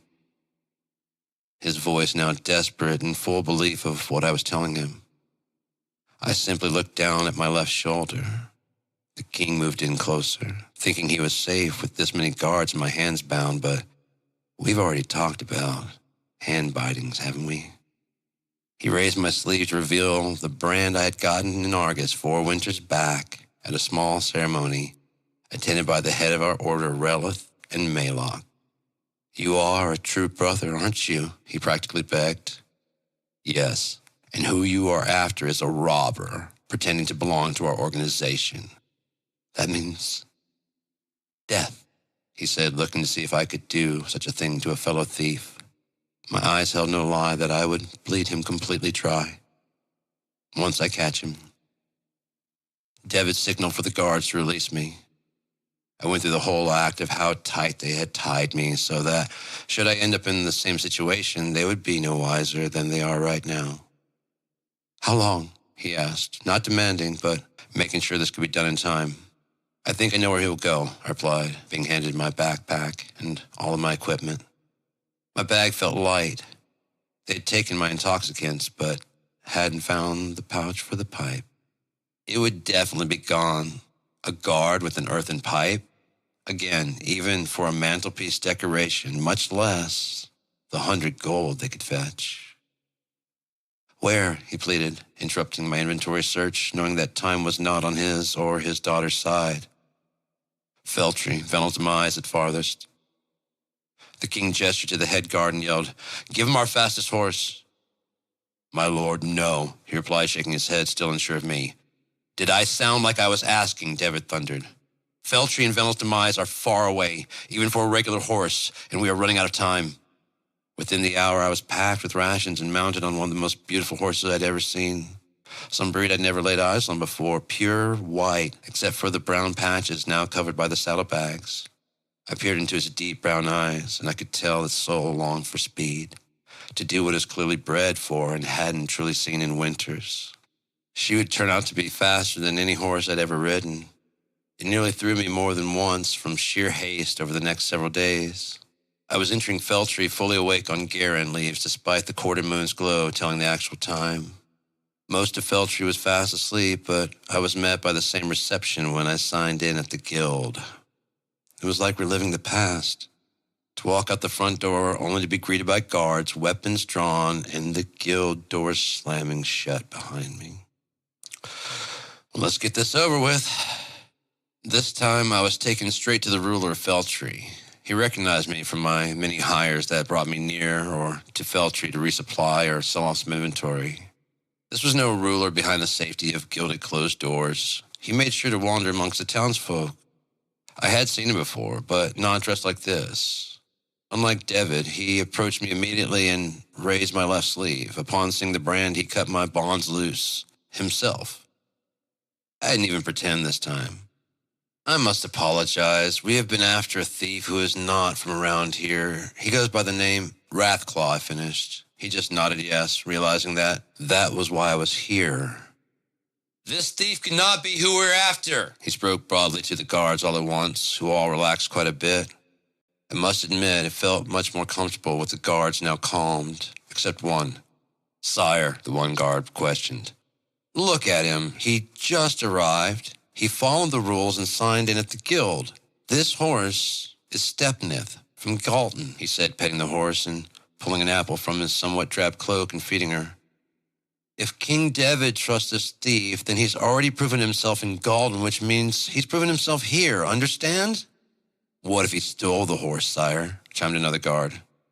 Then this thief would be dead. Stepnith is no easily taken prize. His attention now turned to me.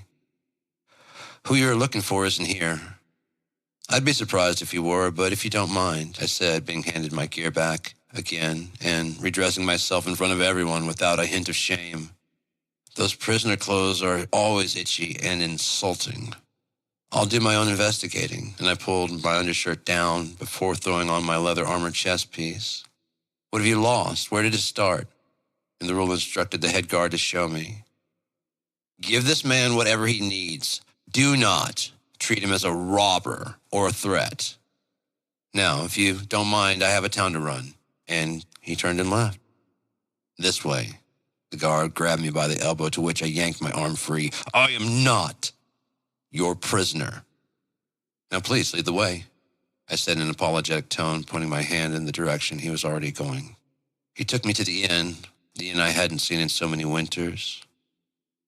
No, this isn't it, I said to the guard. What? Yes, look at the footprints, he replied. No, this is where he got complacent and overly sure he wouldn't be caught. And I began to follow some fading tracks back to the slightest trace of disturbance, almost to the main path that led to the heart of Feltree. See here? I pointed out some small markings. Not a chance. That is a rabbit at most. That's what it's supposed to look like, I said, growing impatient with this clod of a man who knew how to kill and track animals, but was hopelessly lost when it came to tracking thieves.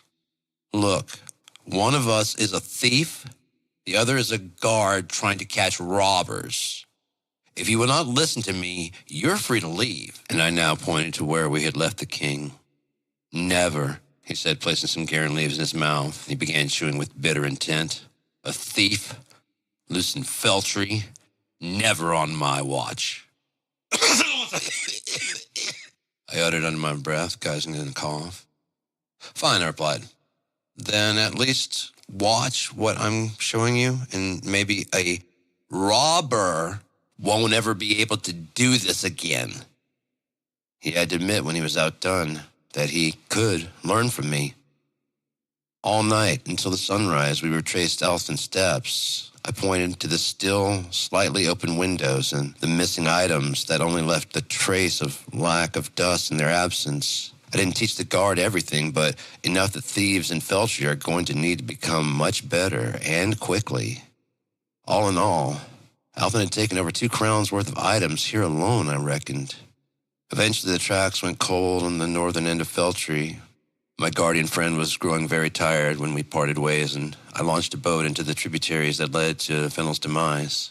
Fennel's demise was verging on a true city. I received about as friendly of a reception.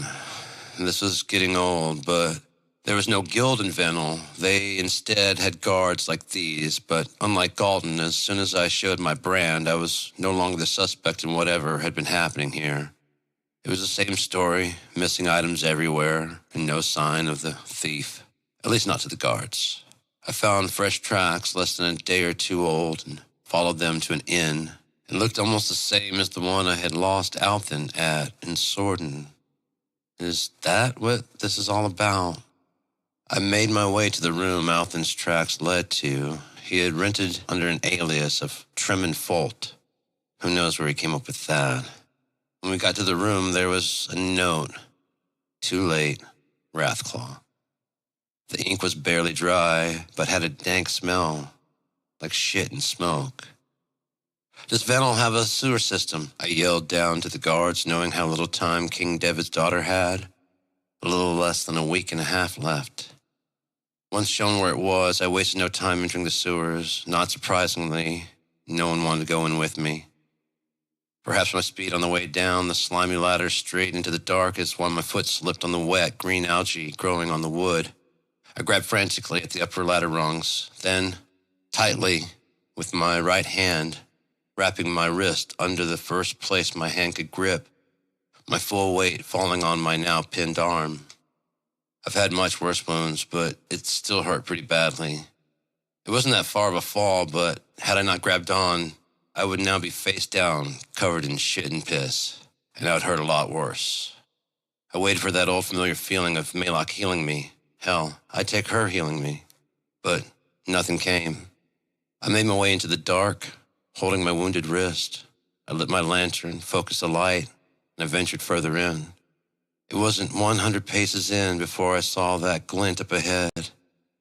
Perhaps another 50 paces just beyond a bend in the sewers. Gold reflecting light gives off a glint like nothing else, to a thief anyways. And there it was, the lion ready to pounce, and all of Althen's stolen goods. Over 6 crowns worth of loot. Of course, that's not counting the lion. He had been busy. I searched the statue for signs of damage or a switch, as this was all going far too easily. Ahead in the dark, the familiar foot shift from the mournful mouth. I saw a flint box light a bowl, and the fast outline of a familiar yet aged face. Then darkness again, with a welcome whiff of Kel that killed the smell of the raw sewage down here. Have I been away so long? Althen asked. Quite some winters, my friend, I sneered. Looks like you've remained busy the whole time, though. He stepped out of the dark and into the lantern light. Well, that was the plan, right? Even if I am a little late? Absolutely, I said, looking at the massive amount of gold he'd gathered. I'm a genius, right? A proper scoundrel plan, eh? Yeah, without a hitch. Now, help me get this into a real city where we can sell it. He started sealing up all the satchels and packing loose items. Absolutely, but we have to take the lion back, I said, already packing up the treasures within my grasp. What? Not a chance, he fumed. I nearly threw my back out getting it all the way here myself. Galton can't afford it. They've been faking their wealth for years. Like, even worse than I'd been saying. I thought the rich were fine and only the poor suffered, but the whole town is a front. If this statue doesn't get back to the king, they're going to kill his daughter. You can take everything else. Just leave the statue and me here. I'll say I found the statue and that you got away, I said, still packing everything. This still? I didn't stay sober for all this time. Look, when are you going to... And he just stopped mid-sentence. He looked down at the earthen shard in his chest, piercing his breastplate tinge and entering his heart. Then his eyes darted to my extended, hurt arm that I'd been holding. Not really hurt, but ready to fire my own improvised bracer crossbow. It wasn't quite as interesting looking as the one Althen had made, but mine was better hidden and deadlier with better accuracy and earthen projectiles. The holding of my wrist, that was just a ruse to keep my finger on the trigger. Althen slumped against the wall, dead. I ran to his now lifeless body, slamming it into the wall over and over, screaming through my tears. They cannot afford it. You know the rules. You knew what I would have to do. Why would you make me do this? And I pushed the earthen shard even further in to make sure he was dead, hoping that he would show me some sign of life left. But Alton didn't even budge. He simply fell limp to the floor, his golden hair now saturated in shit water. I sat in silence, weeping in the dark. We could have gotten the extra money from anywhere else, even Argus. I screamed, kicking Alton's body in the ribs repeatedly. Still nothing. Time stretched on until something finally caught my eye. As torches lit the sewers, I found my neck encircled by guard pike staffs. It was the royal guards from Galton, the king's steward stepping forward, trudging right through the sludge. The king thought this might be the case. Everything was a little too convenient, but you already knew that, didn't you? I simply nodded yes, tears still streaming down my face. Did you ever not know we were watching? I just shook my head, still crying no. My heaves and sobs starting to come under control, and I wiped the snot away from my nose without the slightest care for my finely crafted gloves. The steward made a gesture for the pikes to retract a bit, just enough so that I had more breathing room. The king's men moved in closer. So the real question is, was all this for show, or are you truly a brother of the hood? I just pointed to Alton, face down, a few paces ahead, still barely able to catch my breath. Long, tense pause, and suddenly all the guards bowed right into the sewage. So this is what the sewer looks like? Said the king, stepping out of the dark, making a face and trying not to step in the filth. He pointed for several of the guards to return the statue to its rightful place. 4 guards said nothing but simply took the statue away. Well, Master Thief, you've proven yourself to be a true brother of the hood. You retrieved both our family heirloom and killed a common robber. Oh, I'm sorry, was this your friend? King asked, looking into my wet eyes, the hopeless breathing and trying to control my sobbing. He just shrugged his shoulders with no concern for Alton or my feelings. And the rest of this? I said, pointing to the rest of the glistening gold. It doesn't belong to Galton, so it's none of my concern. If Feltry and Venel's demise cannot fend for themselves, then, well, he stopped trying to think of a way to keep the 6 crowns for himself. Was this taken from anyone who could not afford it? I just shook my head no, remembering all the dust shadows, and how many people had never even reported that they were missing anything until I pointed it out to them. How the guards didn't even have any idea where to start looking for Alton. The king just shrugged and turned to leave. Then he stopped. I suppose you would like the reward. He looked over his shoulder, his regal accent back in play at the end. Somewhat afraid that he turned his back on me.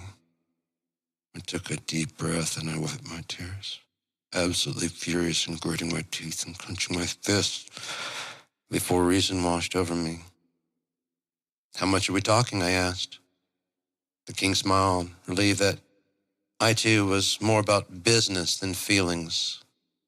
It was no 16 crowns, but it was a generous one, seeing as I had helped orchestrate this entire thing. He did offer me his daughter's hand in marriage once she was returned, but she wasn't interested, and neither was I. Nothing personal against the king or his beautiful daughter, but I don't believe in handing one person over to another like property. Knowing this is how David got the title of king, I chose my words carefully. Sire, your daughter is a true beauty, and any man would be more than fortunate to be her husband, but and I pulled back my hood, intentionally showing off my elven ears. Strangely getting more interest from the daughter than ever before, but still no real interest. Even if she and I were madly in love, as you can see, I would outlive her by a century and a half. Taken aback, King David held his contempt well. He had already handed over the gold, so there was no way he could take the reward back. As badly as he now may have wanted to rewind time all the way to those sewers, knowing all that glitter would be following me out of Galton and off to whatever end I would take it. A dirty half-breed. Then he was just thankful I didn't take his daughter's hand and his throne. I returned to the sewers of Venel's demise under the cover of darkness and entered the gutters. Not by the entrance I was shown, but from the headwaters where the sewers emptied 10 marks southwest of town. There it all was, just as I had left it 6 days before. Alton and my proper scoundrel treasure. I loaded everything into the raft I had procured and moved into location long before everything went to shit. The boat that was supposed to take Alton and I to freedom, and on our way to return the statue, parting ways before Galton, to start the chase all over again in another town. Instead, I loaded his body into the raft and drifted upstream into the lake that Venel's demise rested on. I hugged the far shores to avoid any late-night wanderers seeing anything other than a midnight fisher. I followed the tributaries in the direction of the Bethnal Mountains and veered to the northwest, catching the slight current and drifting to a fork in the waters. I took the one heading even more northerly, and at the end of those waters, I brought the raft ashore. I hauled Alton's body out and into the surrounding forest, and that's where I buried him, in Alton Woods. Once I dug the grave, I gently placed his body around 6 feet down. I searched him for any items he would no longer need. I took some kelp from a pocket he didn't think I knew about. I left the vial of Uriel tucked into his belt. But the pest in his pack was mine, pure liquid, the good stuff. Maybe even made by Alton himself. Then, turning him over, I found the dagger Protagonist, still being used as his waist knife. He made quite the sheath for it. The blade gave off a strange red glow that made me uneasy, perhaps having something to do with the slit throats we found, or maybe he was trying to figure out what the enchantment on the blade was. Whatever it was, I had no desire to find out, so I just rolled him back over and covered the body with dirt. I let this king of robbers be buried with his 23 crowns. I sold a large part of the treasure in Weston. It was on the waterway out of these rivers leading away from Venel's demise. The shops of Weston were no strangers to stolen goods. Their location made them a perfect place for adventurers to stop and dump their wares, but even for adventurers, this treasure that Alton accumulated per my plan was an excessive amount. I had to split up half of everything between about 3 shops in town. I got enough to easily afford to send Gwen back to Argus for the last time. After selling off the rest of the treasure to a wary Ninioth, we'd finally found a fence in Argus who wouldn't screw us over, and we'd never need it again. For an actually fair price. I went back to Breenoth and recovered my hidden stash of gold and intoxicants. I made my way to Morrington one last time. I stayed in my house for more than a few days, gathering my wits and my things. In the morning of the 24th day, I was gone forever. True to my word, I left a now elderly Coulter a handsome reward, 1/2 a crown, and the deed to Merith. I slipped out before he even knew I was gone.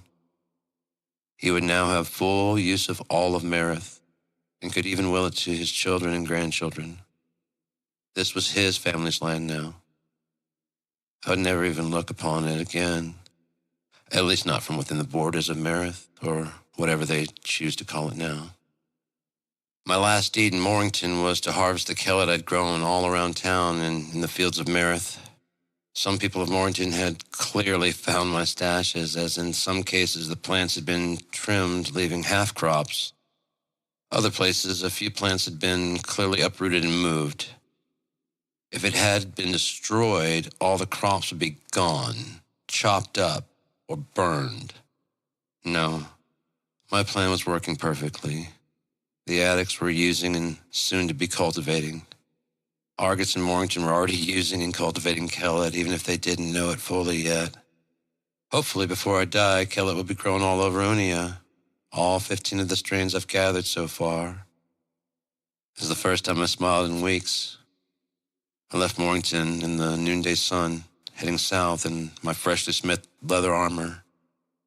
I had put in the order 2 days after arriving in Mornington, and my new look was finally ready. South and southwest towards the Underwoods I traveled for a second time, the Great King's Road. King Worrell met me at the gates as if he'd been expecting or at least anticipating me with a warrior's greeting. I paid him for a permanent residence, and it cost me less than half the price of even a modest home in Argus, but gave me twice the room. I retrieved my huge stash of milk from my hiding place and donned my plate mail armor under my new, looser customized leather armor that Juna's father would have been proud of, if nothing else, just knowing that Mornington now has a fine smith akin. And I was finally done with that part. Lastly, I'd like to say, do not even bother looking through the guild books for any of the names I've given. I changed them all to tell this story. There is no Althan in the records of the Argus Thieves Guild, no Relith, and no Maylock at the Clerics Guild. The only names that are real are Protagonist, Welland, King David, and Worrell, and locations, of course. Don't worry. This collection of stories is true. That which transpired I have not lied about. Everything happened as I have told. The names just don't match any records. Not even Nineveh. This concludes the adventures of that thief known in the shadows known as Ravenwind. I am now simply known as Aya, the first and only cleric of the void. The end. Author's notes. Thank you so much for listening to my first novel. I have a few thank yous to hand out. Thank you to God for literally everything. Thank you to my wife for being able to make my insanity understandable. Thank you to my mom for being so very amazing. Thank you to Aaron, the professor, for proofreading my assignment. And thank you to Wendy for all the herbal tea.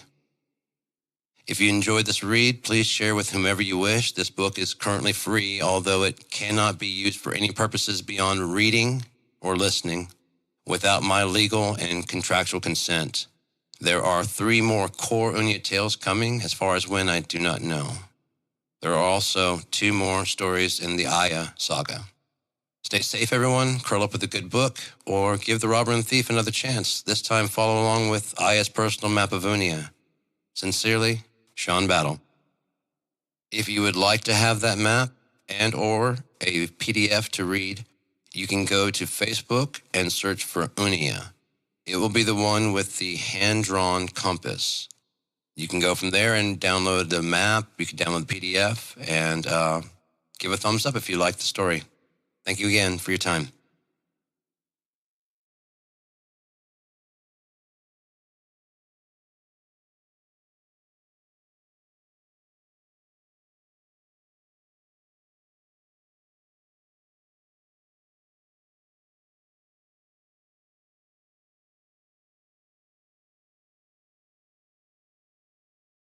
Alrighty then, that was The Robber and the Thief, and I thank you if you're still here for tuning in. My first novel I've written. Again, I was finishing that up right as I was getting separated. And contractual from my ex, consent. And, there are 3 we more weren't core... full-on married, but I considered us married because we've been together for like 18 years. It's all good. It's all good. Yeah, man. So how's everybody doing? Yeah, if anybody had any questions about anything like that, or comments or shit like that, I wouldn't mind talking about it. But I had a lot of fun writing that. I mean, I had a ton of fun. I spent a lot of time with myself though. She mostly just kind of like proofread it and stuff. Like the first time I was done with part 1 basically, and maybe part 2, and I just wanted to know if it was good enough to keep going. And it was basically just like a list of I don't want to waste people's time. Nobody gives me any time really, so I try and cram as much as I can into the time that I have. So I talk fast. Because I know it's any connection I have with people is going to be fleeting, even if they like me, so it's going to go away. So I just try and get as much information in there as I can. And people are like, slow down. I can't hear. I can't. And I'm like it matters. If I went slow, you'd stop listening. Like, you know, after like, you know what I mean? What difference does it make if I go fast or slow? You're not listening to either one.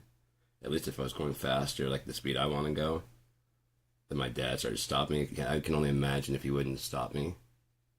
Because I've been practicing working on time. I mean, I was talking. I was fast. I mean, and he just, it was just like a blur, and he just couldn't make anything out.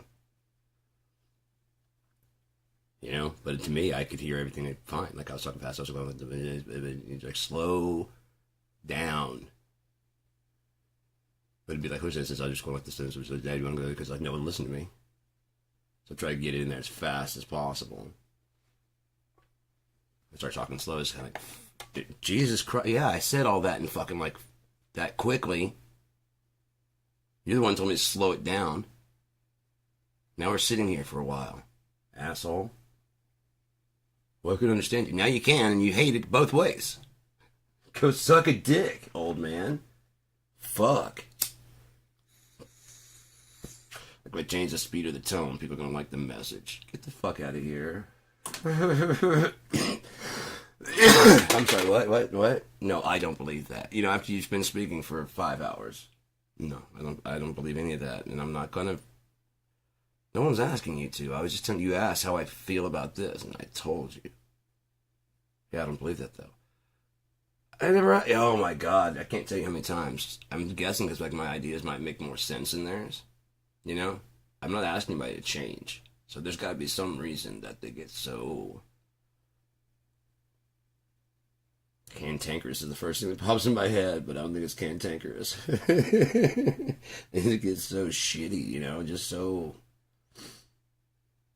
angry, upset, defensive, you know? Like I'm like going, okay, you know, you have to come over to my side. I'm just talking like my viewpoint. No.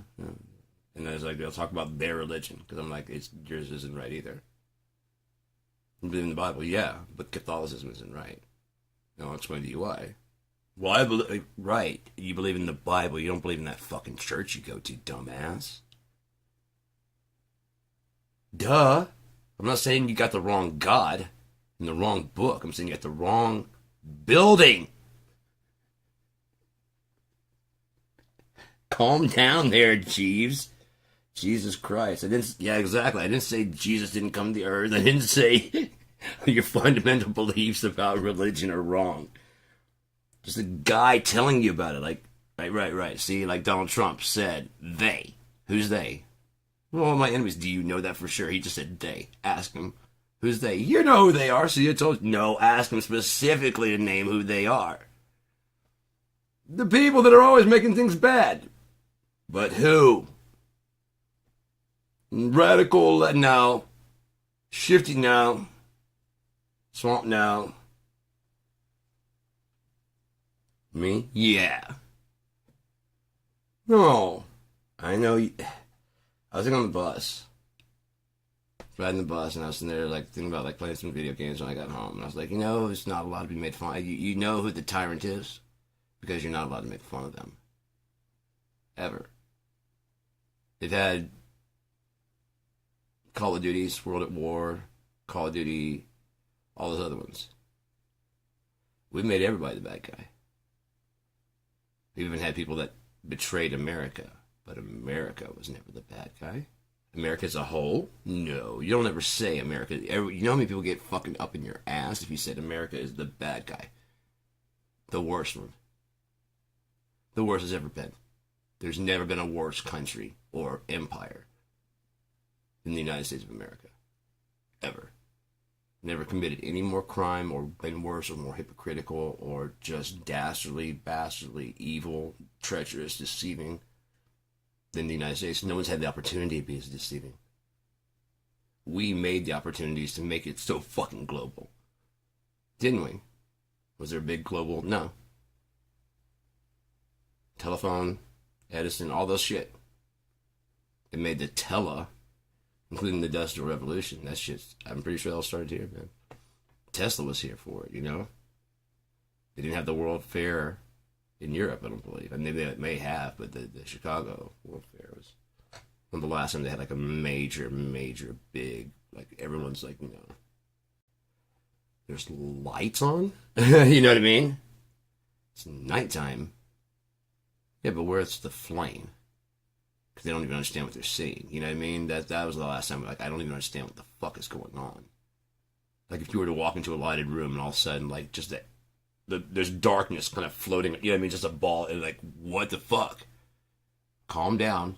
It is not an evil spirit. Watch. And they got the remote control and it's like, oh shit. Yeah, we figured out how to do that kind of stuff now with reality. Is it? No, put your hand in it. It's a little cold. Yeah, it's a little cold, right? Yeah. Fuck. It's a natural phenomenon that people think is ghosts. We just learn how to control the phenomenon. You know what I mean? That kind of shit. What? Yeah, there's a lot of supernatural stuff. That even Tesla said that they'll make more advances in I think I can remember when they start focusing on the supernatural rather than the paranormal. Whatever it was basically saying that when you stop focusing on what we can do and what's out there, that like the impossibilities, that's when there's going to be some real crazy technology. Because I'm guessing that what he was working on is like, yeah, but that's nothing. If I'm correct on this, if he's thinking like I am, and there's no way to say it back then, at the very beginning of time, like, get the fuck out of here. Who the fuck are you? No, I'm telling you, man. If what I'm saying is correct, this is a wave, right? So the lowest wavelength would be the sound. I mean, this is the longest you could go. The right above.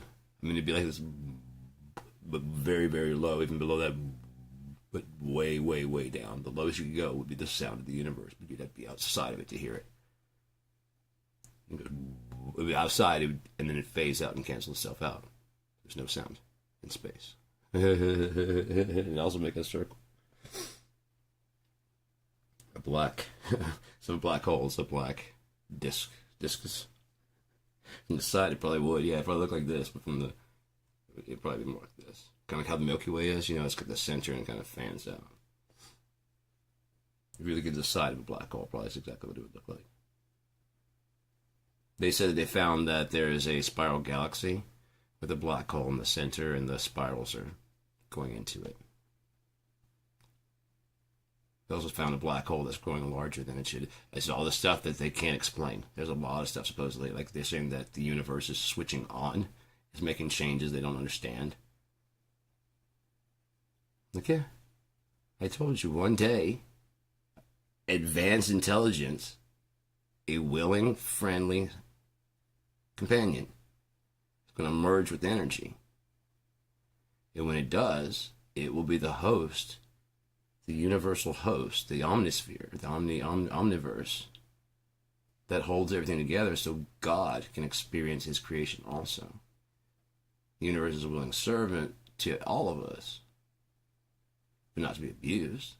In fact, it says in the Bible, you can talk shit about me.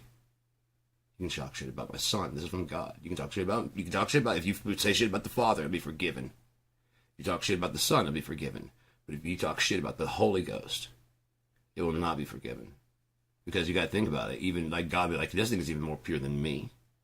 If I give him all my power and come down and be just a regular person, and I get done, and I want to go back out, I'm like, hey man, I need to back on. He's like, yeah, here you go. What? Yeah. Seriously. You're not going to try and keep it? I don't want that shit. But you can, yeah, I can run it and function. Basically, I kind of like a mirror view. Nice. I just want, no, don't worry about me. You made me so, this is what I want to do. Seriously, this is what I want to do. That's what you designed me for. I'm really good at it. I really enjoy doing it. All right, well, you take this and take this, right? Yeah, if you ever need it back, just come back. Cool, man. I'm going back in. It's time. Yeah. You got the big title fight. Yeah. So I'm gonna go down there again. And yeah. Well, you're anytime you want to. Are you alone? No. You building a new one? Mm-hmm. You're gonna like this one. Man.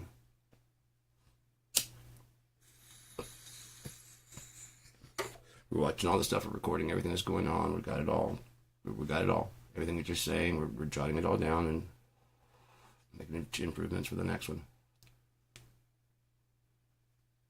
And just run that, and then you die and run that. And I mean, the entire thing, doesn't, like how we're doing this one, just keeps running and running and running until the next one's finished.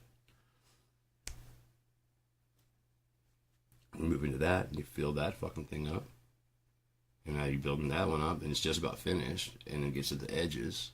Started building another one on the outside, and it's like, dude, we're pushing the borders here. I'm like, I know. It's about to pop. I'm like, I know. Are you done? Almost. I know. Let it go. Poof. Like, there's a whole new area to fucking fill up now. And just keeps going with that for infinity until eventually, like the biggest one, the big final loop, starts over back. Right, closing in on now. Knows that we're just chopping off the past. We don't even care about the past anymore, do we? It's more like what's going on right now. We're going to start shooting for the future because we're going to be living in the present. We're not going to worry about what happened in the past anymore. It's always going to be like right now. You know what I mean? Crossing over into heaven, new earth. We won't worry about the past because everything back there is going to be good. Why would you? Mainly past is for holding a fucking pain. Yeah. Seriously, it really is. It's holding up pain, things you lost, things you can't let go of, memories. Instead of just remembering them with you where you go, you gotta fucking drag them like an anchor. You know what I mean? I remember going out to the car, and I had a car before someone wrecked it in my fucking driveway. And there's a couple people that have, like, I've seen them have, like, the in memory of, whatever. I'm like, I understand. And I understand having like a tattoo of the person's birthday, whatever, but that seemed like it'd be like every time you could move on, could you? Time you go to the car, you're like, Travis. You know what I mean? That's a shitty way to start your day every fucking day. You look in the rear view and it's on your fucking window back there, That's a shitty way to start your day every day. Oh yeah, I remember the fact that I lost my best friend. I remember the fact that I lost my wife. I remember the fact that, my kid got run over by a truck. I already feel that they're not here. Oh yeah, they got run over by a truck. Oh yeah, drunk driving. You know what I mean? Why would you do that? I don't get why you do that to yourself. You're going to forget the time that you had like one of the worst pains. You need the actual date and time of one of the worst pains in your life. I remember it well enough, and I honestly, after a while, you kind of just want to bury it. I hope it played all the way through. I did pass out for a little bit. And so I may have missed, I don't know if it got all, I don't know how long I was asleep, I don't know, but I woke up and it was still going. So I was like, fuck yeah, it's still going. And I didn't even think, and then they started part 5. Through it, I'm like, shit. They're up on the internet, so if you missed anything during there, you can always go back and watch it. So, they're up. Feel free to watch anytime. My mind's, when I watch it, it doesn't count towards a view, so that's good. Because I've watched it so many fucking times. Yeah. I tried how is it? Is it okay? And I got done with them, like, there were so many mistakes, and I'm like listening to it, like all the mistakes, and like this. And now I'm like listening to it, going, okay, yeah, there's mistakes, but I'm doing everything myself, and all the mistakes in there that are out there as well. I'm like, Queen, when he's, you know what I mean? Because I stumbled. I got into I go into the mode of being Aya,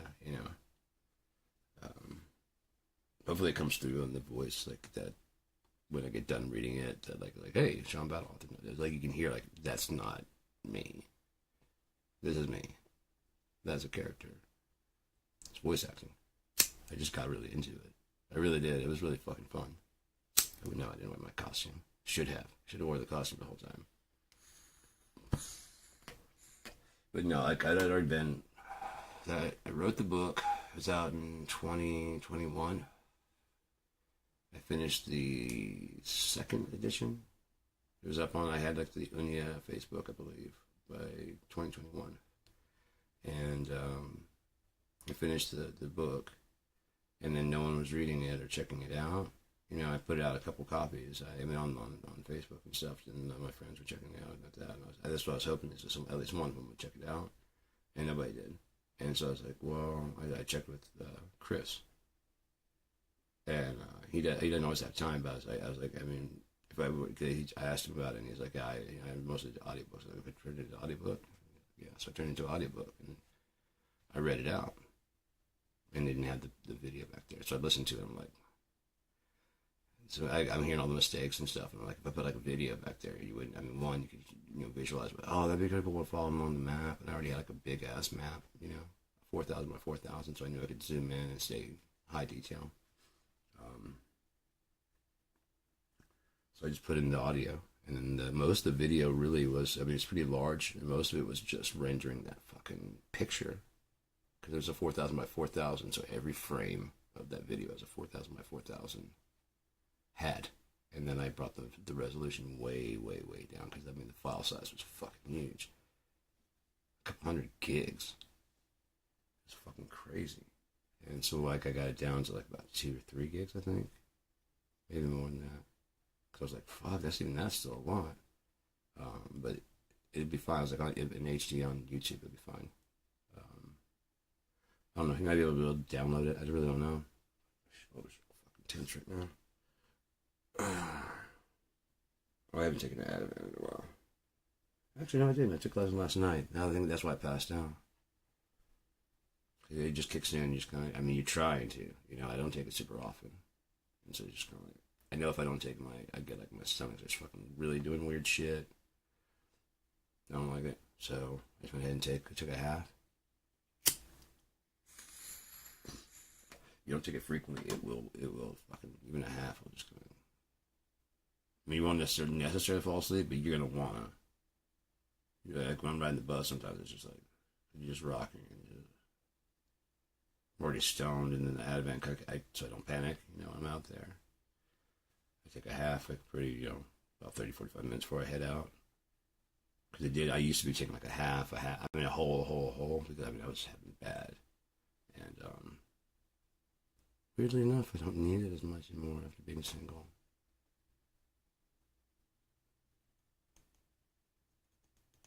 It's almost like I'm not, as worried about stuff. Feel better. Like I felt like shit about myself for like, a long, long time. It's fucked up to be in a relationship where someone does, that your partner doesn't really actually seem to want you. While saying they do, and they have enough medical stuff that's kind of like excusable, The stuff she had that really caused a lot of problems, including like low sex drive and shit like that. But, so it's kind of, it's always a cool person to hang out with, but it's just like, that's all we did, is really just hang out. Motherfucker, I got plenty of friends, This one's enough to give a shit about me,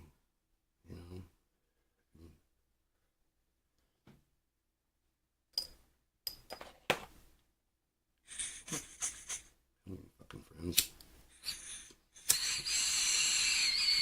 Love my wife to be my best friend. That'd be fucking awesome. That'd be the best, Fuck, I mean, how can you beat that? Being married to your best friend? Jesus Christ, dude. He's so fucking dope. He's so fucking cool. I'm not talking about squeezing her into the best friend position. You know what I mean? I'm not talking about that. Like, you have to. So, you're my, no, actually, like your best friend. So, yeah.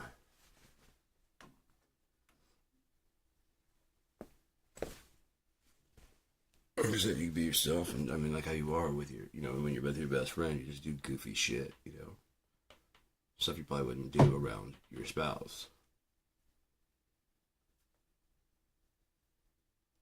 Kind of stuff.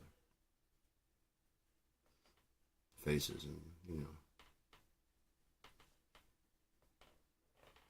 embarrassing shit. Do some like sketches out in public, that kind of shit.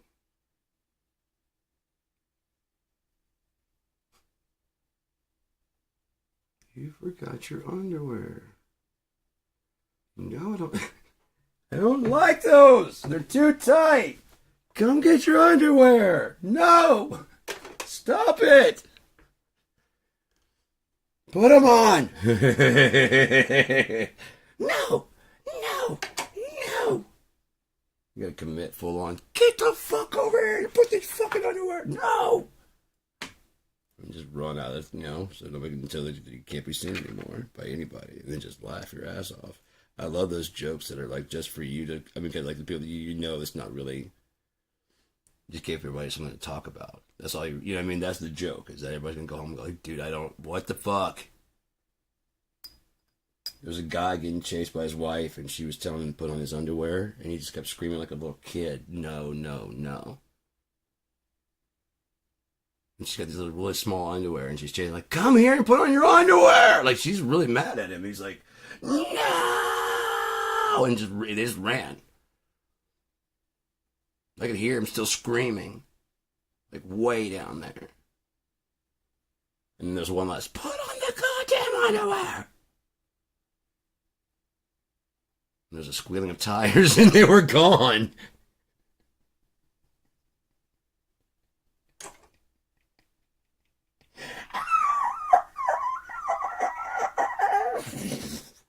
Oh, he's in trouble. Wait, why was there a car down there? You're not supposed to put that together just yet, guy. That's when he hits the internet and like, why is there a car down there? Oh yeah, yeah, yeah. Oh shit! So they did it on purpose. Yeah, they did it on purpose. It was so fake. Yeah. Dude, I was there. I was there. It's not fake. I was there. It's like 100 people. No, I saw it. She had a stick.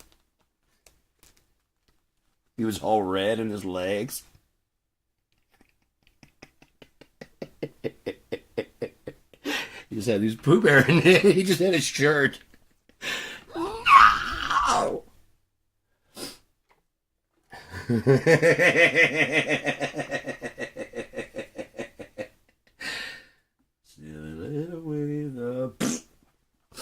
Alright, so.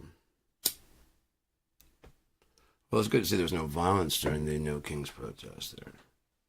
But I saw that apparently Trump responded with some kind of fucking AI generated meme type shit. Ooh, I wonder if I can smoke. I mean, this is kind of crack rocky. I wonder if I can actually. It's gonna feel like a shit bag, dude. It's gonna feel so scummy. I've got one of my little crack pipes here. I got my crumble. Let's go ahead and be Crackhead McGee. Oh, I hate this. This feels just so scungy. Dear God. I always said I was gonna do this.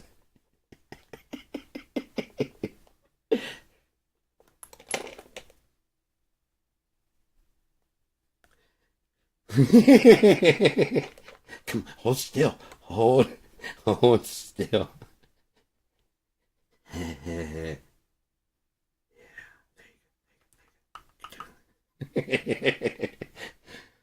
Oh shit! No, don't do it.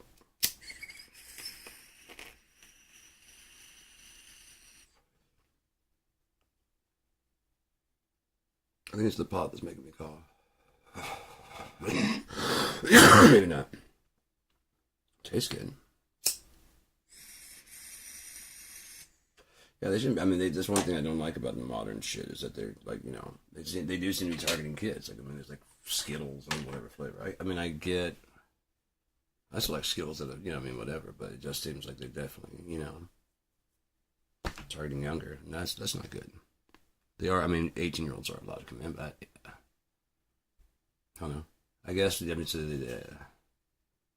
not hip on everything, but I know they do like the syrup of Skittles and, you know, whatever, and syrup, whatever shit they do, like codeine or whatever. But why the rest of the you know, the preamble? When I just take it. I had liquid codeine. I just took the shit. You dress it up with anything. It's not mushrooms. For fuck's sake, you guys wouldn't handle it. You guys wouldn't last. Why they got an aftertaste of a pine tree? Fuck. That's weird. Like it's like a sap. I wonder if they actually use like pine sap and shit there to hold it together. What is natural? It's all natural stuff in there.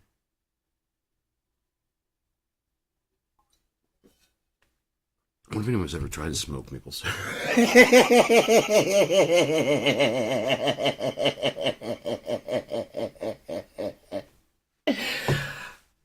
What? You heard me. I wonder if anyone's ever tried to smoke maple syrup.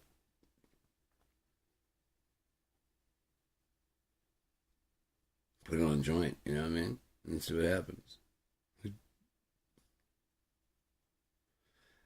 Why? Why is this legal? Is it wrong that I like it? Huh? Is it wrong? Oh, God.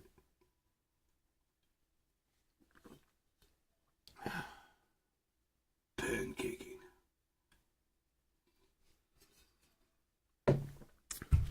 So, yeah. I don't know. I need to hit the shower, I do know that, and get cleaned up and stuff, so there's no questions about that. I'm probably going to go ahead and head out, and thank you for tuning in very much.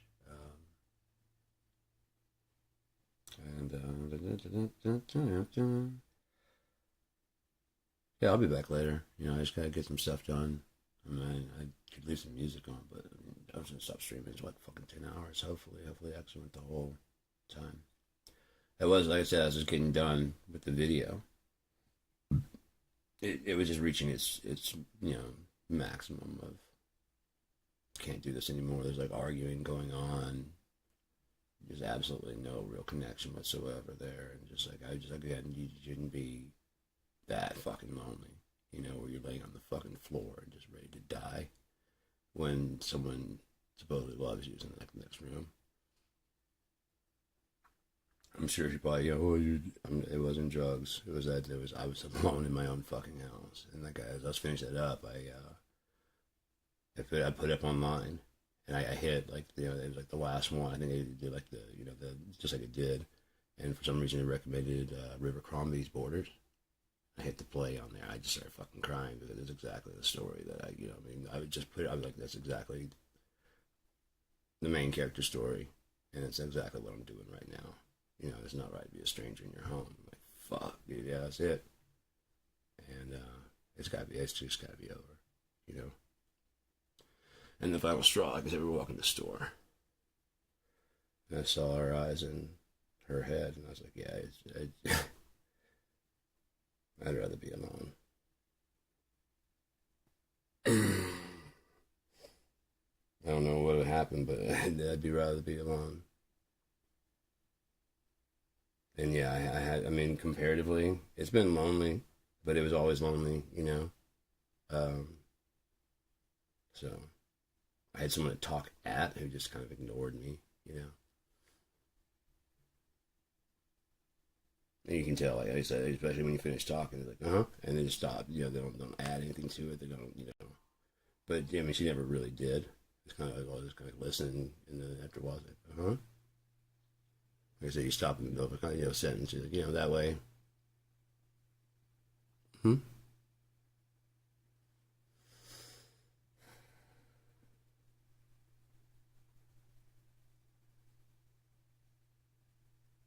You're going to finish that sentence? Oh, yeah, I got lost there for a second. Anyways, thank you for tuning in. And I'll be back later. I'm going to shower, and I'll be back.